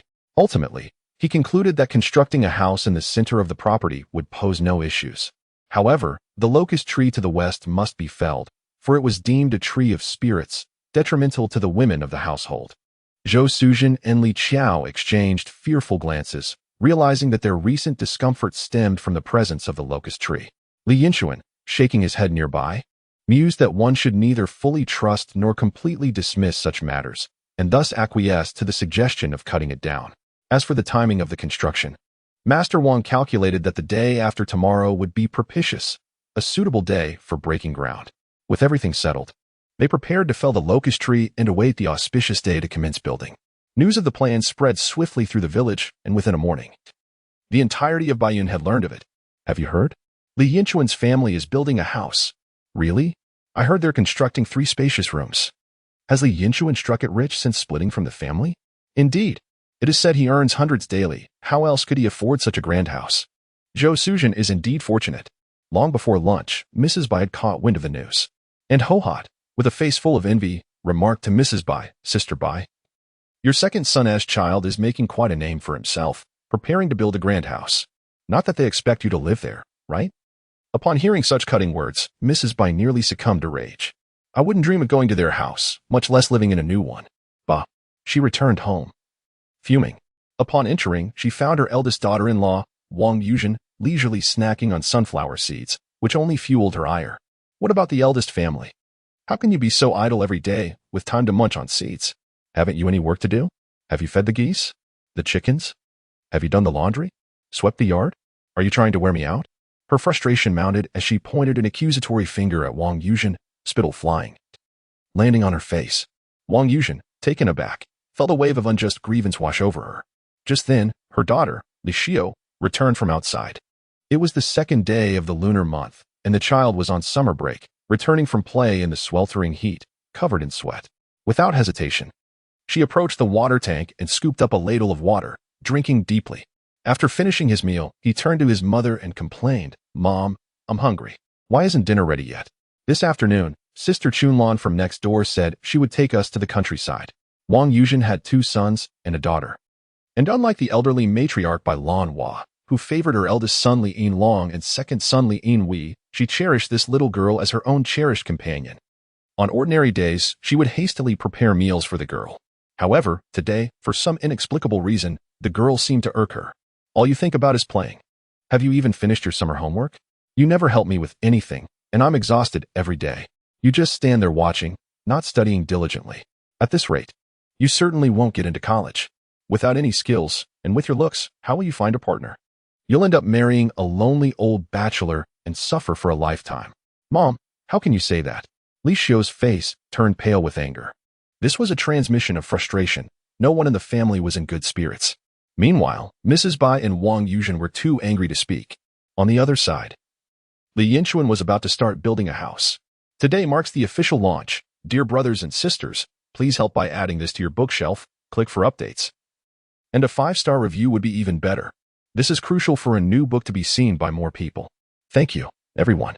From today onwards, I will post 3 updates daily. With the support of my brothers and sisters, I will write until the end of time, striving to create a novel that everyone will appreciate. With that, he returned to his writing. Chapter 53. How to build a beautiful house. To build a house, one must first acquire bricks and cement, which must be purchased from the supply and marketing cooperative. In these times, there is no need to compare prices. Both the brick factory and cement factory have outlets there, and one can simply buy as needed. Typically, after purchasing bricks and cement, one would use a hired tractor from the cooperative to transport them back. However, after making the purchase, Li Yinchuan suddenly had an idea. He instructed Erbao and the others to take the goods back while he ventured alone to the county town. As someone who had been reborn, he had certain expectations for his house. It should at least possess some aesthetic appeal. How could he make his house more beautiful? Suddenly, he recalled the porcelain house he had seen in Tianjin before his rebirth. That house was nothing short of a masterpiece. When he visited, The information displayed beside it stated that the entire structure utilized over 4,000 pieces of ancient porcelain for 100-plus pieces of white marble sculptures, over 40 tons of crystal and agate, more than 700 million ancient porcelain shards, numerous ancient porcelain plates and bowls, over 300 porcelain cat pillows, 300 white marble Tang and Song dynasty lion statues, over 300 stone sculptures from various dynasties, and over 20 tons of crystal and agate, ultimately transforming a French-style villa into a priceless porcelain house. Could he also create a porcelain house? The answer was no, his finances simply did not allow it. And where could he possibly acquire so much ancient porcelain? This was not something he could afford with his current resources. In other words, unless one were in places like the capital or Tianjin, no amount of money could procure such abundant ancient porcelain. However, what if he were to be a little more flexible? An idea floated in Li Yinchuan's mind, hinting that he might indeed be able to profit from it. Yet, this notion remained elusive, drifting away as he struggled to grasp its essence. In this state of uncertainty, he inadvertently entered a factory. By the time he realized it, he had already traversed 30 meters within. Upon closer inspection, it was not entirely surprising that he had wandered in. This was a tile factory, fairly spacious. Yet at a glance, it appeared deserted. There should have been someone in the reception area. The use of should was due to the fact that from Li Yinchuan's vantage point, only a newspaper was visible, effectively concealing the individual behind it. The presence of this person was hardly distinguishable. However, upon seeing the words tile factory, it seemed as if Li Yinchuan had seized upon something. With no one to deter him, he strolled further inside. Not long after, he overheard an intense debate. "Old Wang, can't your sales department make more efforts? Go take a look in the warehouse. The tiles are piled high. The factory's tiles are not selling. What are you going to feed the workers?" The factory manager retorted. "Can we really be blamed? Our entire city is destitute. The government isn't constructing buildings. Who are we supposed to sell our tiles to? Even if I run around tirelessly, it won't change the fact that they aren't building homes. If you had the ability, why not persuade the mayor to erect a few more buildings using our tiles? Isn't that just quibbling? If the government isn't building, shouldn't you consider selling to the general public? Humph, the common folk. In this day and age, who among them uses tiles? Are you out of your mind? Old Wang, what kind of attitude is that? My way, this is my attitude today. If you're dissatisfied, I quit. Whoever wants the job can have it." With a loud bang, a person stormed out, slamming the door behind him. "Old Wang, don't leave." The departing figure was so incensed that he brushed against Li Yinchuan's arm, casting a fierce glance at him. Upon realizing he was a stranger, he ignored him and continued on his way, leaving Li Yinchuan in a state of astonishment. Indeed, in this era of job security, one could slam the door in front of the factory manager without a hint of fear. As this individual exited, a group of people followed him out, their demeanor subdued. However, at that moment, Li Yinchuan grasped his inspiration firmly. Yes, perhaps I can discover a lucrative opportunity here. With this thought, he knocked gently on the half-open door. Ma Yue was on the verge of losing his mind. He had previously worked for the commercial bureau and had a father-in-law who was a secretary there. He had intended to spend a few years in the factory to gain some experience and enhance his prospects for advancement. However, he found himself mired in a quagmire since joining the factory. As government construction projects dwindled, the sales of their tiles steadily declined. His father-in-law had spoken to him several times, urging him to achieve some results. Otherwise, his father-in-law would soon retire, leaving him without any prospects for promotion. He was anxious. He, too, desired wealth and advancement. However, a skilled artisan finds it challenging to create without materials. The tiles simply do not sell, leaving him in despair. Even pulling out his own hair and suffering from blisters in his mouth, with no alternative solutions. Furthermore, upon his unexpected rise to power, he displaced the current deputy director, who also serves as the head of the sales department, Director Wang. Their relationship is fraught with animosity, with Wang often taking the opportunity to provoke him. And his esteemed reputation makes it impossible to dismiss him, which adds to his frustration. Today, yet again, they clashed. And despite being verbally berated by Director Wang for an extended period, he could only sulk in silence. When he heard a knock on the door, he barked out in irritation, "Who is it?" Li Yinchuan, startled, took a step back. "Ahem, hello, my name is Li Yinchuan, and I would like to purchase some tiles." The moment he heard Li Yinchuan's words, Director Ma straightened up, feeling a surge of significance, with a flicker of hope igniting in his eyes, his demeanor softening considerably. "Young man, you wish to buy tiles? Which organization are you from?" "Not from an organization. It's for personal use." upon hearing that it was for personal consumption. Director Ma's enthusiasm deflated instantly, his spirit waning, and he hunched over slightly. How much can an individual possibly buy? He replied brusquely, turn left and walk 30 meters. The sales department sells them. I am the director and do not handle tile sales. With that, he grumpily lifted his large tea mug for a sip, still simmering from earlier frustrations. Upon finishing his drink, he was astonished to find that Li Yinchuan had not moved an inch. He frowned. Young man, did I not make myself clear? As the director, I do not handle tile sales. Li Yinchuan chuckled. Director, I have heard that our factory's tiles are not selling well. Director Ma shot him a glare. Though he remained silent, his implied message was unmistakable. How ungrateful of you to eavesdrop and then speak of it openly. Li Yinchuan brushed it off with a broad grin, revealing 8 gleaming teeth. I have a proposal that might sell a significant quantity of tiles. Perhaps even clear out your entire stock. What method do you propose? Director Ma inquired, intrigued. Li Yinchuan smiled mysteriously. The specifics are a commercial secret. Director Ma scrutinized Li Yinchuan from top to bottom, left to right. Having not observed him closely before, he now noted the young man's appearance and age, coupled with his claim to assist in selling tiles, increasingly suspecting him of being a fraud. The thought crossed his mind that this young man might be attempting to swindle a batch of tiles. Memories of a recent scandal involving a local distillery flooded back, where a con artist had shamelessly deceived them out of 500 cases of liquor, leaving the distillery's director, old Zhang, a laughingstock in the county, too embarrassed to hold his head high. Rumor had it that the swindler was around 20 and quite presentable. Could this be the very same young man before him? Chapter 54. We have support behind us, although Li Yinchuan, having lived 2 lives, was unaware that Director Ma was contemplating reporting him to the authorities. The suspicions in his gaze revealed everything. If he were in the director's position, he would likely harbor doubts as well. After a moment of contemplation, Li Yinchuan decided to bolster his confidence with a reassuring promise. The factory manager, a few days ago while drinking with an acquaintance, heard mention of you. He is aware of your factory's struggles with unsold tiles and suggested that I assist you if possible. Who is your acquaintance? His name is Wang Jinping. The factory manager inhaled sharply. Wang Jinping, a figure of significant influence in the Bureau of Commerce, is indeed the superior of my superior. This young man cannot possibly be a fraud. However, contemplating further, it is not impossible for a con artist to know of Wang Jinping, given that many are aware of his position and name. With a flicker of insight, the factory manager casually inquired, then we are not strangers. It has been quite some time since I last visited Director Wang's home. His daughter Chuya must be preparing for her high school entrance exams this year. Although their ranks differed greatly, his father-in-law was allied with Wang Jinping, and thus he had some familiarity with Wang's family. Li Yinchuan glanced at Ma Yue, realizing he was testing him. Fortunately, he had met Chuya that very evening.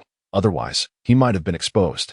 With a subtle smile, he replied, Director Ma, you truly have a forgetful nature. Chuya is in her final year of high school now, and she will be preparing for university entrance exams next year. The factory manager's expression sharpened. Such intimate knowledge of Director Wang's cherished daughter could not possibly originate from an unfamiliar source. This young man was likely indeed an acquaintance of Wang, dispelling any notion of deceit. Ma Yue pondered aloud. Since you are a close friend of Director Wang, I shall not conceal the truth. Our factory is indeed struggling with tile sales. Here is my proposal. If you can assist us in selling these tiles, I will provide them to you at cost, with all excess profits belonging to you. What do you think? Upon hearing this, Li Yinchuan chuckled heartily. Words alone are insufficient. First, allow me to inspect the goods. If they meet my standards, we shall draft a contract. Sensing a glimmer of hope, the factory manager joined in his laughter. Without hesitation, he led Li Yinchuan to the warehouse. Upon entering, Li Yinchuan was taken aback. The expansive warehouse was brimming with stacks of tile boxes. Originally, the factory should not have such an excess of inventory, but earlier this year, the city had announced plans to construct a grand building, promising to procure tiles from their factory. Consequently, the factory worked tirelessly to fulfill these demands, only for the project to be abruptly halted when a new administration took over, leading to a significant backlog of tiles. Ma Yue gestured towards the boxes, stating, "This represents our entire stock. If you can sell them all, our factory will earn nothing. All profits shall be yours. We will work for you. What do you say?" Li Yinchuan did not respond immediately, but began to wander around the warehouse, inspecting boxes here and there. Soon, he formed a comprehensive understanding of the inventory. The tiles primarily fell into three categories, the first being standard non-slip square tiles, measuring 30 by 30 centimeters, with a slightly gray hue and wavy non-slip patterns. The second resembling the elongated tiles commonly found in 1990s bathrooms, available in light blue and pure white colors. The final type is mosaic tiles, which consist of numerous small pieces forming each large tile. Upon seeing this, Li Yinchuan clapped his hands in excitement, knowing that with these tiles, significant accomplishments could be achieved. After examining the tiles, it was time to discuss pricing. With Wang Jinping's endorsement, Ma Yue was quite sincere, stating that the price would be at cost, to alleviate any doubts Li Yinchuan might have. He even presented the cost ledger from the factory. The cost of anti-slip tiles was 3 cents each, bathroom tiles 2.5 cents, and mosaic tiles 3 cents. And he offered them at these prices. Li Yinchuan was very pleased. Keeping costs to a minimum would allow for greater profits. He earnestly signed a contract with factory director Ma, leaving behind the factory's telephone number. He then purchased 300 yuan worth of tiles, requesting that Director Ma deliver them to his home, utilizing the factory's tractor for transportation. As he departed, Li Yinchuan patted his chest and assured, "Rest assured, Director Ma, I will sell every single one." Director Ma smiled politely, clearly recognizing the gamble he was taking, even if these tiles could not be sold. They were merely taking up space. Selling them at cost would at least help to circulate funds, allowing him to maintain his position as director and potentially rise in the future. Moreover, he was mindful of the favor he owed Wang Jinping, considering it could be beneficial should he need to address matters later. Li Yinchuan chose not to elaborate further. As the saying goes, one should focus on results rather than advertisements. He could boast once all the tiles were sold. The tractor, laden with tiles, wobbled back to Baiyun village. Chapter 55. The beautiful new house. Everything was in place, and on a sunny day, the groundbreaking for Li Yinchuan's new house commenced. Li Yinchuan ensured the meals were delightful, consistently offering a variety of dishes. One meal featured braised pork, while the next served spare ribs stewed with kidney beans. Although the meat could not fully satiate, he guaranteed each person at least 2 generous pieces in their bowl, supplemented by steamed buns to fill their stomachs. Those who came to lend a hand were thoroughly satisfied with their meals, naturally exerting themselves diligently during work. The progress of the construction was remarkable, transforming visibly day by day. Within less than 10 days, Li Yinchuan's house took shape, allowing him to experience what is known as the speed of China.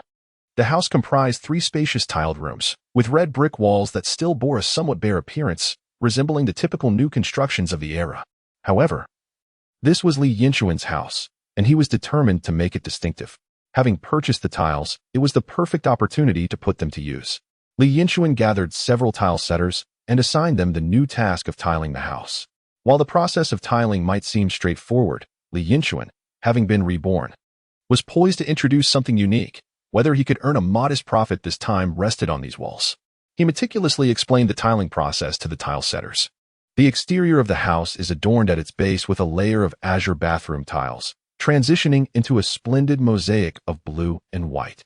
Ascending further, one finds a pristine expanse of white bathroom tiles, followed by another mosaic blend of white and blue, culminating in a striking blue bathroom tile finish. This harmonious arrangement transforms the overall hue of the dwelling's facade, while the mosaic transitions ensure that the color shifts appear seamless and unobtrusive. After listening to Li Yinchuan's elucidation, the masons were left in a state of bewilderment. Such a method of tiling was unprecedented in their experience. Nevertheless, as Li Yinchuan was the one financing the endeavor, they acquiesced.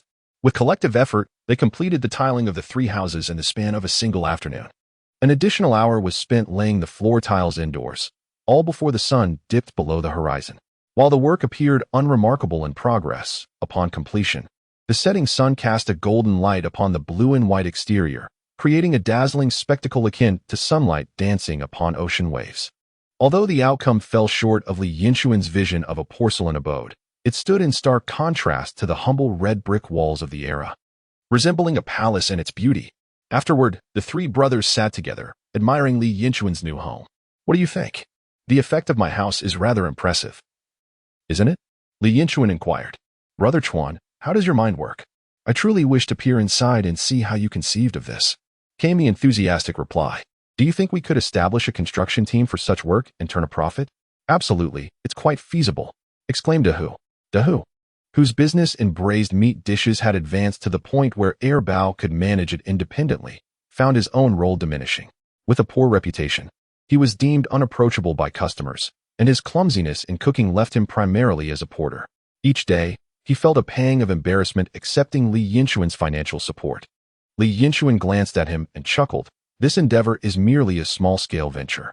You are my brother, destined to earn significant profits with me in the future. Don't overthink it. For now, work alongside Bao in the braised meat business, and when the time is right, opportunities will arise for you. All right, Brother Chuan. Whatever you say. What else could Dahu say, following Li Yinchuan, the elder brother? At that moment, the area surrounding the house was thronged with onlookers, easily numbering over 50. Word had spread, and people were eager to witness the marvel. None had anticipated such an innovative construction method. Observing the house bathed in the radiant glow of the sunset, those who had seen it could only express admiration. Wow, it's so beautiful. Brother, you are truly amazing, exclaimed Li Qiao, returning from school, her excitement causing her to leap with joy. Upon noticing some dirt on the tiles, she rushed over with a cloth to clean the walls. What girl wouldn't dream of residing in a castle from a fairy tale? To Li Qiao, this house represented her very own castle. After watching, Zhou Suzhen wiped away her tears, never imagining that in her old age she would be able to reside in such a splendid house, all thanks to her son's generosity. Now, she felt an overwhelming urge to exclaim, dividing the family is truly delightful. Mrs. Bai stood amidst the crowd, her gaze fixed on the resplendent new home, her teeth nearly grinding in frustration. With a huff, she turned on her heel and stormed back home. Even while drinking water, her anger made her tremble. In a moment of carelessness, she dropped a bowl and spent a long time cursing in the courtyard. Afterward, Li Yinchuan meticulously calculated the costs. The entire house had been tiled with glossy ceramic tiles at approximately 80 yuan, a price afforded to him because he acquired the tiles at cost. Had he purchased them at retail price, the cost would have been around 160 yuan. Should this trend of renovation gain traction, the tile factory would likely sell out its stock without concern. However, Li Yinchuan's efforts were not solely to assist the tile factory. He intended to profit from this endeavor. His next step was to affix a sign at the entrance. If you admire this wall effect and wish to renovate in a similar style, please contact Li Yinchuan. With a throng gathered, there were certainly those who expressed interest. A few idlers approached to inquire, and Li Yinchuan quoted his price, 5 yuan per square meter. The crowd gasped in astonishment.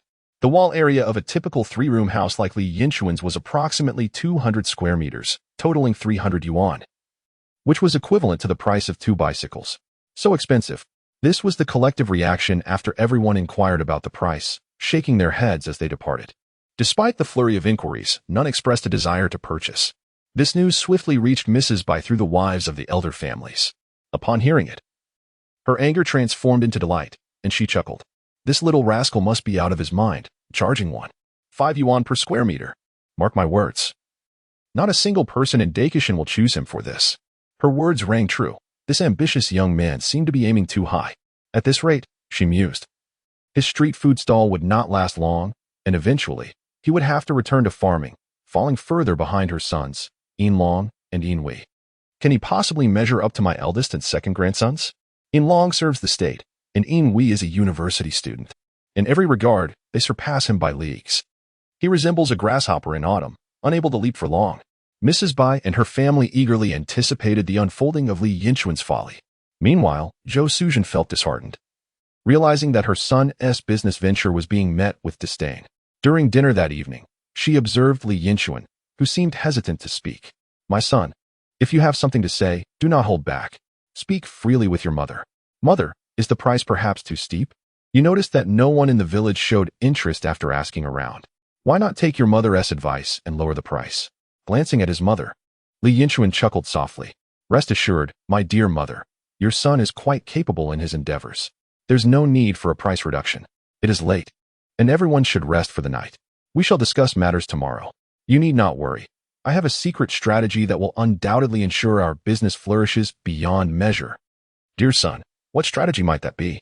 Li Yinchuan chuckled softly. It's a secret. You will find out in due time. Suzhen was left speechless, keeping secrets even from her mother. Yet it was a relief not to have to worry. The children had grown up. Their new home boasted 4 bedrooms, one for each family member. That night, Li Yinchuan found himself alone in his room. It was, by all accounts, the The first time since his rebirth that he had the pleasure of occupying a private space, and a beautiful one at that. He anticipated drifting off to sleep immediately.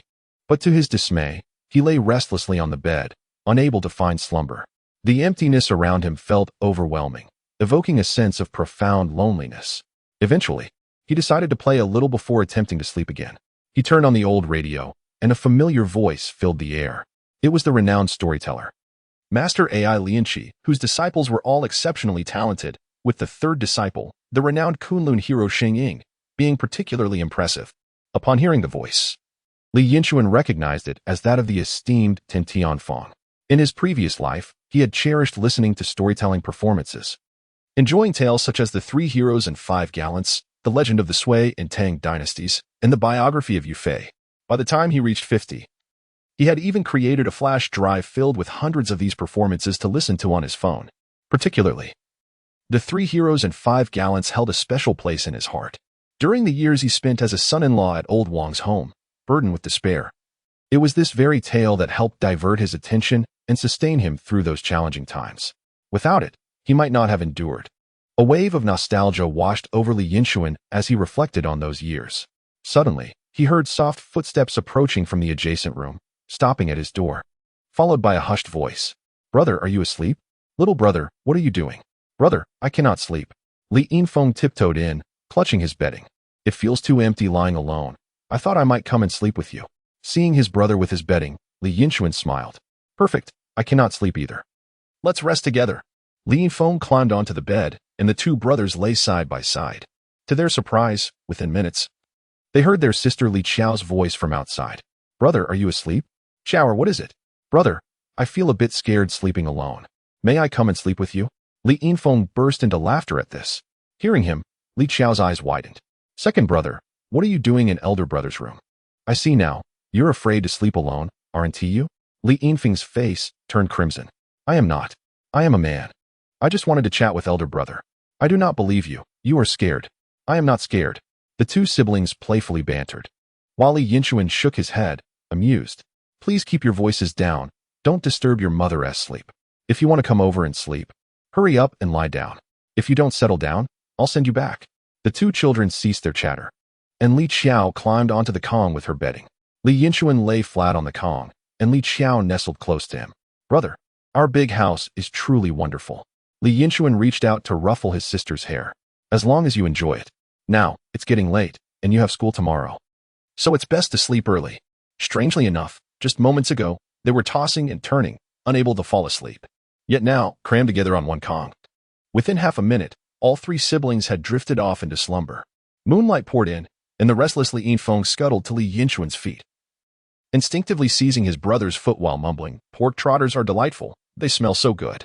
Li Qiao rolled over, inadvertently pinning one of Li Yinchuan's arms. That night, Li Yinchuan experienced a peculiar dream. He found himself in a dense forest, confronted by a plump, black-furred wild dog that seemed fixated on him.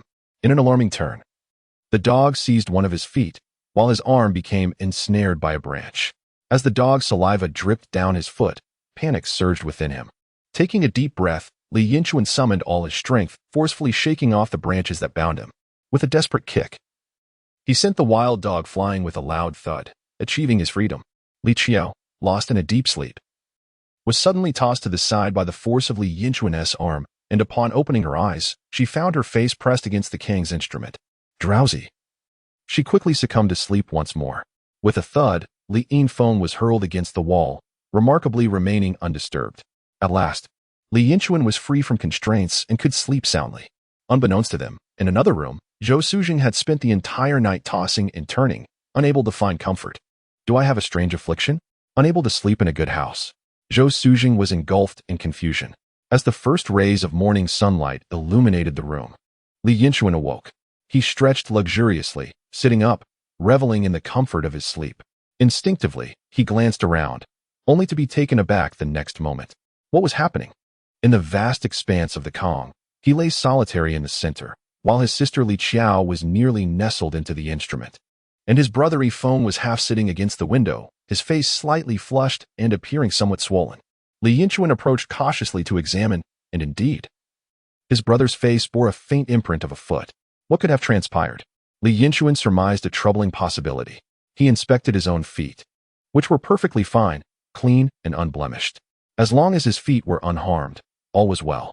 After pondering briefly, he recalled no significant incident.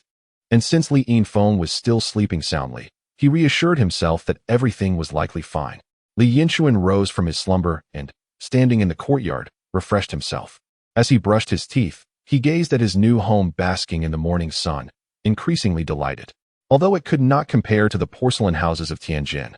In this era, it was indeed a splendid abode, marking the first milestone in his family's pursuit of a beautiful new life since their rebirth. Just as he was reveling in his joy, he noticed his mother, yawning and with slightly puffy eyes, emerging from the house. "Mother, what troubles you? Did you not sleep well last night?" Zhou Sujing glanced at her son and yawned again. "I don't know why. I simply couldn't find sleep, no matter how I tossed and turned." Li Yinchuan chuckled lightly. "Mother, I experienced the same. Did you eventually manage to fall asleep?" Later, Yinfeng and Xiaoer came to my room, and then I finally dozed off. Zhou Sujing's eyes widened in realization. Now it all made sense. Having quickly finished his breakfast, Li Yinchuan was about to step out when he vaguely heard voices emanating from his room. "Oh dear, why is my face so swollen?" A pang of anxiety gripped him, and he hastened his steps, leaving the house and heading straight for the county town. Upon arrival, guided by memory, he swiftly located his destination, the Xingsheng state-run photography studio.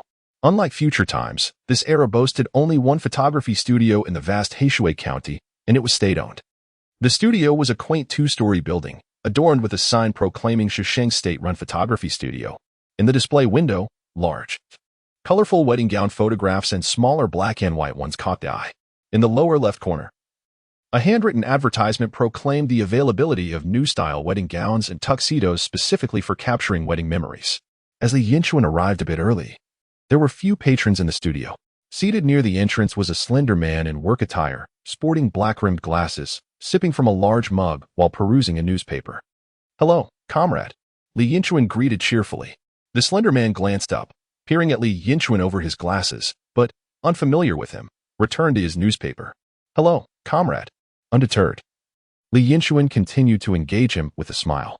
After a few moments, the man reluctantly lowered his newspaper and, with a frown, inquired, "What brings you here so early?" "Comrade, I wish to have my photograph taken." The slender man frowned and, with evident impatience, replied, "Photograph? The price list is over there. Take a look and pay for what you wish to choose." He gestured with his chin towards the price list. Li Yinchuan felt a twinge of irritation. Indeed, this was a state-run studio, and the service attitude left much to be desired. Alas, such was the nature of state enterprises in this time.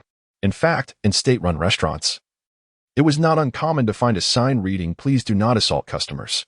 This was not a joke. It was a grim reality where instances of staff brawling with customers occasionally occurred. What was customer service? What did it mean that the customer is king? In this era, employees of state-run establishments seldom acknowledged such concepts.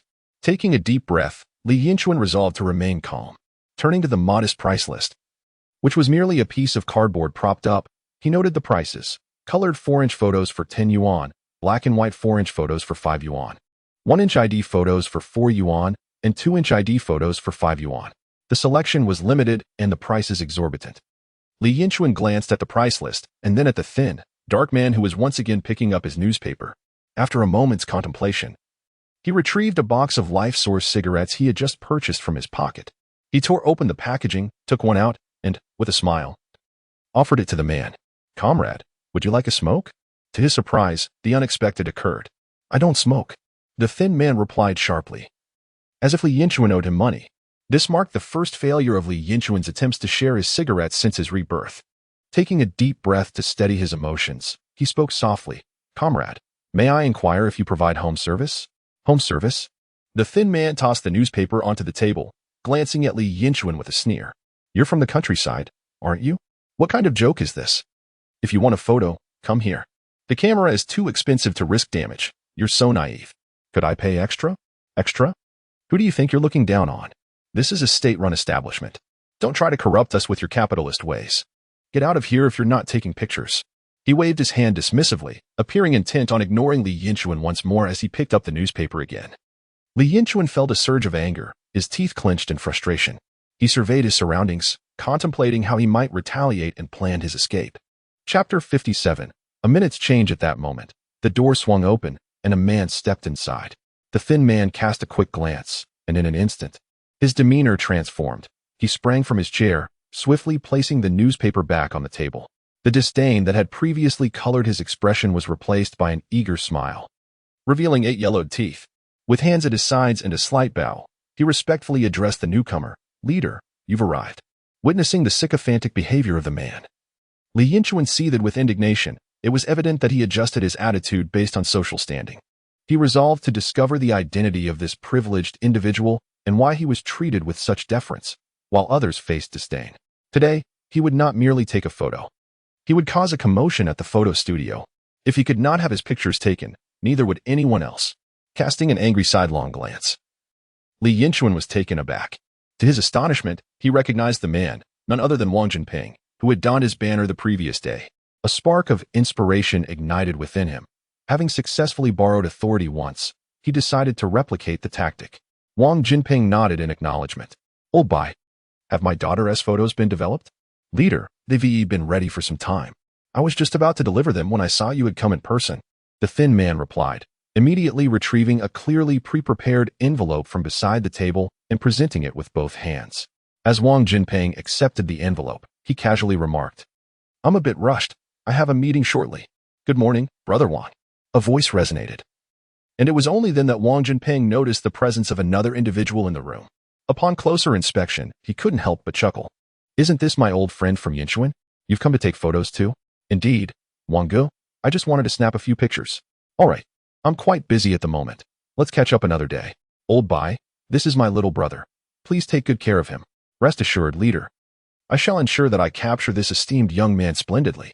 Wang Jinping was as swift as the wind, exiting the photo studio in under a minute. However, the dark and slender old Bai's demeanor towards Li Yinchuan underwent a complete transformation, his face lighting up with a smile as he cautiously inquired, "Young brother, do you know Director Wang?" Li Yinchuan cast a glance in his direction and retorted sharply, "Of course, we had drinks together just a couple of days ago, and I even visited his home afterward." Instantly, the slim old Bai regarded him with newfound respect. To drink with Director Wang and be invited to his residence surely indicated significant standing. He bent his waist even lower as he spoke, producing a pack of cigarettes from his pocket. Coincidentally, the brand was Life Source. He extended one toward Li Yinchuan. "Brother, would you care for a smoke?" Li Yinchuan glanced at the cigarette in his hand and then at the man before him, feeling a sense of deja vu from a recent encounter. Still simmering with irritation, he replied, "I do not smoke." The slender man forced an awkward smile, undeterred, striving to maintain his cheerful demeanor. "Brother, I apologize for my earlier rudeness. Had I known you were a friend of Director Wang, I wouldn't have uttered a word. By the way, you mentioned needing home service? What does that entail?" Li Yinchuan scrutinized the gaunt old Bai, inwardly cursing his superficiality. Nevertheless, since the man had already softened his stance, he refrained from further protest. Taking a deep breath, he stated, "I need to take photos at Baiyun Village. How much extra is the home service?" Old Bai's smile widened, his wrinkled face resembling a blooming chrysanthemum. "How could there be an additional charge for home service? It is merely part of serving the people." With the home service now complimentary, Li Yinchuan presented his final request.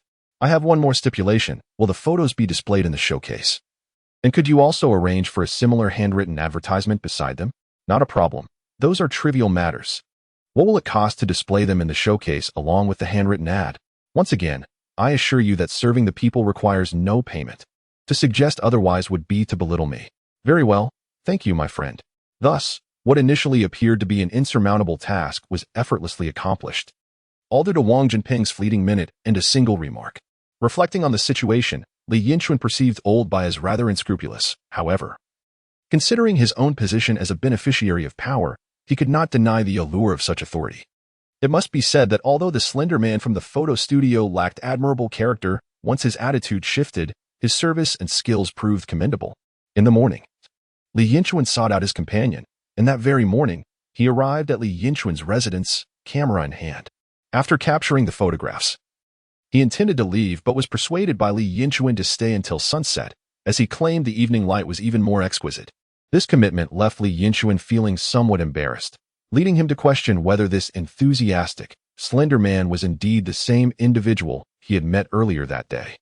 After completing the photographs, he promptly returned to the county town and worked tirelessly that evening to develop the images. By the following morning, Li Yinchuan was greeted with the finished product. The photographs were stunning, particularly the radiant sunbeam that illuminated the tiles during sunset, rendering them almost lifelike.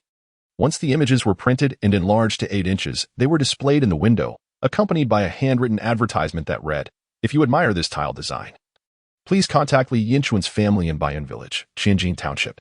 Li Yinchuan gazed at the photograph of his tiles, chuckling to himself, satisfied that the advertisement had been successfully crafted. With 2 lifetimes of experience, Li Yinchuan had developed a profound understanding of human psychology, particularly regarding when families are most willing to spend money, namely, during the time of marrying off their sons. At such moments, the family's focus narrows to a singular goal, bringing home a daughter-in-law. Even in this era, it is not uncommon for parents to deplete their resources to ensure their son can marry. This is when they are most generous with their finances. Nowadays, families with a modicum of wealth and an inclination for modernity are certain to visit photography studios for wedding portraits. Li Yinchuan was convinced that no prospective bride could resist the allure of a photograph showcasing a beautiful house. Even if they could resist, women have a natural tendency to compare themselves with others. If a peer is marrying into a lovely home while they are not, how can any woman withstand the pangs of jealousy? Of course, all of this requires practical validation. Should the advertisement in the photography studio yield unsatisfactory results? Li Yinchuan contemplated placing small ads in shops selling dragon and phoenix quilts, bicycles, tape recorders, and even televisions, confident that the brides-to-be would inevitably be drawn in. However, Li Yinchuan's concerns proved unwarranted. The allure of the photographs of the splendid new house was potent enough to attract customers the very next day. Chapter 58. Being a model comes free. Wang Xiao, a 22-year-old female employee of the Luhu Forestry Bureau, was renowned as a beauty in the surrounding villages. With fair skin, striking features, and long legs, her large, captivating eyes had enchanted countless young men from the bureau. She was not only beautiful but also fashionable, considering herself a trendsetter within the Luhu Forestry Bureau. In the pursuit of a suitable partner, she set her sights on Wang Chunlin, the second son of the bureau chief, who hailed from a family of both influence and wealth. They had prepared all the essentials for a wedding, symbolized by the phrase 3 turns and 32 legs. The 3 turns refer to a bicycle, a watch, a sewing machine, and a radio, while the 32 legs denote furniture such as wardrobes, dressing tables, writing desks, chests of drawers, sofas, and beds, amounting to a total of 32 legs. In addition, her fiancé's father, during an overseas inspection, brought back a magnificent Sony 18-inch color television for the couple, reputedly the first of its kind from the Luhu Forestry Bureau. It is no exaggeration to assert that the union of her and Wang Chunlin serves as a representation of the Luhu Forestry Bureau. Naturally, such a family, when preparing for marriage, must visit a photography studio to capture their wedding photos, and these must be in color, with several copies made to fill their grand picture frames with beautiful images. However, upon arriving at Xingshan Photography Studio, Wang Xiao was immediately drawn to a striking photo of Li Yinchuan, rather than the anticipated beautiful wedding gowns. Mesmerized by the photograph, her imagination began to wander, picturing herself living in such a house, gazing at the splendid television, using a sewing machine, and reclining on a comfortable mattress. The thought of the envious gazes from relatives and friends made her exhale deeply, and with resolute determination, she declared, "Chunlin, I want to see Baiyun Village." Observing his wife's eagerness, Wang Chunlin felt a surge of energy and affirmed, "Sure, let us go to Baiyun Village." When they arrived at Baiyun Village and found Li Yinchuan's home, the sun was setting, casting golden rays upon the tiles, creating a breathtaking display of blue and white hues that shimmered with vibrant colors. At that moment, reality surpassed the photograph in beauty, and Wang Xiao's heart was completely captivated. She clutched Wang Chunlin's arm tightly. "Chunlin, I want our home to look like this. If we could have such a wedding, it would be worth a lifetime. I will follow your lead if we can achieve this." Upon hearing his wife's final words, Wang Chunlin felt an invigorating power surge through him, igniting a determination to secure their family status and uphold his dignity as a man. Soon, a cheerful young man named Li Yinchuan appeared. Noticing Wang Xiao's eager gaze and Wang Chunlin's proud demeanor, Li Yinchuan smiled, recognizing the opportunity at hand. His voice was gentle, yet his terms were uncompromising. 1 flat tile for 1.5, no negotiations. Upon hearing Li Yinchuan's pricing, Wang Chunlin instinctively gasped, Such a steep price. His mind raced with calculations, ultimately concluding that the 3 large tiled rooms of his home would cost around 300 yuan, equivalent to the price of 2 bicycles. He realized he needed to consult his family about the funds. However, Wang Xiu clung tightly to his arm, her grip resolute. Chunlin, I want it. Faced with Wang Xiu's sparkling eyes, Wang Chunlin found himself with little choice. He could only thump his chest once more and say, all right, my wife, since you desire it. Let us proceed. Li Yinchuan exchanged smiles with De Hu and Airbell. A deal was struck. Li Yinchuan had secured his first business transaction. With business secured, the workforce was readily available as the very individuals laboring for Li Yinchuan were already present. He summoned the 3 carpenter brothers, Ma Jiangwo, Ma Baohua, and Ma Zhenghua, along with the helpers working at his home, to announce the good news to everyone. I have recently taken on a job involving wall construction and seek the assistance of several skilled individuals. The 3 brothers from the Ma family are willing to work for a mere $4 a day, while others will accept $2 to $5 per day. Do you think this is a reasonable arrangement? Instantly, the atmosphere became lively. This price is exceedingly fair. Earning $4 a day translates to $120 a month, which is an exorbitant wage in this era. Even the laborers working alongside earn only $75 monthly, which is less than what is being offered here. If this is not acceptable, then nothing will be.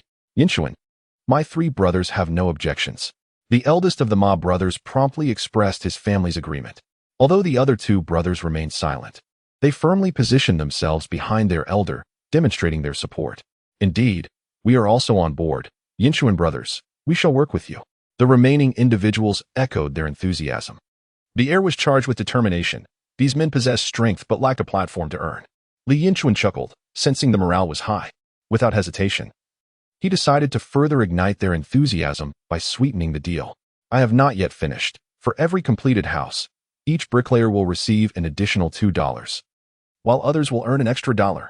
The men below were instantly flushed with excitement. Such good fortune was beyond their expectations. Long live Li Yinchuan. Yinchuan brother. From now on, I shall follow your lead unwaveringly. You direct me east, and I will not venture west. You command me to chase a dog, and I shall not pursue a chicken. From now on, your word shall be law. After basking in the applause of the crowd, Li Yinchuan continued, however, I must lay out a warning. The work you undertake must meet the standards of the house I have constructed. Should the homeowner express dissatisfaction with your work, not only will you receive no payment, but I will also deduct from your earnings. The youngest Ma brother, Ma Zhenghua, thumped his chest resolutely. Yinchuan brother, rest assured. If we do not perform up to par, we shall compensate. No problem, we will cover any shortcomings. A chorus of affirmations followed. Li Yinchuan grinned. The success of this venture hinged upon their efforts. At the break of dawn the following day, the 3 Ma brothers, accompanied by their crew, charged forth. By midday, they had exuberantly completed their first renovation task. Li Yinchuan regarded the first order for tile installation with great importance, personally attending the site to inspect the work, which was executed remarkably well, both swiftly and excellently. Wang Xiu and Wang Chunlin, a newlywed couple, were thoroughly satisfied.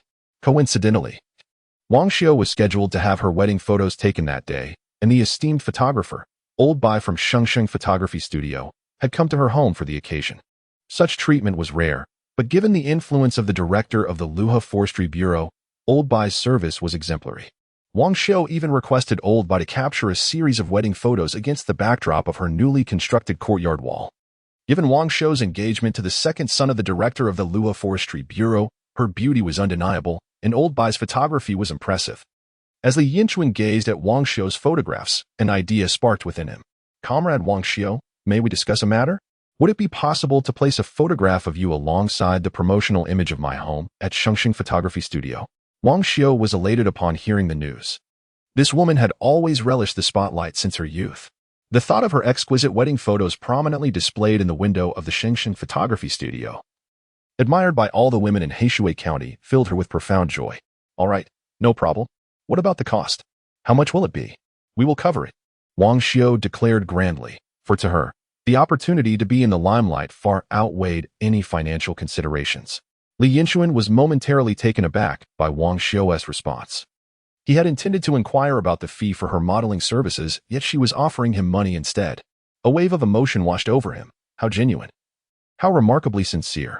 It was a rare era indeed, where a model would pay to promote her image. However, despite his thick skin, Li Yinchuan felt too embarrassed to accept her money. Comrade Wan Xiu, your photos are so stunning.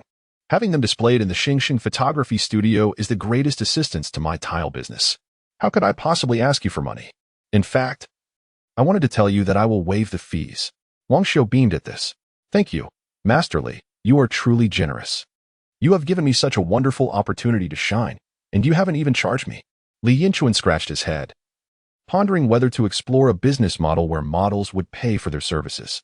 But he dismissed the thought, considering it too unseemly. After all, he prided himself on being an honorable man.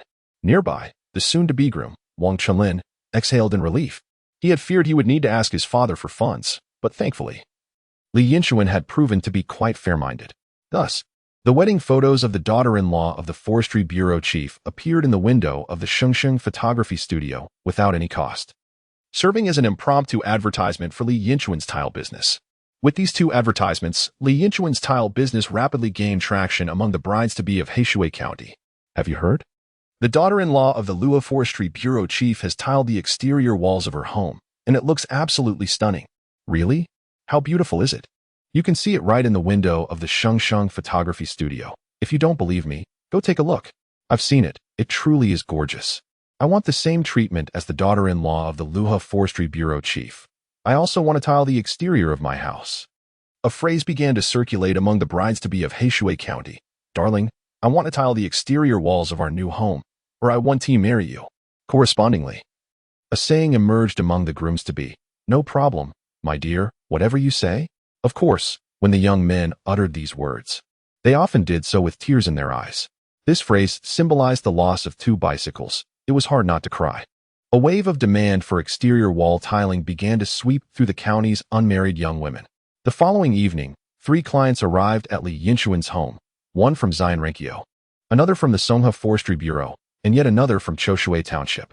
All were brides who, after viewing Wang Xiu's wedding photos, found themselves unable to resist placing orders. 150 per square meter?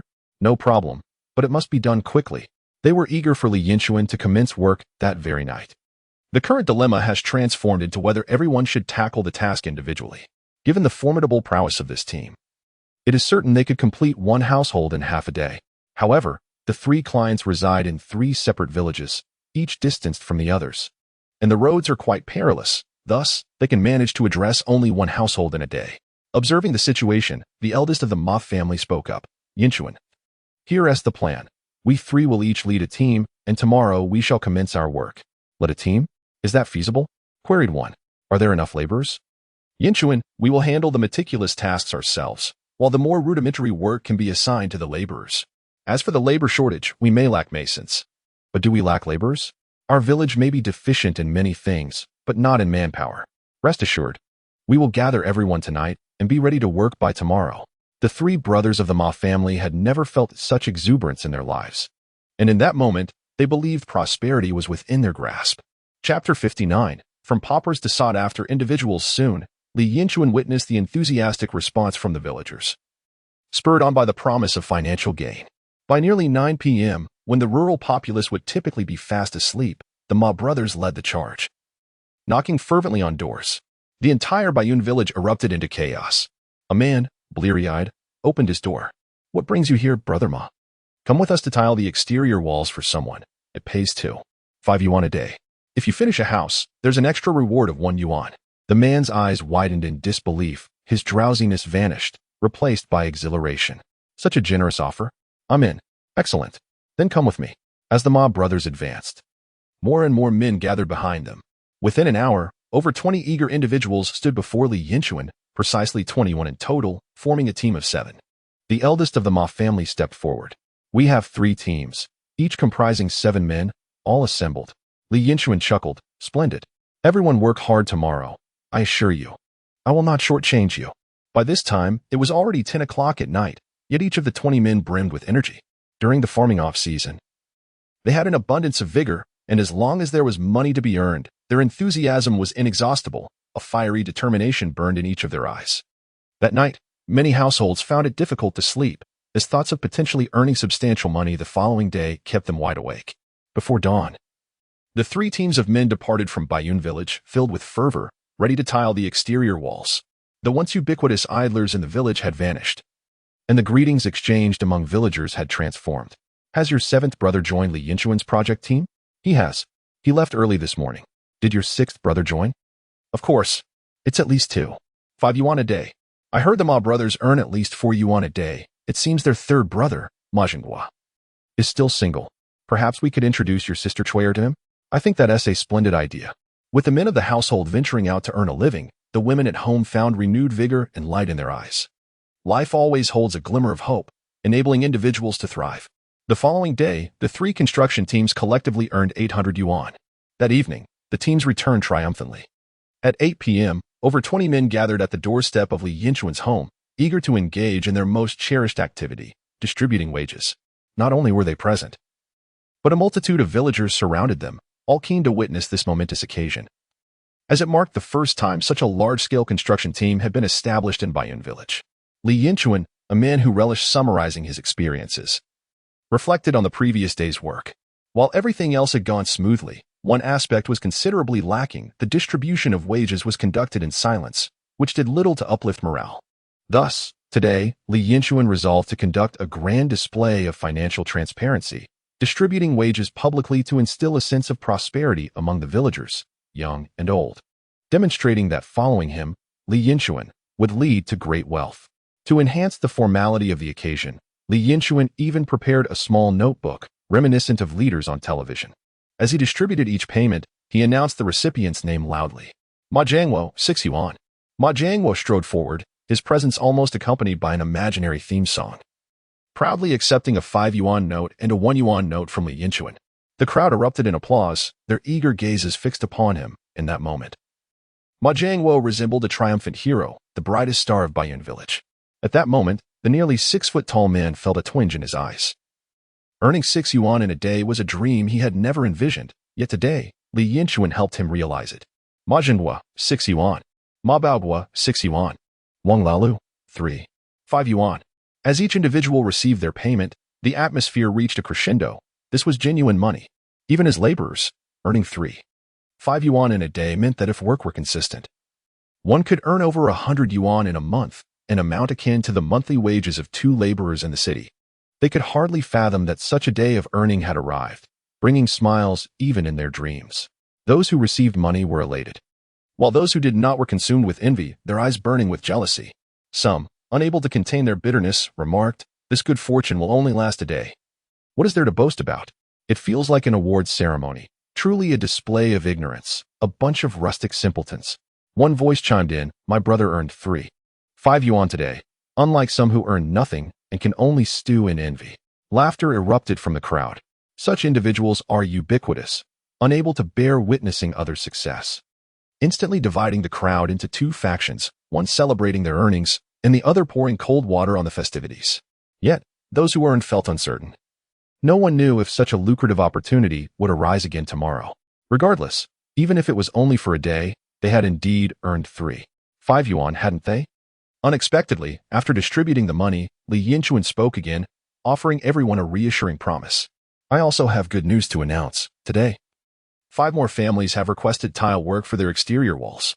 Tomorrow, we shall continue our efforts, and you must hasten your pace."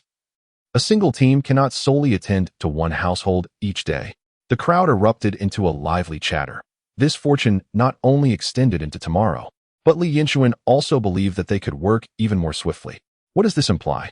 It suggests that there will likely be work the day after tomorrow as well. Rest assured, Yinchuan, we will certainly strive hard. Ma Zhengwo was the first to voice his commitment on behalf of his brothers. "You can count on me, Yinchuan. I will give it my all. Yinchuan, I, as the 7th of the Ma family, have always labored without reservation. Watch my performance tomorrow."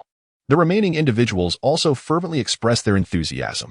Observing their high morale, Li Yinchuan added, "From today onward, for every house you complete, the Ma brothers will earn 6 yuan, while the others will receive 3.5.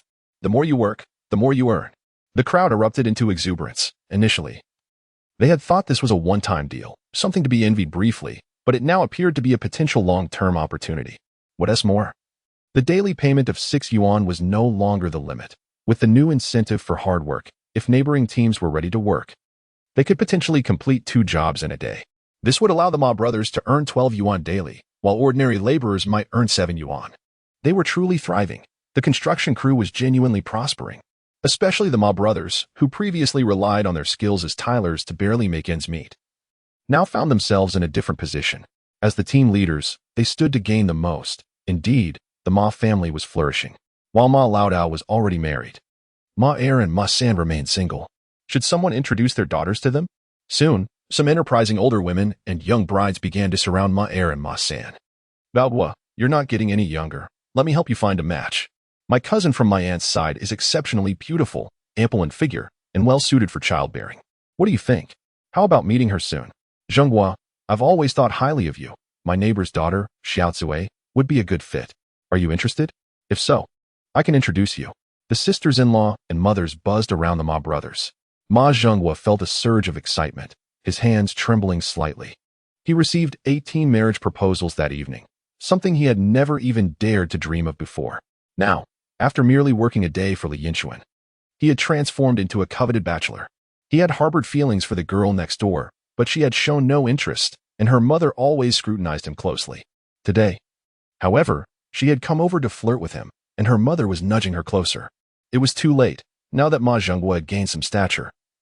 He dismissed the idea of her, especially with that bothersome mother. He was determined to find a partner who was ample, beautiful, and charming. After all, Ma Laosan was now one of the most sought-after men in Baiyun village. Ma Baoguo was indeed devoted. He had always harbored feelings for the daughter of his neighbor, Shufan.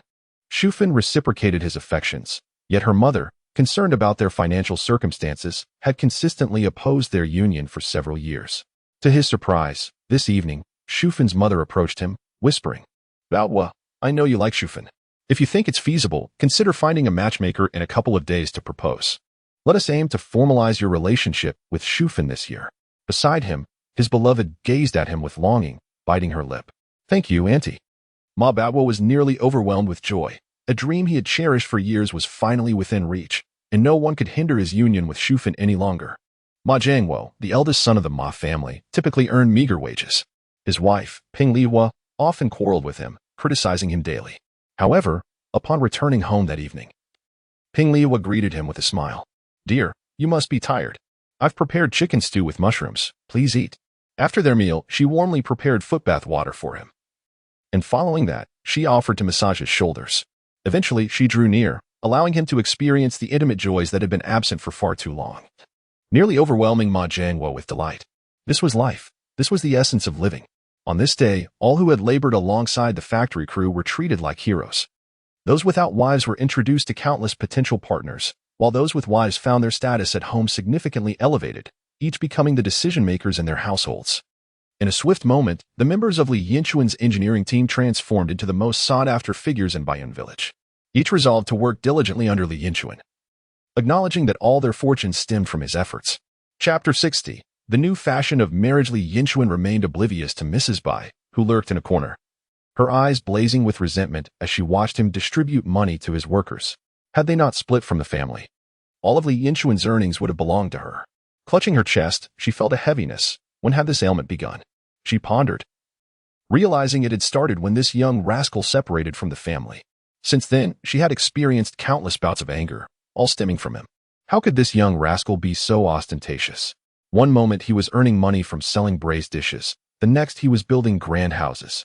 Now, he was even profiting by tiling exterior walls for others, and remarkably, he succeeded. As the grandmother of this young rascal, she felt utterly deprived of any benefit. While the Li family's fortunes dwindled day by day, and he seemed indifferent, instead distributing money to outsiders. Why was this young rascal still thriving? Each sighting only fueled her frustration. Of course, Li Yinchuan remained unaware of her thoughts and had no desire to know. If someone were to inform him that Mrs. Bai was incensed due to these matters, he might well indulge in an extra bowl of rice. As night fell and everyone departed, Li Yinchuan contentedly calculated his earnings. Today, his gross profit amounted to 800 yuan, after deducting 230 yuan for tiles, 81 yuan for workers' wages, and transportation costs. His net profit totaled approximately 450 yuan, a substantial stack of 45 crisp bills. Not bad. At this rate, in just 23 days, one could create a proud household boasting a fortune of 10,000. My son, Did you truly earn 450 yuan today? Upon hearing this, Zhou Suzhen could scarcely believe her ears. This was not mere earning. It was akin to a heist. Mother, indeed, it is 450 yuan. And it will surely increase in the future. That night, Zhou Suzhen tossed and turned, unable to sleep, not out of worry but from joy, occasionally awakening with a smile. Meanwhile, Mrs. Bai also found herself restless, having witnessed Li Yinchuan distributing wages to workers. Though she was unaware of his actual earnings, upon closing her eyes, she envisioned Li Yinchuan counting a substantial sum of money, all the while withholding a single cent from her, leaving her quite incensed. If the initial success of Li Yinchuan's venture was attributed to the advertisement of his photography studio from the second day onward, every completed project became a living advertisement for him. As more brides-to-be adorned their homes with tiles, it became a fashionable trend in Heishui County. What? You haven't tiled the exterior of your new house? How could a girl possibly wish to marry you? Perhaps in another lifetime. Numerous grooms-to-be, with tears in their eyes, begrudgingly handed over their money to Li Yinchuan. Strangely, those spending money felt utterly powerless, pleading with Li Yinchuan to expedite the tiling of their new home's exteriors. Brother, please hurry. We're eager to wed. Without the tiles, the girls were resolute in their refusal to marry, with Li Yinchuan's exterior tiling services serving as a beacon. One village followed suit, then another, and soon, every village in the Dahe mountain area was graced with his advertisements. If one claimed never to have seen a house with tiled exteriors, they must have hailed from the most remote corners of Heishui County, where few would engage in conversation with them due to their perceived rusticity. The orders Li Yinchuan received multiplied exponentially. The second day brought 3 orders, the third day 5, the fourth day 6, the fifth day 7, and by the 10th day, 13. Negotiating prices became a non-issue. A steady stream of clients awaited their turn for tiling. Some affluent households, eager to skip the line, even offered an additional 50 cents per square meter. Initially, payment was collected only after the work was satisfactorily completed. But as the number of appointments surged, the payment structure transformed. Now, one would first book an appointment, followed by a visit to measure the area, and upon completion, a 50% deposit was required. In these times, to demand half the payment before the work commenced was a mark of exceptional prowess. And Li Yinchuan achieved this with ease. Moreover, clients presented their payments with urgency, fearful of being placed at the back of the line or of delays hindering their weddings. Presently, Li Yinchuan found himself counting money to the point of cramping hands, as throngs of people flocked to him, all hoping for his team to commence their projects swiftly. After all, the sooner they worked, the sooner these hopeful grooms could marry. On the third day of resuming work, Li Yinchuan ventured into the county town, and the reason was straightforward. He needed to purchase tiles from the factory. The workload was overwhelming, and the previous batch of tiles he had bought was woefully insufficient. He had not yet entered the factory director's office when he overheard a heated argument, one that seemed oddly familiar.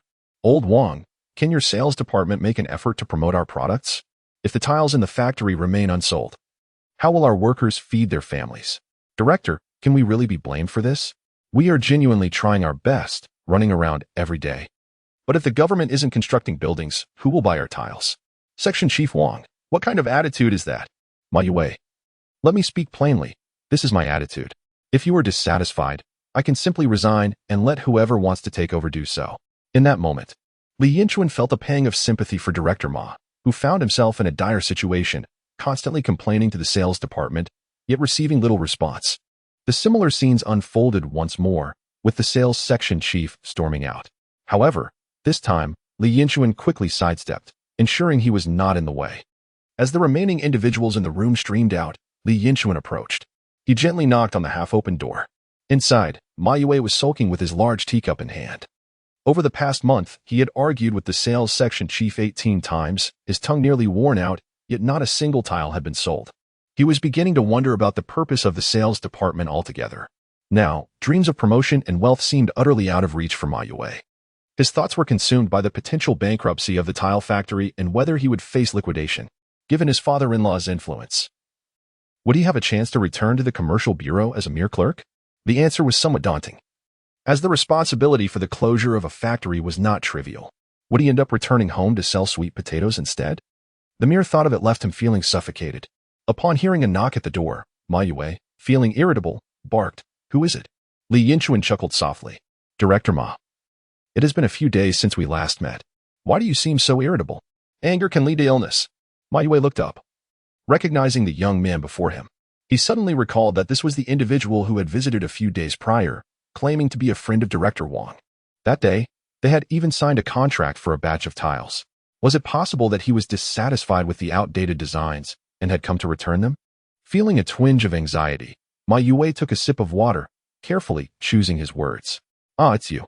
What brings you here? By the way, have you reviewed the contract? Once our factory's tiles are sold, they cannot be returned or exchanged unless there is a quality issue. He emphasized the last phrase, fixing his gaze on Li Yinchuan with a resolute expression, as if daring him to challenge his stance. It was clear that he was determined to refuse any request for returns, having steeled himself for a confrontation, with the sales department faltering. It was imperative for him as the factory director to take charge. This month, they had barely sold any tiles, and a return would jeopardize his very livelihood. For the first time in many years, Ma Yue felt the weight of responsibility on his shoulders. Despite the multitude of people, he remained undeterred. Today, even if you were to present flowers, I could not return a single tile. Li Yinchuan was momentarily taken aback. He initially failed to comprehend the meaning behind Ma Yue's words. After a moment of reflection, he understood and chuckled. Director Ma, where are you going with this? I did not come here to return tiles. I am here to purchase them. Ma Yue was left speechless. Did I hear incorrectly?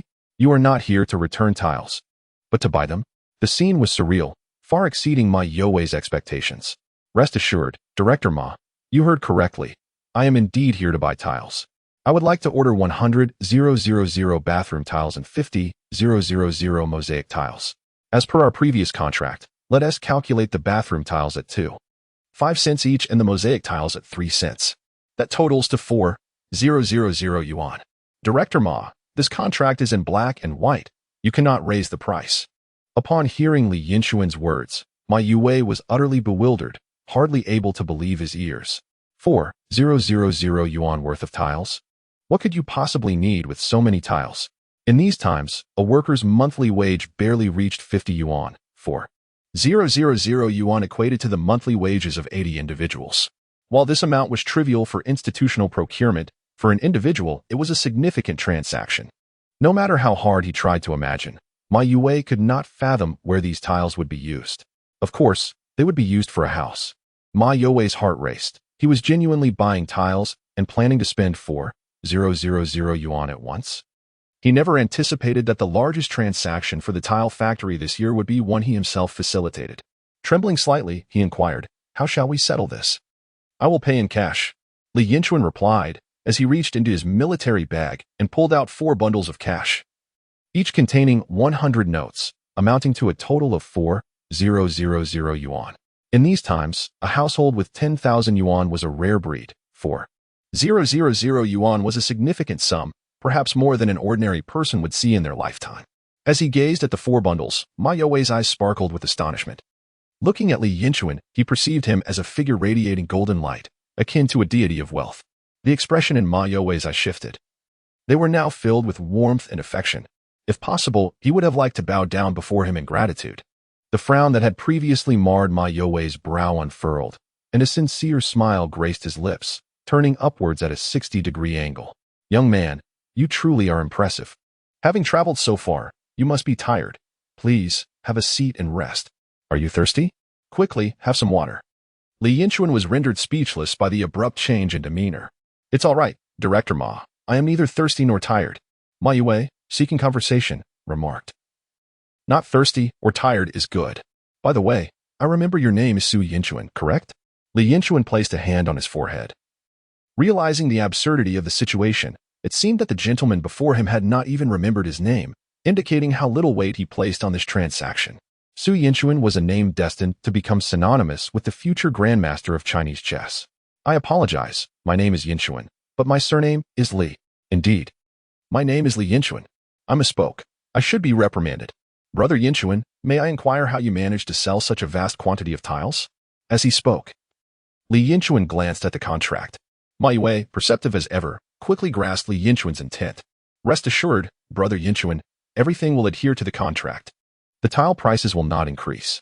I am merely curious. If you could share your selling strategy, not only will there be no price hike this time, but we can also sign an addendum to ensure prices remain stable for the next 6 months. Li Yinchuan contemplated this. It seemed that the lucrative opportunities would be fleeting, as the technical barriers were not insurmountable. By next year, there could be numerous competitors, and profits might dwindle. Very well, let us proceed with the addendum. Having lived 2 lives, Li Yinchuan understood the value of caution. After finalizing the addendum, Ma Yue brewed some Monkey King jasmine tea. As they savored the tea, Li Yinchuan elaborated on his innovative strategy for selling tiles, from creatively applying them to exterior walls to utilizing photography studios to capture images of the tiled FAAs. Leveraging the purchasing power of newlywed couples, he meticulously detailed his effective approach to Ma Yue. Ma Yue listened in amazement, frequently expressing his admiration with approving gestures. Remarkable. Truly remarkable. How did you come up with such an ingenious plan, young brother? Tile manufacturers have previously attempted to market their products to the public. Yet who would have thought to apply bathroom tiles to exterior walls? Moreover, who would have predicted that the most significant consumer demographic would be young couples preparing for marriage? This young man before me has an extraordinary future ahead. No wonder Director Wang recommended you. Your capabilities are impressive. As Li Yinchuan prepared to depart, Ma Yue clasped his hand and earnestly advised, Brother, our factory will always be your home. Please visit often, even if you don't intend to purchase tiles. Li Yinchuan boarded the factory truck, which rumbled and jostled its way home. However, upon nearing his residence, he furrowed his brow, noticing a gathering of people at his doorstep. A sense of unease gripped him. What could have transpired? He leapt from the vehicle, and before he could regain his balance, the crowd recognized him. Yinchuan has returned. A chorus of voices surged forward, overwhelming him. Taken aback, he retreated a step, bewildered by the commotion. Yinchuan, does your tile crew still need workers? I've worked as a tile setter for a few days before. Yinchuan, I can endure hardship. Can I join your tile crew? Yinchuan, you once nursed from me as a child. My older brother has been idle for quite some time. Could you take him along to earn some work? A throng of people encircled Li Yinchuan, chattering excitedly. It dawned on him that the crowd had gathered due to the recent payment distribution, and they were eager to join him in pursuit of earnings. Spotting his sister, Li Qiao, peeking out, he beckoned her to fetch a notebook. After a moment's thought, he declared, Everyone, listen to me. We do not require additional workers for the exterior tile project at this time. Upon hearing Li Yinchuan's words, the crowd below displayed expressions of utter disappointment, as their aspirations of earning some money seemed entirely shattered. However, unexpectedly, Li Yinchuan shifted his tone, but do not be anxious. For this tile-laying team will undoubtedly expand in the future. Rest assured, we are all fellow villagers, and I will certainly consider everyone when good fortune arises. For now, those interested should come to me to register, and once the need arises, I shall promptly call upon you all. Instantly, the spirits of those who had plummeted to despair were rekindled with hope by Li Yinchuan's words. In a flurry, they all surged forward. Do not crowd, do not crowd. Rest assured, if there is work, I will certainly notify everyone. Make sure to call us when there is work. Amidst the myriad of earnest requests from the crowd, Li Yinchuan managed to disperse them. Upon entering the house, Zhou Suzhen encountered Li Yinchuan, her expression tinged with helplessness.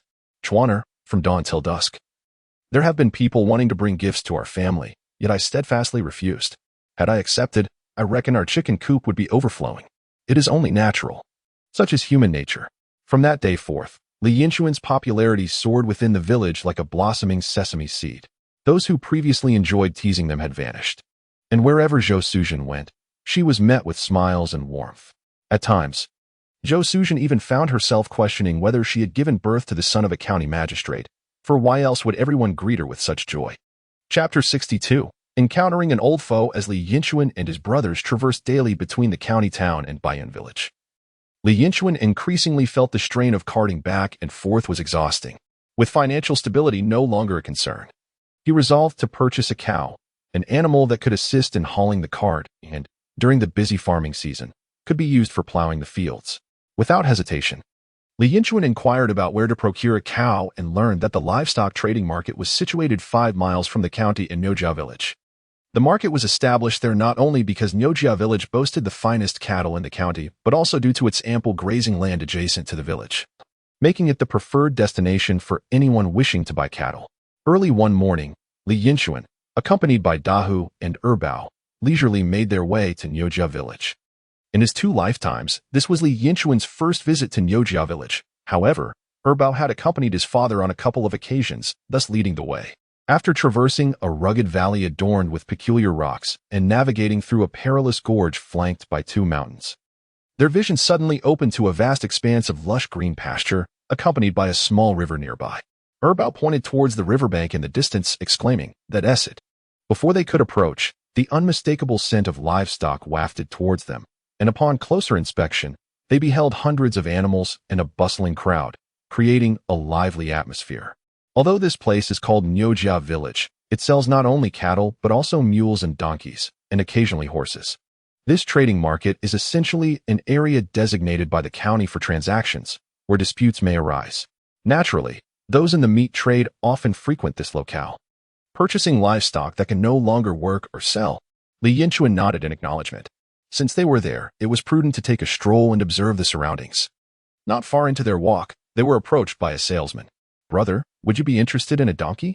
This one is 3 years old, in its prime, strong-boned. And I'm letting it go for just 150 yuan. What do you say?" Li Yinchuan glanced at the donkey, which indeed appeared robust, tall, and well-built. It caught his eye, but alas, he was in search of a cow and thus politely declined the offer. As he meandered about, Li Yinchuan noted that there were indeed some commendable mules and donkeys, but he found the cattle lacking. This was to be expected in these times. A good cow is the cornerstone of a family's livelihood. Cows are often regarded as family members, and who would casually sell their kin? The cows available for sale were typically those too old and destined for slaughter. He spotted a large, impressive green cow, but upon inquiry, the seller quoted an exorbitant price of 1,600 yuan, unyielding. Li Yinchuan scrutinized the seller, thinking, "Do you take me for a fool? A fair price for a cow is around 800 yuan. Your demand is outrageous." He turned away, unwilling to indulge such folly. Perhaps a donkey would suffice? He pondered, wavering in his decision. Just then, he noticed a commotion nearby. A group of people gathered, animatedly negotiating. With nothing else at hand, Li Yinchuan squeezed through the crowd to investigate. Two men were engaged in a heated discussion. One, a man in his 40s with a sun-darkened face clad in patched clothing, was identified as Nyojia, a cattle seller. The other man, upon closer inspection, made Li Yinchuan's heart skip a beat, his old acquaintance and adversary from a past life. His former father-in-law, Wang Fugui. The two had been arguing for quite some time over a 6-year-old cow. From their conversation, Li Yinchuan gathered that the cow had birthed 3 healthy calves, but now had a pressing issue. It could no longer stand. Wang Fugui declared, "Old friend, no matter how good this cow was in her prime, capable of bearing calves or plowing fields, now she is merely a useless creature that can't even stand. I'm offering 300 yuan, which is quite generous. If you think that is insufficient, feel free to haul her to the county and sell her yourself. You can't sell a meat cow as a work cow, can you? 800 yuan? Does it grow on trees? That is simply unreasonable." Nyojia looked despondent. 300 is far too low. This cow was perfectly fine until she gave birth. I don't know why she can't stand now. Perhaps she will be back on her feet in a couple of days. Wang Fugui was utterly amused. "My friend," he said, "what will you do when you grow old and find yourself unable to stand? Will you simply wait a few days to rise again?" The onlookers burst into laughter. His comrade retorted, "You speak as though I am ancient. My cow is merely 6 years old and has yet to reach its twilight. Besides, I am compelled to sell it to cover the wedding expenses and dowries for my 2 sons. 300 yuan barely suffices." Upon hearing this, Wang Fugui's eyes widened in disbelief, his finger jabbing towards the other man's face, nearly spitting saliva in his direction. "You cannot possibly dictate the price of my cow based on your wedding costs. Am I responsible for your son's nuptials? This is utterly absurd. How about this? I will raise my offer to 320 yuan, but not a single cent more." Nyojia hesitated. Indeed, his cow could no longer stand. Could it possibly rise again in a couple of days? Deep down, he doubted it, yet he was reluctant to accept that truth. "Brother, there's no shop like this once you leave this village. If you don't believe me, venture out and see. You won't find many who are as fair-minded as Wang Fugui.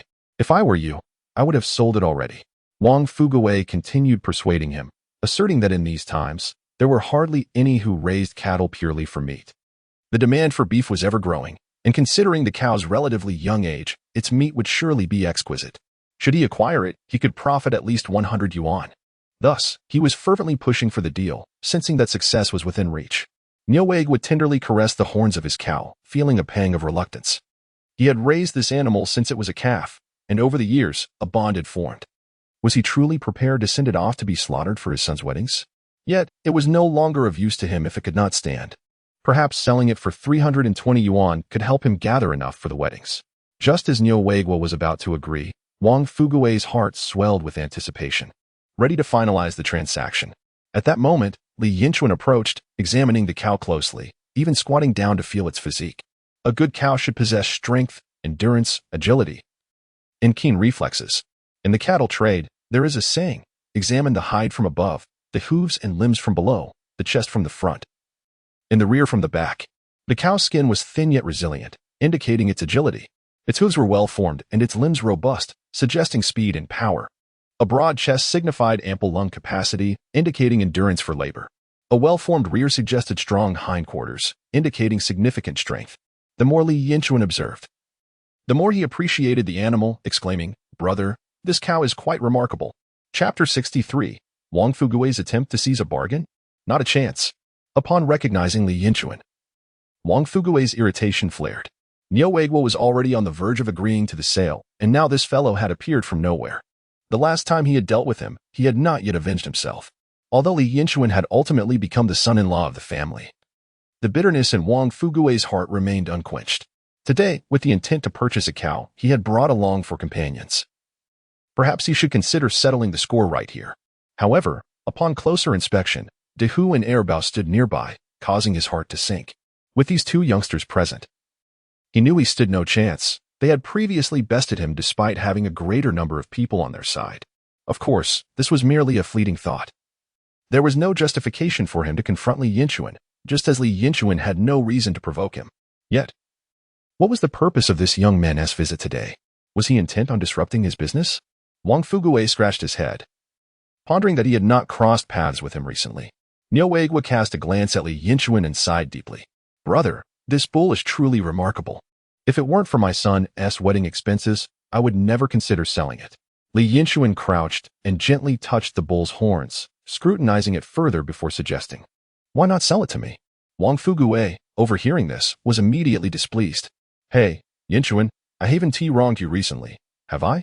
There's a term in this world called first come, first served. I arrived first, and Haven T finished discussing with this elder brother. What's with your abrupt interference? Besides you, a mere vendor of stewed dishes, what do you intend to do with a bull that can barely stand? Are you planning to make beef stew?" Li Yinchuan glanced at Wang Fugui. "Uncle Fugui, if it truly cannot stand, I wouldn't consider purchasing it. However, I believe it still has the potential to rise." Wang Fugui, upon hearing this, couldn't help but chuckle in disbelief. "Have you recently earned too much money and are burning a hole in your pocket? That bull is sprawled out there. Do you truly think it can stand again?" "Uncle Fugui, if I wish to buy it, I must believe it can rise." Niu Weiguo interjected, filled with excitement. "Brother, can it really stand again?" Li Yinchuan nodded. "I believe it should be fine." Wang Fugui, with skepticism, scrutinized both Niu Weiguo and Li Yinchuan. "Are you two conspiring to drive up the price?" "Yinchuan, we are from the same village. Such actions are rather unscrupulous." "Uncle Fugui, what are you insinuating? Why would we conspire to deceive you?" Li Yinchuan thought to himself, holding back a retort. "In my previous life, you bullied me for 8 years. This time, I will seize any opportunity to turn the tables." Today, he stepped forward, partly because he believed this was a bull worth saving, but more so to prevent this old scoundrel from profiting at his expense. Wang Fugui scoffed. "Come, everyone, gather around. I've never heard of a bull that cannot stand yet can rise again. What if I can make it stand?" Wang Fugui was growing impatient. "Kid, if you can truly make it stand, I will kneel and bow to you 3 times. No need for such theatrics. That wouldn't be of any use. By the way, my friend, how much do you intend to sell this bull for?" Niu Weiguo scratched his head, a man of honest demeanor. After a moment of contemplation, he replied, "If this bull can stand, it should be worth 800. However, if it cannot, it can only fetch 320 as a meat cow. If you can help it stand, you will be its savior, and I will sell it to you for 500. What do you say?" "All right, thank you, my friend. Let's proceed with this, Uncle Wang Fuchi. If I can get this cow to stand, I will purchase it. The total cost is 500 yuan, and I request your assistance with 300 yuan. What do you think?" Wang Fuchi pinched his plump hand, feeling a twinge of apprehension. This young man had been quite the phenomenon lately, seemingly successful in all his endeavors. It was rumored that he had made a considerable profit selling steamed buns. And now he had embarked on a project involving wall-mounted teams, consistently bringing in money. Could he truly manage to get this cow to rise? Wang Fuqi's gaze returned to the bovine, which appeared to be lying docilely on the ground. It seemed increasingly improbable for it to stand again. The more he looked, the less likely it appeared. Although he was not a cattle farmer, as a butcher, he had dealt with countless cows over the years. He had never heard of a cow that, once unable to stand, could regain its footing. From a practical standpoint, he found it utterly implausible that a mere lad like Li Yinchuan could be more knowledgeable than he. Moreover, he harbored a desire for retribution. After being bested by this youth once in the past, he had not received any consequences. Today presented an opportunity for payback. With that thought, Wang Fuqi chuckled. All right, if you can make this cow stand, I will cover 300 yuan of the 500 yuan purchase price. However, let me be clear, if you cannot get it to stand, you must kneel before me and bow 3 times. Li Yinchuan looked up at Wang Fuqi, jestingly remarking, Uncle Fuqi, my bows are quite valuable, you know. Each one is worth at least 100 yuan. Very well, it is settled. Wait here a moment while I fetch some medicine. I assure you, I will make it stand. Suddenly, a thought struck Wang Fuqi. By the way, how long will it take for the medicine to work? Don't tell me it will stand next year. Am I supposed to wait until then? Laughter erupted among the crowd, for Wang Fuqi's statement was indeed reasonable. Li Yinchuan chuckled. No need for that. Once I administer the medicine, it will be up in 2 hours. By the way, does anyone have a bicycle I could borrow? The round trip would be too cumbersome otherwise. One bystander, eager to witness the spectacle, readily lent his bicycle to Li Yinchuan. Knowing that Wang the butcher frequently collected cattle from this area, and recognizing that Li Yinchuan hailed from the same village, leaving him with no place to escape, Li Yinchuan hopped on the bicycle and pedaled furiously to the pharmacy canteen, seeking out Wang Danian. Brother Wang, could you assist me by procuring some medicine? What kind of medicine? Wang Danian replied. When it comes to medicine, you've come to the right person. I have access to it all. With Wang Danian's help, Li Yinchuan quickly obtained the medicine and even acquired a set of injection equipment before racing back. A miracle was about to unfold. Chapter 64. Yinchuan. I hope you weren't harmed by Hua's prickly beard. Upon Li Yinchuan's return, he was surprised to find that Yinchuan and Wang Hua had arrived. It had not been long since their last encounter, yet Yinchuan appeared noticeably thinner, his once fair complexion now gaunt, his rounded chin transforming into a sharp one. At such a young age, dark circles had begun to form under his eyes. In contrast, Wang Hua appeared plump and radiant. Clearly unaware of the extensive hours Yinchuan must have been working each night. Life had not been easy for him. In a moment, Li Yinchuan found himself engulfed in a whirlwind of emotions. In his previous life, Li Yinchuan had ridiculed him incessantly, to the point where he wished nothing more than to end his life. However, now that he stood before Li Yinchuan, all animosity dissipated, replaced by a flicker of sympathy. He was acutely aware of the hardships he himself had endured in his past existence. How he longed to utter a simple phrase to him. Yinchuan, you have endured much. Facing the delicate yet formidable Wang Hua at night is no small feat. I hope you have not been pricked by her bristles. Upon seeing Li Yinchuan's expression mirrored the complexity of his own feelings. Once, he had been a mere follower of Li Yinlong and Li Yinhui, joining them in tormenting Li Yinchuan.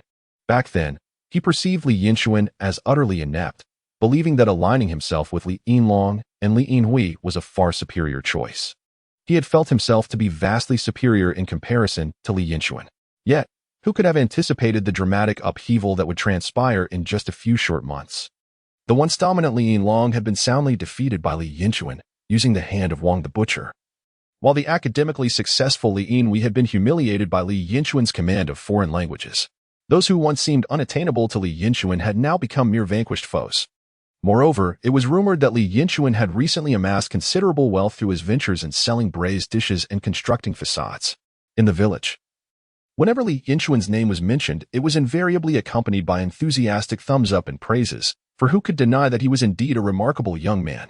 Ironically, the very position that was once destined for Li Yinchuan had now been filled by himself, transforming from a tormentor to the son-in-law of Wang the butcher. In comparison to the current Li Yinchuan, he felt woefully inadequate, now forced to look up to him, reflecting on the trials he had faced in recent months, and the pain of the bristles that had pierced him. Li Yinchuan was suddenly overwhelmed with a profound sense of sorrow. Gazing at the radiant Li Yinchuan, he could barely muster the strength to call out softly, "Brother Chuan." Li Yinchuan responded with a calm demeanor, "Is that you, Yinchuan? It has been quite some time."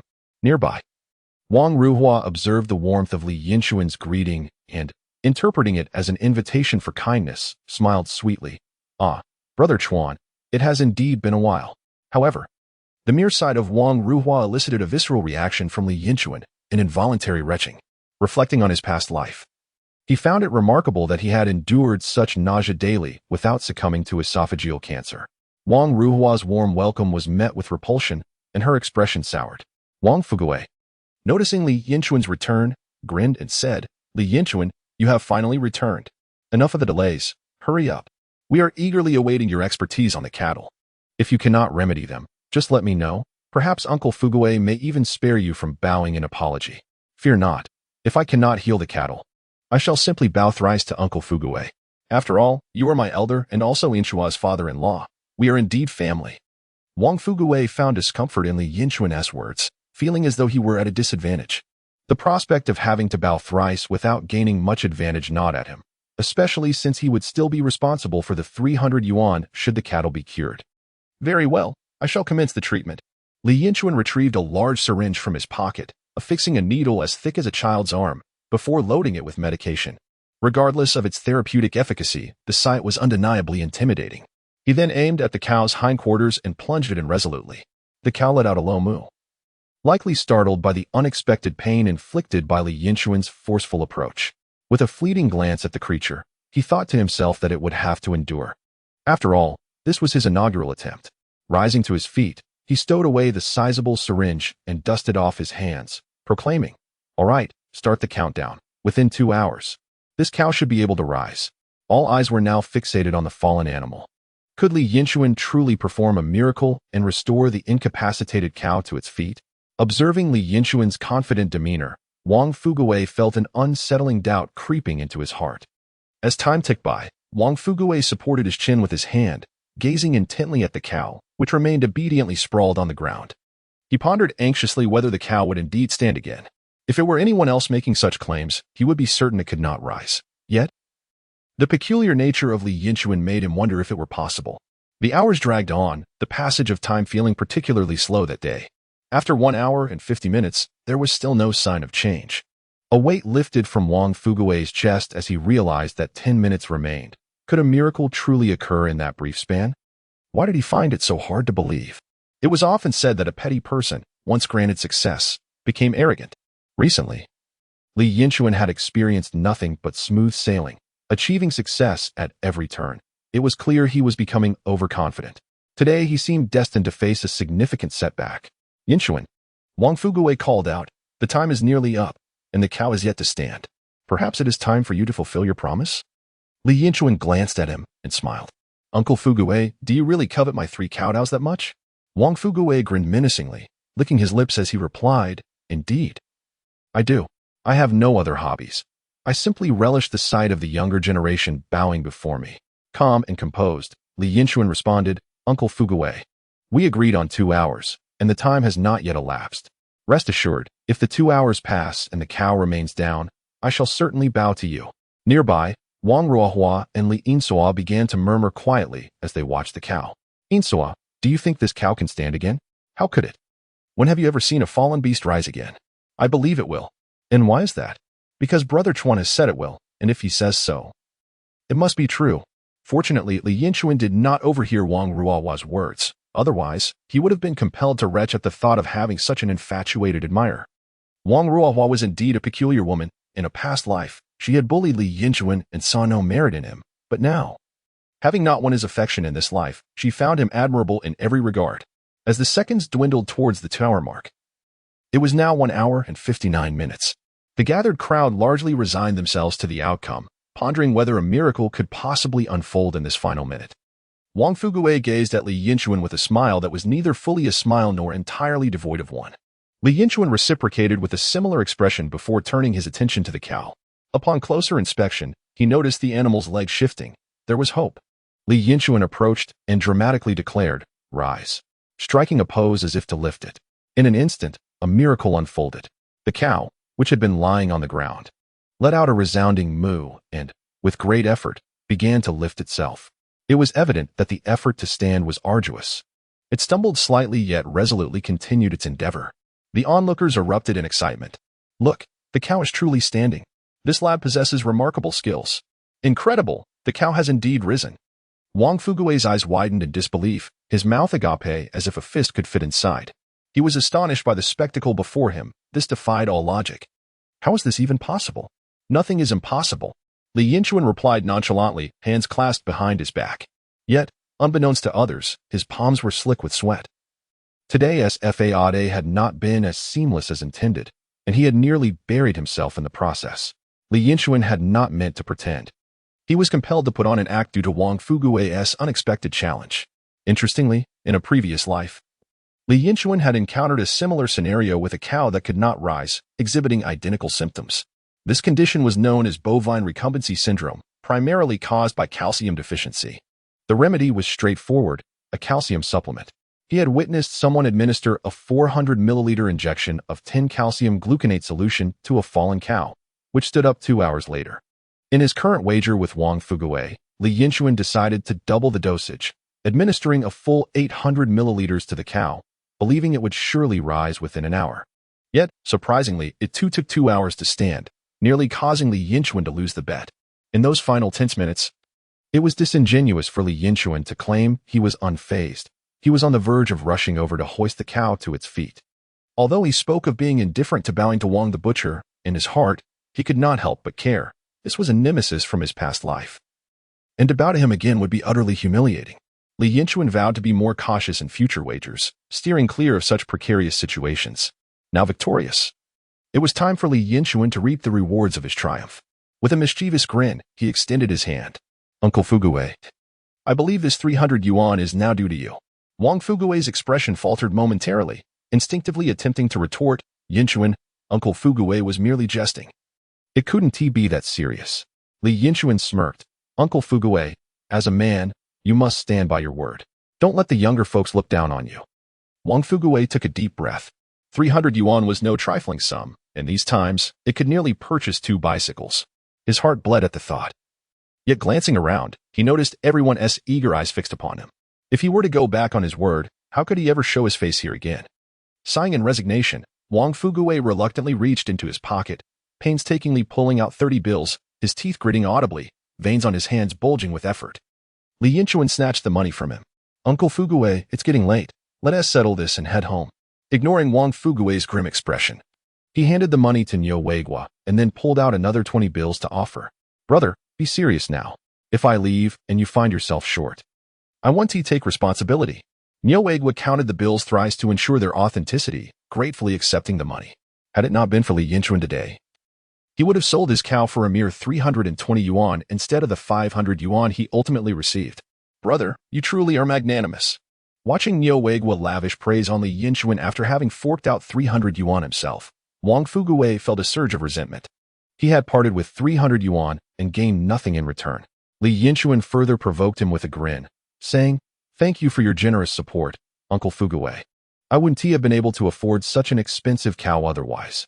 Wang Fugui felt as if he could hardly catch his breath, nearly choking on his indignation, and could only huff, Let us go home, turning away with his family.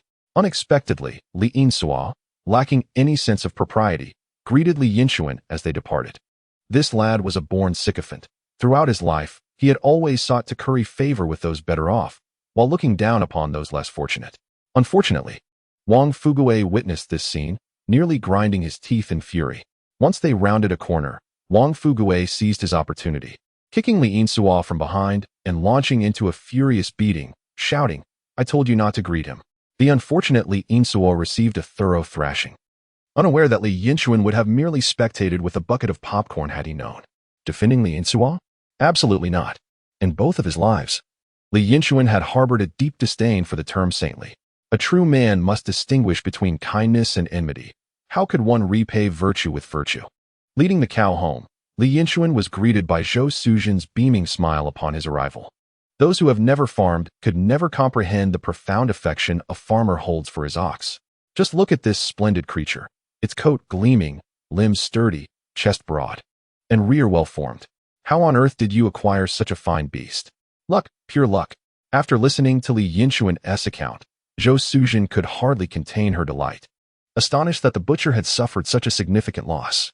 However, for those who had encountered his son, Zhou Sujing's response was quite straightforward. He deserved it. Let him be arrogant. Over the past few days, Li Yinchuan had been pondering a question. He had, on 2 occasions, taken advantage of Wang Jinping's connections to bolster his own status. Although Wang Jinping was unaware, Li Yinchuan believed that one should always express gratitude and felt compelled to present Wang Jinping with a token of appreciation. The art of gift-giving is indeed a nuanced endeavor. Ideally, one should offer something that the recipient truly needs. It is also distinctive, leaving a lasting impression.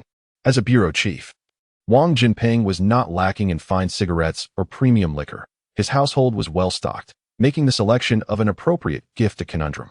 After much deliberation, Li Yinchuan recalled visiting Wang Jinping's home and noticing that the woodpile appeared significantly diminished. With September approaching, he thought to bring some firewood as a gift. Without hesitation, he borrowed a chainsaw and a large axe from the village chief and, accompanied by Dahu, ascended the mountain. In these times, there was little oversight, and the two managed to return with a cartload of firewood in a single day.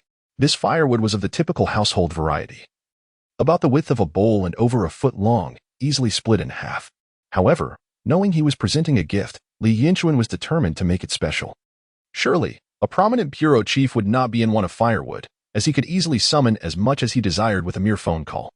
Li Yinchuan sought to be distinctive. He approached Ergo and his brothers with a proposition.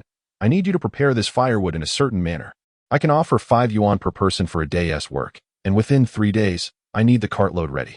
Is that agreeable?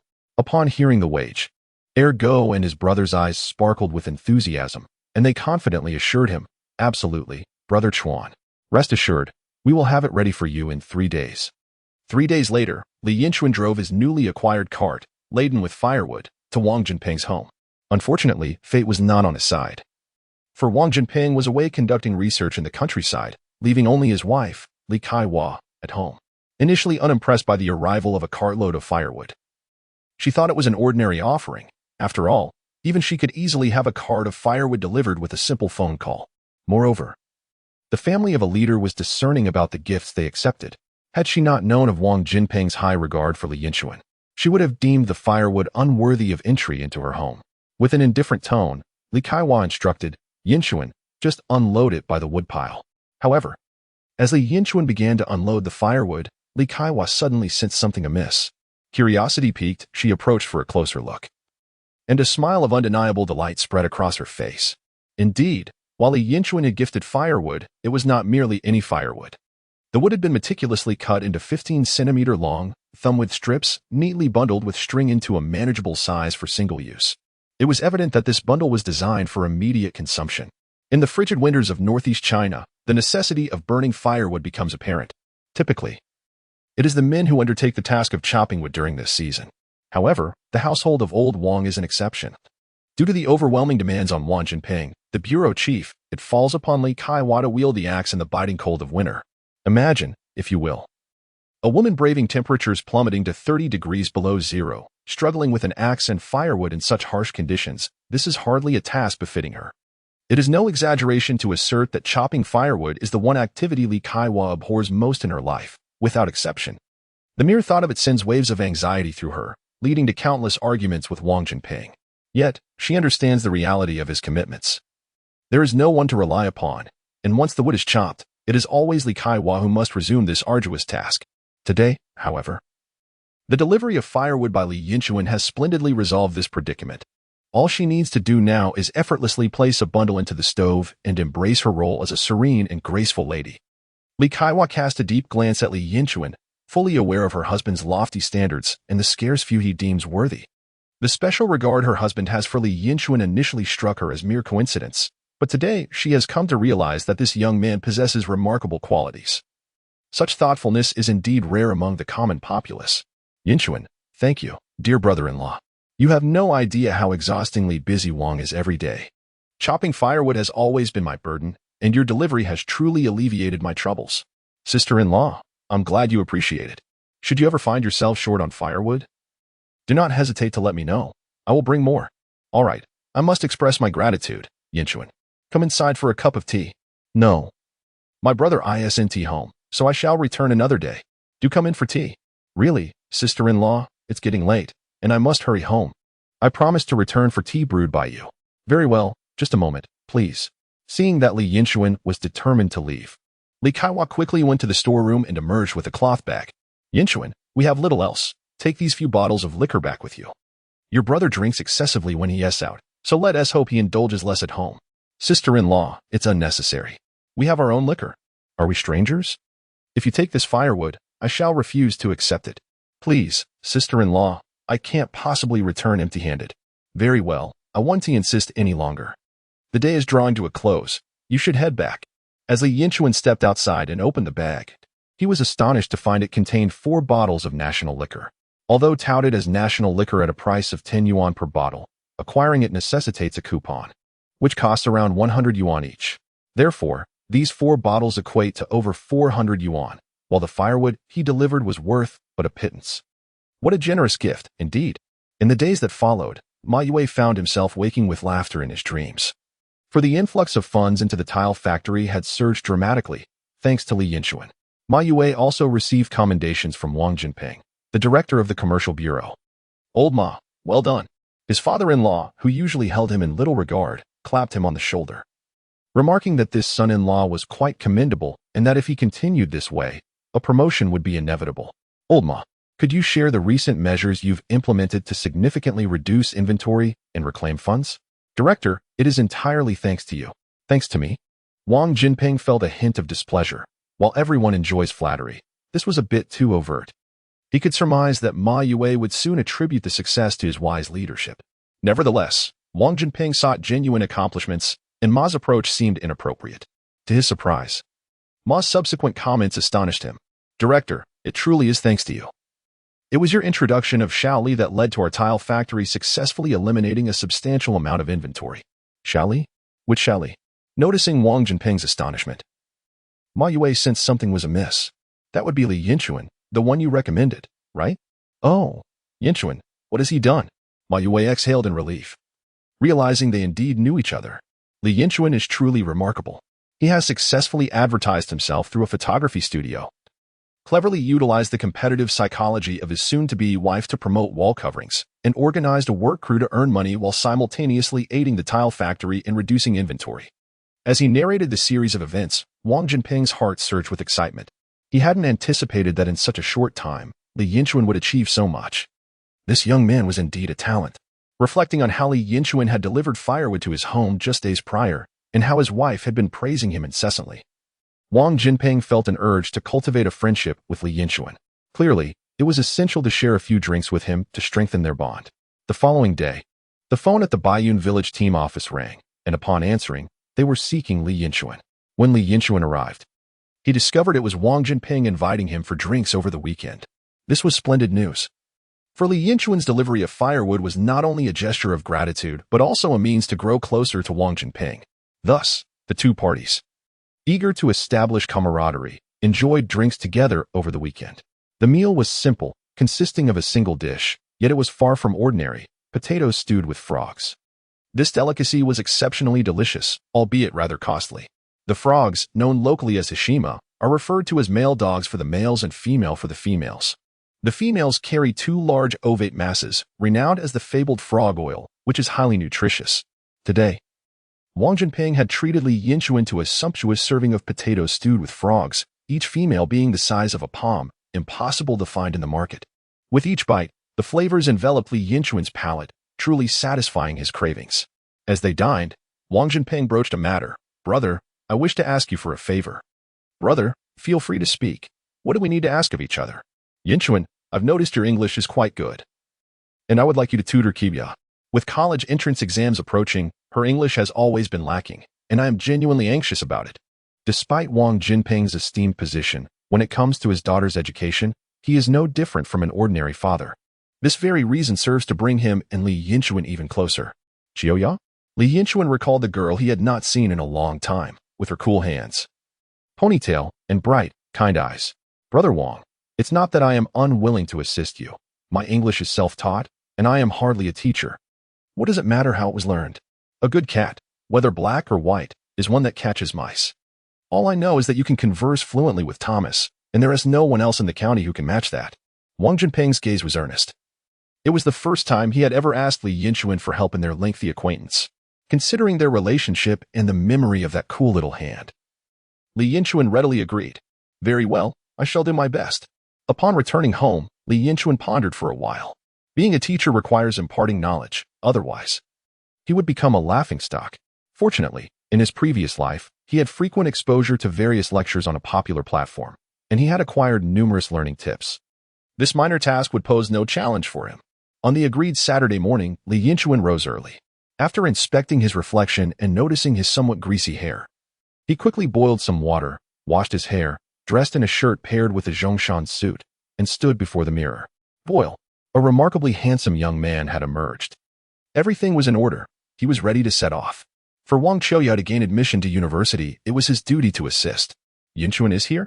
Upon seeing Li Yinchuan, Li Kaiwa greeted him warmly, engaging him in conversation for a moment before fetching a plate of apples and pear apples to bring into the girls' room, then withdrew. The pear apple, a rare fruit in later times, is often referred to as the ugly pear due to its unsightly appearance, originally cultivated in Yinbian. Li Yinchuan had not tasted one until this moment. Taking a bite, he found it to be surprisingly delightful, crisp, sweet, and juicy. As Wang Qiuya watched her mother leave, she suddenly felt a twinge of nervousness, lowering her head to grip the corner of her cotton coat, scrutinizing it as if it were adorned with flowers. Li Yinchuan, observing her demeanor, felt an inexplicable nervousness himself. However, having lived through 2 lifetimes, he was no stranger to life's tempests. It was inconceivable that he would falter in the presence of a young girl. Ahem, I heard your father mention that your English is not particularly strong. Although my own grasp is modest, I do possess some experience in learning the language. Allow me to share my study methods with you. As Li Yinchuan broached the subject of English, Wang Qiuya's tension dissipated rapidly. She lifted her gaze to meet his, curiosity piqued. Her father had mentioned that the man across from her had only completed middle school, yet he spoke English fluently, an astonishing feat in this era. First and foremost, do not fear during your examinations. The current level of our English tests corresponds to that of elementary school students in Great Britain. Thus, you must have faith in your abilities. If you perceive the material as overly daunting, you may end up with incorrect answers. Li Yinchuan's insight stems from a popular science article on a certain platform. In retrospect, the English language of 1983 appears astonishingly simple after 4 decades. Without delving into other aspects, one can simply observe the types of questions that were posed, which include phonetic recognition, spelling, word definitions, sentence transformations, and multiple-choice fill-ins. If future generations were to be tested on such formats, they would surely awaken from their dreams with laughter. Wang Qiuya pondered this and realized that she might have indeed overcomplicated her approach to English. It was evident that Li Yinchuan possessed a distinctive methodology for learning the language. With her large, glistening eyes, Wang Qiuya gazed at Li Yinchuan, as if to convey her admiration for his prowess. Feeling a warmth rise within him under her gaze, Li Yinchuan hastily composed himself and cleared his throat before continuing. Furthermore, it is beneficial to memorize exemplary essays. I have practically memorized all the English texts. Yet the results have been less than impactful. If the effect of model essays is not significant, one should resort to memorizing a dictionary, which contains corresponding English sentences. The more one commits to memory, the stronger their linguistic intuition becomes. Eventually, her performance in English will be inconceivable. This was yet another novel learning method unfamiliar to her generation, and Wang Qiuya nodded vigorously, convinced that the words of an English expert could not be erroneous. All right. I shall give it a try.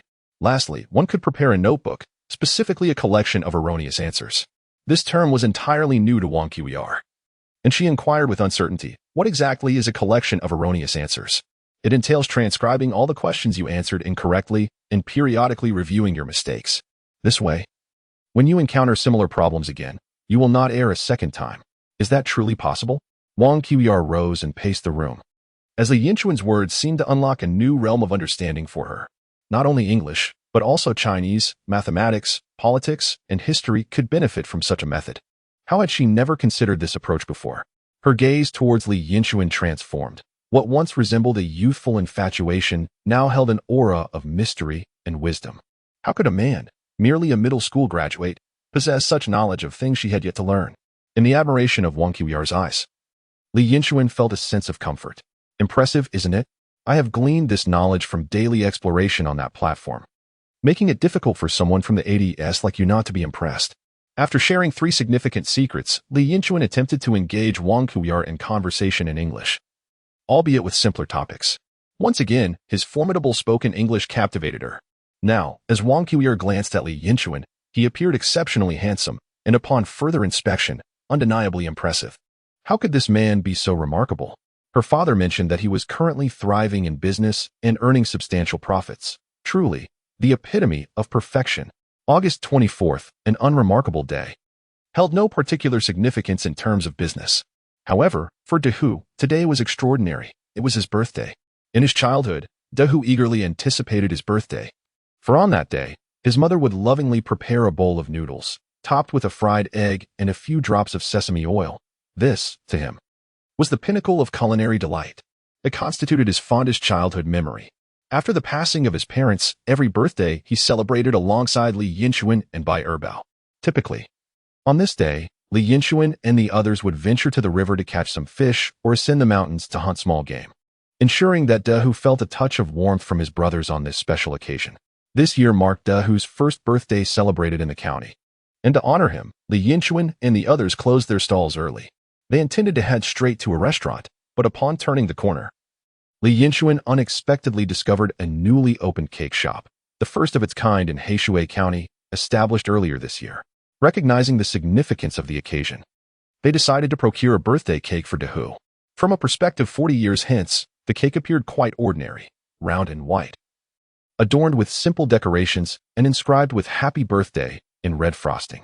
However, in this era, such a cake was a rare delight. Is this for me? Dehu asked in disbelief. Indeed, it is said that people in foreign lands celebrate birthdays with this, so today, we shall partake as well. All right, under Li Yinchuan's direction, they arrived at the restaurant, lit the candles, and sang the birthday song. To the 2 younger brothers, Li Yinchuan seemed capable of anything, and they found no surprise in this new tradition of singing birthday songs. After extinguishing the candles, they cut the cake and made wishes. Dehu earnestly wished for something. What did you wish for, Dehu? Erbao asked teasingly. I won't tell you. It won't come true if I do. It wouldn't be about finding a wife next year. Would it? Sha, I would never wish for something so distasteful. They laughed and playfully jostled each other. In Dehu's heart, the wish he had just made was simple. He hoped to continue enjoying birthday cakes in the coming year, with his 2 good brothers by his side. With the cake in hand, Dehu eagerly took a bite. It was sweet, a sweetness that resonated deep within his heart. For the 3 young men, the modest-sized birthday cake merely served as a light appetizer, not impeding their main meal in the slightest. Since it was Dehu's birthday, they had to order several hearty dishes: chicken stewed with mushrooms, a farmer's stew, braised pork, crispy white meat, braised pork knuckles, red braised carp, sweet and sour ribs, no fewer than 8 substantial dishes. Aside from the farmer's stew and the chicken dish, which contained a modicum of non-meat ingredients, the rest were all meat. Today was all about enjoying meat. They opted for locally brewed sorghum liquor, known for its delightful taste without the harsh after-effects. In such good times, sharing delicious food and fine liquor with good friends only heightened their joy. Remarkably, in this era, these 3 strapping young men could consume 8 meat dishes, with the meat diminishing at an observable rate. As they drank, Erbao suddenly recalled something and, with a slurred tongue, declared, Chuan Ge, I'll take you to an exciting place soon. This statement left Li Yinchuan momentarily stunned. An exciting place? Erbao, with an air of mystery, glanced at Li Yinchuan and Dehu and whispered, yes, a particularly fun place. Chapter 68, The Dark Lantern Dance Party. What makes it so entertaining? Don't ask. You'll find out when we get there. Erbao presented a rather mischievous demeanor. Despite the relentless pressure from Li Yinchuan and Dong Dahu, he steadfastly refused to divulge any information, insisting that they would learn more upon arrival at their destination. The anticipation of discovering an exceptionally entertaining locale left everyone restless, rendering their drinks somewhat tasteless. As the dishes were nearly cleared, the trio raised their glasses in a toast, and, after savoring the last remnants of their beverages, emerged from the restaurant, leisurely following Erbao towards the reputedly delightful location. This intriguing sight was quite a distance from their drinking establishment. After meandering through the streets for approximately 10 minutes, they traversed a lengthy alley, just as Li Yinchuan began to feel fatigued. It's just ahead, Erbao exclaimed, pointing ahead. Before them lay a spacious courtyard, a striking sight amidst a landscape dominated by wooden structures. This establishment boasted brick walls and a grand iron gate adorned with 2 beast head knockers, exuding an air of magnificence. "How do you find this place?" Bao inquired, his playful demeanor hinting at a desire for some light-hearted teasing. Approaching the door, he knocked assertively. "Who is there?" Came a cautious voice from within. "I, Bao, have brought my 2 brothers to support Brother DeLong." With a creak, the door swung open, revealing a small man with a prominent black mole, who peered out to scrutinize Bao and his companions. Upon noticing Dong Dahu, he cast a longer glance. "Have you been here before? Are you aware of the rules? This is your 2nd visit, so you should know the drill." The small man hesitated, eyeing Dong Dahu, perhaps sensing his intimidating presence. After glancing around and confirming they were alone, he finally said, "Come in quickly." Once inside, the little man promptly shut the door, as if engaged in covert dealings. Li Yinchuan and Dong Dahu felt increasingly bewildered. What kind of escapade awaited them? The atmosphere felt reminiscent of clandestine meetings among underground factions, sending a chill down Li Yinchuan's spine. If this were 40 years later, it would surely hint at illicit activities. However, having ventured this far, turning back felt unwise. So they decided to follow along and observe. Upon entering, they found themselves in a spacious courtyard, at least 200 square meters in area, dominated by 5 large tiled houses. Yet, curiously, all the windows facing them were obscured by curtains, lending an air of secrecy. Unable to contain his curiosity any longer, Dong Dahu asked, "Bao, what exactly are we here for? What is so entertaining about this place?" Bao replied with an enigmatic smile, "You'll find out once we go in. Patience." His cryptic response only heightened Li Yinchuan and Dong Dahu's anticipation. Meanwhile, the small man leading them was quite talkative. "What else would we be doing but dancing?" Dong Dahu scratched his head and replied with a gruff tone, "Dancing? What is the appeal in that? This seems pointless. Let us leave." The small man glanced back at Dong Dahu with a mischievous grin. "You may not comprehend this, but dancing alone lacks significance.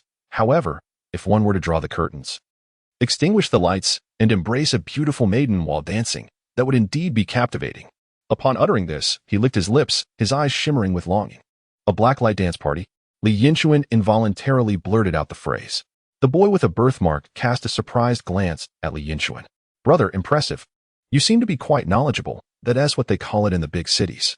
For some reason, upon mentioning the term blacklight dance party, Li Yinchuan felt a sudden quickening of his breath, as if he had forgotten something significant, yet no matter how hard he tried, he could not recall it. "What does a blacklight dance party mean?" The novice Dahu couldn't help but inquire. The boy with the birthmark turned to Dahu and chuckled. "It's quite literal, I assent it. In a dimly lit dance floor, when the lights go out, you are close to her, and she is close to you." "Ha," he concluded with a lewd grin that any man would understand. Dahu scratched his head, still bewildered, but felt too shy to ask further. Soon, the boy with the birthmark led them to the entrance. Just as he was about to push the door open, he paused, recalling something. "Oh, by the way, there is an entrance fee of 1 yuan per person." "Wow, that is pricey," Bao murmured, producing 3 yuan to pay the fee, allowing the boy with the birthmark to finally open the door. In the next moment, a different world unfolded before Li Yinchuan and his companions. The interior, where 3 rooms had been merged into a single hall, boasted a spacious area of approximately 80 square meters. A grand chandelier adorned the center of the room, featuring 6 substantial bulbs, with ribbons draping from the beams above. Chairs surrounded the periphery, and in one corner stood several large thermoses, alongside a few enamel jars marked with the character for joy, each holding around 500 milliliters. A white paper affixed to the thermoses indicated that draft beer was available for 30 cents a cup. Adjacent to this was a glass jar filled with various spirits. A glance revealed goji berries, ginseng, schisandra, and gastrodia. A similar white paper on the jar stated that loose white spirits were priced at 10 cents per tael. Next to this jar was a shelf displaying an assortment of snacks, where a couple was closely huddled together, selecting food. At the payment station sat a young girl in her early 20s. Her features were obscured beneath a thick layer of makeup, her lips painted a vivid red, and she donned a miniskirt that left little to the imagination, evoking thoughts of moral decay. The establishment was well equipped, though it must be noted that it was rather dim. For example, the draft beer at 30 cents for 500 milliliters was approximately double the market price. At this juncture, around 20 individuals occupied the room, about half of whom were women. Given the unique circumstances of the era, their attire tended to be relatively conservative. Thus, it was easy to spot the man standing in the center of the room. He sported sunglasses, a white shirt, and flared trousers. Clearly the epitome of trendiness within this venue. In this time period, there existed a specific term to describe such a fashionable young man: Big Brother Long. Upon noticing the fashionable young man sporting sunglasses before him, Bao stepped forward with enthusiasm to greet him. The stylish youth, upon spotting Bao and his companions, enthusiastically called out from a distance, Bao, "Big Brother Long, let me introduce you to my friends Yinchuan and Dahua, who have come to experience your wisdom today. I am Bin Long, but you may call me Big Brother Long. Bao's brothers are my brothers. Feel free to enjoy yourselves." Despite wearing sunglasses indoors, Big Brother Long spoke with remarkable candor. How can he see anyone clearly with those dark glasses on, especially with the curtains drawn? Dahua whispered beside him. It was evident that Bin Long stiffened slightly upon hearing Dahua's inquiry. Unbeknownst to him, when Li Yinchuan heard the name Bin Long, he too noticeably tensed up. Chapter 69. Competing with Li Yinlong in drinking. At that moment, an annoyingly familiar voice broke the air. "Yinchuan, what brings you here?" Li Yinchuan furrowed his brows and turned towards the voice. A somewhat pale figure, standing at about 1.7 meters tall, was looking at him with a provocative glare. It was none other than his dearly beloved cousin, Li Yinlong. This place served as a refuge for Li Yinlong after his quarrel with Duan Shuyan. Li Yinlong held a deep disdain for this cousin who refused to become a son-in-law to help him find a wife. Especially upon hearing that this young man had recently earned a considerable sum yet would not share any with him, which irked him to no end. He was not alone. Beside him sat a woman, heavily made up and seemingly in her 30s, clad in a cheapao that flirtatiously split almost to her chest. With her dazzling features and voluminous hair, she certainly drew attention in this remote town. Countless men in the room stole glances her way. At that moment, Li Yinlong's left hand rested suggestively on the woman's delicate hand, indicating a romantic entanglement between them. However, it appeared that this woman was at least 7 or 8 years his senior, indicating that the young man had quite a peculiar taste. Li Yinchuan smirked slightly. "I came here to hang out with friends. Is there a problem?" The voluptuous woman interjected. "Wow, Yinlong, this lad is rather handsome. Who is he to you?" The term handsome clearly struck a nerve with Li Yinlong. "Handsome, my foot. He is just a boy who hasn't even matured yet. He is my unaccomplished cousin. Look at you, getting jealous over a child. What is wrong with that? I take pleasure in it." As he spoke, Li Yinlong playfully groped the voluptuous woman's thigh and then defiantly glanced at Li Yinchuan. "No, I have no interest in older women. You may continue." This remark stirred up a hornet's nest. The voluptuous woman was incensed, twisting her body and flashing her assets at Li Yinlong. "Yinlong, look at how he speaks. You must stand up for me." In front of his woman, Li Yinlong forcefully slapped the chair and stood up. "Li Yinchuan, can you not speak properly?" Extending his hand, he unexpectedly attempted to strike Li Yinchuan. Amused, Li Yinchuan thought to himself, "Indeed, a knife lies above the character of lust, with such a physique. This fellow dares to spar with me?" Just as he was about to teach him a lesson, unexpectedly, Bin Long stepped forward. "Gentlemen, we are all friends here. Let us quell our tempers. You are both aware of the house rules. Fighting is strictly prohibited within these walls. If there are grievances, we may engage in a drinking contest or a dance-off, but fighting is not permitted, as you well know. Bao?" Bao hastily approached Li Yinchuan. "Brother Chuan, the rules here indeed allow for drinking and dancing, but fighting is out of the question. We are here for enjoyment. Why not let it go? We can settle it outside later." "No way, I won't wait until we go outside. I cannot dance, and as for drinking, I am determined to challenge him today." Upon hearing Li Yinchuan's words, Bao cast a puzzled glance at him. Knowing Brother Chuan as he did, he found it unusual for him to be so impulsive. Even the verbal sparring with Li Yinchuan was a rarity. However, considering they had indulged in some drinks earlier, perhaps the liquor had emboldened him? On the opposite side, with Li Yinchuan's female companion present, retreat was not an option. "Yinchuan, you seem spirited today. Very well, I shall join you. Let us engage in a drinking contest." It appeared this venue frequently hosted drinking competitions, as everything was readily prepared. Li Yinchuan couldn't help but suspect that they might even encourage such contests. Within a minute, a table was set up in the center of the room. Bin Long stepped beside the table and clapped his hands. "Everyone, quiet down. These two brothers are about to compete in a drinking challenge. The rules are simple. Whoever drinks faster will win, and the loser shall pay for the drinks. Shall we cheer them on?" Everyone was there for entertainment, and watching a drinking contest was indeed amusing. Soon, a young woman with exposed thighs brought over a large mug of beer. With Bin Long shout, "Ready, set, go!" Li Yinchuan tilted his head back and began to down the beer. Having traversed both lives and many drinking establishments, His prowess in drinking was unrivaled. And by the time he revealed the bottom of his cup, Li Yinchuan had finished while Li Yinchuan had barely downed half. Li Yinchuan, you are lacking. After finally finishing what remained in his mug, Li Yinchuan stubbornly retorted, I usually do not drink beer. If you have the guts, let us drink spirits. Do you dare? Upon hearing this challenge, Li Yinchuan's expression faltered momentarily. Li Yinchuan's eyes brightened, quickly grasping the implication and becoming even more invigorated. If you cannot do it, then what are you waiting for? Bao could no longer contain himself. Brother Chuan, give it to him. Today, he sensed something was off about Brother Chuan. While others may be oblivious, he knew well that having spent much time with Li Yinchuan, his capacity for liquor was practically limitless. He believed Li Yinchuan could easily handle 2 gin of spirits without a care, yet today he seemed uncharacteristically hesitant. Of course, to outsiders, Li Yinchuan appeared quite anxious. But being called out by Li Yinchuan in front of everyone seemed to push him over the edge. With a firm resolve, he stamped his foot. Spirits it is. This time, we shall see who drinks faster. Li Yinchuan glanced at his partner, who smirked and patted her chest. The big wave was particularly gracious, casting a flirtatious glance in his direction. This only invigorated Li Yinlong further. Naturally, one could not indulge in white liquor using that hefty 500-milliliter teacup. Taking a mouthful of a pound of raw liquor would be akin to courting disaster. This time, a cup measuring 3 taels was employed. Instead of Wan Binlong calling the start, it was the big wave who took the lead. Xiaoyan, you help us call the start. Upon hearing this name, Li Yinchuan couldn't help but smirk. His fiancée was named Qiuyan, and the woman he had come out with was Xiaoyan. It was evident that he had a peculiar preference for names with the character Yen. Begin, with the big wave's playful exclamation. The second round of the white liquor battle between Li Yinchuan and Li Yinlong commenced. The raw liquor, over 60 degrees, infused with various herbal ingredients, surged down like a blazing line from their mouths to their stomachs, a sensation both tart and exhilarating. Li Yinchuan first took a sip, finishing half the cup, then exerted himself to down the remaining half. In contrast, encouraged by the big wave's spirited shouts, Li Yinlong downed the full 3-tael cup in one breath.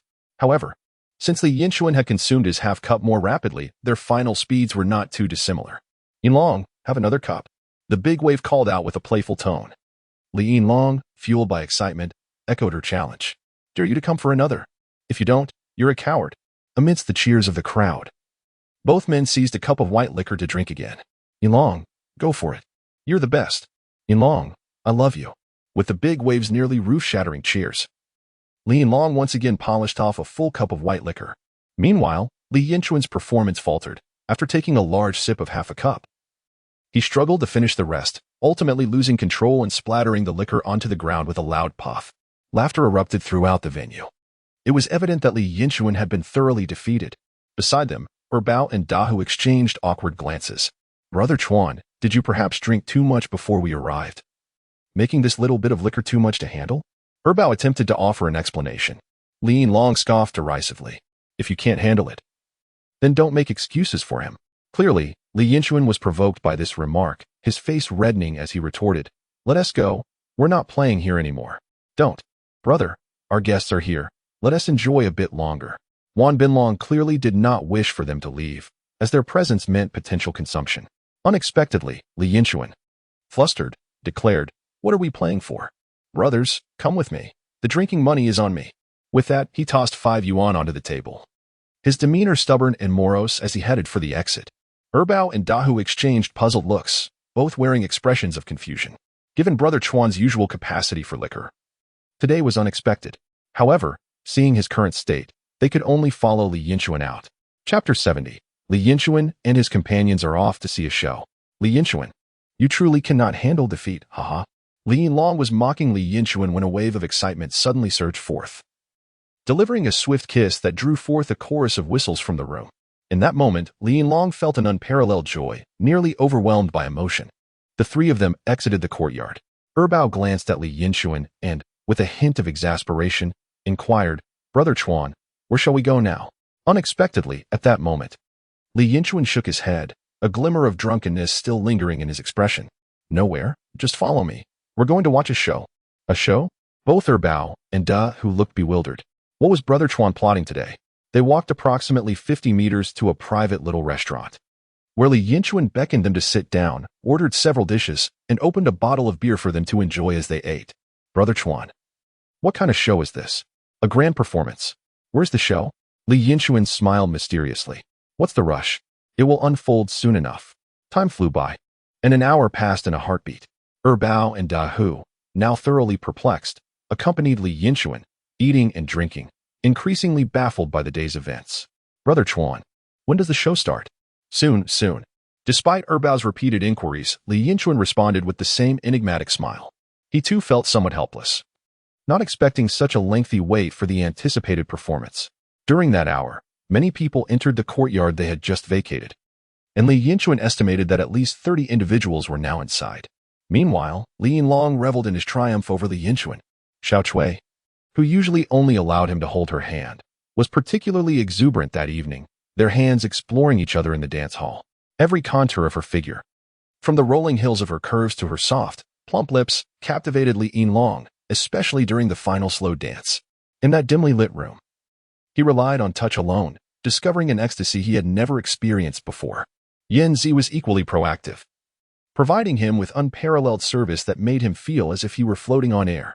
Her warm lips and smooth hands, combined with the intoxicating effects of alcohol and femininity, sent Li Yinlong into a euphoric state. If you were to ask him at that moment, "Are you happy?" he would undoubtedly reply, "I am immensely happy." And if you were to add a time frame, he would declare, "For 1,000 years." As Li Yinlong's breath quickened, he approached the apex of his bliss. Strangely, amidst this overwhelming pleasure, his thoughts drifted to Li Yinchuan. That fellow is truly useless, inept at work, poor at studies, and incapable of holding his liquor. He deserves to be poor. Meanwhile, Li Yinchuan, sitting in the little restaurant, began to feel a twinge of impatience. Yet he maintained his mysterious demeanor, unable to share with his friends that he too was growing anxious. Just then, 4 jeeps and 2 motorcycles sped past the restaurant, and Li Yinchuan realized that the awaited show was finally upon them. Look, the grand performance is about to begin. Where's the show? The 2 companions, Bao and Da Hu, wore expressions of bewilderment. However, it did not take long for them to grasp the unfolding scene. 4 jeeps and 2 sidecars came to a synchronized halt before the very door they had just exited. Swiftly, nearly 20 individuals disembarked from the vehicles, scattering in all directions to encircle the small courtyard, rendering it impenetrable. A group of imposing men surged forward, and the leader delivered a powerful kick, shattering the heavy iron gate, and stormed inside. "Run! The police are here!" A piercing cry echoed through the air. If Li Yinchuan's ears did not deceive him, it was indeed the voice of the diminutive figure with the dark mole, who, despite the chaos, had the audacity to issue a warning. Naturally, he soon learned the price of his alert. With a resounding thud, the mole was knocked to the ground, instantly overwhelmed by several burly men. Evidently, his warning had achieved its intended effect. The once joyous blacklight dance party was abruptly disrupted as a chill shot from Li Yinchuan's tailbone to the crown of his head, nearly rendering him breathless. Yet, at that moment, he could not afford to dwell on such thoughts. Hastily pulling up his trousers, he seized Dabo Lang's hand and fled. It was not yet the time for self-preservation at the expense of others. Prior to this day, any mishap at the blacklight dance would merely result in a few days of detention. Just moments earlier, the two had been entangled in an intimate embrace, and Li Yinchuan could not bear to be so heartless. The police's entrance was remarkably timed. They burst in while the attendees were engaged in a completely dark, slow dance, with not a glimmer of light in the room, which favored their escape. Each individual was propelled by an adrenaline-fueled instinct, summoning all their strength to flee. Chapter 71. The capture of Li Yinchuan, though apprehension would only lead to a brief stint behind bars. The prospect of experiencing the heavy hand of the law was far from appealing. It is widely acknowledged that capturing a single individual might require only 1 officer. However, without the use of firearms, 10 officers would struggle to apprehend 10 people. Often, the key to evading capture lies not in running particularly fast, but in simply outrunning one's companions. Despite having consumed alcohol and nearly being frightened into submission moments earlier, Li Yinchuan's mind remained remarkably clear during this critical juncture. He pulled Dabo Lang towards the rear wall. Just as they were about to reach the base of the wall, a crouching officer emerged, presenting the first obstacle in their escape. In a moment of quick thinking, Li Yinchuan pushed a friend forward, distracting the officer and alleviating the immediate danger. He then urged Dabo Lang towards the wall, straining to hoist her ample form upwards. "Xiaoyan, hurry." Dabo Lang exerted every ounce of strength to climb atop the wall. Following her lead, Li Yinchuan took a step back before lunging forward, prepared to leap over. It seemed a comedic scene of heroism and escape was about to unfold. Alas, the world is often rife with unexpected twists. Li Yinlong generally maintained good health, and the low wall was hardly a challenge for him. However, at a critical moment, the effects of the 6 taels of liquor he had consumed with Li Yinchuan surged within him. Blood had been pooling toward his core, leaving his limbs somewhat deprived of circulation. As he lunged forward, a gust of wind struck him, the alcohol's potency overwhelming him, causing his legs to buckle.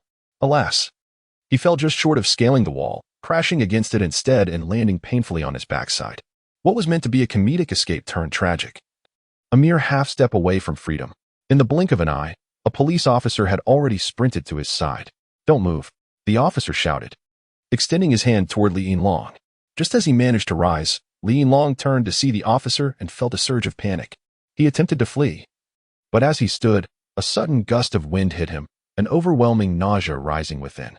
Unable to suppress it, he vomited, the remnants of the liquor and some snacks splattering all over the officer. There stood Li Yinlong, bewildered and disoriented from his own actions, while the officer, now covered in vomit, stared back in shock. Unable to contain his frustration, the officer lunged forward, pinning him to the ground and delivering a flurry of blows. "How dare you?" he exclaimed, feeling humiliated as a police officer for having been vomited on. After beating Li Yinlong until he bore bruises, he finally cuffed him. For the incident had cost the officer at least one potential suspect who had escaped. As Li Yinlong was apprehended, Dabo Lang, witnessing his capture, initially hesitated to leap from the wall in fear. However, desperation overcame caution, and she bit her lip, jumping down without a second thought. With a splashing thud, she tumbled but quickly regained her footing, scampering away with determination. It was now every person for themselves. The organizer, Wan Binlong, was particularly cunning. At the first sight of the approaching police, he swiftly jumped into a neighboring yard and made his escape through a side gate. Unfortunately, fate had other plans. As he sprinted away, a young officer spotted him. "Halt!" the officer bellowed, pursuing him relentlessly. In such dire circumstances, stopping was not an option. Wan Binlong summoned every ounce of strength, fueled by the desire for freedom and the urgency of his task. As he ran faster, the distance between him and the officer widened. Just as he was about to turn into a narrow alley and secure his escape, an empty bottle suddenly soared through the air, striking the ground right in front of him. In a moment of misfortune, Wan Binlong, caught off guard, stepped on the bottle. "Damn it," he muttered, losing his balance and crashing to the ground with a resounding thud. The fall was severe. Propelled by his frantic momentum, he hit the ground hard, resulting in a split lip and the loss of 2 front teeth. As the diligent young officer raced towards his duty, he seized the opportunity to pin Wan Binlong to the ground. Wan Binlong felt dizzy from the fall, but at that moment, his anger was not directed at the officer but rather at the individual who had thrown the bottle. Who could be so vile? "Just wait until I get out in a few days. I'll settle the score," he muttered, raising his head to see 3 men seated at the entrance of a small eatery, one of whom was Li Yinchuan, who was currently reprimanding Erbao. "Erbao, how can you be so clumsy as to drop a bottle and trip someone? Look at the state of his teeth. How tragic." Erbao and Dahu listened in bewilderment to Li Yinchuan's scolding. They had both clearly witnessed that it was Li Yinchuan who had thrown the bottle. So why was he now admonishing Erbao? In the end, Li Yinchuan turned to Wan Binlong and offered a slight smile. "My apologies. My brother here fumbled the bottle and inadvertently caused you trouble." Wan Binlong's eyes blazed with anger. He recognized the young man before him as Li Yinchuan. "Li Yinchuan, you scoundrel. Just wait until I get out. I will make you pay." Li Yinchuan's expression shifted dramatically, the earlier joviality replaced by a cold demeanor. "Let us see if you can even get out," he retorted. At that moment, the young officer gave Wan Binlong a sharp tap on the head. "What is this? This comrade has assisted me in apprehending you, a criminal. Are you still contemplating revenge?" Li Yinchuan chimed in. "Yes, Wan Binlong. I am looking out for your best interests. It's time for you to find your way back to the right path." Wan Binlong was nearly incensed to the point of explosion. Yet he understood the necessity of humility in such circumstances. Realizing that any further outbursts would only invite more reprimand from the young officer, he gritted his teeth and replied, "I am not seeking revenge. I merely inquired about the situation." "Good to hear. If you dare to retaliate against this officer upon your release, I will ensure you face severe consequences." "Thank you, comrade." "No need for thanks. Assisting the police in capturing criminals is our civic duty."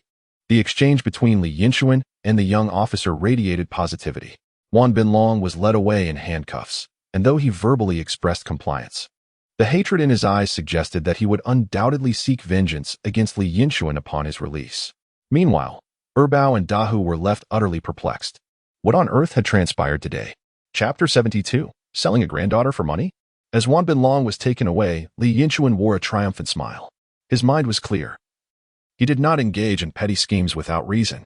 The trap set for Wan Binlong was deliberate. When Wan Binlong had introduced himself earlier, Li Yinchuan had momentarily frozen. Recalling that Dahu had previously been sentenced to 8 years in prison after being arrested at a dance party following his birthday. Under normal circumstances, a dance would not lead to such dire consequences, but regrettably, today was August 24, 1983. And tomorrow would mark the notorious August 25th, a day that would instill fear in all criminals, making them acutely aware of the mercilessness of the law.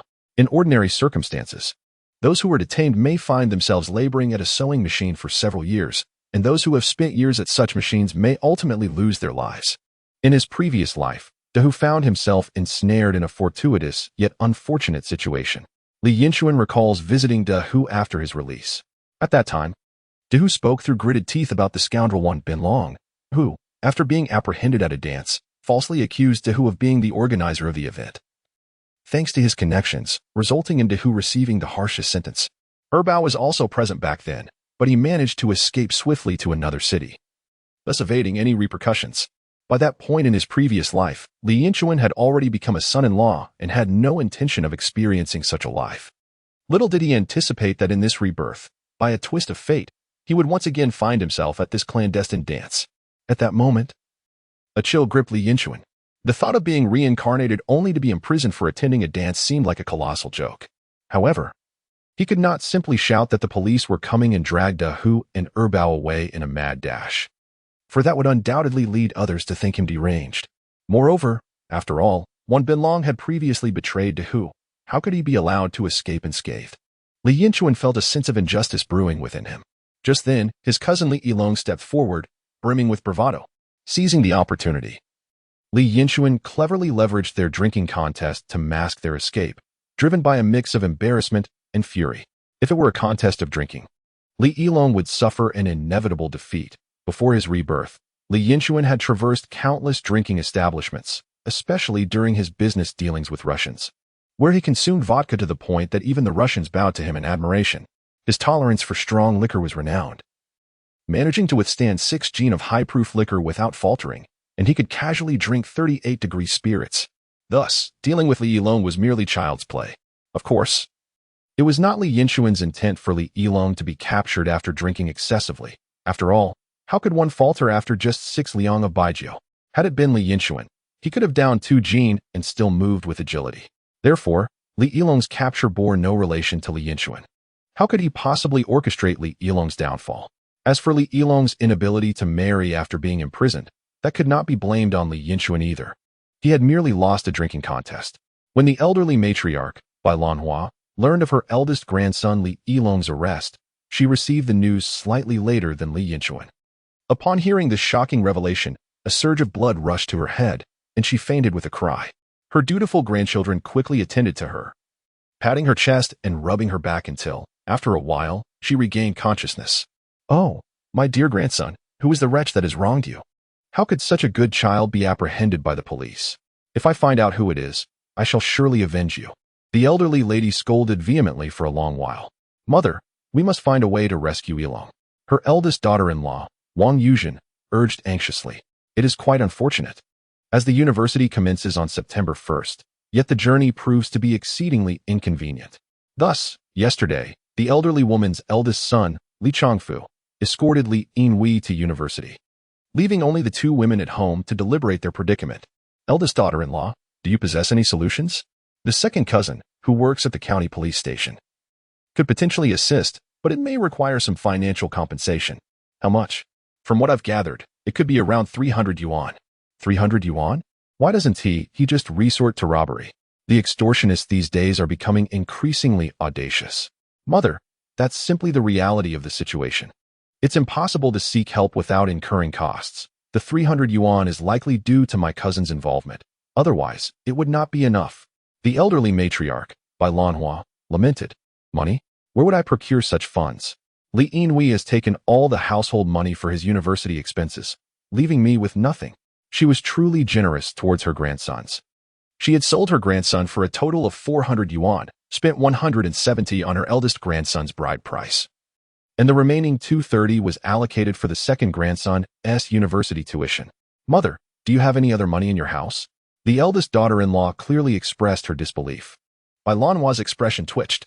Of course, there is money, but it constitutes my funeral savings. I cannot touch it unless absolutely necessary. We are a large family. With so many mouths to feed, how could we possibly have any spare change left? For her, the notion of parting with her meager savings was unthinkable as long as she remained alive. Her funeral funds were sacrosanct. Mother, I have heard that the consequences of dancing can vary significantly. A minor infraction may result in a mere release the next day, while a serious one could lead to detention or even imprisonment. If Yinlong were to be sentenced, his job at the fertilizer factory would likely vanish, and his life would be irrevocably altered. Furthermore, he has already paid the 170 yuan bride price. It is imperative to rescue him post-haste, ensuring the other party remains unaware. This way, he can retain his job, marry properly, and not lose the bride price. Bai Lanhua's eyes twitched. She faced a dilemma between her beloved grandson and her funeral savings, both of equal importance and equally dear to her. Moreover, she had not been mistaken earlier. The entire Li family had struggled to accumulate any savings over the years, and her funeral funds amounted to a mere 500 yuan, now diminished significantly. What would she do in the event of illness or disaster? And what if, after all this, her grandson was not saved? She would be left with neither money nor family. After much contemplation, Bai Lanhua finally conceded, there truly is no money left in the house. Wang Yuzhen cast a glance at the elderly woman, inwardly cursing. At such a time, she is still clinging to her savings. Why wouldn't she just pass on? Yet, it was evident that now was not the moment to sever ties. Wang Yuzhen was indeed shrewd. With a flicker of inspiration, she declared, Mother, I have a plan that could save Yinlong. What plan? Speak quickly. I have noticed that Bixiao from the third family is of marriageable age. Why don't we marry her off and collect some bride price? That would solve our financial woes. Chapter 73. Marrying off my granddaughter to a fool? Upon hearing the suggestion put forth by Wang Yuzhen, the elderly lady's eyes brightened momentarily, recognizing it as a clever plan. However, her expression quickly dimmed as she scratched her head and remarked, Alas, the bride price for my eldest grandson is insufficient. Old Mrs. Bai Lanhua was well aware of the current situation. In these times, a conventional bride price amounted to merely a bicycle, roughly 200 yuan. Aside from suitors like Li Yinchuan, who could fetch 400 yuan as a son-in-law, such sums were virtually unattainable. Just moments ago, the eldest daughter-in-law had demanded 300 yuan outright, making it clear that the bride price for Bai Xian's prospective match would undoubtedly fall short. Wang Yuzhen cast a glance at the old lady, a sly smile gracing her lips as she whispered, Grandma Yinlong, does it not matter who she marries? Just the other day, I heard that the village chief's second son is seeking a bride, and he is prepared to offer 400 yuan. 400 yuan. You say? What do you think? That extra 100 can be yours to keep. Is it the village chief's second son, Gosheng? Old Mrs. Bai Lanhua murmured. In this day and age, it was remarkable for an ordinary family to secure a bride with a mere bicycle. So how could the village chief's son afford such a generous bride price? The answer was simple. Gosheng had been somewhat slow-witted since childhood, often drooling, and, while not entirely foolish, he was far from normal. Hence, the village chief was compelled to offer a substantial sum. Upon hearing the prospect of an additional 100 yuan, old Mrs. Bai Lanhua felt a surge of joy. Yet, upon reflecting on Gosheng's appearance, she instinctively expressed her distaste. Would this be suitable for Bai Xian? Wang Yuzhen rolled her eyes discreetly, immediately grasping the old lady's hesitation. It was evident that she wished to avoid being the villain in this scenario, wanting to appear supportive of her granddaughter. The role of the villain would have to fall to Wang Yuzhen. She silently cursed, this old hag. Nevertheless, given the urgency of her eldest son's financial plight, she resolved to press on. Grandma Yinlong, what is there to disapprove of? Our family is impoverished, nearly scraping by with meager meals. Marrying Bai Xian off to the village chief's family would be a stroke of fortune for her, and she would surely be grateful to us in the future. Furthermore, with the village chief as a relative, he would look after us in times of need. In Baiyun village, we would wield considerable influence. Wang Yuzhen fervently urged the elderly lady, convinced that once Li Bixian was wed, their branch of the family would reap only benefits. Old Mrs. Bai Lanhua sought reason, and Wang Yuzhen provided it, leading the elderly matriarch to nod in satisfaction. Yet, despite the logic, she pondered whether the village chief would agree to this arrangement. Casting a glance toward Wang Yuzhen, she seemed uncertain. Internally, Wang Yuzhen scolded her for wanting to reap rewards without contributing effort, but with her eldest son's life at stake, she could only acquiesce.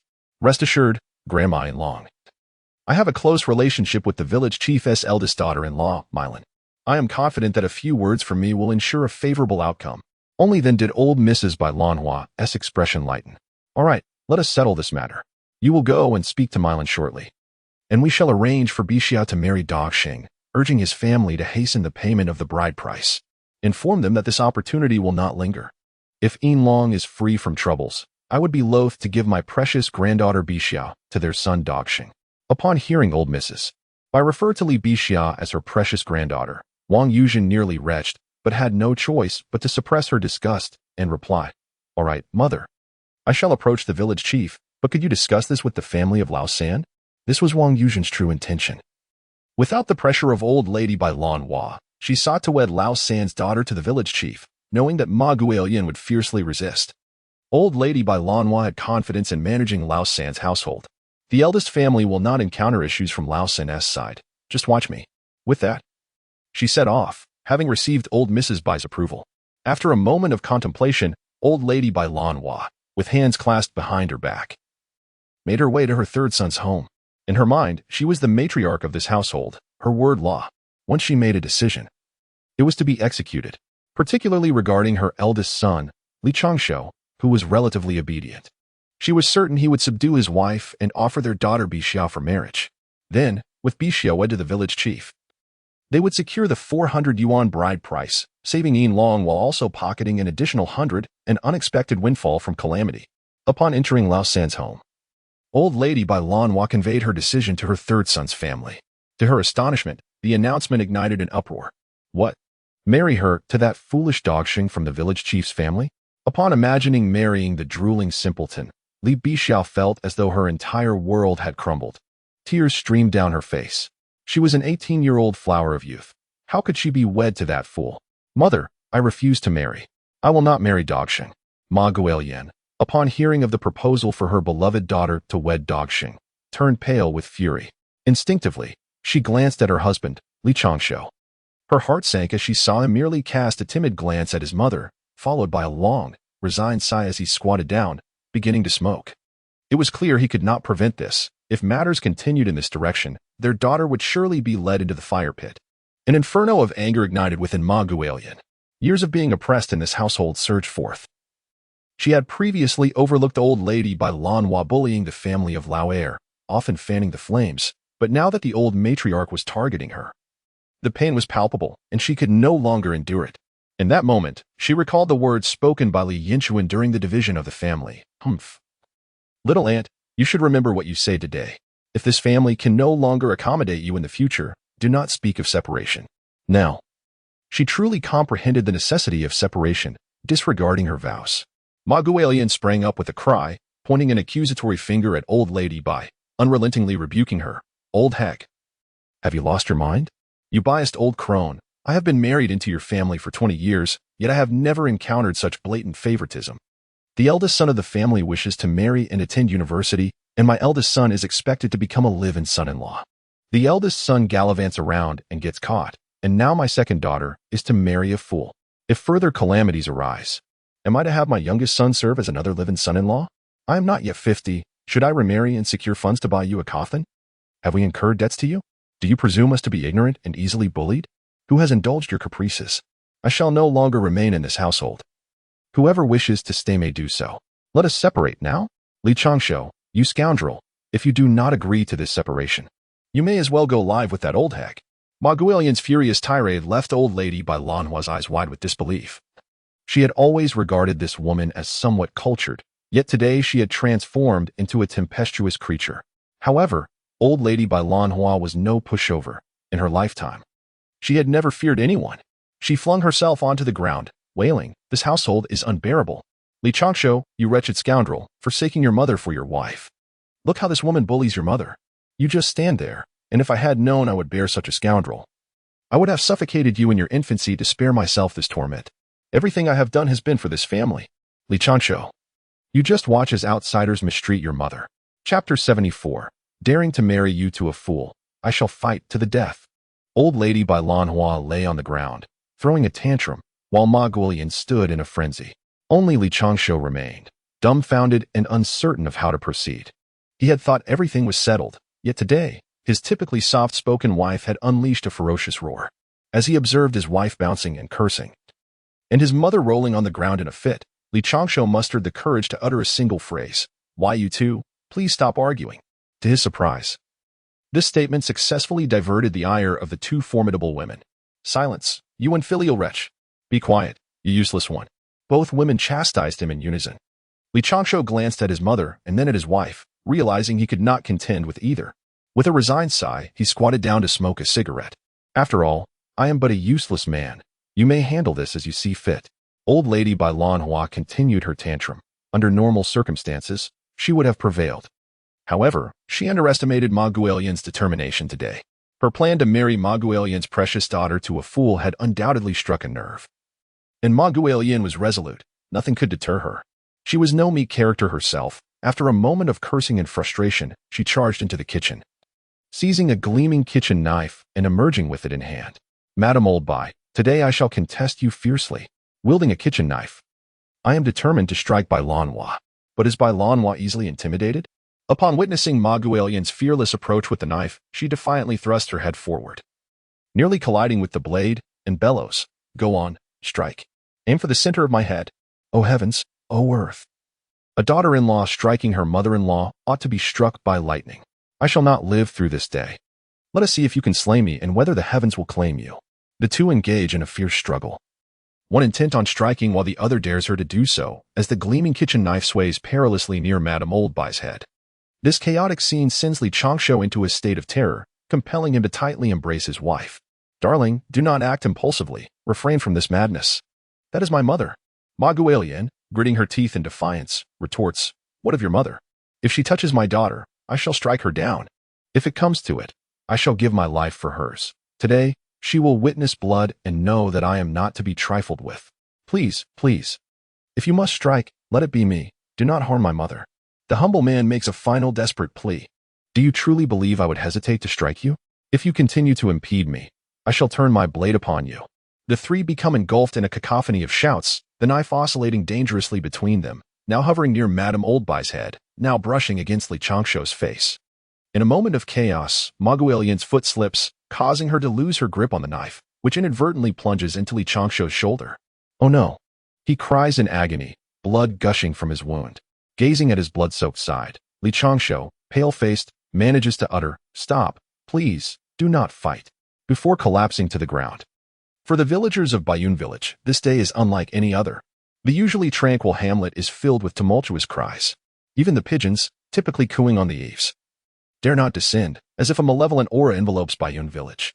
Soon, word spreads of the particularly scandalous event at the Old Li household. The daughter-in-law of the third family attempted to strike Madame Old Bai, only to injure her own husband instead. Rumor has it that the eldest son's reckless behavior in the county led to his arrest, necessitating funds for his release. Consequently, the eldest daughter-in-law intended to marry the third family's daughter off to the village chief's second son, Dog Shinger. The third daughter-in-law vehemently opposed this, prompting Madame Old Bai to coerce her into compliance, ultimately resulting in a disastrous mishap where the third nearly lost her life. This series of outrageous events has left the villagers of Baiyun village in a state of inexplicable excitement. Groups of 3 or 5 gather in the streets, beneath trees, and by ancient wells, recounting the happenings of the Old Li family. Madame Old Bai is quite biased, first coercing Yinchuan from the second family to become a son-in-law, then compelling the third family's daughter to wed a fool. How wicked she is. Indeed.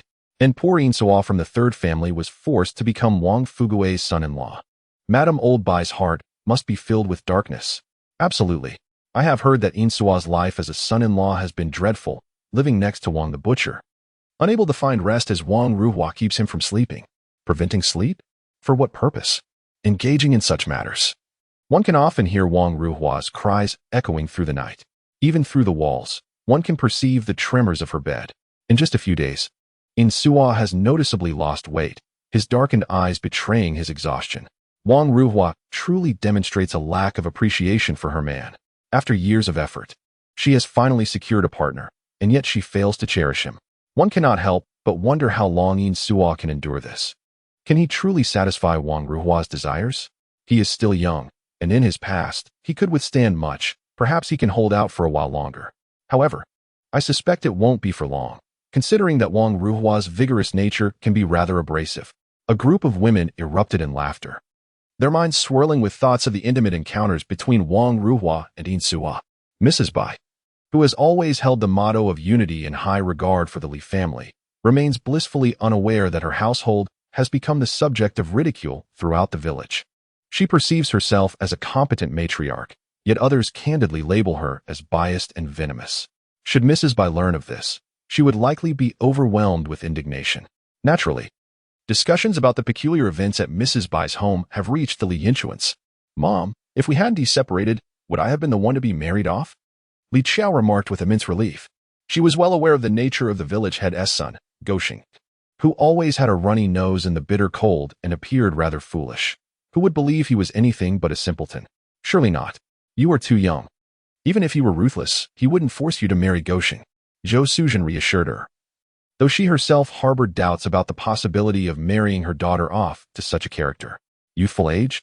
The dowry could be settled, allowing for years of waiting. Would that old crone truly let go of her family?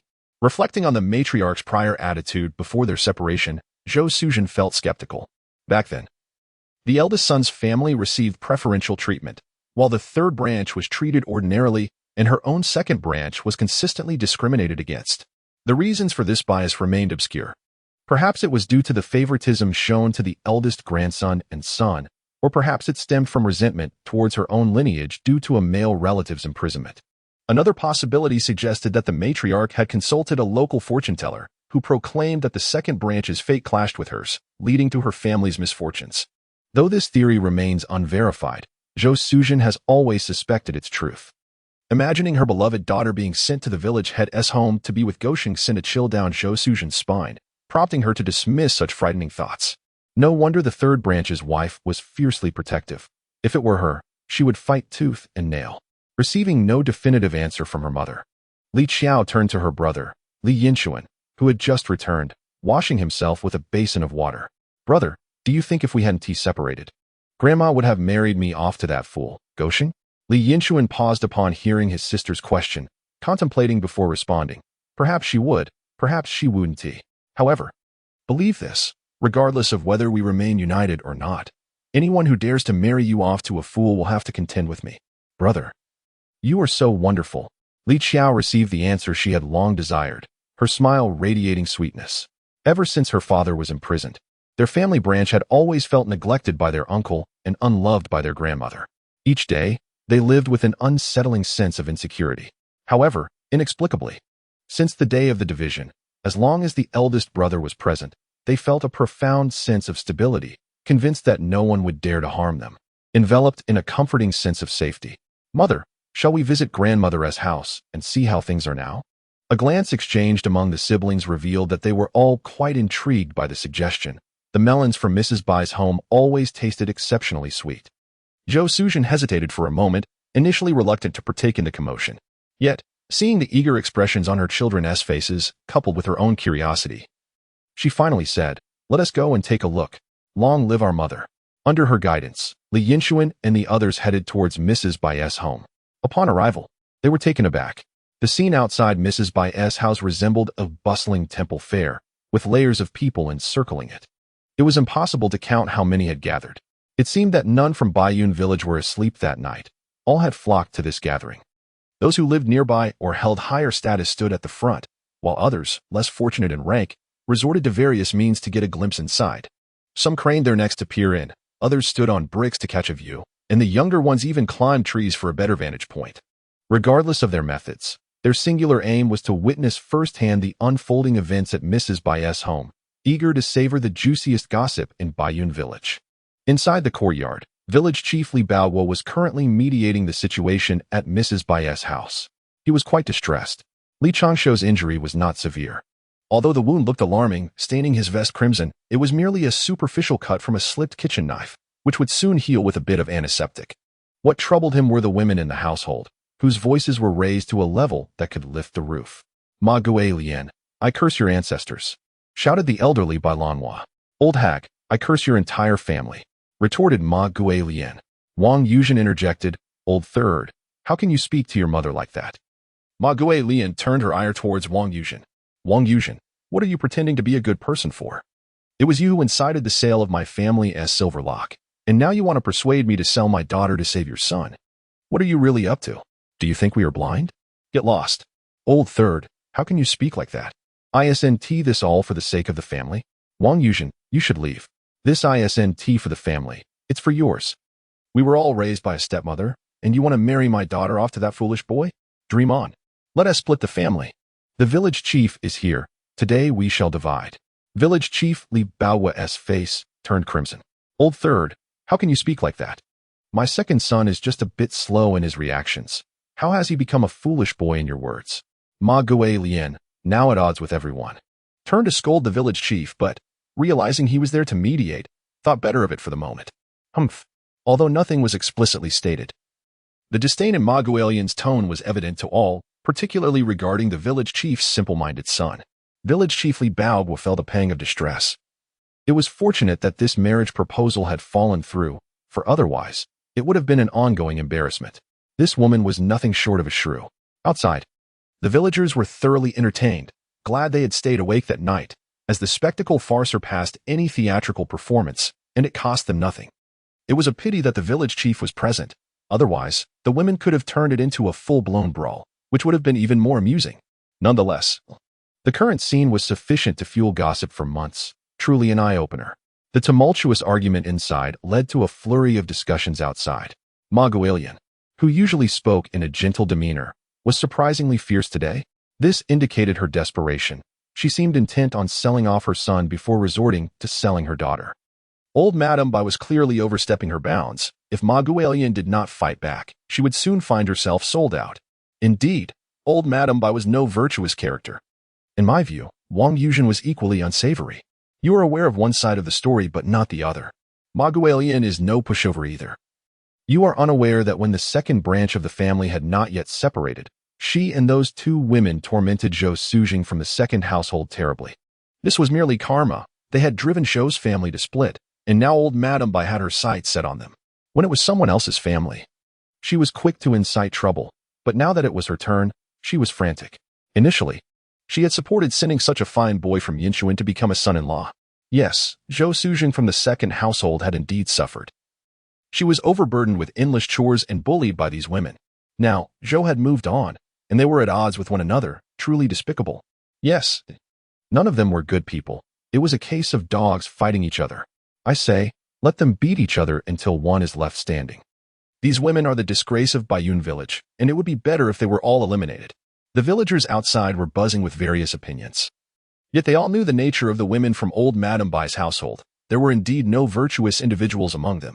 Chapter 75. The Innocent Zhou Sujing. Seeking 5-star reviews. Village Chief Li Baoguo felt as though his head would explode from the incessant clamor of these women.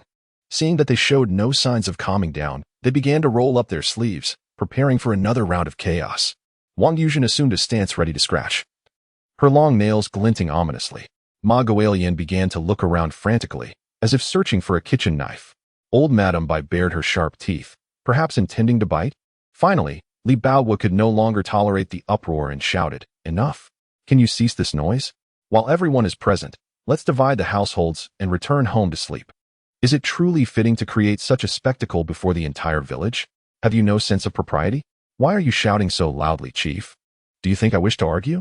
If it weren't for the relentless bullying from the old women, would I be engaging with them? Indeed. Do you wish to frighten the old lady to death? I confided in you about my ailing heart. Yet you refuse to take charge of this unfilial daughter-in-law who raises her voice at me. Is there no sense of justice left in this world? Indeed, village chief. Ma Gui Lian has even attacked her husband. How can you allow her to go unchecked? In the old society, women like her would have been punished severely. Look at these women. Li Baoguo is on the verge of madness. Their incessant bickering is utterly exasperating. Hurry, I propose we divide the family assets now. Once that is done, if you wish to quarrel, you may continue, but if you argue now, I shall simply return home. Look at the current officials. They exhibit no patience whatsoever. Truly, they lack a modicum of tolerance for the elderly. The women murmured amongst themselves, but upon witnessing Li Baoguo's intention to leave, they hastily blocked his path. If he departs, the division cannot proceed. Thus, under the auspices of village chief Li Baoguo, the second division of the old Li family for this year commenced. In contrast to the first division, this one proved to be arduous. Dividing the houses was straightforward. The third family simply took the 2 rooms they occupied, as they all resided in the same courtyard. However, post-division, the third family intended to create a door at the rear of the house and erect a barrier, effectively separating the 2 households. The elderly matriarch raised no objections. As the value of the property had diminished significantly, the third family's fierce matron was indeed formidable, and Mrs. Bai decided to relinquish her claim to the house. When discussions turned to finances, a fierce argument erupted, nearly escalating into violence. Mrs. Bai, with her neck stiffened, declared, "Divide the money? There is none. After all these years. With this large family, it is a miracle we are not in debt. How could we possibly have any money? Oh, Mrs. Lau, you truly are blind to the facts. The earnings from our family over the years have been entrusted to you. It is inconceivable that you possess nothing after all this time. Just recently, you sold my son for 400 yuan. Who would believe your claims of poverty? Humph, that 400 yuan was never in my hands. The wedding gifts for Silver Dragon and the expenses for Silver Tiger's University, these require funds, all of which have been spent. Their expenditures bear no relation to my family. They belong to the elder branch, so why should they spend the money earned from my son's labor? I am not demanding much. Let me make myself clear. If I do not receive 300 yuan today, I will fight you." Ma Guolian, as she spoke, rolled up her sleeves and rushed into the kitchen to retrieve the knife she had once let slip. "No money? Not even a penny? I declare today. If you have no money, then I shall take a life. After all, you've already harmed our third family. Come, strike me down." Mrs. Bai pointed to her throat, leaning forward. Utterly unafraid of death, the 2 women appeared ready to reenact a theatrical brawl. Meanwhile, Wang Yuzhen interjected with sarcasm. "Some individuals do not treat this household as a family at all.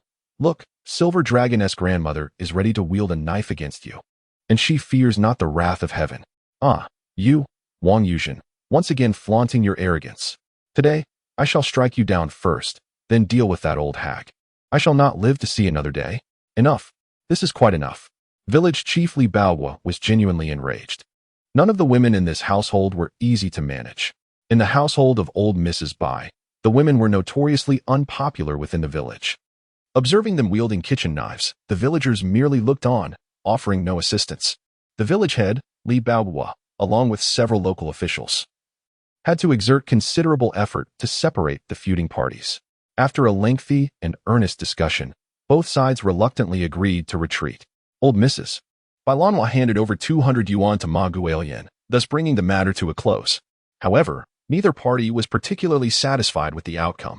Ma Guolian, upon receiving the 200 yuan, was reminded that this was her son's selling price, which only fueled her anger. Meanwhile, old Mrs. Bai Lanhua felt the loss acutely. As if a piece of her flesh had been severed, her coffin fund had been reduced from 500 yuan to a mere 300 yuan. Following the monetary division, the squabble over family possessions ensued.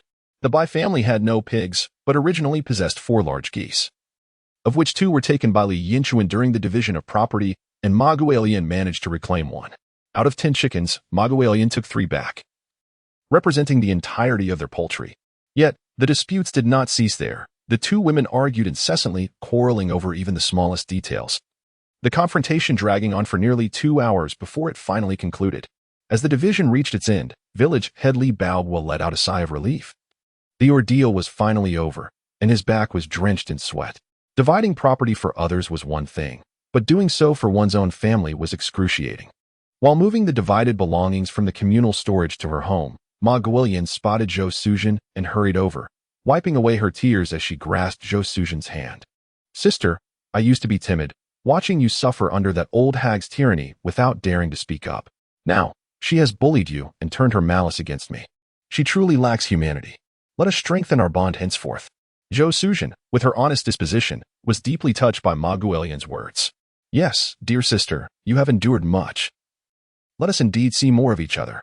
From a distance, old Mrs. Bai Lanhua observed this exchange and spat vehemently onto the ground. Bah, those two wretched women. Not a single one of them is virtuous. Once the division was concluded, everyone dispersed, returning to their respective homes. On the way back, Zhou Suzhen continued to lament. Oh, Chuaner, your third aunt is indeed a pitiable soul. Her son has been compelled to become a son-in-law, and her daughter was almost forced to marry a fool. Even the meek can be driven to desperation. Hearing his mother's remarks, Li Yinchuan chuckled and shook his head. Mother, you are far too naive. Have you not seen what kind of person my third aunt is over the years? Is her behavior truly a sign of weakness? I believe it reflects a troubled conscience. In this household, did she ever offer you a kind word for your tireless labor from dawn till dusk? When old Mrs. Bai scolded you, did she ever come to your defense? Did she assist you when the old lady bullied you? Did she ever consider you while secretly indulging in delicacies? Day after day, she merely wagged her tongue alongside the others to torment you. Have you forgotten all of this? Zhou Suzhen scratched her head, pondering for a long time, and seemed to have no clear recollection, finally uncertainly responding, surely it cannot be that severe. My dear mother, had it not been for your son leading the separation from that household, it would have been your son who became the son-in-law. Don't you think her demeanor at that time was revealing? Did she ever utter a word on your behalf? Do you recall what she said when we parted ways? Such a large family cannot accommodate you. We must separate. Those were her exact words. Therefore, do not be swayed by her feigned kindness. She is not a virtuous person. Truly? Indeed, my dear mother, it is only you who still places your trust in her. Yes, mother, Sanan is not a good person. She used to scold me. Right, Sanan always followed behind and berated you along with the aunt. Li Yinfeng and Li Qiao both attested to this. Thus, Zhou Suzhen remained somewhat skeptical. Could it be? Li Yinchuan shook his head. His own mother was honest, yet such people have their merits. For they harbor no ill intentions towards others and consequently sleep soundly, which is quite commendable. Chapter 76. The Coffin Fund, Seeking 5-Star Reviews. Humph. Old Lady Bai Lanhua reclined on the Kong, muttering to herself in exasperation. Today had truly infuriated her. The daughter-in-law of the third family was indeed a wretched individual. She felt a tightening in her chest. Her entire body ached from head to toe. Was it merely a request for their family to marry their daughter to the second son of the village chief? Just look at the audacity of the third family. They nearly lunged at her. After all her sacrifices for this family, is this how they repay her? The more Old Lady Bai contemplated, the angrier she became, her teeth itching with resentment. Yinlong's grandmother. Yinlong's grandmother. What is it? I am not deaf. Are you summoning my spirit? Old Lady Bai, with her anger nowhere to be directed, wondered why the eldest family was bothering her at this moment. Wang Yuzhen observed the fierce expression on Old Lady Bai's face and swallowed hard, steeling herself to speak. Yinlong's grandmother. Yinlong is still waiting for money to save his life. What shall we do about that 300 yuan? Upon hearing her eldest daughter-in-law discussing money, Old Lady Bai's displeasure heightened. I have no money left. If you need funds, go ask that woman. She took a full 200 yuan from me, my hard-earned money. Just the thought of that 200 yuan being given to that woman made Old Lady Bai feel a sharp pain in her chest. Wang Yuzhen recognized that now was not the time to bring this up, but her son was in desperate need of funds. Reluctantly, she pressed on. Yinlong's grandmother. This is not the time to be stubborn. We must acquire the money. If we do not provide the funds, Yinlong may end up sentenced, losing his job, his wife, and his entire future. Let me think it over. Old Lady Bai Lanhua lay on the Kong, now not only feeling the tightness in her chest, but also a throbbing headache. She was truly at a loss. It was not an option to sell her eldest daughter-in-law. Wang Yuzhen, as a bride at her age, was there even anyone who would want her? What if someone did? Old Lady Bai's gaze turned towards her eldest daughter-in-law, causing Wang Yuzhen to instinctively take a step back, sensing that the old lady was contemplating something nefarious. After observing her eldest daughter-in-law for quite some time, Mrs. Bai shook her head in resignation. It was simply impossible. In her current state, no one would desire her. If I were a man, I too would not choose her. If the eldest daughter-in-law cannot be sold, then who could be? As she pondered, a sudden spark of inspiration illuminated Mrs. Bai's mind, and she excitedly exclaimed, I have an idea. Why not betroth your daughter Xiaoer to the village chief's son, Goshen? Upon hearing this, Wang Yuzhen became frantic, her eyes brimming with tears. Mother, Xiaoer is your own granddaughter.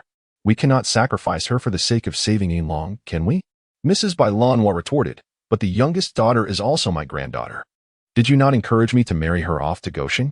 The marriage of the younger's daughter to Gosheng was deemed a blessing, while it was a descent into the abyss for your girl. However, since the second and third families had already separated from her, only this one remained, making it unwise to pressure her too much. If she were to become angry, would the family be left with only herself? Moreover, Xiu'er was the beloved sister of her cherished grandsons, Yinlong and Yinhui. If she were to marry a fool, it would indeed be difficult to explain to them. Yet, without marrying off her granddaughter to a fool, how could she procure the 300 yuan? Mrs. Bai Lanhua felt an increasing headache. Mother, this is a critical moment, please. Just take out some money. Consider this. If Yinlong were to recover, he would still be an employee at the fertilizer factory, earning over 50 yuan a month. Then he would honor you daily. Can you bear to watch your own grandson toil away at a sewing machine? Seeing that Mrs. Bai remained tight-lipped, Wang Yuzhen inwardly cursed her miserly mother-in-law and continued persuading. Just think, if Yinlong recovers and marries in a couple of years, he could have 2 robust sons calling you great-grandmother. How wonderful would that life be? If you do not save him, you may never become a great-grandmother. This final sentiment deeply moved Bai Lanhua. In her mind, she could almost hear 2 chubby little boys surrounding her, calling her great-grandmother. Mrs. Bai was unable to resist any longer. The prospect was simply too enticing. With a determined bite of her lip and a firm stamp of her foot, she declared, "Very well, I will take the plunge today. But I must make it clear, this is my life savings. Once spent, it cannot be regained, so be frugal." Recalling her grandmother's old chest, Mrs. Bai Lanhua trembled as she opened the cabinet door. Her hands shook not from fear, but from the pain of parting. She reached into the corner against the wall, slowly retrieving a paper package, carefully unwrapping layer after layer. Inside, there were various denominations, a bundle of notes, and some 5 yuan bills. After counting, it amounted to exactly 300 yuan. Mrs. Bai Lanhua handled the money repeatedly, sighing deeply, alas. This is all we have left at home. Here, take it, eldest daughter-in-law.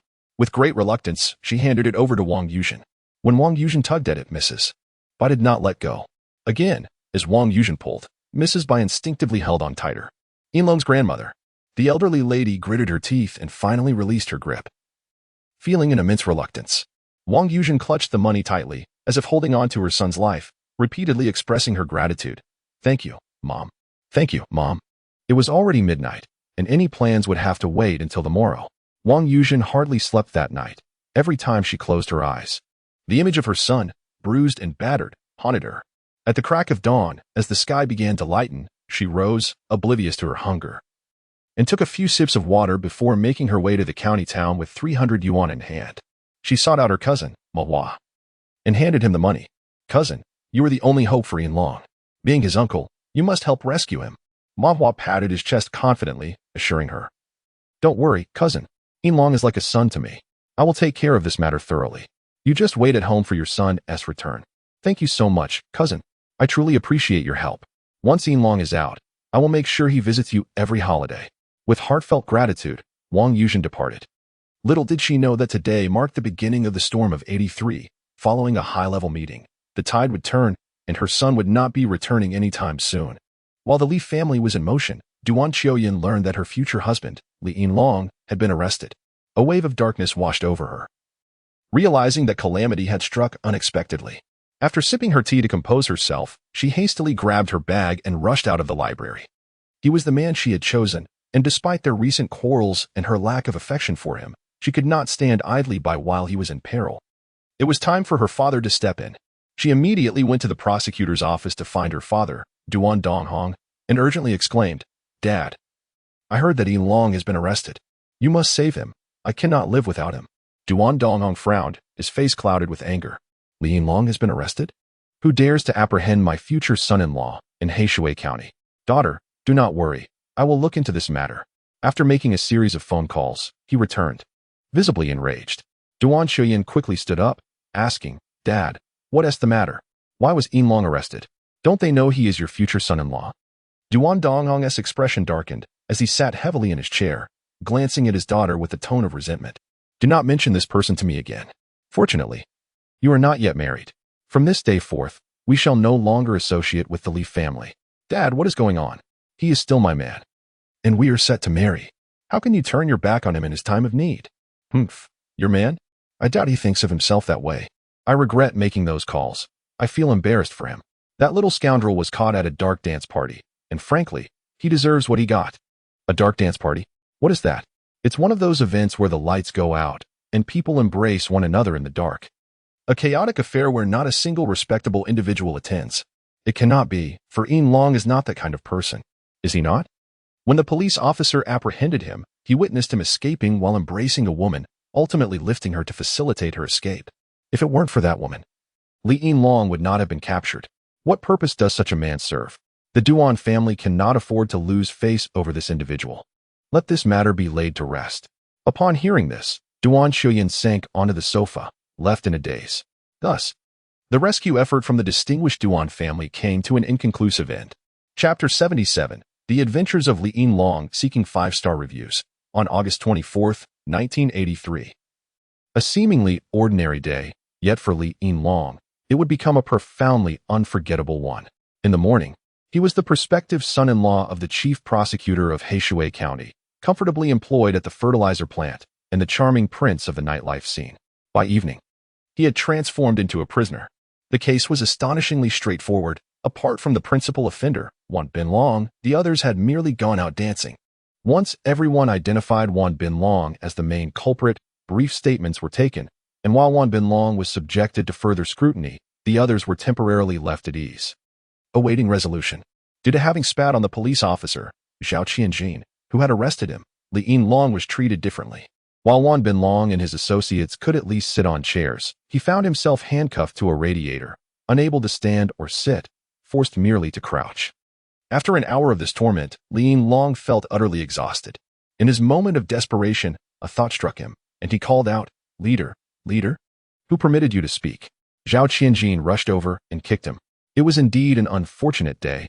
Despite being on duty, he had been spat upon by this youth, and nothing about him seemed agreeable. Though the kick was painful, Li Yinlong could not afford to concern himself with that. He stifled a laugh and said, "Leader, it's all a misunderstanding. I wish to mention someone you surely know, Mahua. He is my uncle." Mahua. Zhao Qianjin's expression changed upon hearing the name. Realizing he had struck a chord, Li Yinlong felt a glimmer of hope.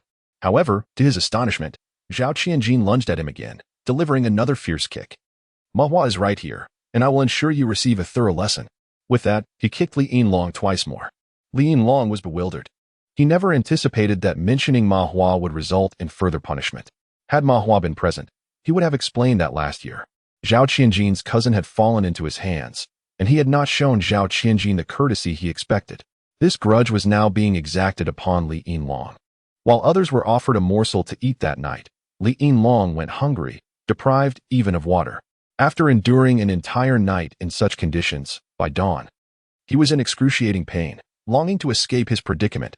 Anywhere would be preferable to being shackled to the radiator. He was then pushed into a police vehicle, with a placard placed over his head, and the officers admonished him, "You are not permitted to speak during the journey." A wave of inexplicable dread washed over Li Yinlong, plunging him into darkness. In the police car, silence reigned, save for the sound of anxious breaths. Where were they headed? What fate awaited him? A sense of panic began to envelop Li Yinlong. When his hood was finally removed, he found himself in a heavily guarded location. A vast courtyard surrounded by barbed wire. After undergoing a series of stringent physical examinations, he was ushered into a room. This space, approximately 40 square meters, featured a large bed on the south side and another on the north. The southern bed was slightly smaller, while the northern one was more spacious, equipped with a pit latrine at one end and a wash basin beside the southern bed. Between the two beds lay a narrow passage, just 5 meters wide. Yet nearly 30 individuals were crammed into this modest room. At least 20 people occupied the larger northern bed, resembling sardines in a can, while 5 others sat on the smaller southern bed. A common trait among the more than 20 occupants was their brutish visages, adorned with tattoos, suggesting they were not to be trifled with. Li Yinlong felt like a lamb unwittingly wandering into a den of wolves. "Kid, what is your name?" A voice called out from the far end of the southern bed, belonging to a man who sat alone. Standing, this man towered at nearly 9 meters. His face was a canvas of rugged features, marred by a long, gruesome scar that ran from the corner of his left eye to his mouth, a testament to a near-fatal encounter from years past. Coupled with his bald head and the tattoo of a descending tiger on his left arm, he appeared even more menacing. The man held a solitary cigarette, the only one in the room, clearly a luxurious item in this grim setting. His position indicated unequivocally that he was the leader among these men. Upon sighting him, Li Yinlong's mind buzzed with disbelief. How could it be him? This man, whom he had seen from afar, was Yinchuan, the third son of the notorious Qin family, infamous throughout the county for their nefarious deeds. The last time Li Yinlong had seen him, he had been wielding a watermelon knife in pursuit of 3 fleeing individuals, a sight that had nearly terrified him into submission. To his astonishment, fate had led him here today. Li Yinlong stammered in the presence of such a formidable figure. A burly man with a dark complexion seated in the middle of the southern bed stood up and delivered a resounding slap to Li Yinlong's face. Third brother is asking you a question. What is your name? Li Yinlong faltered. How dare you strike me? He exclaimed, covering his face in shock. The dark-faced man glanced at the newcomer and chuckled before delivering another sharp slap. In here, I set the rules. Speak out of turn again, and you'll be sorry. Now, I'll ask you once more, what is your name? As he spoke, he raised his hand once more. Quick to respond this time, Li Yinlong declared. My name is Li Yinlong. Laughter erupted around him. Ninth brother, this kid is just asking for a beating. The dark-faced ninth brother chuckled. Indeed. The palm proves to be quite effective. What is your profession? I work at a fertilizer factory. What brought you here? Dancing. Dancing. Nonsense. Do the officers truly have the time to deal with such trivial matters? Ha. Laughter erupted in the room. It was indeed dancing. Li Yinlong wore a look of grievance, unable to comprehend why he was apprehended for merely dancing. What kind of dance? The kind where one strips down? No, how could that be? The stern-faced old Jew struck him again. I can tell you're not honest. Go sit over there. Upon seeing where old Jew pointed, Li Yinlong realized it was the front of the northern Kong, mere half a meter from the squat toilet, another place meant for sitting. Yet, under the scrutinizing gaze of these men, he reluctantly walked over and sat cross-legged. In the next moment, a foul stench assaulted him. Ugh! Li Yinlong felt nauseous.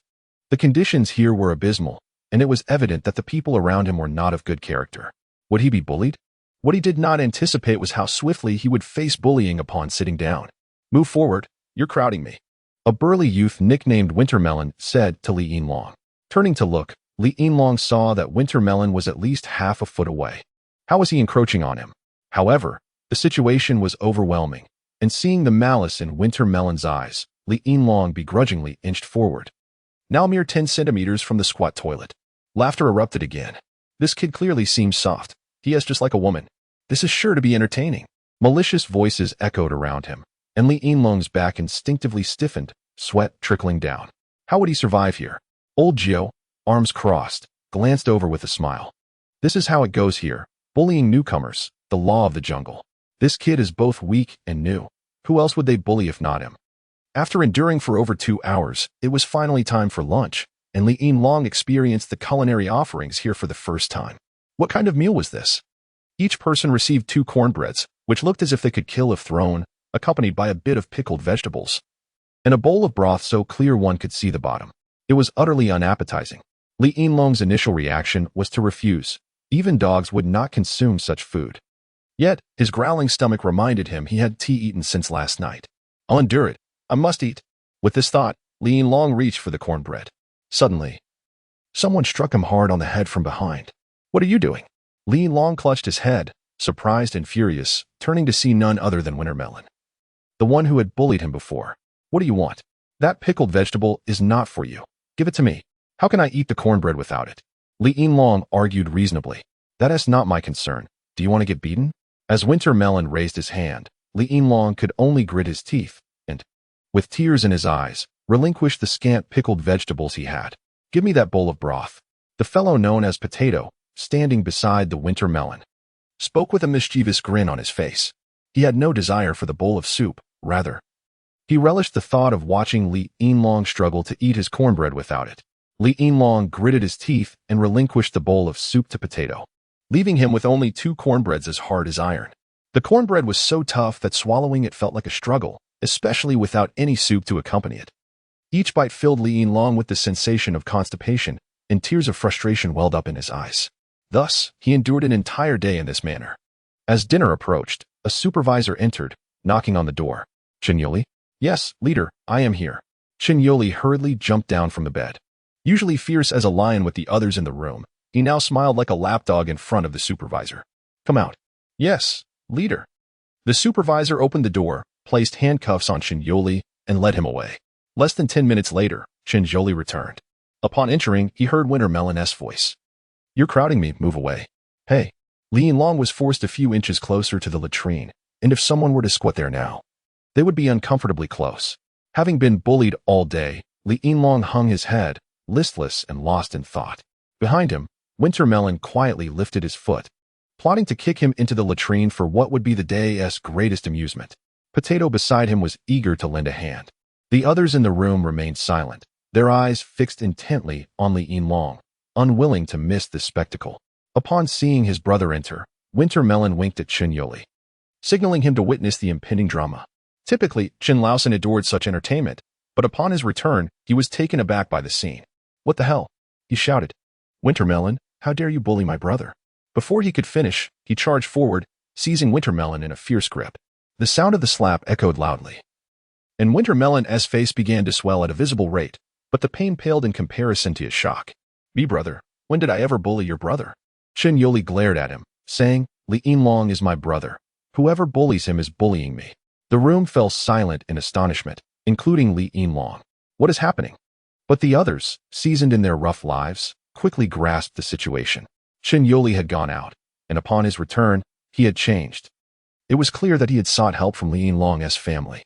Yinlong, from now on, consider this your home. You are my true brother. If anyone dares to bully you, tell me, and I will deal with them. Thank you, Brother Chun. Don't call me Brother Chun. Call me Third Brother. Oh, Third Brother. Come, let us sit on the southern Kong. This place is too foul for a person to dwell. Wintermelon, since you dared to bully my brother, you will sit in his spot for the entire night. Wintermelon, on the verge of tears, could do nothing but take the seat previously occupied by Li Yinlong. Qin Yoli embraced Li Yinlong, seated in the far corner, whispering into his ear, the instructor just informed me that the horse team is your uncle. Why didn't you mention it sooner? Rest assured, you have my protection here. Li Yinlong felt a sense of reassurance. During dinner that evening, only 6 eggs were shared among the occupants of the room. Originally, there were 5 individuals on the southern Kong, each expected to receive one. However, Qin Laosan claimed 2 for himself.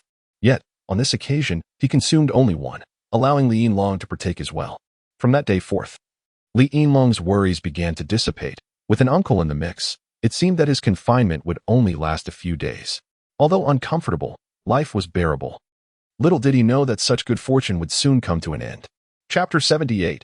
Mrs. Bai demands money. Cousin, you cannot handle matters this way. Yinlong is still just a child.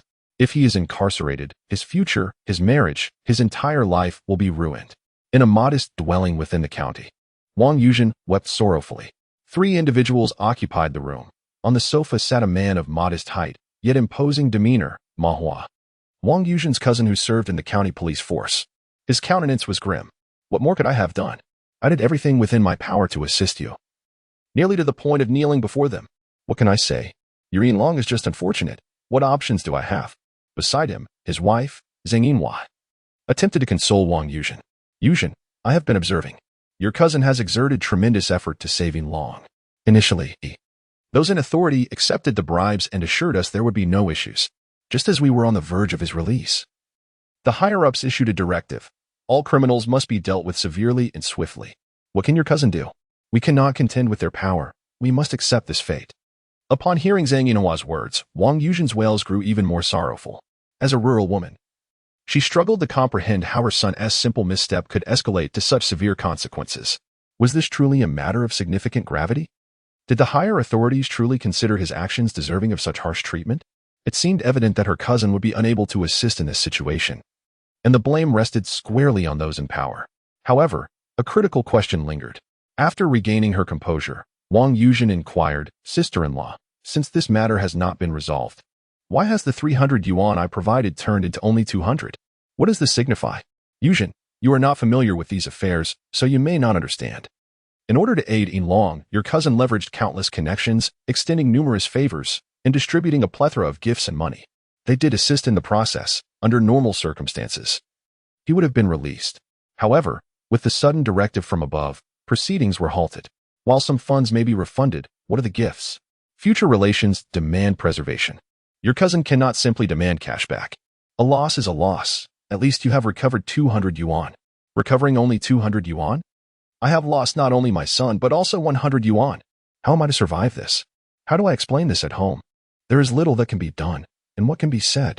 You urge me to provide an explanation, yet I too seek someone to account for this situation. In pursuit of your affairs, I have extended numerous favors, all of which will inevitably require repayment.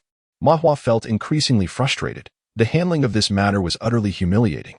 Simultaneously, he reminded himself to refrain from assisting relatives in the future, especially when it involves such emotional debts. The thought of not only failing to accomplish the task, but also being expected to return gifts was disheartening, leaving him feeling utterly defeated.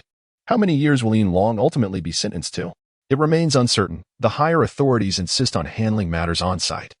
I shall endeavor to find someone who might advocate for a lighter sentence, but any hope of immediate release seems futile. Alas, this situation is truly vexing. Given the current context, Wang Yuzhen understood that her second cousin had exerted his utmost effort, despite her reluctance. She had no choice but to return home with a mere 200 yuan, tears brimming in her eyes. What? You say my grandson will not return? Upon hearing the news, the elderly Bai Lanhua felt her legs weaken, nearly collapsing to the ground, her vision clouded with stars. Only 200 yuan could be retrieved? Upon receiving the second piece of news, she felt a heavy weight on her chest, nearly choking on her despair. Is there no justice left in this world? How could Yinlong be sentenced for merely attending a dance? Furthermore, after handing over 300 yuan, only to reclaim 200, what are these people up to? Is there no semblance of law? I must retrieve my money. Mother, please do not go. The money cannot be reclaimed. My second cousin has stated that the remaining funds have been spent on gifts, and it is simply impossible to recover them. I do not care. Since my grandson will not be returning, I am determined to reclaim this money today, and you will accompany me. Mother, do not go. If you confront them in this manner, how will I face my second cousin afterward? What does it matter if they cannot manage their responsibilities? Why should we allow them to keep our money? Come with me.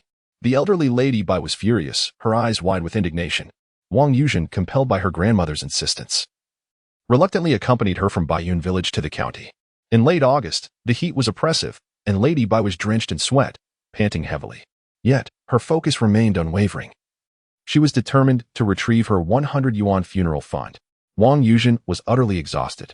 After a morning journey to the county, she managed to catch a ride on an ox cart for the return trip, only to have her grandmother insist on making yet another journey in this sweltering heat. Upon arriving at Ma Hua's residence, he was in the midst of dinner when he was taken aback by Wang Yuzhen's entrance. Before he could utter a word, Lady Bai erupted with a lament. Oh dear heavens!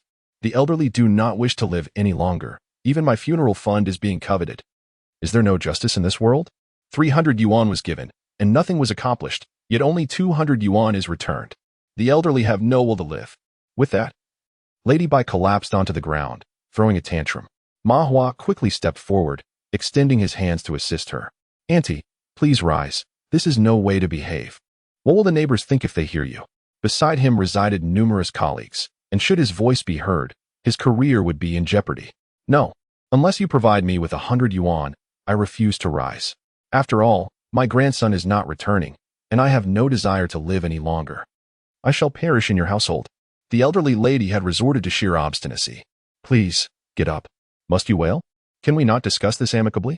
No. I demand my 100 yuan. Did I not inform Yuzhen? The intermediaries have already received their gifts, and that 100 yuan is simply irretrievable. I have extended considerable goodwill as well. I am indifferent to that. The matter remains unresolved, and you must return my money.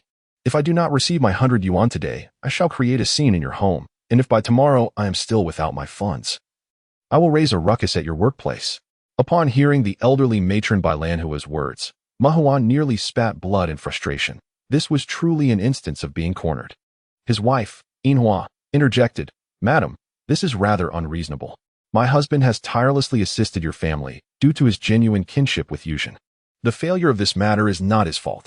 Not only has he exerted himself, but he has also extended significant favors to assist you. It is utterly unreasonable for us to bear the costs of the gifts. I do not care. Unless I receive my 100 yuan, I shall not leave. Do not compel me to create a disturbance at your workplace.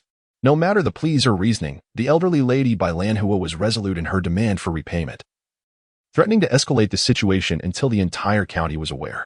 At that moment, Mahua's neighbor, Zhang Wei, shouted from the other side of the wall, "Brother Ma, is everything all right over there? It sounds as if someone is wailing. If there is an issue, speak up." Mahua shot a fierce glare at the old lady. "Do not shout. I will handle it upon my return." Old Bai Lanhua, displaying some awareness, momentarily silenced herself as Mahua hurried into the yard. "Old Zhang, everything is fine. I was merely discussing matters with a relative from the countryside. Her grandson has encountered some troubles, and the elderly lady is somewhat distraught. As long as everything is well, I shall return to my tasks." After dismissing Zheng Wei, Ma re-entered the house, regarding the old lady with a deep breath of distaste, pinching his nose as he remarked, "Very well, I shall provide you with the 100 yuan. Wang Yuzhen, let it be known that our families shall no longer associate." Wang Yuzhen, feeling aggrieved, called out, "Second cousin." Mahua responded coldly with a smirk, "Do not refer to me as second cousin. I cannot bear that title. From this day forth, I no longer acknowledge you as my cousin." Gritting his teeth, Mahua handed the elderly lady 10 large notes of unity. This was his own money, and his heart ached with each transaction, harboring deep resentment toward her. With the money in hand, the elderly lady returned home, while Mahua seethed in his abode. At that moment, his wife offered a suggestion. "Dear, given the current situation, we may not be able to rescue him, but if he is incarcerated, perhaps we can ensure he experiences some discomfort?" Mahua's eyes lit up. "Indeed, she may celebrate the new year while I shall observe the Lantern Festival. Let us see how your grandson fares in confinement." The next day, Mahua sought the assistance of 2 friends in one go. One was a friend skilled in operating a sewing machine. "Please kindly remind him that a certain Li Yinlong will be arriving soon. Make sure to attend to him properly, and, once settled, invite him for a drink." His friend readily agreed, assuring, "Rest assured, Brother Ma, this territory is ours to command. If this lad dares to offend you, I shall ensure he regrets it." Little did the unfortunate Li Yinlong know that even before he set foot on the sewing machine, a group of formidable men awaited him. There, he would endure daily beatings, find his meals insufficient, and sleep uncomfortably, unable even to bend down to pick up a bar of soap. As for the friend currently overseeing Li Yinlong, he stated, "Brother, all previous tasks I assigned to you are now null and void. His family has offended me. Please ensure he receives proper attention." Chapter 79. Li Yinlong becomes a punching bag. At 8 p.m., everyone in the room sat on the heated calm. Those on the northern side sat stiffly, while a few on the southern side lounged casually. Li Yinlong had visibly lost weight over the past few days, primarily due to the poor diet. However, under the protection of Mahua, his status in this room was second only to Chun Laosan, which afforded him a relatively comfortable position. Typically, he would join Chen Laosan and the others in bullying the smaller ones, experiencing a joy he had never known before. In particular, he had introduced them to the delights of winter melon and potatoes, allowing them to partake in the delightful experience of not drinking soup, not eating pickles, and gnawing on cornbread by the latrine, teaching them that Brother Long was not someone to be trifled with. Of course, winter melon and potatoes were fair game for bullying. The first day, when he was beaten by the dark-faced Lao Jiao, he was somewhat notorious on the streets. Under Chen Laosan's prompting, Lao Jiao took the initiative to admit his wrongdoing, and Brother Long could only smile and let bygones be bygones. With Lao Jiao's overture of friendship, the novice Li Yinlong forgave past grievances and became good brothers with him. "Brother Long, is the dance hall fun?" "Oh, the dance hall is incredibly enjoyable." "What? Haven't you ever been?" "Don't mention it. I've been locked up for 2 years. Back then, such places didn't even exist, so of course, I never had the chance." "Brother Long, do tell me more about that place. What makes it so enjoyable?"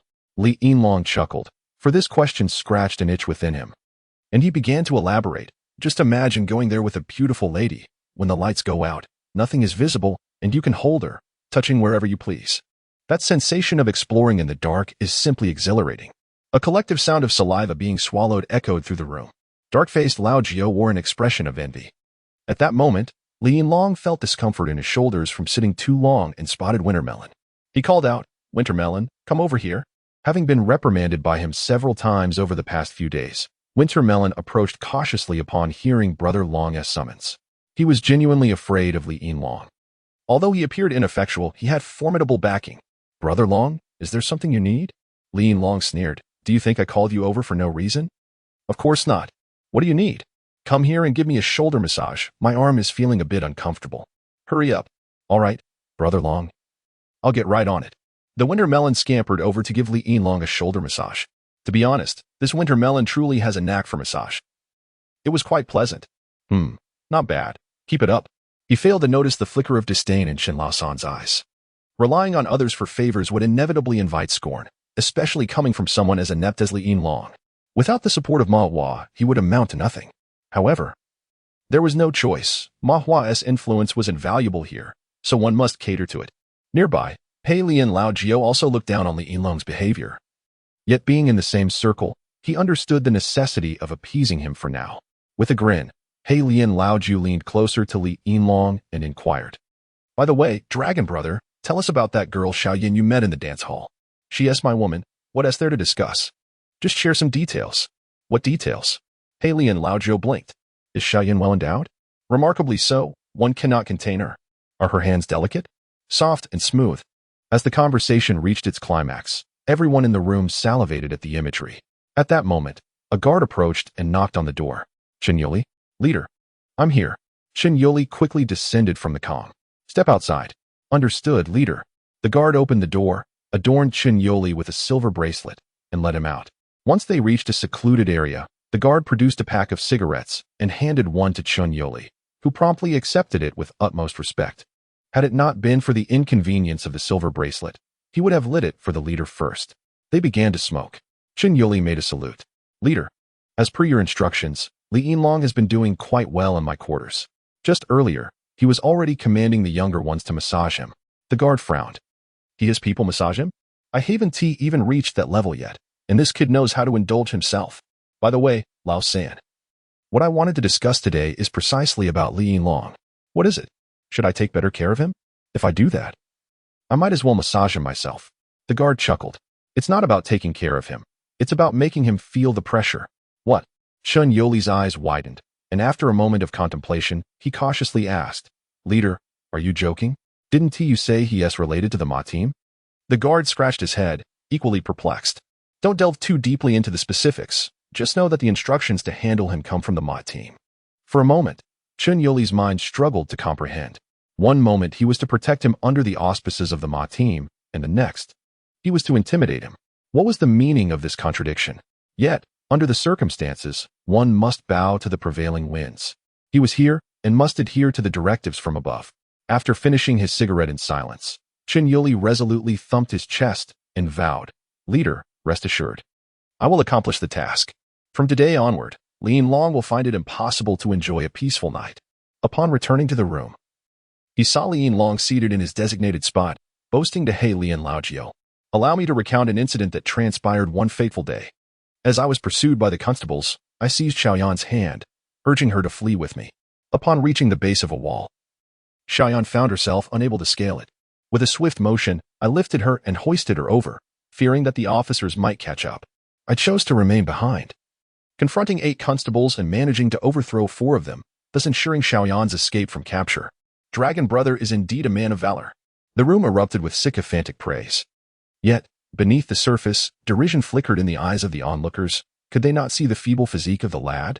To claim he had subdued 4 officers single-handedly? We surmised that a single constable could easily best him multiple times over. Chen Yoli, upon noticing Li Yinlong's perplexed expression, bellowed, "Li Yinlong, who permitted you to sit there?"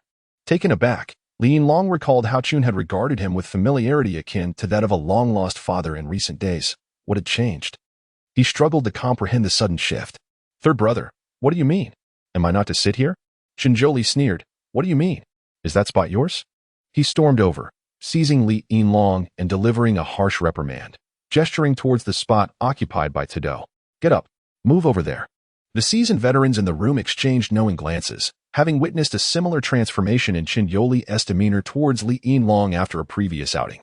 It was clear that the young man's support had waned. With a sigh, Li Yinlong covered his face, reluctantly moving to the designated spot. Despite his relatively short tenure in this world, he was still bewildered by the unfolding events, pushing Tudo aside. "Get out of the way." Recently, Tudo had been an easy target, submissively enduring all manner of abuse from him. To his surprise, Tudo suddenly exhibited a newfound boldness. Casting a glance at Li Yinlong and retorting, "Who are you calling a little brat?" Ah, feeling bold, are we? Beware, or I shall teach you a lesson. Incensed by Tudo's audacity, Li Yinlong raised his hand, intending to retaliate. Yet, in a shocking turn of events, Tudo sprang to his feet and delivered a swift kick, striking Li Yinlong squarely on the shoulder with such ferocity that he was sent crashing against the wall, only to rebound and collapse beside the latrine. Ouch! Li Yinlong cried out in pain. In that moment, Tudo refrained from pursuing him further, instead glancing back at Qin Yoli, who nodded approvingly, confirming that his actions were warranted. Energized by this affirmation, Tudo leapt down from the platform, unleashing a flurry of punches and kicks upon Li Yinlong. Even the previously docile Tudo joined in, delivering a combined assault. Stop, brothers. Please, have mercy. At this juncture, Li Yinlong realized the gravity of his situation. It was likely that troubles had arisen from his uncle's side. He hastily begged for clemency. However, it was too late. The torment he had inflicted upon Donghua and Tudo in recent days, bolstered by Qin Yoli's support, had left him vulnerable now that no one was there to shield him. Thus, he was destined to receive a thorough reckoning. Not only the winter melon and potatoes, but also the 20 or so tattooed men remaining in the house all took their turns, turning Li Yinlong into their punching bag. In the days that followed, the unfortunate Li Yinlong endured minor beatings thrice a day and a major one every 3 days, leading a life of utter despair. Chapter 80. Li Yinlong was terrified into submission one evening, while Li Yinchuan and others were dining in the county town. They heard the loudspeaker mounted on the utility pole making announcements. Tomorrow at 9 o'clock, the public trial will officially be held at the stadium.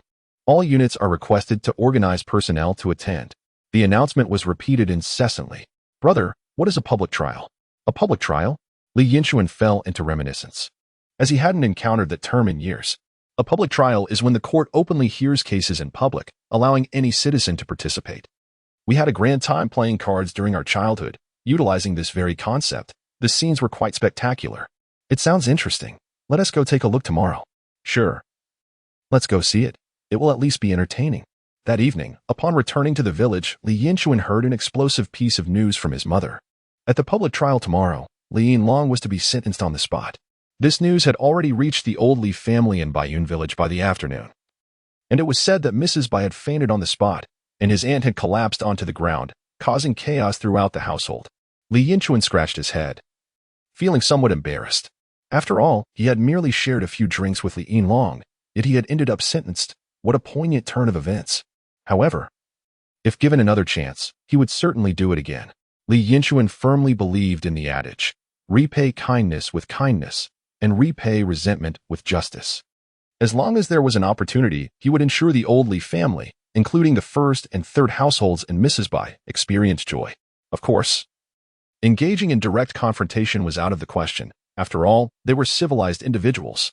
Unfortunately, Mrs. Bai did not practice any nefarious arts, nor was she an enemy agent. Otherwise, how delightful it would have been to report her, allowing her and her eldest grandson to reunite behind bars. Early the next morning, Li Yinchuan rose with the dawn, washed his hair, and applied some hair wax he had purchased from the county department store, ensuring that even a fly could land without slipping off. Today was a significant day for Li Yinlong, recalling the arrogant demeanor he had displayed before him in his previous life. And remembering how he had bullied their family with such glee, he intended to send him off with flair, ensuring he departed this world in a dignified manner. After a hearty breakfast, he called upon Dahu and Bao, and they set off. The sun shone brightly that day, and a few birds chirped cheerfully in the sky. As they walked, they even spotted a spotted deer leaping out from the forest. Upon seeing Li Yinchuan, it did not flee but tilted its head in curiosity, seemingly puzzled by why the gentleman with the splendid slicked-back hair appeared so radiant. In high spirits, Li Yinchuan found the little deer endearing, particularly wishing to pet it. However, upon noticing the mischievous grin on his face, the deer sensed something amiss, turned, and dashed away, leaving Li Yinchuan regretting his missed opportunity to touch it. Having lived 2 lives, this was Li Yinchuan's first encounter with a public trial. In this era, such a remarkable spectacle is seldom witnessed. It can be said that Li Yinchuan and his companions arrived quite early. Even before 8 o'clock, the area outside the stadium was already teeming with people. During this time, cultural and recreational activities were scarce, and this public trial naturally captivated the public's attention, as everyone was eager to witness something extraordinary. Many were seen carrying bags, selling sunflower seeds and peanuts. However, none dared to be ostentatious with pushcarts in such a setting. Li Yinchuan casually purchased a packet of sunflower seeds, and the three brothers began to crack the seeds while they waited. Goodness, Brother Chuan, is this a public trial or a bustling market? I've never seen so many people. One exclaimed. Just wait a while, and you will witness even more. Li Yinchuan shook his head. As a reincarnated individual, he was acutely aware that this was merely the beginning. The events of the 1983 sports meeting would escalate with time, and countless criminals would find themselves forced into labor, with those who might have avoided it likely facing dire consequences. In such times, if one had not been subjected to forced labor, how could they shamelessly claim to be a leader? In the forthcoming year, the locations for forced labor would be overflowing, and it was uncertain how many more such gatherings would occur. After a brief wait, a convoy of military vehicles appeared in the distance. Upon halting, fully armed soldiers disembarked from the trucks, forming a line, a considerable number, perhaps over 100. This imposing presence reduced the volume of conversations around, as civilians, unaccustomed to such spectacles in peacetime, feared that speaking too loudly might draw unwanted attention. Moments later, several jeeps approached, heralding the arrival of the police. Li Yinchuan suspected that nearly the entire police force of the county had mobilized, with roughly 200 officers now present at the scene. With both soldiers and police officers in attendance, a sense of security permeated the atmosphere. A figure wearing an armband and wielding a loudspeaker appeared at the entrance of the stadium. Following his directives, the crowd began to enter.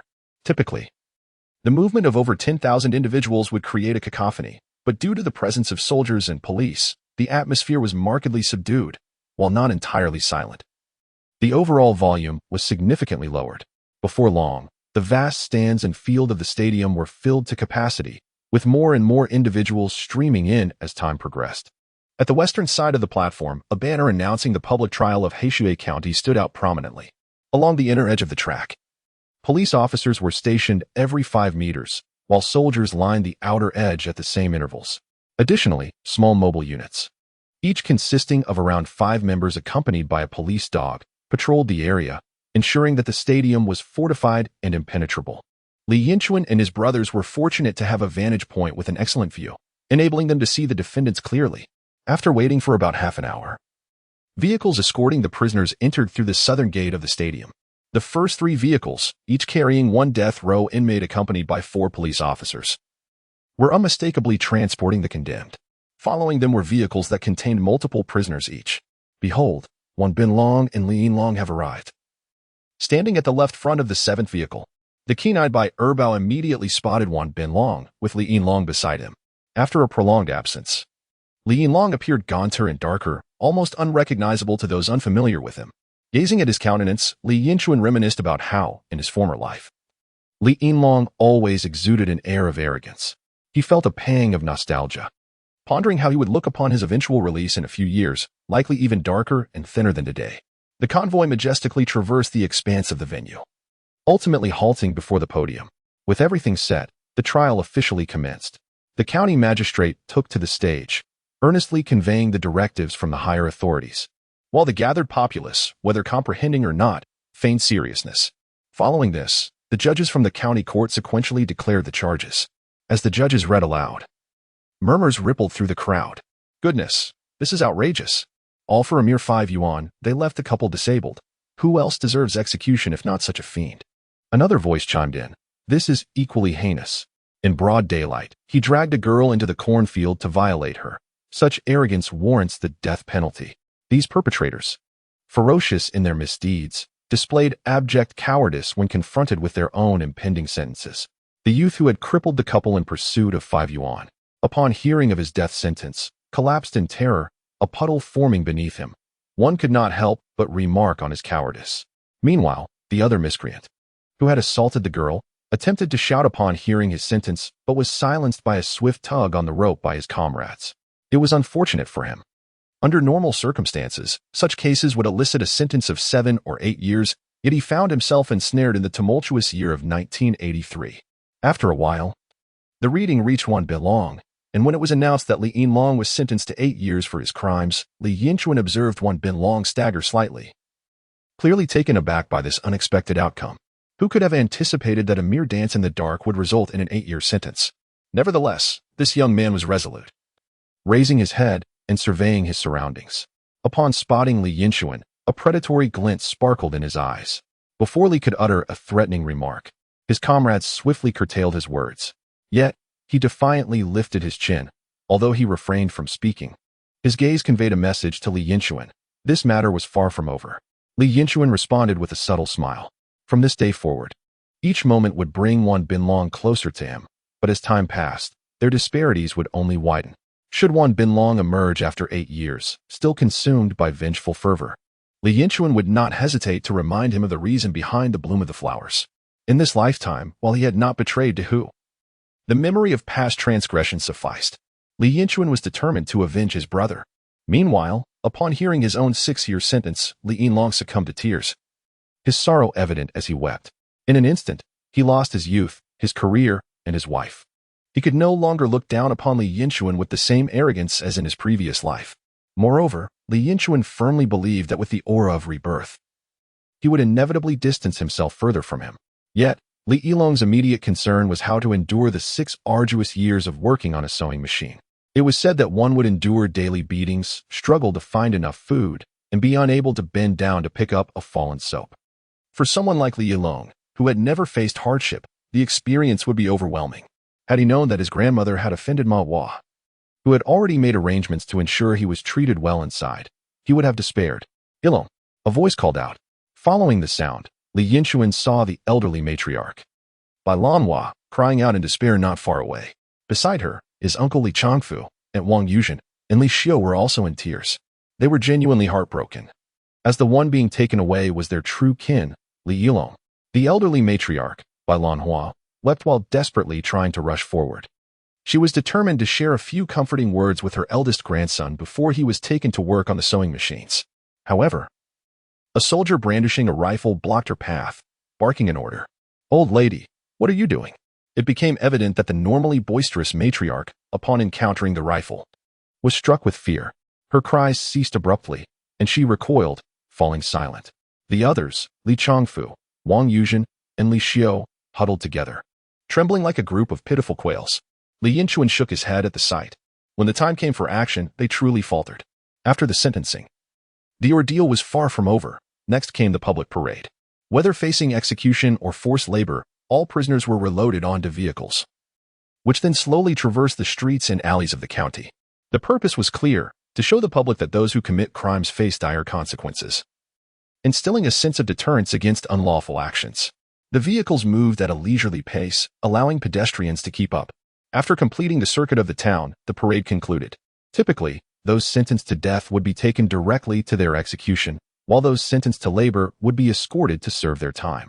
However, on this day, in an effort to instill a stronger sense of deterrence, the authorities of Heishui County decided to bring all prisoners to the execution site. In a desolate clearing, several death row inmates were brought forth for execution. The remaining prisoners stood in the vehicles, required to keep their eyes wide open and observe closely. Bang! A gunshot rang out, and a robber who had injured others fell lifelessly to the ground.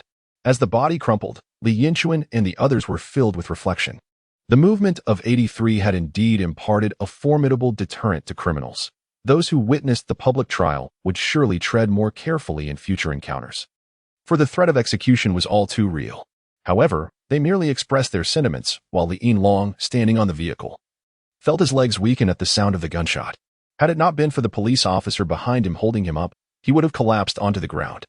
That gunshot seemed to resonate within his very heart. He felt darkness enveloping his vision, his entire body trembling uncontrollably. At that moment, the young man sentenced to death for the ruin of the girl was pushed forward once more. Bang! A second gunshot rang out, and another life was extinguished. Li Yinlong, already quaking in fear, felt a sudden chill in his lower body. He had been so frightened that he lost control.